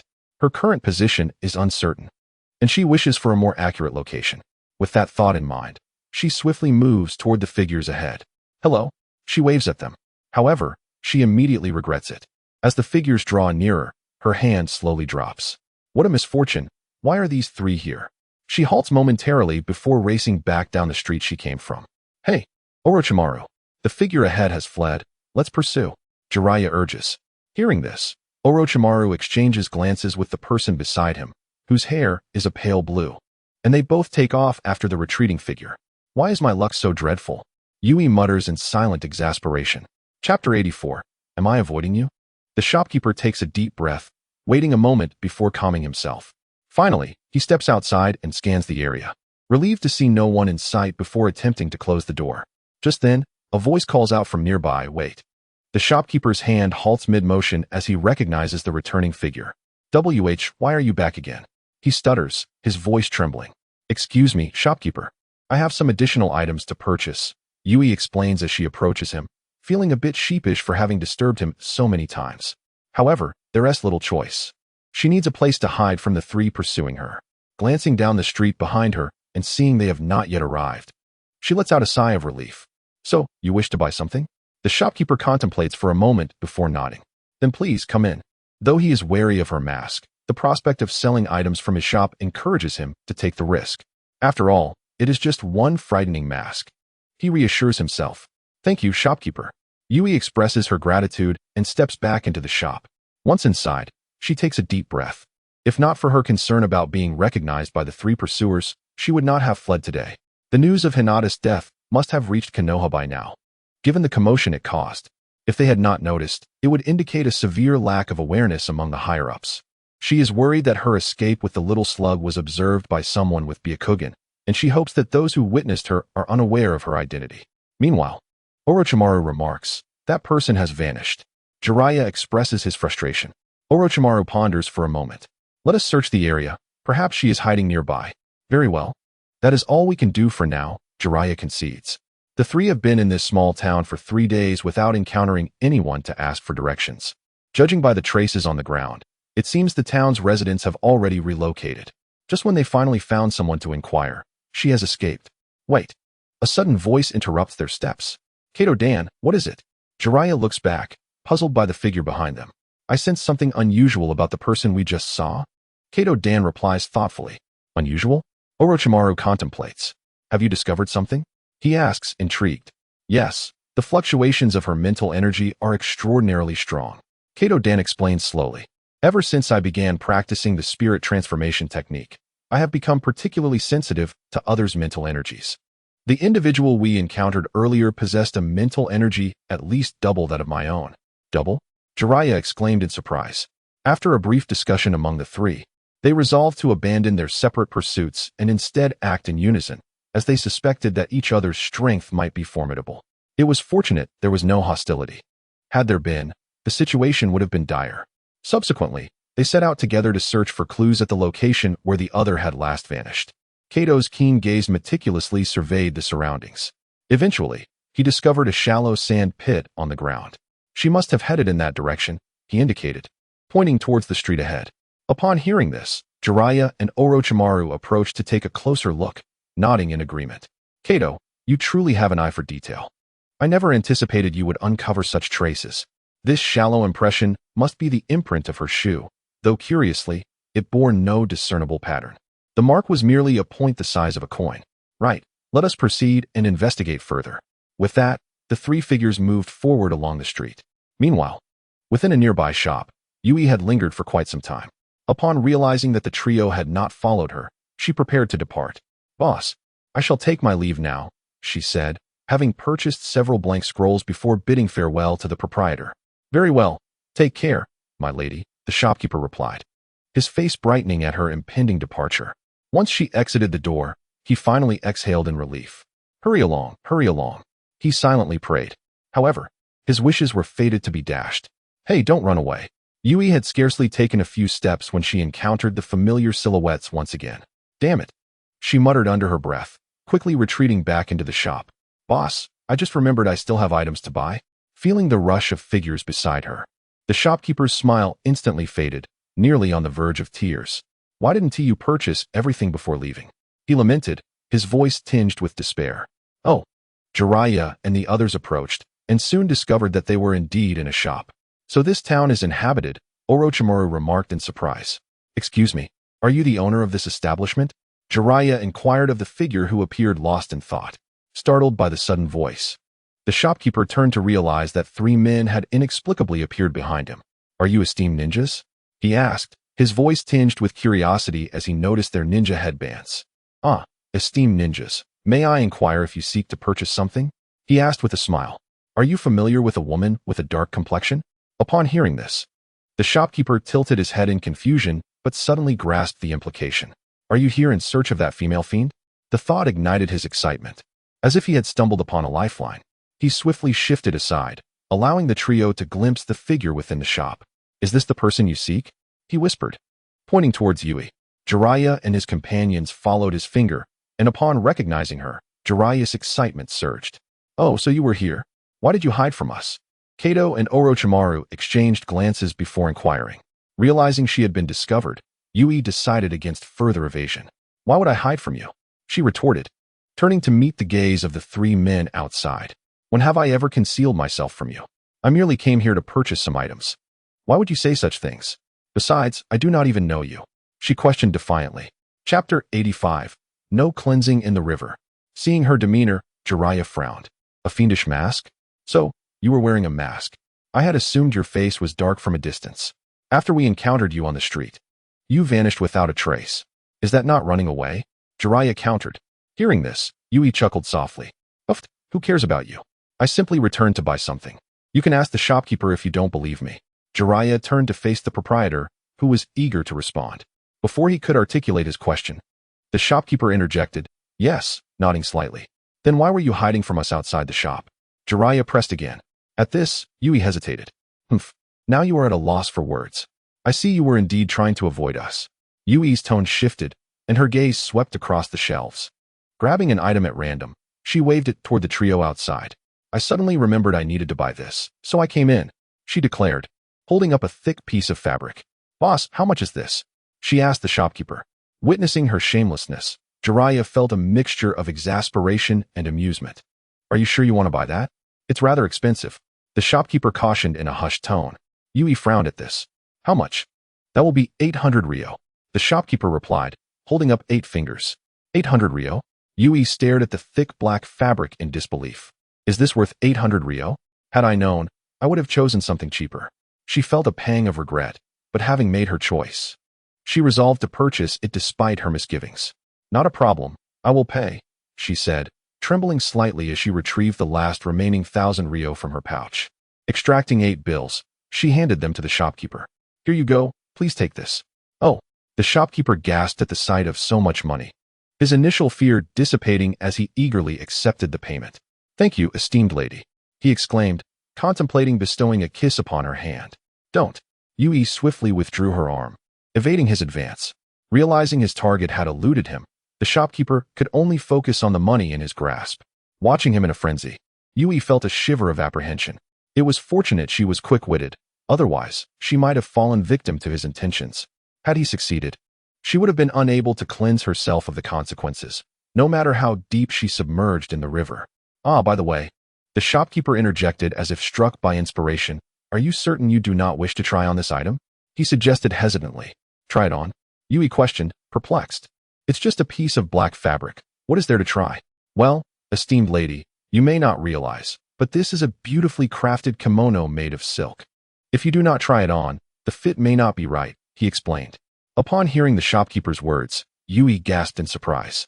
"This is a kimono?" Her eyelids fluttered as she unfolded the thick black fabric, discovering that, indeed, it was as the shopkeeper had said. It was a well-crafted kimono, made with exceptional skill. "Is it made of silk? No wonder it feels so cool to the touch. Thank you for your kindness, but I think it's unnecessary." Yui quickly waved her hands in refusal. Such attire was ill-suited for a ninja, as it would hinder her in battle, unless, of course, it were a kimono that did not impede her combat abilities. Then she would consider wearing it. Very well. The shopkeeper felt a twinge of disappointment. He recalled that this kimono had once belonged to a former princess, left here for over a decade, and no one had come to claim it. The princess had since married. Very well, if it must be sold, then let it be. With that, Yui bid farewell to the shopkeeper behind her. Upon hearing her words, the shopkeeper nodded, welcoming her to visit again. After that, Yui stepped out of the store. Outside, 3 figures remained silently observing her actions. Jiraiya stood with his hands on his hips. Orochimaru crossed his arms while gazing at the happenings inside the shop, and Kato Dan, with a contemplative expression, rested his chin on his hand as if recalling something significant. Could it be that they were mistaken? Orochimaru pondered. As the woman approached, he immediately extended his hand to block her path. "You are a ninja," Orochimaru asserted. Yui frowned at the person blocking her way. "What of it?" she replied, attempting to maneuver around Orochimaru's obstruction. Suddenly, another figure appeared before her, hindering her progress. "What is your intention?" Yui's tone grew increasingly somber as she regarded the light, blue-haired figure. Fear not. We mean no harm. We simply wish to converse. Kato Dan replied with a smile. At these words, Yui suppressed her rising anger. Discuss what? With a sigh of resignation, Kato Dan scratched his head. You see, we have lost our way for 3 days and now do not know our whereabouts. Could you kindly assist us? You are ninjas from Konoha, yet you are lost? Yui scoffed. Alas, we forgot to bring a map and lost track of which direction to take, leading us to this deserted town, Jiraiya explained from the side. We had hoped this town would be populated, but after 3 days of searching, we found no one. Encountering you on the street caused a bit of excitement. I apologize. Now it made sense why they had pursued her relentlessly. You should direct these inquiries to the shopkeeper, Yui said, glancing back at him. He is a local and knows more than I do. Upon hearing this, Jiraiya nodded and turned to the shopkeeper. Not wishing to linger, Yui prepared to leave. Wait. Seeing her attempt to depart, Kato Dan immediately blocked her path again. I have already stated my desire to converse. Exasperated by his persistence, Yui snapped, Get lost. A surge of terrifying chakra erupted from her, and a gust of wind swept through, lifting her body upward. The sudden whirlwind kicked up clouds of dust, obscuring their vision. I have no interest in conversing with you, Yui declared as she ascended into the air. Coughing as the dust settled, Kato Dan's gaze remained fixed on the distance, where the figure had completely vanished. Flight ninjutsu. Kato Dan, have you noticed something? Jiraiya and Orochimaru approached. It is merely the opponent's spiritual energy that piqued my curiosity. Kato Dan explained. Is that so? Jiraiya replied, somewhat speechless. Orochimaru, resting his chin in contemplation, finally posed a question to his companions. Did you not observe how familiar her skin and hair color appeared, even with a mask? Upon hearing this, Jiraiya and Kato Dan exchanged glances. Are you suggesting? Chapter 86. Decision to head to the land of iron. Orochimaru produced a scroll from his pocket and unfurled it. The scroll contained various bounty notices for rogue ninjas. His gaze swept across the scroll until it settled on a particular white figure. Hyuga Yui, S-rank rogue ninja. Orochimaru read aloud. At this revelation, a moment of silence enveloped them. Thus far, this is merely speculation. We cannot ascertain its accuracy yet, Orochimaru said slowly. At that moment, the shopkeeper approached. The moment he neared Orochimaru, his attention was drawn to the scroll in the latter's hand. Wait, he exclaimed, widening his eyes in shock as he pointed at the scroll. This. What is it? Do you recognize this person? Kato Dan inquired, pointing at the white figure on the scroll. Look, Orochimaru handed the scroll over to the shopkeeper. And no, please just let me see it in your hands, the shopkeeper stammered, quickly waving his hands in refusal. Orochimaru nodded, keeping the scroll with the white figure in front of the shopkeeper. As he examined the contents, a cold sweat trickled down his back. He had just been in the presence of a rogue ninja, specifically an S-rank rogue from Konoha. Thankfully, he had not acted foolishly. Otherwise, his life would have been in jeopardy. No wonder he had felt a sense of dread upon seeing that woman. What did you discover? Orochimaru asked, observing the shopkeeper's stunned expression. This person is the woman who wore the demon mask earlier. The shopkeeper trembled as he spoke. Though the image shows her as youthful, I am certain that she is the one depicted. Be certain, if you utter one lie, Orochimaru said, gesturing to his throat. I swear, it is indeed her, the shopkeeper hastily assured. Moreover, their eye colors are identical, both white. At the time, I thought she truly was a demon. Upon hearing this, Orochimaru nodded, then stowed the scroll and turned to his companions. To think my speculation was correct, Kato Dan mused. Now we can confirm that she is indeed Hyuga Yui. What course of action shall we take? Orochimaru posed the question. Should we prioritize completing our mission in the land of iron? Or should we turn our attention to pursuing the rogue ninja? Kato Dan shook his head, having already made up his mind. Pursuing the rogue is not our mission. Understanding Kato Dan's resolve, Orochimaru turned to Jiraiya, who remained lost in thought. Jiraiya, what do you think? So it is Hyuga Yui. No wonder she is so formidable. Jiraiya muttered dreamily. Seeing Jiraiya's demeanor, a question mark appeared above Orochimaru's head. Jiraiya. Upon hearing Jiraiya's musings, Orochimaru's patience snapped. At a time like this, you still think of such matters? He promptly delivered a sharp slap to Jiraiya's head. Ow! Orochimaru, what was that for? Jiraiya glared at him. What do you think? Orochimaru shot back. Humph! Jiraiya scoffed, brushing off the dust from his clothes. Kato Dan and I are in agreement. We shall head to the land of iron. Despite having been lost in other thoughts, he had been listening to Orochimaru's conversation. Then it is settled. We shall all go to the Land of Iron. As per our previous plan. Very well, I have no objections. By the way, shopkeeper, where exactly are we? Orochimaru turned to inquire of the shopkeeper. Meanwhile, Yui reflected on what had just transpired, feeling a sense of frustration. At least they did not pursue me, she thought. Aside from Jiraiya and Orochimaru, the light blue-haired man must be Kato Dan. Moreover, judging by Kato's reaction earlier, Yui could ascertain that they had indeed recognized her. Had it not been for her swift escape, she would likely have been captured. Suddenly, a small figure emerged from Yui's sleeve. Yui, why are we still flying in the sky? Xiaoyu yawned. How many days have we been flying without finding a place to land? Yui felt somewhat speechless at Xiaoyu's remark. How long have you been sleeping? I just came from a small town. Then why didn't you wake me up? Xiaoyu exclaimed, clearly annoyed upon learning that Yui had already visited the town. There was nothing interesting in that town, so I didn't bother to inform you. Yui explained slowly. It was just a small shop. After buying a few necessities, I left without staying long. I see. Well, for now, I will take your word for it. So, Yui, which direction are we headed? Xiaoyu inquired, puzzled. Yui shook her head. We are on our way to the Land of Whirlpool, but we are still quite far from it. She pulled out a map from her pocket. To reach the Land of Whirlpool, we must traverse the Land of Fire, which will undoubtedly take some time. After contemplating for a moment, Yui suddenly recalled something and drew a short blade from her waist. With a swift motion, she unsheathed the blade, her gaze fixating on the deep notch on the edge. This notch had been inflicted during her duel with Hanzo. If it remained unaddressed, it could potentially shatter in battle, and she certainly did not want such a mishap to occur. Determined by the thought, Yui scanned the map and established a route. If they circumvented these smaller countries, they could still reach the Land of Whirlpool. She pondered briefly. However, the journey would take longer, but it would allow them to avoid the entire Land of Fire.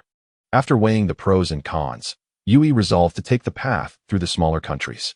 Her gaze shifted between the blade in her hand and the map. Then let us first head to the Land of Iron. What is the Land of Iron? Xiaoyu asked, intrigued. The Land of Iron is said to be the realm of samurai, where there are no ninjas, and the entire village comprises warriors, Yui explained slowly. Since they are all samurai, I surmise that the iron forging in the Land of Iron must be quite advanced. Moreover, it is conveniently on our route, allowing me to repair my blade. Is there truly a village composed solely of samurai? Xiaoyu exclaimed, astonished, as she had presumed that all villages in the ninja world were made up of ninjas. It seemed there were alternative nations. Well, hearing you say that makes me somewhat excited. After concluding her explanation, Yui was no longer inclined to fly slowly through the sky. Xiaoyu, hold on tight. She cautioned the little figure in her sleeve. She accelerated her chakra supply, instantly doubling her speed as she headed toward the Land of Iron. Whoa, slow down, Yui. Meanwhile, Orochimaru, how far are we from the Land of Iron? Jiraiya inquired, exasperated. Their figures swiftly navigated through the dense woods, moving at high speed. They had been out of the village for nearly 10 days and still had not reached the Land of Iron. I am not sure, but we should arrive in a couple of days, Orochimaru sighed. Their current speed was already quite rapid. Had they not lingered in that small town for 3 days, they would have completed their mission by now. We need to hasten our progress, Kato remarked, frowning. The mission objective is to retrieve the ninja tools stolen by the rogue ninjas. We must move quickly, otherwise, if the target disperses, we will be in trouble. Upon hearing this, Jiraiya and Orochimaru nodded in agreement. Furthermore, I have a feeling that those rogue ninjas are not ordinary. Otherwise, the Hokage would not have dispatched the 3 of us for this mission, Kato continued. According to the mission briefing, the rogue ninjas were heading toward the Land of Lightning. His words hung in the air, and for a moment, the 3 fell silent. If that were indeed the case, the likelihood of retrieving the stolen ninja tools would diminish. Then we must truly quicken our pace. Meanwhile, Yui descended slowly from the sky. After flying for 6 hours, even she felt a hint of fatigue. Her chakra was nearing exhaustion. It seemed that the remaining journey would have to be completed on foot. Yui, how much longer until we arrive? Xiaoyu yawned. I think I'll take a nap now. Wake me when we reach our destination. With that, Xiaoyu nestled into Yui's sleeve, feeling the soft touch on her arm. Yui couldn't help but feel a bit exasperated. You are quite something. She shook her head, resigning herself to the situation. However, Yui huddled her arms, feeling the cold. The closer she got to the north, the lower the temperature seemed to drop. Looking up, she noticed dark clouds looming in the distance. Oh no! Is it going to rain? She thought, feeling somewhat disheartened. As she felt the roughness beneath her feet, Yui frowned and encased her feet in a layer of chakra for protection. After all this time, she still had not gotten used to being without shoes. With a sigh, she resumed walking slowly toward the land of iron, leaving behind 2 faint footprints on the ground. A day later, 3 figures swiftly passed by, oblivious to the distinct marks on the ground. Achoo! Yui sneezed heavily. Watching the snowflakes drift down from the sky, she felt somewhat helpless. She had no warm clothes to wear, so she could only rely on chakra to keep warm. Fortunately, she had arrived at the village of the Land of Iron, the Iron City. Upon seeing the towering walls in the distance, her spirits lifted slightly as she moved toward the village gates. Wait, please register your identity. As Yui stepped through the gate, she was promptly blocked by a samurai clad in white armor. Register my identity? Yui queried, looking at the ledger in his hand, puzzled. Indeed, anyone entering the city, be they civilian, samurai, or even ninja, must register their identity, the samurai explained. All right, Yui nodded, deciding not to complicate matters. She took the ledger and wrote down her name. However, she was not foolish enough to register her real name. Instead, she wrote the name of a certain little white mouse. This should not be considered a falsehood, right? After all, that little white mouse did indeed enter the city. Rogue ninja? The samurai in white armor regarded the information in the ledger with curiosity. Yui nodded. Is there a problem? The white-armored warrior shook his head. No, just a bit puzzled. It's quite rare for rogue ninjas to enter the Land of Iron. However, Miss Xiaoyu, I need to see your face. His gaze fixed intently on the mask covering Yui's face, as if to say, how can I let you in without knowing what you look like? Realizing his intent, Yui paused, understanding his thoughts. Without hesitation, she removed the demon mask. In that instant, her features contorted and transformed into another visage. I will comply, she stated, revealing a sweet countenance beneath the mask. Upon encountering this breathtaking visage, the armored warrior was momentarily taken aback. How adorable. However, as realization dawned upon him, he cleared his throat, feigning a cough. All right, miss you. Upon hearing this, Yui promptly donned her mask once more. The instant the mask was in place, her features transformed again, reverting to their original appearance. Here you go, miss you. This is your permit to stay. Unauthorized individuals may only linger within the city for 7 days. Understood. With the token in hand, Yui wasted no time and stepped forward. Goodbye, she said, as the armored warrior remained in a daze, still captivated by her charm. How delightful. Once fully within the city, Yui exhaled a sigh of relief. Fortunately, she could utilize the concealment technique bestowed upon her by the little slug. Otherwise, she would have had to enter using her true face. Nevertheless, she was now hesitant to rely too heavily on this ninjutsu.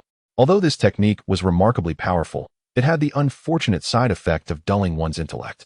She suddenly recalled the moment she employed this technique previously, when she was confronting Hinata Kaze, only to find her wits forcibly diminished. Afterward, she had inquired with the little slug and learned of this consequence.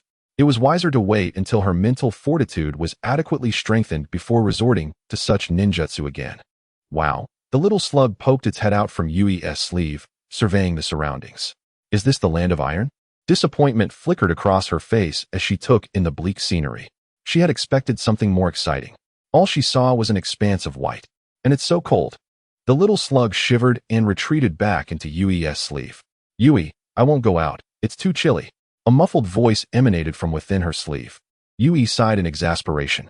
Observing its demeanor, she decided to leave it be and turned her attention to the shops lining the street. She wondered if there were any craftsmen in this iron city skilled in forging ninja tools. Perhaps she could inquire. After meandering down the street, her gaze was drawn to a shop in the distance that specialized in selling ninja tools. Without hesitation, Yui entered and approached the busy shopkeeper. Excuse me, do you know if there are any craftsmen in the Land of Iron who can forge ninja tools? She asked the shopkeeper, a middle-aged man sporting a goatee. Upon hearing her question, the shopkeeper finally noticed the enigmatic figure before him. Craftsmen who forge ninja tools? He queried, eyeing her with curiosity. Dressed in a mask and ninja attire, she was clearly not a local. His curiosity piqued further. Why would someone seek to forge ninja tools in the Land of Iron rather than in another village? Realizing the shopkeeper's bewilderment, Yui clarified.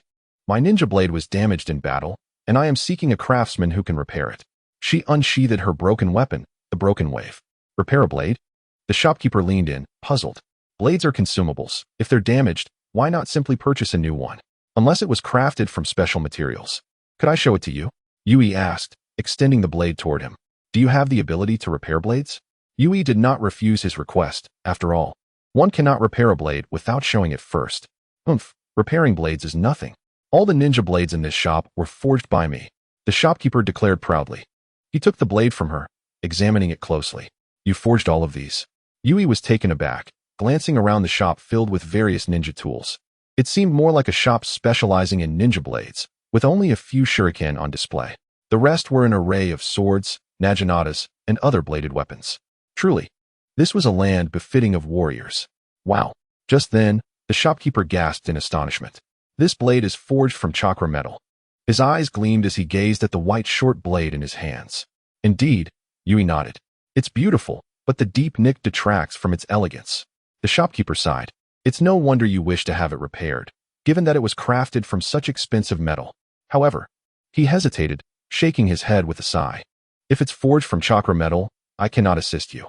Only a complete reforge can restore such a valuable blade. He stated. Only a complete reforge? Yui pondered deeply. If it required a complete reforge, she would have to decline, for if the new blade resembled the original perfectly, it would be acceptable. However, she feared that a reforge might alter its design, necessitating her to familiarize herself with it anew. Can you guarantee that the newly forged blade will be identical to this one? Yui expressed her concerns. The shopkeeper shook his head slightly. That is impossible. I can create a new mold based on your grip, but it will take a considerable amount of time. How long? Yui inquired, hoping the time frame wouldn't be overly lengthy. 2 months. He replied. Not too long, considering the metal's strength. Forging it will require meticulous effort. Yui contemplated this, but ultimately shook her head. That's too long. Can't you use chakra metal for repairs? Where would I find such abundant chakra metal? The shopkeeper regarded her as somewhat naive. In the entire land of iron, only the general's blade is forged from chakra metal. He explained helplessly. The large chakra metal deposits are controlled by powerful nations. Understanding his reasoning, Yui nodded, realizing the impossibility of the repair. Accepting the blade back from the shopkeeper, she expressed her gratitude. Thank you, but I have decided against the repair. She turned and began to walk away, feeling somewhat disappointed. She had hoped to restore her blade. Wait, the shopkeeper suddenly called after her. Puzzled, Yui turned back. What is it?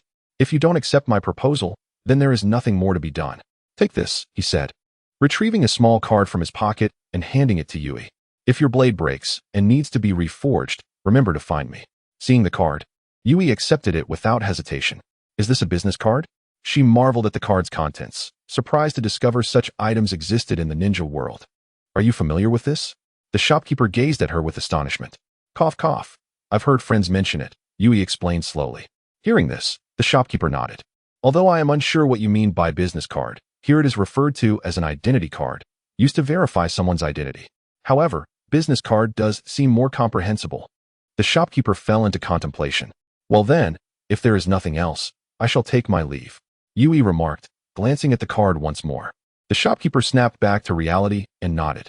With that, Yui made her exit, and as she walked away, the shopkeeper suddenly remembered something and smacked his forehead. I forgot to ask for her name. Subsequently, she hurriedly chased after, only to discover that the figure had vanished. Suddenly, a gentle tap landed on his shoulder. Master Jingzhong, has my custom blade been forged yet? A man's voice called from behind. Jingzhong was startled by the sudden movement, causing him to jump. Upon recognizing the visitor, his expression turned a shade of iron gray. Mitsubian, why is it always you? You keep pestering me. You commissioned the forging of the blade the day before yesterday, and now you're here to rush me, Jingzhong complained. In response, Mitsubian appeared somewhat helpless, shrugging his shoulders. What can I do? The ninja tools commissioned by Konoha were intercepted by rogue ninjas en route.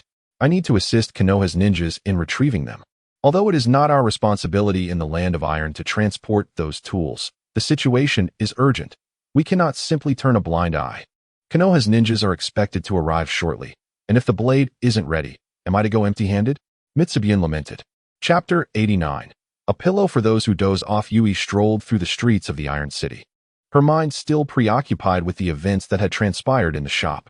It seems the only option is to seek information about chakra metal on the way to the Land of Waves. Yui sighed. The blade must be repaired. Otherwise, she would be left without a weapon in battle. Could she resort to using kunai? She pondered, shaking her head. Kunai might suffice temporarily, but prolonged use would be cumbersome. As night fell, she gazed at the darkening sky, murmuring to herself, "It appears I shall have to spend the night in Iron City." Suddenly, her gaze sharpened. Activating her Byakugan, she swiftly scanned the end of the street towards the city gate. In that instant, 3 familiar figures emerged before her. What a twist of fate, Yui muttered quietly. She had run so far, yet they had followed her. Watching the 3 figures draw closer, she reluctantly slipped into a shadowy alley. At the city gate of Iron City, Jiraiya remarked, "We have finally arrived at the capital of the Land of Iron. I have already contacted the local samurai. They should be here shortly to meet us." Orochimaru added slowly, as the 3 of them walked side by side through the gate. "Hold on, outsiders must register." A white-helmeted samurai blocked their path upon entering the gate. Jiraiya nodded. After all, this was a rule established by every village, even in small countries. It must be upheld as a matter of basic respect. One by one, they inscribed their names and information in the samurai's ledger before stepping into the city. "Recently, there has been an influx of ninjas visiting our village," the white-helmeted samurai remarked in surprise as they departed. Indeed, another samurai concurred. "In the past, a month might pass without a single ninja's arrival. Is this the Land of Iron?" Jiraiya shivered slightly. "It's quite chilly here." Suddenly, Kato-dan halted, sensing a gaze upon them. Closing his eyes, he gradually extended his spiritual energy to survey the surroundings. However, he found nothing but overheard the conversation of 2 samurai behind him. "So many ninjas have arrived?" he murmured to himself. "What is it, Kato-dan?" Jiraiya noticed his companion's unusual demeanor. Kato-dan shook his head. "It's nothing. Just overheard 2 samurai at the city gate discussing the recent influx of ninjas in Iron City." "Many ninjas?" Jiraiya questioned, puzzled. After contemplating for a moment and failing to arrive at any conclusions, he shook his head. Following this minor incident, they resumed their journey deeper into the city. However, they had scarcely walked a few steps when a squad of samurai appeared on the road ahead. "Hello. You must be the esteemed guests from Konoha," the leading samurai greeted them. The trio turned their attention to the approaching group. "You are the one in charge of this mission in the Land of Iron," Orochimaru stated, addressing the speaking samurai. "Indeed, my name is Mitsubian," he replied slowly. "I am Orochimaru." Orochimaru introduced himself. "These 2 are Jiraiya and Kato-dan." He gestured towards his companions. Jiraiya and Kato-dan nodded in acknowledgement. "Without further ado, let us commence the mission," Orochimaru said calmly. "What? We are to begin the mission now?" Mitsubian expressed surprise. "Is there such urgency? We have only just met." "Indeed. The situation is dire. We must execute the mission immediately." Kato-dan interjected. "If we allow them to scatter, it will complicate matters." They felt somewhat helpless. Had they known the enemy's whereabouts, they would have pursued them long ago rather than wasting time here.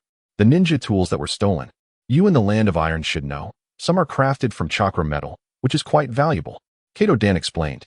"Moreover, our 3rd Hokage places great importance on these tools." Mitsubian nodded, understanding their concerns. "Very well, let us proceed to execute the mission." "Agreed." The 3 exchanged glances and nodded in unison. "Lead the way." From a shadowy alley, a figure slowly emerged. "Chakra metal?" Yui whispered. "How fortuitous that opportunities arise when one least expects them." Her heart raced with excitement. If she could acquire this batch of chakra metal tools, not only could her blade be repaired, but it would also signify the potential for obtaining even more powerful ninja tools. However, she harbored doubts about whether she could successfully seize them from the trio, especially with Mitsubian present, complicating her chances. After a moment of contemplation, Yui made up her mind. She utilized the body flicker technique to stealthily follow them from a distance. Even if she faltered in a confrontation, she had her means of escape. The flying ninjutsu was her greatest assurance. Sighing softly, Yui reflected on her greatest concern, Kato-dan's spirit transformation technique. If her soul were to be attacked directly, it would be disastrous.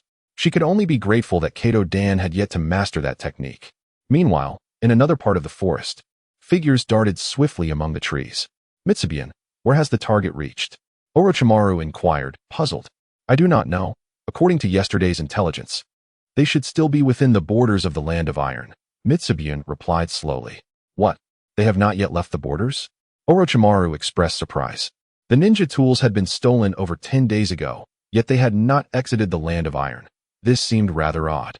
Listening to their conversation, Jiraiya and Kato Dan exchanged worried glances, sharing an uneasy feeling. Chapter 90. Suspicion Whoosh. Figures raced swiftly through the forest. The following day, as dawn broke, Jiraiya approached. Have you not yet located the target? As Jiraiya walked closer, Orochimaru asked. They had arrived at this location just before dawn. But aside from the irregular tracks on the ground, no other clues had emerged. Jiraiya shook his head. The area he had scouted yielded no useful information. Seeing Jiraiya's response, Orochimaru's brow furrowed in confusion as he glanced at the tracks on the ground. These tracks appear to have been deliberately made, he murmured. Dozens of tire tracks interweave upon the ground, some deep and some shallow. Orochimaru's gaze fixated on the deepest impression, which seemed to beckon something forth. Following the direction of this profound mark, he soon spotted Kato Dan approaching from the distance. Orochimaru, I have found a clue. A hurried voice called from ahead. You found a clue, Kato Dan? Orochimaru inquired thoughtfully. Kato Dan halted before Orochimaru and nodded. 1 kilometer east, there lies a faint tire mark. Although it has been tampered with, it appears to have been done in haste, leaving traces behind. Kato Dan stated slowly. They likely departed just at dawn. With this newfound lead, Mifune approached. Is there a clue? He asked. Yes, Kato Dan affirmed, then reiterated his previous words. In that case, we must act swiftly, Jiraiya declared. Hearing this, the group nodded and proceeded forward. As they departed, Orochimaru cast a fleeting glance at the tire tracks. The direction aligns perfectly. Shortly after their departure, Yui arrived at the same location. What a juvenile guiding tactic, she remarked, observing the crude trail on the ground. Do those rogue ninjas lack any intelligence? Who could possibly miss this? Nevertheless, she mused, pulling a map from her pocket for closer examination. The direction of the Land of Lightning? Could it be that those rogue ninjas are masquerading as Cloud Village ninjas? After a moment's contemplation, she dismissed further thoughts and set off in pursuit. Meanwhile, Orochimaru crouched to scrutinize the traces on the ground, furrowing his brow. They headed east. The marks suggest a sense of urgency. They must have left not long ago. He pondered. As if they knew we would come.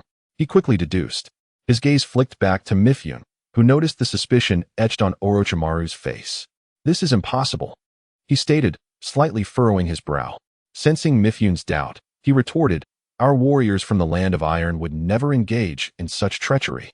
After a moment of thought, Mifune asserted, I can assure you, our warriors are governed by their principles and would never betray. I do not need your assurances, as your words hold no weight. Orochimaru interjected sharply, continuing his pursuit. Kato Dan and Jiraiya exchanged glances, both recognizing the shared confusion in each other's eyes. What is Orochimaru up to? Yet, they chose not to dwell on it, understanding that his actions must have a rationale. They quickly matched Orochimaru's pace. Only the group of warriors remained behind. Mifune's gaze turned serious as he regarded the others. Their suspicions indicated that something had been amiss. Captain, you must trust us. A warrior clad in green armor stepped forward. Indeed, Captain, do not let the Leaf Ninjas sow discord among us. Another added, prompting the group to voice their agreement. After all, escorting this batch of ninja tools is not our responsibility. Our involvement is merely out of duty. If it comes to this, we might as well walk away. Mifune's expression darkened at their words. Very well, this is your collective assurance. Should one among you prove to be a traitor, then you shall take responsibility, he coldly retorted. Continuing onward. Come along, you must prove to the Leaf Ninjas that you are not traitors. Mifune commanded loudly. The group nodded, hastening forward. In the midst of this, the green-armored warrior displayed a sinister smile. Ahead, Kato Dan remarked, Orochimaru, you are suspicious. Orochimaru nodded in acknowledgement. It is a possibility. However, we must observe the warrior's attitudes closely. Based on my earlier observations, the warrior named Mifune seems trustworthy. Yet, those accompanying him appear to harbor some issues, Orochimaru elucidated. I recall that these warriors were not originally assigned to our mission, Jiraiya noted, puzzled. That is precisely what troubles me, regardless of what transpires. We must be prepared for battle, Orochimaru instructed. Both Jiraiya and Kato Dan solemnly nodded in agreement. Just then, the group of warriors caught up with them. They promptly ceased their sensitive discussion. I apologize. If there are indeed traitors, I will handle it personally. However, I have investigated and found no issues among my men, Mifune said, drawing closer to Orochimaru. Yet, Orochimaru paid him no heed. There seems to be an issue ahead, his slitted eyes sharpened. Noticing Orochimaru's indifference, Mifyun's expression faltered. The transport cart for the ninja tools is quite heavy. Judging by the distinct traces on the ground, the convoy must be nearby, Orochimaru remarked slowly, keen to observe what antics the warriors behind him were up to. Mifyun's gaze turned to the tire tracks as well. You all need to quicken your pace. He turned to shout at the group of warriors behind. Orochimaru and his companions exchanged glances before quickening their pace toward the distance. On another front, Yui watched the diminishing figures ahead, her steps quickening. These individuals are quite fast. Even with my flying ninjutsu, I cannot help but admire their speed. Her steps halted on a branch in resignation. Her eyes bulged as she activated her Byakugan. I have no choice. If I do not activate it now, they will vanish from my sight. As her vision expanded, she frowned slightly. Stopping in her tracks, she focused on the ground. Something is amiss. Chapter 91. A trap? Chakra fluctuations? Yui observed the unusual disturbances beneath the surface with astonishment. Earth released ninjutsu, and judging by the direction of movement, it seems that Orochimaru and his companions are in for trouble. She mused internally. However, this also presented an opportunity to seize the chakra metal, she thought. Once the underground ninjas had moved far enough away, Yui resumed her pursuit, moving forward. The mantis stalks the cicada, unaware of the yellow oriole behind. Who will emerge victorious in the end? She skillfully controlled her speed to maintain a safe distance, avoiding detection by the ninjas below. Meanwhile, Orochimaru felt a surge of excitement as the transport cart came into view. The mission objective lay before them. Who would not be exhilarated? Their figures shifted, concealing themselves in the nearby foliage, moving stealthily toward their target. Could it truly be that the rogue ninjas are staging a robbery? Jiraiya pondered uneasily. Kato Dan silently counted the number of opponents in his mind.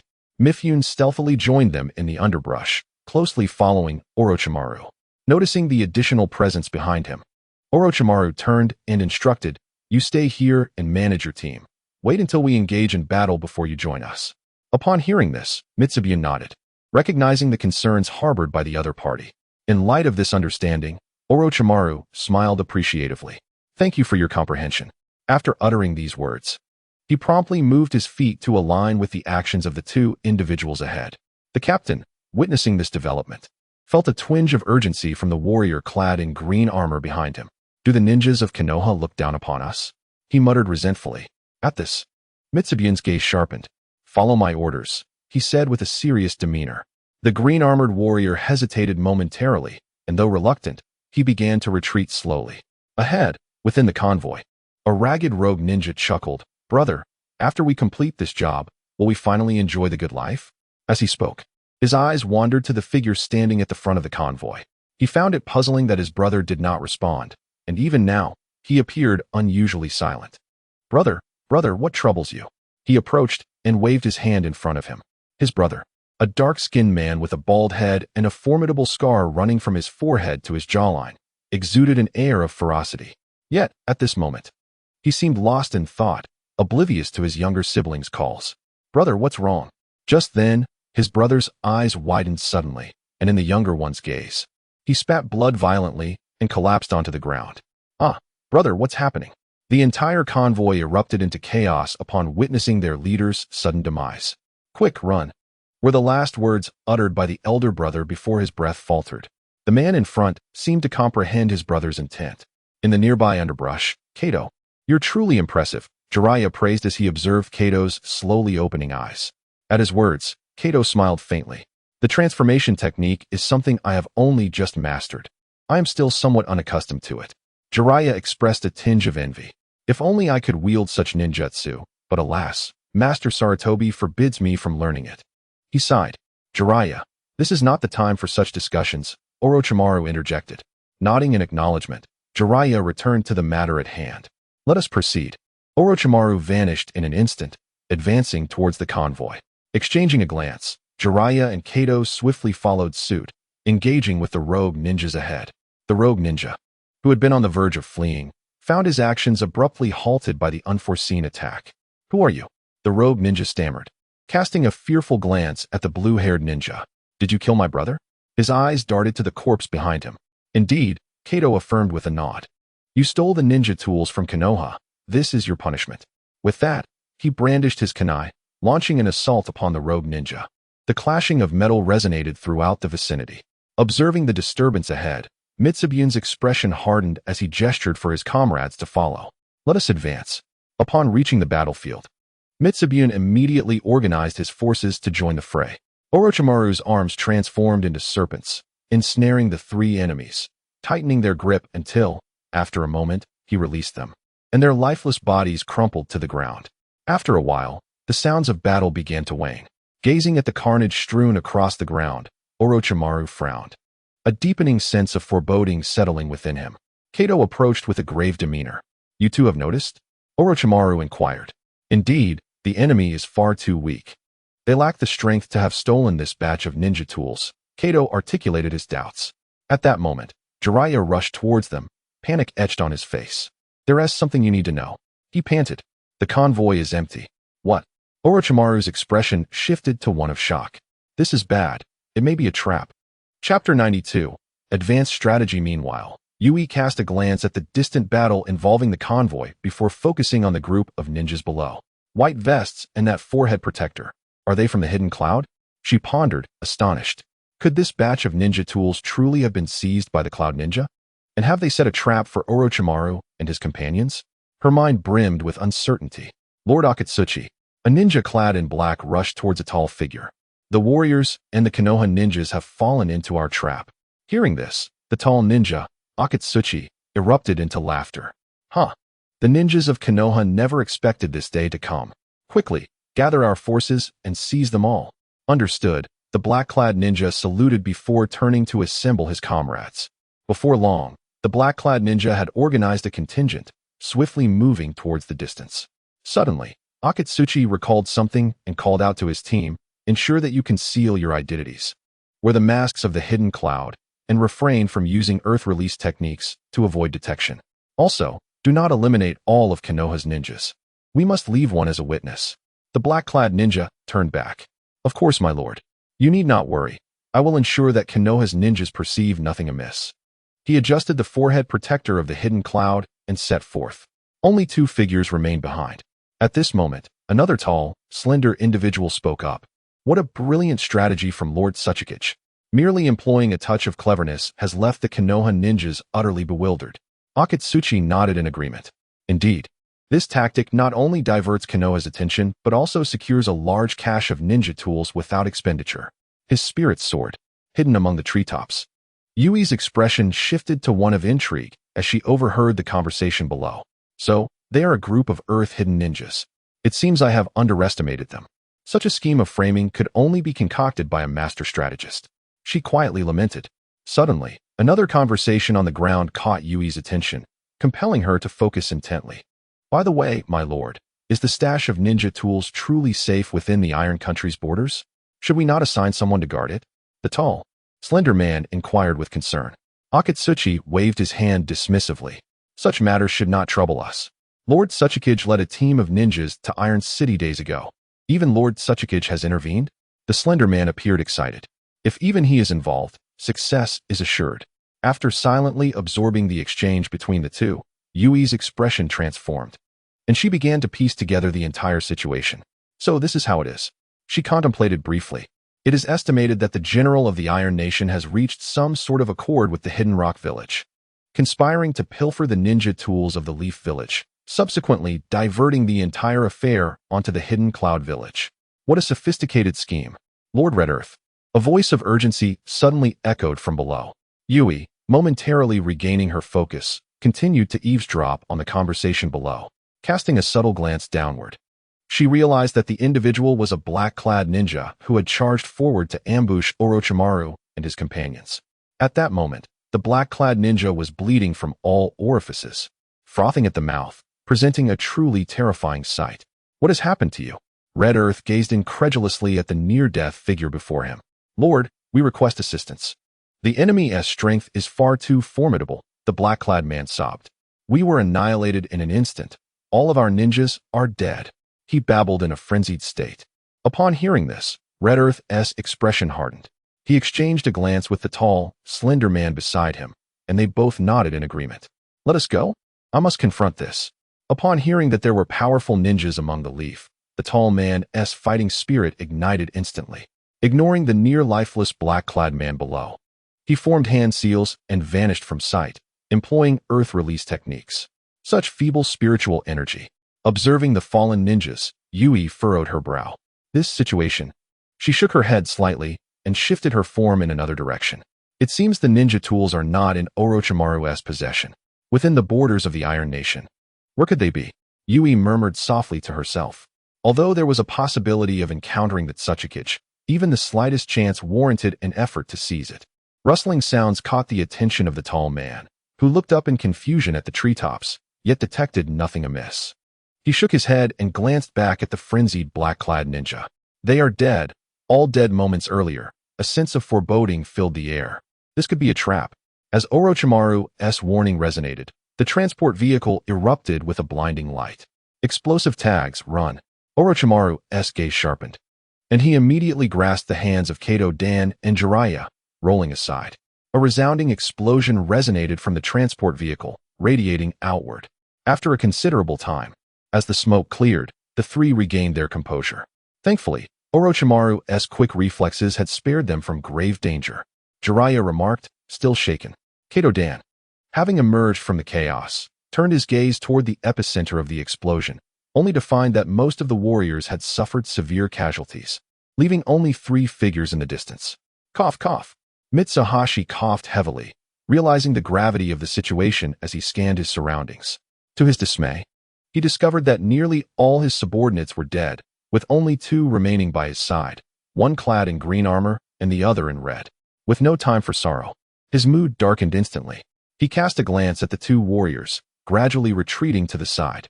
Seeing Mitsuhashi's movement, the green-armored warrior's expression hardened, immediately attempting to pursue him. However, a voice interrupted his actions. I told you, there's a mole in your ranks, Orochimaru stated, spreading his hands. Captain, I swear it's not me, the green-armored warrior exclaimed, panic overtaking him as he began to back away. Instantly, the gaze of the others fixated on the red-armored warrior. Feeling the weight of their stares upon him, the red-armored warrior also began to panic. Captain, I'm innocent, he stammered. I can prove my innocence. His voice trembled as he drew a short blade from his waist. Without hesitation, he plunged the blade into his abdomen. Stop. Mitsuhashi attempted to intervene, but it was too late. Witnessing the tragic scene, he shut his eyes, refusing to look. Suddenly, he seemed to grasp something, reopening his eyes with a fierce glare directed at the other red-armored warrior. Ichiro, you are the traitor. At that moment, Mitsuhashi struggled to believe that this individual was indeed the traitor, one who had forsaken their beliefs. He fervently hoped that the true traitor had perished in the earlier explosion. His gaze remained fixed upon the green figure. Observing the warrior committing seppuku, Ichiro smirked disdainfully, no longer wishing to conceal his true self. He turned his gaze toward the distance, aware that reinforcements were already en route. Mitsuhashi, as captain of this warrior brigade, your time has come. You must die here today, he proclaimed with a sinister expression. Mitsuhashi's eyes widened in disbelief. It's truly you? He struggled to accept the reality before him. Upon closing his eyes and reopening them, he comprehended the truth. The Leaf-S ninja, the traitor must be dealt with by me, Mitsuhashi declared, devoid of emotion. This is a battle for the honor of our warriors. With that, he unsheathed his long sword and charged toward Ichiro. Observing this, Orochimaru refrained from intervening, silently watching their duel unfold. Orochimaru, that batch of ninja tools, Jiraiya lamented, realizing their mission was destined to fail. To this, Orochimaru had no retort. The outcome of this endeavor had already been sealed. Although he could anticipate an ambush, the whereabouts of the ninja tools remained a mystery. It appeared the only recourse was to see if the traitorous warrior might divulge any information. Kato Dan sighed in resignation. Just then, a crackling of lightning surged beside them, hurtling towards their trio. Sensing imminent danger, their expressions tightened, and they scattered in different directions. It's here. Upon seeing the approaching ninja, Ichiro's face broke into a grin. Mitsuhashi, your fate is already sealed. Mitsuhashi glanced behind him, and the sight nearly made him grit his teeth in frustration. Lightning release. Orochimaru's gaze turned toward the source of the attack. Prepare to perish, Leaf Ninja. Our Raikage will not let this opportunity slip. The leading black-clad ninja proclaimed loudly, signaling the others to advance. Instantly, over 30 ninjas surrounded Orochimaru and his companions. Are these ninjas from the Hidden Cloud Village? Kato Dan questioned, his expression revealing confusion as he recognized their headbands. Upon hearing this, Orochimaru nodded. Indeed, as the conversation unfolded, the leading black-clad ninja's smile widened.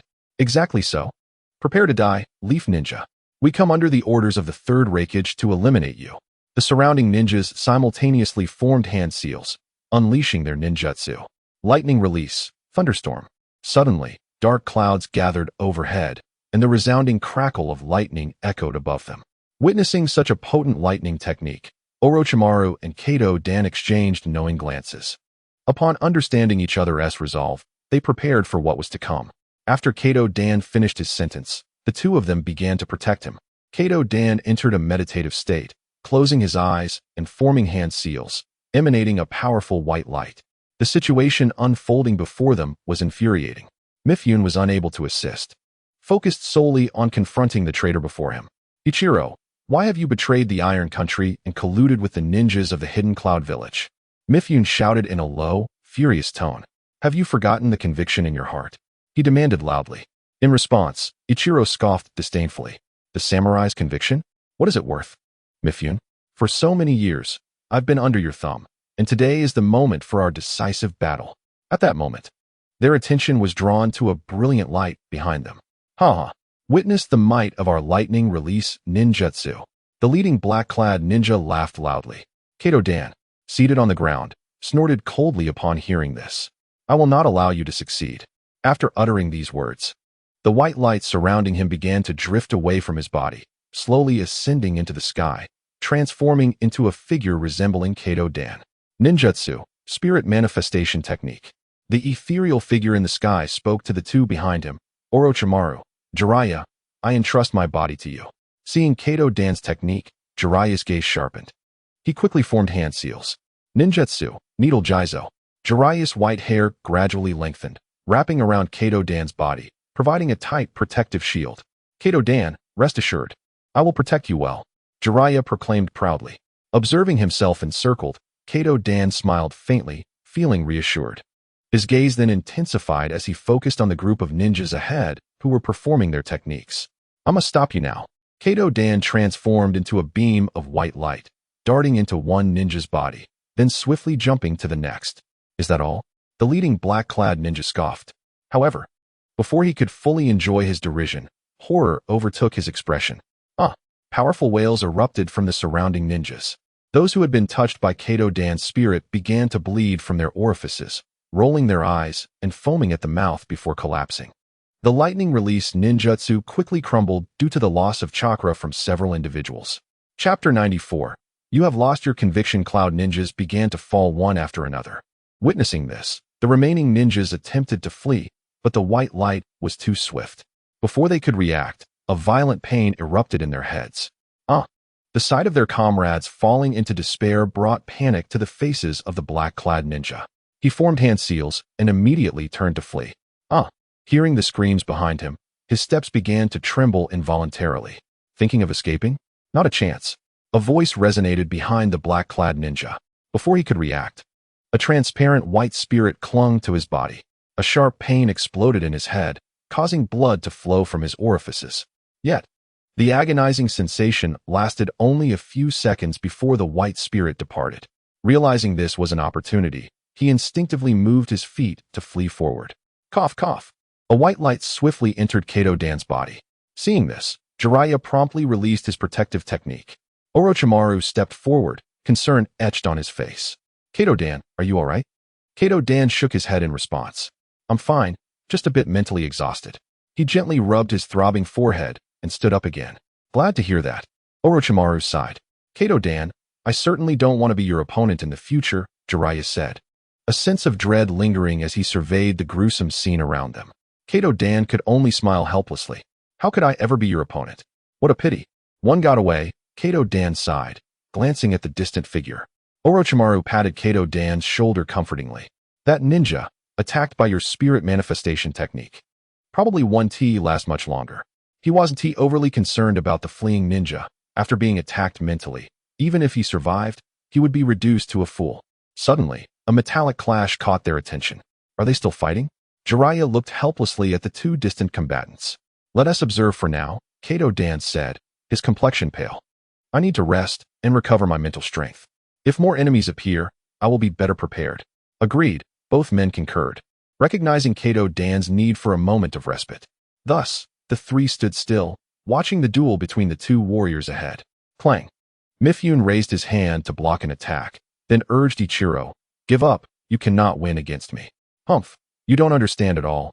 Ichiro gritted his teeth, his gaze drifting toward the distance, where he realized that a multitude of ninjas had been defeated by 3-leaf ninjas. Observing this, he became anxious, darting backward. Attempting to escape, Mifune frowned at Ichiro's movements and stepped forward, intercepting him with a slash. "Ichiro, confess all your crimes. Come back with me to the Iron City to face judgment from the general." In response, Ichiro blocked Mifune's attack and revealed a disdainful expression. "Face judgment from the general? Don't make me laugh. Moreover, if anyone should be going back, it should be you." Ha. He laughed loudly, casting a naive glance at the three in the distance, tightening his grip on the hilt of his sword and slashing toward Mifune. However, due to his impatience, his attack had noticeable flaws. An opening. Mifune's eyes sharpened as he detected a weakness in Ichiro's attack. Calmly, he sheathed his sword, closed his eyes, and listened intently. Just as Ichiro's attack was about to land, Mifune suddenly drew his sword, unleashing a white arc of light toward the front. With remarkable speed, the slash cut through Ichiro's body. Clang. A broken blade flew through the air before embedding itself in the ground. Thud. After the attack, Mifune sheathed his sword and turned to gaze at the figure kneeling on the ground. "Ichiro, you have lost your conviction." Mifune slowly approached Ichiro, quietly observing the bloodstains at his waist. Ugh. Clutching the broken sword tightly, Ichiro's expression became increasingly twisted. With the duel concluded, Mifune beckoned the others forward. "You may as well kill me." Ichiro spoke calmly. Mifune frowned at his words. "I will not kill you until you reveal the truth. This is something I could never confess. Since you refuse to act, then I shall do it myself." Ichiro tightened his grip on the broken sword, plunging it directly into his abdomen. However, a fractured katana, no matter how forcefully wielded, cannot breach the armor upon one's body. Upon realizing the futility of breaking through his own armor, he redirected his attack towards the wound at his waist. Yet, Miura would not allow him such a chance. Swiftly kicking his sword aside, observing his weapon being disarmed, Ichiro let out a resigned chuckle. "Miura, I yearn to understand why I cannot prevail against you," he lamented, allowing his hands to fall helplessly. "Now, I am unable even to steady my most cherished blade. The dignity of a samurai has been utterly forsaken." After a moment of contemplation, Miura slowly responded, "It is because you have lost your conviction." Upon hearing this, Ichiro immediately retorted, "No, I have not lost my faith. My conviction has always been to serve the general. Yet, even so, I cannot overcome you." At this, Miura's expression faltered, and his countenance shifted dramatically. The weight of those words suddenly illuminated every thought in his mind. "What do you mean?" he queried softly. You've discerned it. Your perception is astute, Miura." Ichiro remarked with a hint of admiration. "Is what you said true?" Miura pressed once more. In response, Ichiro shook his head. "I shall not divulge unless you reveal to me how to defeat you." Miura, feeling somewhat exasperated, fell silent for a moment before he finally spoke. "My conviction is encapsulated in a single character, harmony. In my youth, I witnessed far too many wars, not just those of samurai, but also the brutal conflicts of ninjas. It was this harsh reality that shaped my belief. Only with a steadfast heart can one continually refine their swordsmanship," he declared with unwavering resolve. Hearing this, Ichiro paused, as if grasping an epiphany. "I understand now. It appears my conviction is not sufficiently resolute. I believe my purpose was solely to serve the esteemed general. Yet my motivation to practice my swordsmanship stems from you," Ichiro murmured, seemingly enlightened. His gaze shifted to the three figures approaching in the distance, and he appeared to have made a decisive resolution. "Miura, this situation involves a conspiracy between the general and the Otsutsuki of the Land of Earth. The objective is to acquire this batch of ninja tools from Konoha. However, I am unaware of the nature of their transaction." "What did you say?" Miura exclaimed, momentarily taken aback. Initially, he struggled to believe such a statement. "Is what you just said true?" Ichiro merely smiled wryly. "Whether the truth holds, you may investigate for yourself." Just then, Orochimaru and his companions approached from a distance. "Miura, have you managed to uncover anything?" Miura hesitated, shaking his head, then nodded slightly. The general's dealings must remain hidden from the ninjas of Konoha. Matters concerning the Land of Iron should be resolved by its samurai. Miura contemplated this internally, preparing to relay the identities of the ninjas to the three. Observing Miura's demeanor, Orochimaru sighed in resignation. Very well, we shall inquire ourselves. Yet, Miura hesitated, uncertain whether Ichiro would divulge the general's actions. After a moment's thought, he nodded. If that is the case, I shall leave it to you. He cast a final glance at Ichiro, who knelt on the ground, and with a heavy heart, walked towards the nearby thicket. Ichiro is unlikely to reveal the general's deeds. Noticing Miura's despondent figure, Jiraiya felt a flicker of curiosity. What weighs upon Miura's mind? He mused quietly, before shaking his head and redirecting his focus. The priority remained to extract information from the samurai. Will you speak willingly, or must we delve into your mind? Orochimaru inquired with a stern expression. Ichiro's demeanor faltered slightly. He was aware that the ninjas of Konoha possessed methods to probe memories within a person's mind. After some contemplation, he sighed. Very well, I shall speak for myself. Just as Ichiro began to articulate his thoughts, a sudden tremor interrupted him. The ground beneath him began to fissure, creating deep cracks that caused his body to sink slowly. Quickly retreat, Kato shouted, alerting his companions to the unfolding anomaly. Both he and Orochimaru hastily retreated, while Jiraiya hesitated. Damn it, he grumbled, eyeing the silhouette ahead with frustration. Aware that the source of all knowledge lay within reach. Jiraiya, what are you doing? Suddenly, a force pulled him back to safety. With a jolt, he found himself in a secure position. A thunderous roar echoed from the front, sending clouds of dust billowing into the air. Miura, who had distanced himself, turned at the sound, only to witness a cloud of smoke rising and a figure gradually being engulfed. Ichiro's gaze sharpened. Ha ha ha, so you are the elite ninjas of Konoha? As the dust settled, the figure that had once occupied the ground had vanished, replaced by another towering silhouette. Who are you? Orochimaru's brows furrowed tightly. In response, the figure, known as Otsutsuki, laughed heartily. I am, of course, a ninja from the hidden Cloud Village. A ninja from the Cloud Village? Kato questioned, perplexed. How could a ninja from the Cloud wield such formidable earth techniques? You wield earth techniques of such power. You hardly resemble a Cloud ninja, Jiraiya countered. At this, Otsutsuki appeared to comprehend something, his expression momentarily faltering. Must a ninja from the Cloud Village exclusively employ lightning techniques? Instantly, he radiated a formidable aura. Orochimaru's expression darkened as he turned to Jiraiya. Prepare for battle. Kato, let us engage this time. You have exhausted yourself. Allow us to handle this. In the Land of Iron, within a dimly lit chamber, two figures, one large and one small, were kneeling on the floor. A short, middle-aged man and a bearded elder. Otsutsuki, your scheme is indeed astute. The elder praised. The short man smiled faintly. General, you flatter me. Upon witnessing the other's cordial demeanor, the general of the Land of Iron felt a surge of joy. After a prolonged exchange of laughter, the merriment gradually subsided. After all, we are here to discuss a transaction, not to pay compliments, that Otsutsuki stated soberly.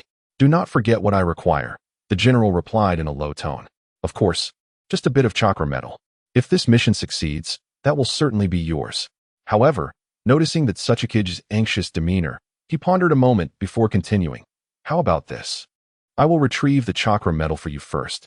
At this declaration, the general's expression brightened instantly. Oh, if that is the case, I am most grateful, Otsutsuki. Indeed. The Otsutsuki nodded slightly, lifting himself from the ground. Stay here. I shall return within an hour. With that, the Otsutsuki swiftly exited through the courtyard doors, soaring into the distance. Watching the diminishing figure, the general sighed softly. To fly is indeed a blessing, a journey of 1,000 miles in a single day. On the other side, high above the sky, Yue exhaled a puff of warm breath. The weather in the Land of Iron was indeed frigid. She murmured softly to herself, then reopened her Byakugan, scanning the surroundings for traces of the ninja tool transport vehicle. Having searched within the borders of the Land of Iron for nearly 2 hours, she had yet to uncover any signs of transportation. As if such a thing did not exist at all. Her Byakugan could detect objects up to 3 kilometers away. There was nothing that could escape her notice. Based on the recent conversation with the Iwagakure ninja, the vehicles used to transport ninja tools should not be small. Moreover, being in the air, there should be no reason she could not locate her target. Puzzled, She speculated that the enemy might be employing some powerful concealment techniques. With a slight sigh, Yui continued to observe with her Byakugan.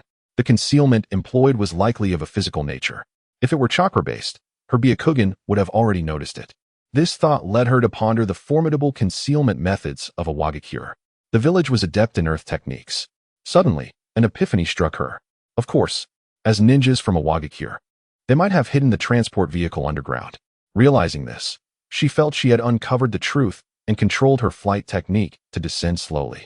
Chapter 96. Attachment of mental energy. The howling wind rustled the leaves as Yui's body gradually descended.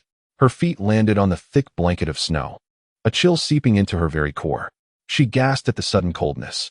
However, this time she did not use chakra to shield her feet, allowing the snow to envelop her ankles. How cold! Without the protection of chakra, she instinctively huddled. Crouching down, she placed her palms on the ground and closed her eyes, gradually dispersing her mental energy.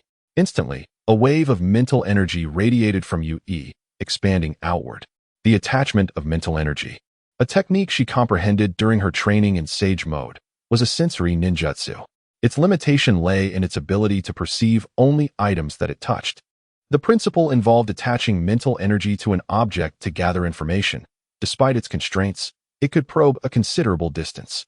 With her eyes shut, she began to sense the peculiar objects beneath the ground. Caverns, rocks, she murmured quietly. Her mental perception swept past numerous objects, yet none bore semblance to a transport vehicle. Seeing this, Yui slowly opened her eyes and activated her flight technique, soaring in a different direction. After a while, she descended once more from the sky. Crouching again, she reinitiated her sensing. With her current mental energy, she could probe half the distance of the Land of Iron. If her mental energy reached a higher level, she could encompass the entire Land of Iron within her sensing range. However, at her current capacity, it sufficed. 2 probing attempts would allow her to pinpoint the vehicle's location accurately. Indeed, as soon as Yui activated her mental energy attachment, an object resembling a transport vehicle materialized in her mind. This object had 2 round protrusions and appeared rectangular overall. Elated, she opened her eyes wide. She could now confirm that this was the transport vehicle she sought. A smile tugged at the corners of her mouth as she flew toward the location she had detected. She had finally found it. The spot was not far from where Yui stood, merely 1 or 2 kilometers away. In no time, she arrived at her destination. Upon closer inspection, she understood why she had not noticed it from above. Towering trees obscured it from view. Her Byakugan scanned the surroundings, and upon confirming no one was present, she descended slowly. Taking a deep breath, Yui clasped her hands together in a seal. From her lips, a ferocious gust of wind erupted. The violent wind spiraled the snow into the distant sky. As the tempest subsided, the full form of the transport vehicle emerged before her eyes. It was no exaggeration to say that the vehicle was colossal, measuring approximately 10 meters in length and 5 to 6 meters in width. Most astonishingly, it stood 7 or 8 meters tall, towering over Yui by a significant margin. The vehicle was covered with a thick cloth, adorned with intricate black patterns. Upon closer inspection, Yui discovered that these black markings were, in fact, sealing techniques. Pondering for a moment, she shook her sleeve. "Xiaoyu," she called softly. Moments later, a faint voice emerged from her sleeve. "What is it?" Xiaoyu, still groggy, crawled out, gazing curiously at the one who had awakened her. "Xiaoyu, could you assist me with something?" Yui extended the white figure toward the sealing surface. Xiaoyu's eyes widened slightly as she examined the seal before her. "Yui, are you asking me to unravel these seals?"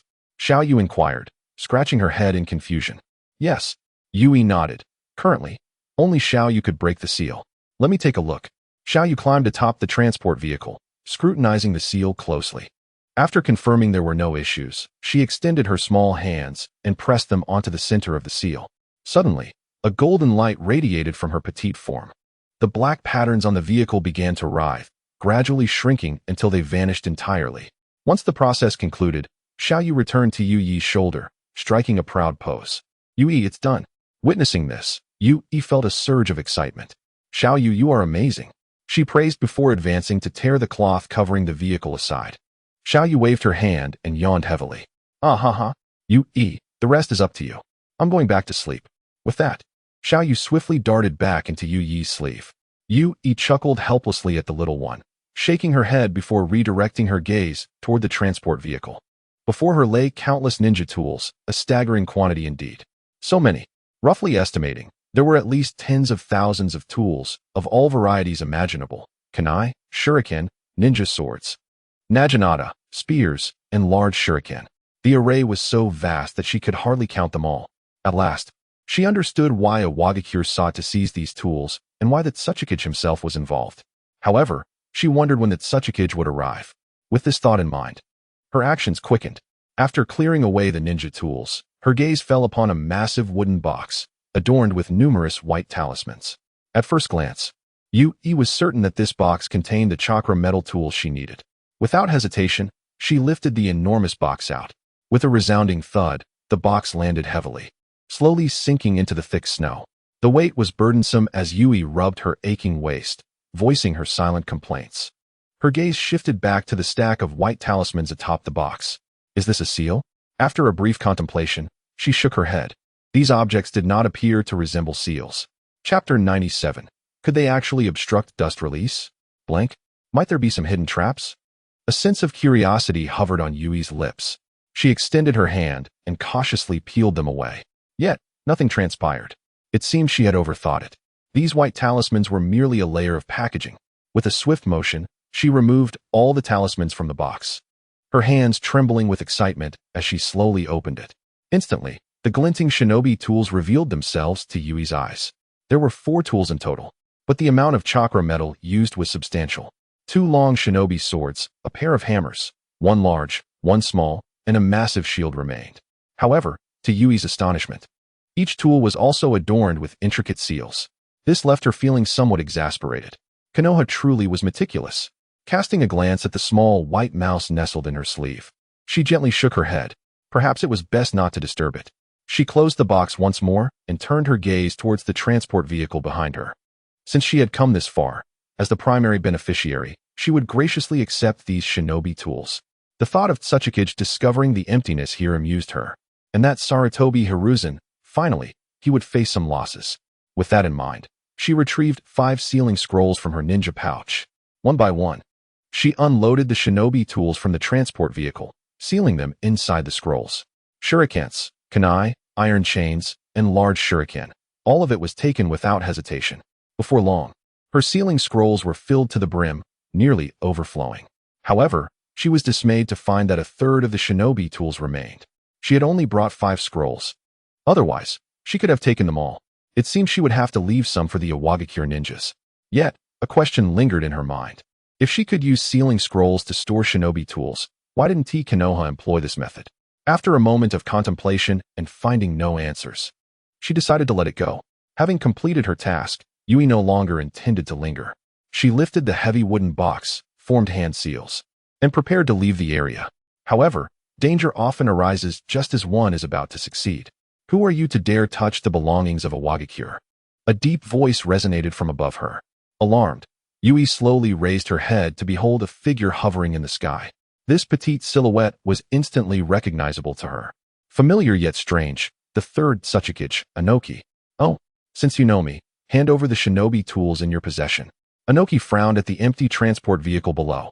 There was no reason to relinquish what he had acquired. Clutching the box, Yui cautiously stepped backward. Refusing a toast only invites a penalty, Anoki bellowed. Dust release, dust clone technique. A white, translucent cube formed in his hand, gradually extending. A piercing roar echoed above Yui. Upon seeing the transparent white light beam, her pupils constricted in horror. This was bad. Dust release. She glanced at the incoming ninjutsu, and then at the box before her, weighing her options. Ultimately, self-preservation took precedence. She hurled the box away. If it was made of chakra metal, it should be able to withstand the dust release attack. After all, the nature of dust release was also chakra, she reasoned. However, she hadn't anticipated that Anoki would arrive so swiftly. She had expected him to come only after Orochimaru's battle concluded. This was beyond her expectations. You think a mere wooden box can block my dust release? Anoki scoffed derisively. Though he was unaware of the contents of the box, it was clear that whatever was thrown to deflect ninjutsu must be ordinary shinobi tools. Bang! The dust release collided with the box, causing an explosion that sent splintered wood scattering through the air. The shinobi tools fell from the sky. What the hell? Inoki exclaimed in shock as he realized his dust release had been thwarted. Upon closer inspection, he discovered that the object blocking his attack was, in fact, a shield suspended in midair. It truly could withstand dust release. Seeing the shield in the air, Yui seized the opportunity. Using body flicker technique, she swiftly gathered the remaining 3 shinobi tools scattered on the ground, the 2 long swords and the pair of hammers. Clutching the tools to her chest, she formed hand seals and propelled herself away. Farewell. Yui flashed a provocative gesture before vanishing from Inoki's sight. Damn it. Inoki seethed, his anger ignited by her gesture, though his immediate concern remained the object that had blocked his dust release. Gradually, he ceased releasing the technique, suspecting that it was indeed a shinobi tool forged from chakra metal. It was said to absorb and channel chakra, but he never expected it could withstand dust release, capable of reducing anything it touched to atoms. As the ninjutsu concluded, Inoki rushed forward to retrieve the object. He sighed, looking at the item in his hand, feeling somewhat disappointed. It was simply too hard. He had thought he had discovered a powerful defensive tool, only to find it was just overly sturdy. The process of atomization was rather slow. At that moment, the shield in his hand was already cracked, and its overall thickness had diminished by half. Gazing into the distant sky, he now regretted not pursuing her earlier. He could have caught up. What he anticipated was that she would employ a flying ninjutsu. In his mind, he had believed that once he examined the shield, he would be able to chase her down. But now, with her flying technique, it was impossible to catch up. The black demonic mask had etched Yui's figure into his memory. Next time they met, he would not hold back. Thud, thud. As he tapped the shield in his hand, he realized the hardness of this chakra metal was indeed remarkable. No wonder the general from the land of iron was so obsessed with chakra metal, even at the cost of offending Konoha. With a faint sigh, he began inspecting the remaining shinobi tools on the transport vehicle. Chapter 98. If you don't want to give it, just say so. After flying through the skies for a while, Yui gradually descended. Thankfully, she hadn't been pursued. The sense of crisis she had just experienced was unprecedented. Even now, having escaped danger, she still felt a lingering apprehension, especially regarding that white dust release. If she had been hit, it would have been truly troublesome. Phew. She let out a breath of relief. Then her gaze turned to the 3 chakra tools cradled in her arms. It was a pity about the shield. The amount of chakra metal used in that shield likely surpassed the combined total of the other 3. Had it been struck by dust release, the outcome would not have been favorable. With fingers tracing the intricate sealing runes, I observed them closely, yet their purpose eluded me. Shaking my head, I decided to disregard them for the moment. My gaze drifted to the small white mouse nestled in my sleeve. I understood that if Xiaoyu wished to dispel a seal, she would require a substantial period of rest. Having previously assisted me in breaking a seal, it was prudent to allow her ample time to recuperate. After all, the ninja tools were now in my possession, and unraveling the seals was merely a matter of time. I retrieved bandages and carefully wrapped the 3 ninja tools before securing them on my back. It was time to venture to Iron City. Meanwhile, Orochimaru and his companions bore numerous wounds. Leaning against one another, gasping for breath, while sprawled on the ground lay a faint silhouette, barely clinging to life. Finally relieved, Kato Dan collapsed to the ground, utterly spent. Beside him, Mitsubian had long since succumbed to unconsciousness, equally battered. Kill me. Hongtu's voice was low, seemingly devoid of strength to continue fighting. Today, I was careless, and your strength is indeed formidable. He sighed wearily. Grant me some dignity. Dying on the battlefield is the will of a ninja. At his words, Kato Dan slowly rose, his gaze filled with disbelief as he regarded the ninja before him. You are not a ninja from the Hidden Cloud Village, he stated with certainty. Coughing up blood, Hongtu rasped, I am a ninja from the Hidden Cloud Village. Hurry, kill me please. His urgency was palpable. Seeing this, Jiraiya's face flickered with confusion. What is this? I have encountered many who wish to survive, but rarely have I met one so eager for death. Contemplating Hongtu's expression, Orochimaru suddenly realized something amiss. Not good, he exclaimed, breaking free from Jiraiya's support and rushing forward to drag the figure on the ground to safety. Yet, he was a moment too late. A kunai, armed with an explosive tag, shot forth from the shadows. Boom. The kunai struck Hongtu with precision. The ensuing explosion hurled Orochimaru backward for several meters until he collided with a tree, coming to a halt. Seeing Orochimaru flung away, Kato Dan hurried over to assess his injuries. Who did this? Jiraiya shouted, directing his gaze toward the origin of the kunai. In that fleeting moment, he caught sight of a tall, slender ninja adorned with the emblem of the hidden cloud village. Yet, within seconds, the figure vanished from sight. Stealth? Jiraiya pondered, unwilling to relent. He moved to pursue, but Kato-dan approached, supporting the injured Orochimaru. Do not pursue. The opponent can conceal themselves. Advancing would only lead to an ambush. Orochimaru cautioned. However, I can surmise the identity of our assailant. Exchanging glances, Orochimaru and Kato-dan nodded in agreement. To my knowledge, ninjas from the Hidden Cloud Village do not possess the ability to employ stealth techniques. Are you suggesting Jiraiya mused? Yet that remains a mere hypothesis. Let us return to Iron City. Perhaps we will find more definitive answers. Orochimaru's gaze fell upon Mitsubun, lying motionless on the ground. Iron City. Inoki entered with a grim countenance, stepping into the courtyard. Lord Tsuchikage, you have returned at last, greeted the general of the Iron Country, hastily approaching to welcome him. Yet, a frown creased his brow. Didn't he that Tsuchikage promised to bring back the chakra medal? Why return empty-handed? Nodding, Inoki seated himself on the ground. Lord Tsuchikage. That general from the Iron Country rubbed his hands together, eagerly regarding Inoki. Sighing, Inoki considered his promise. He could not afford to lose credibility.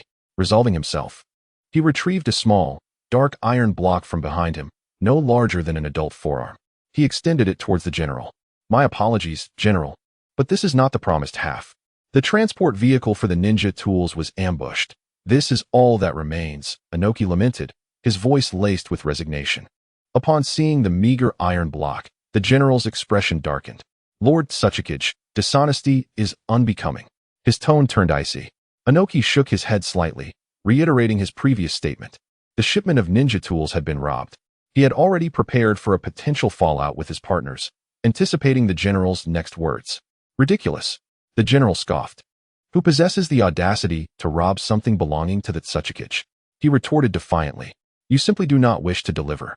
If you don't intend to comply, just say so. Lord Tsuchikage, you need not resort to such petty tricks with me. He sneered, incredulous that a leader of a major ninja village could be so miserly. Observing the small iron piece in the general's hand, Inoki's anger surged. Just as he was about to erupt, a series of urgent knocks echoed at the door. Knock, knock, knock. The general, relishing the sight of Inoki's flushed face, allowed himself a smirk. With a huff, he stood and approached the door. As the door swung open, a white-helmeted warrior entered, escorting a tall, slender man. General, this ninja wishes to see you.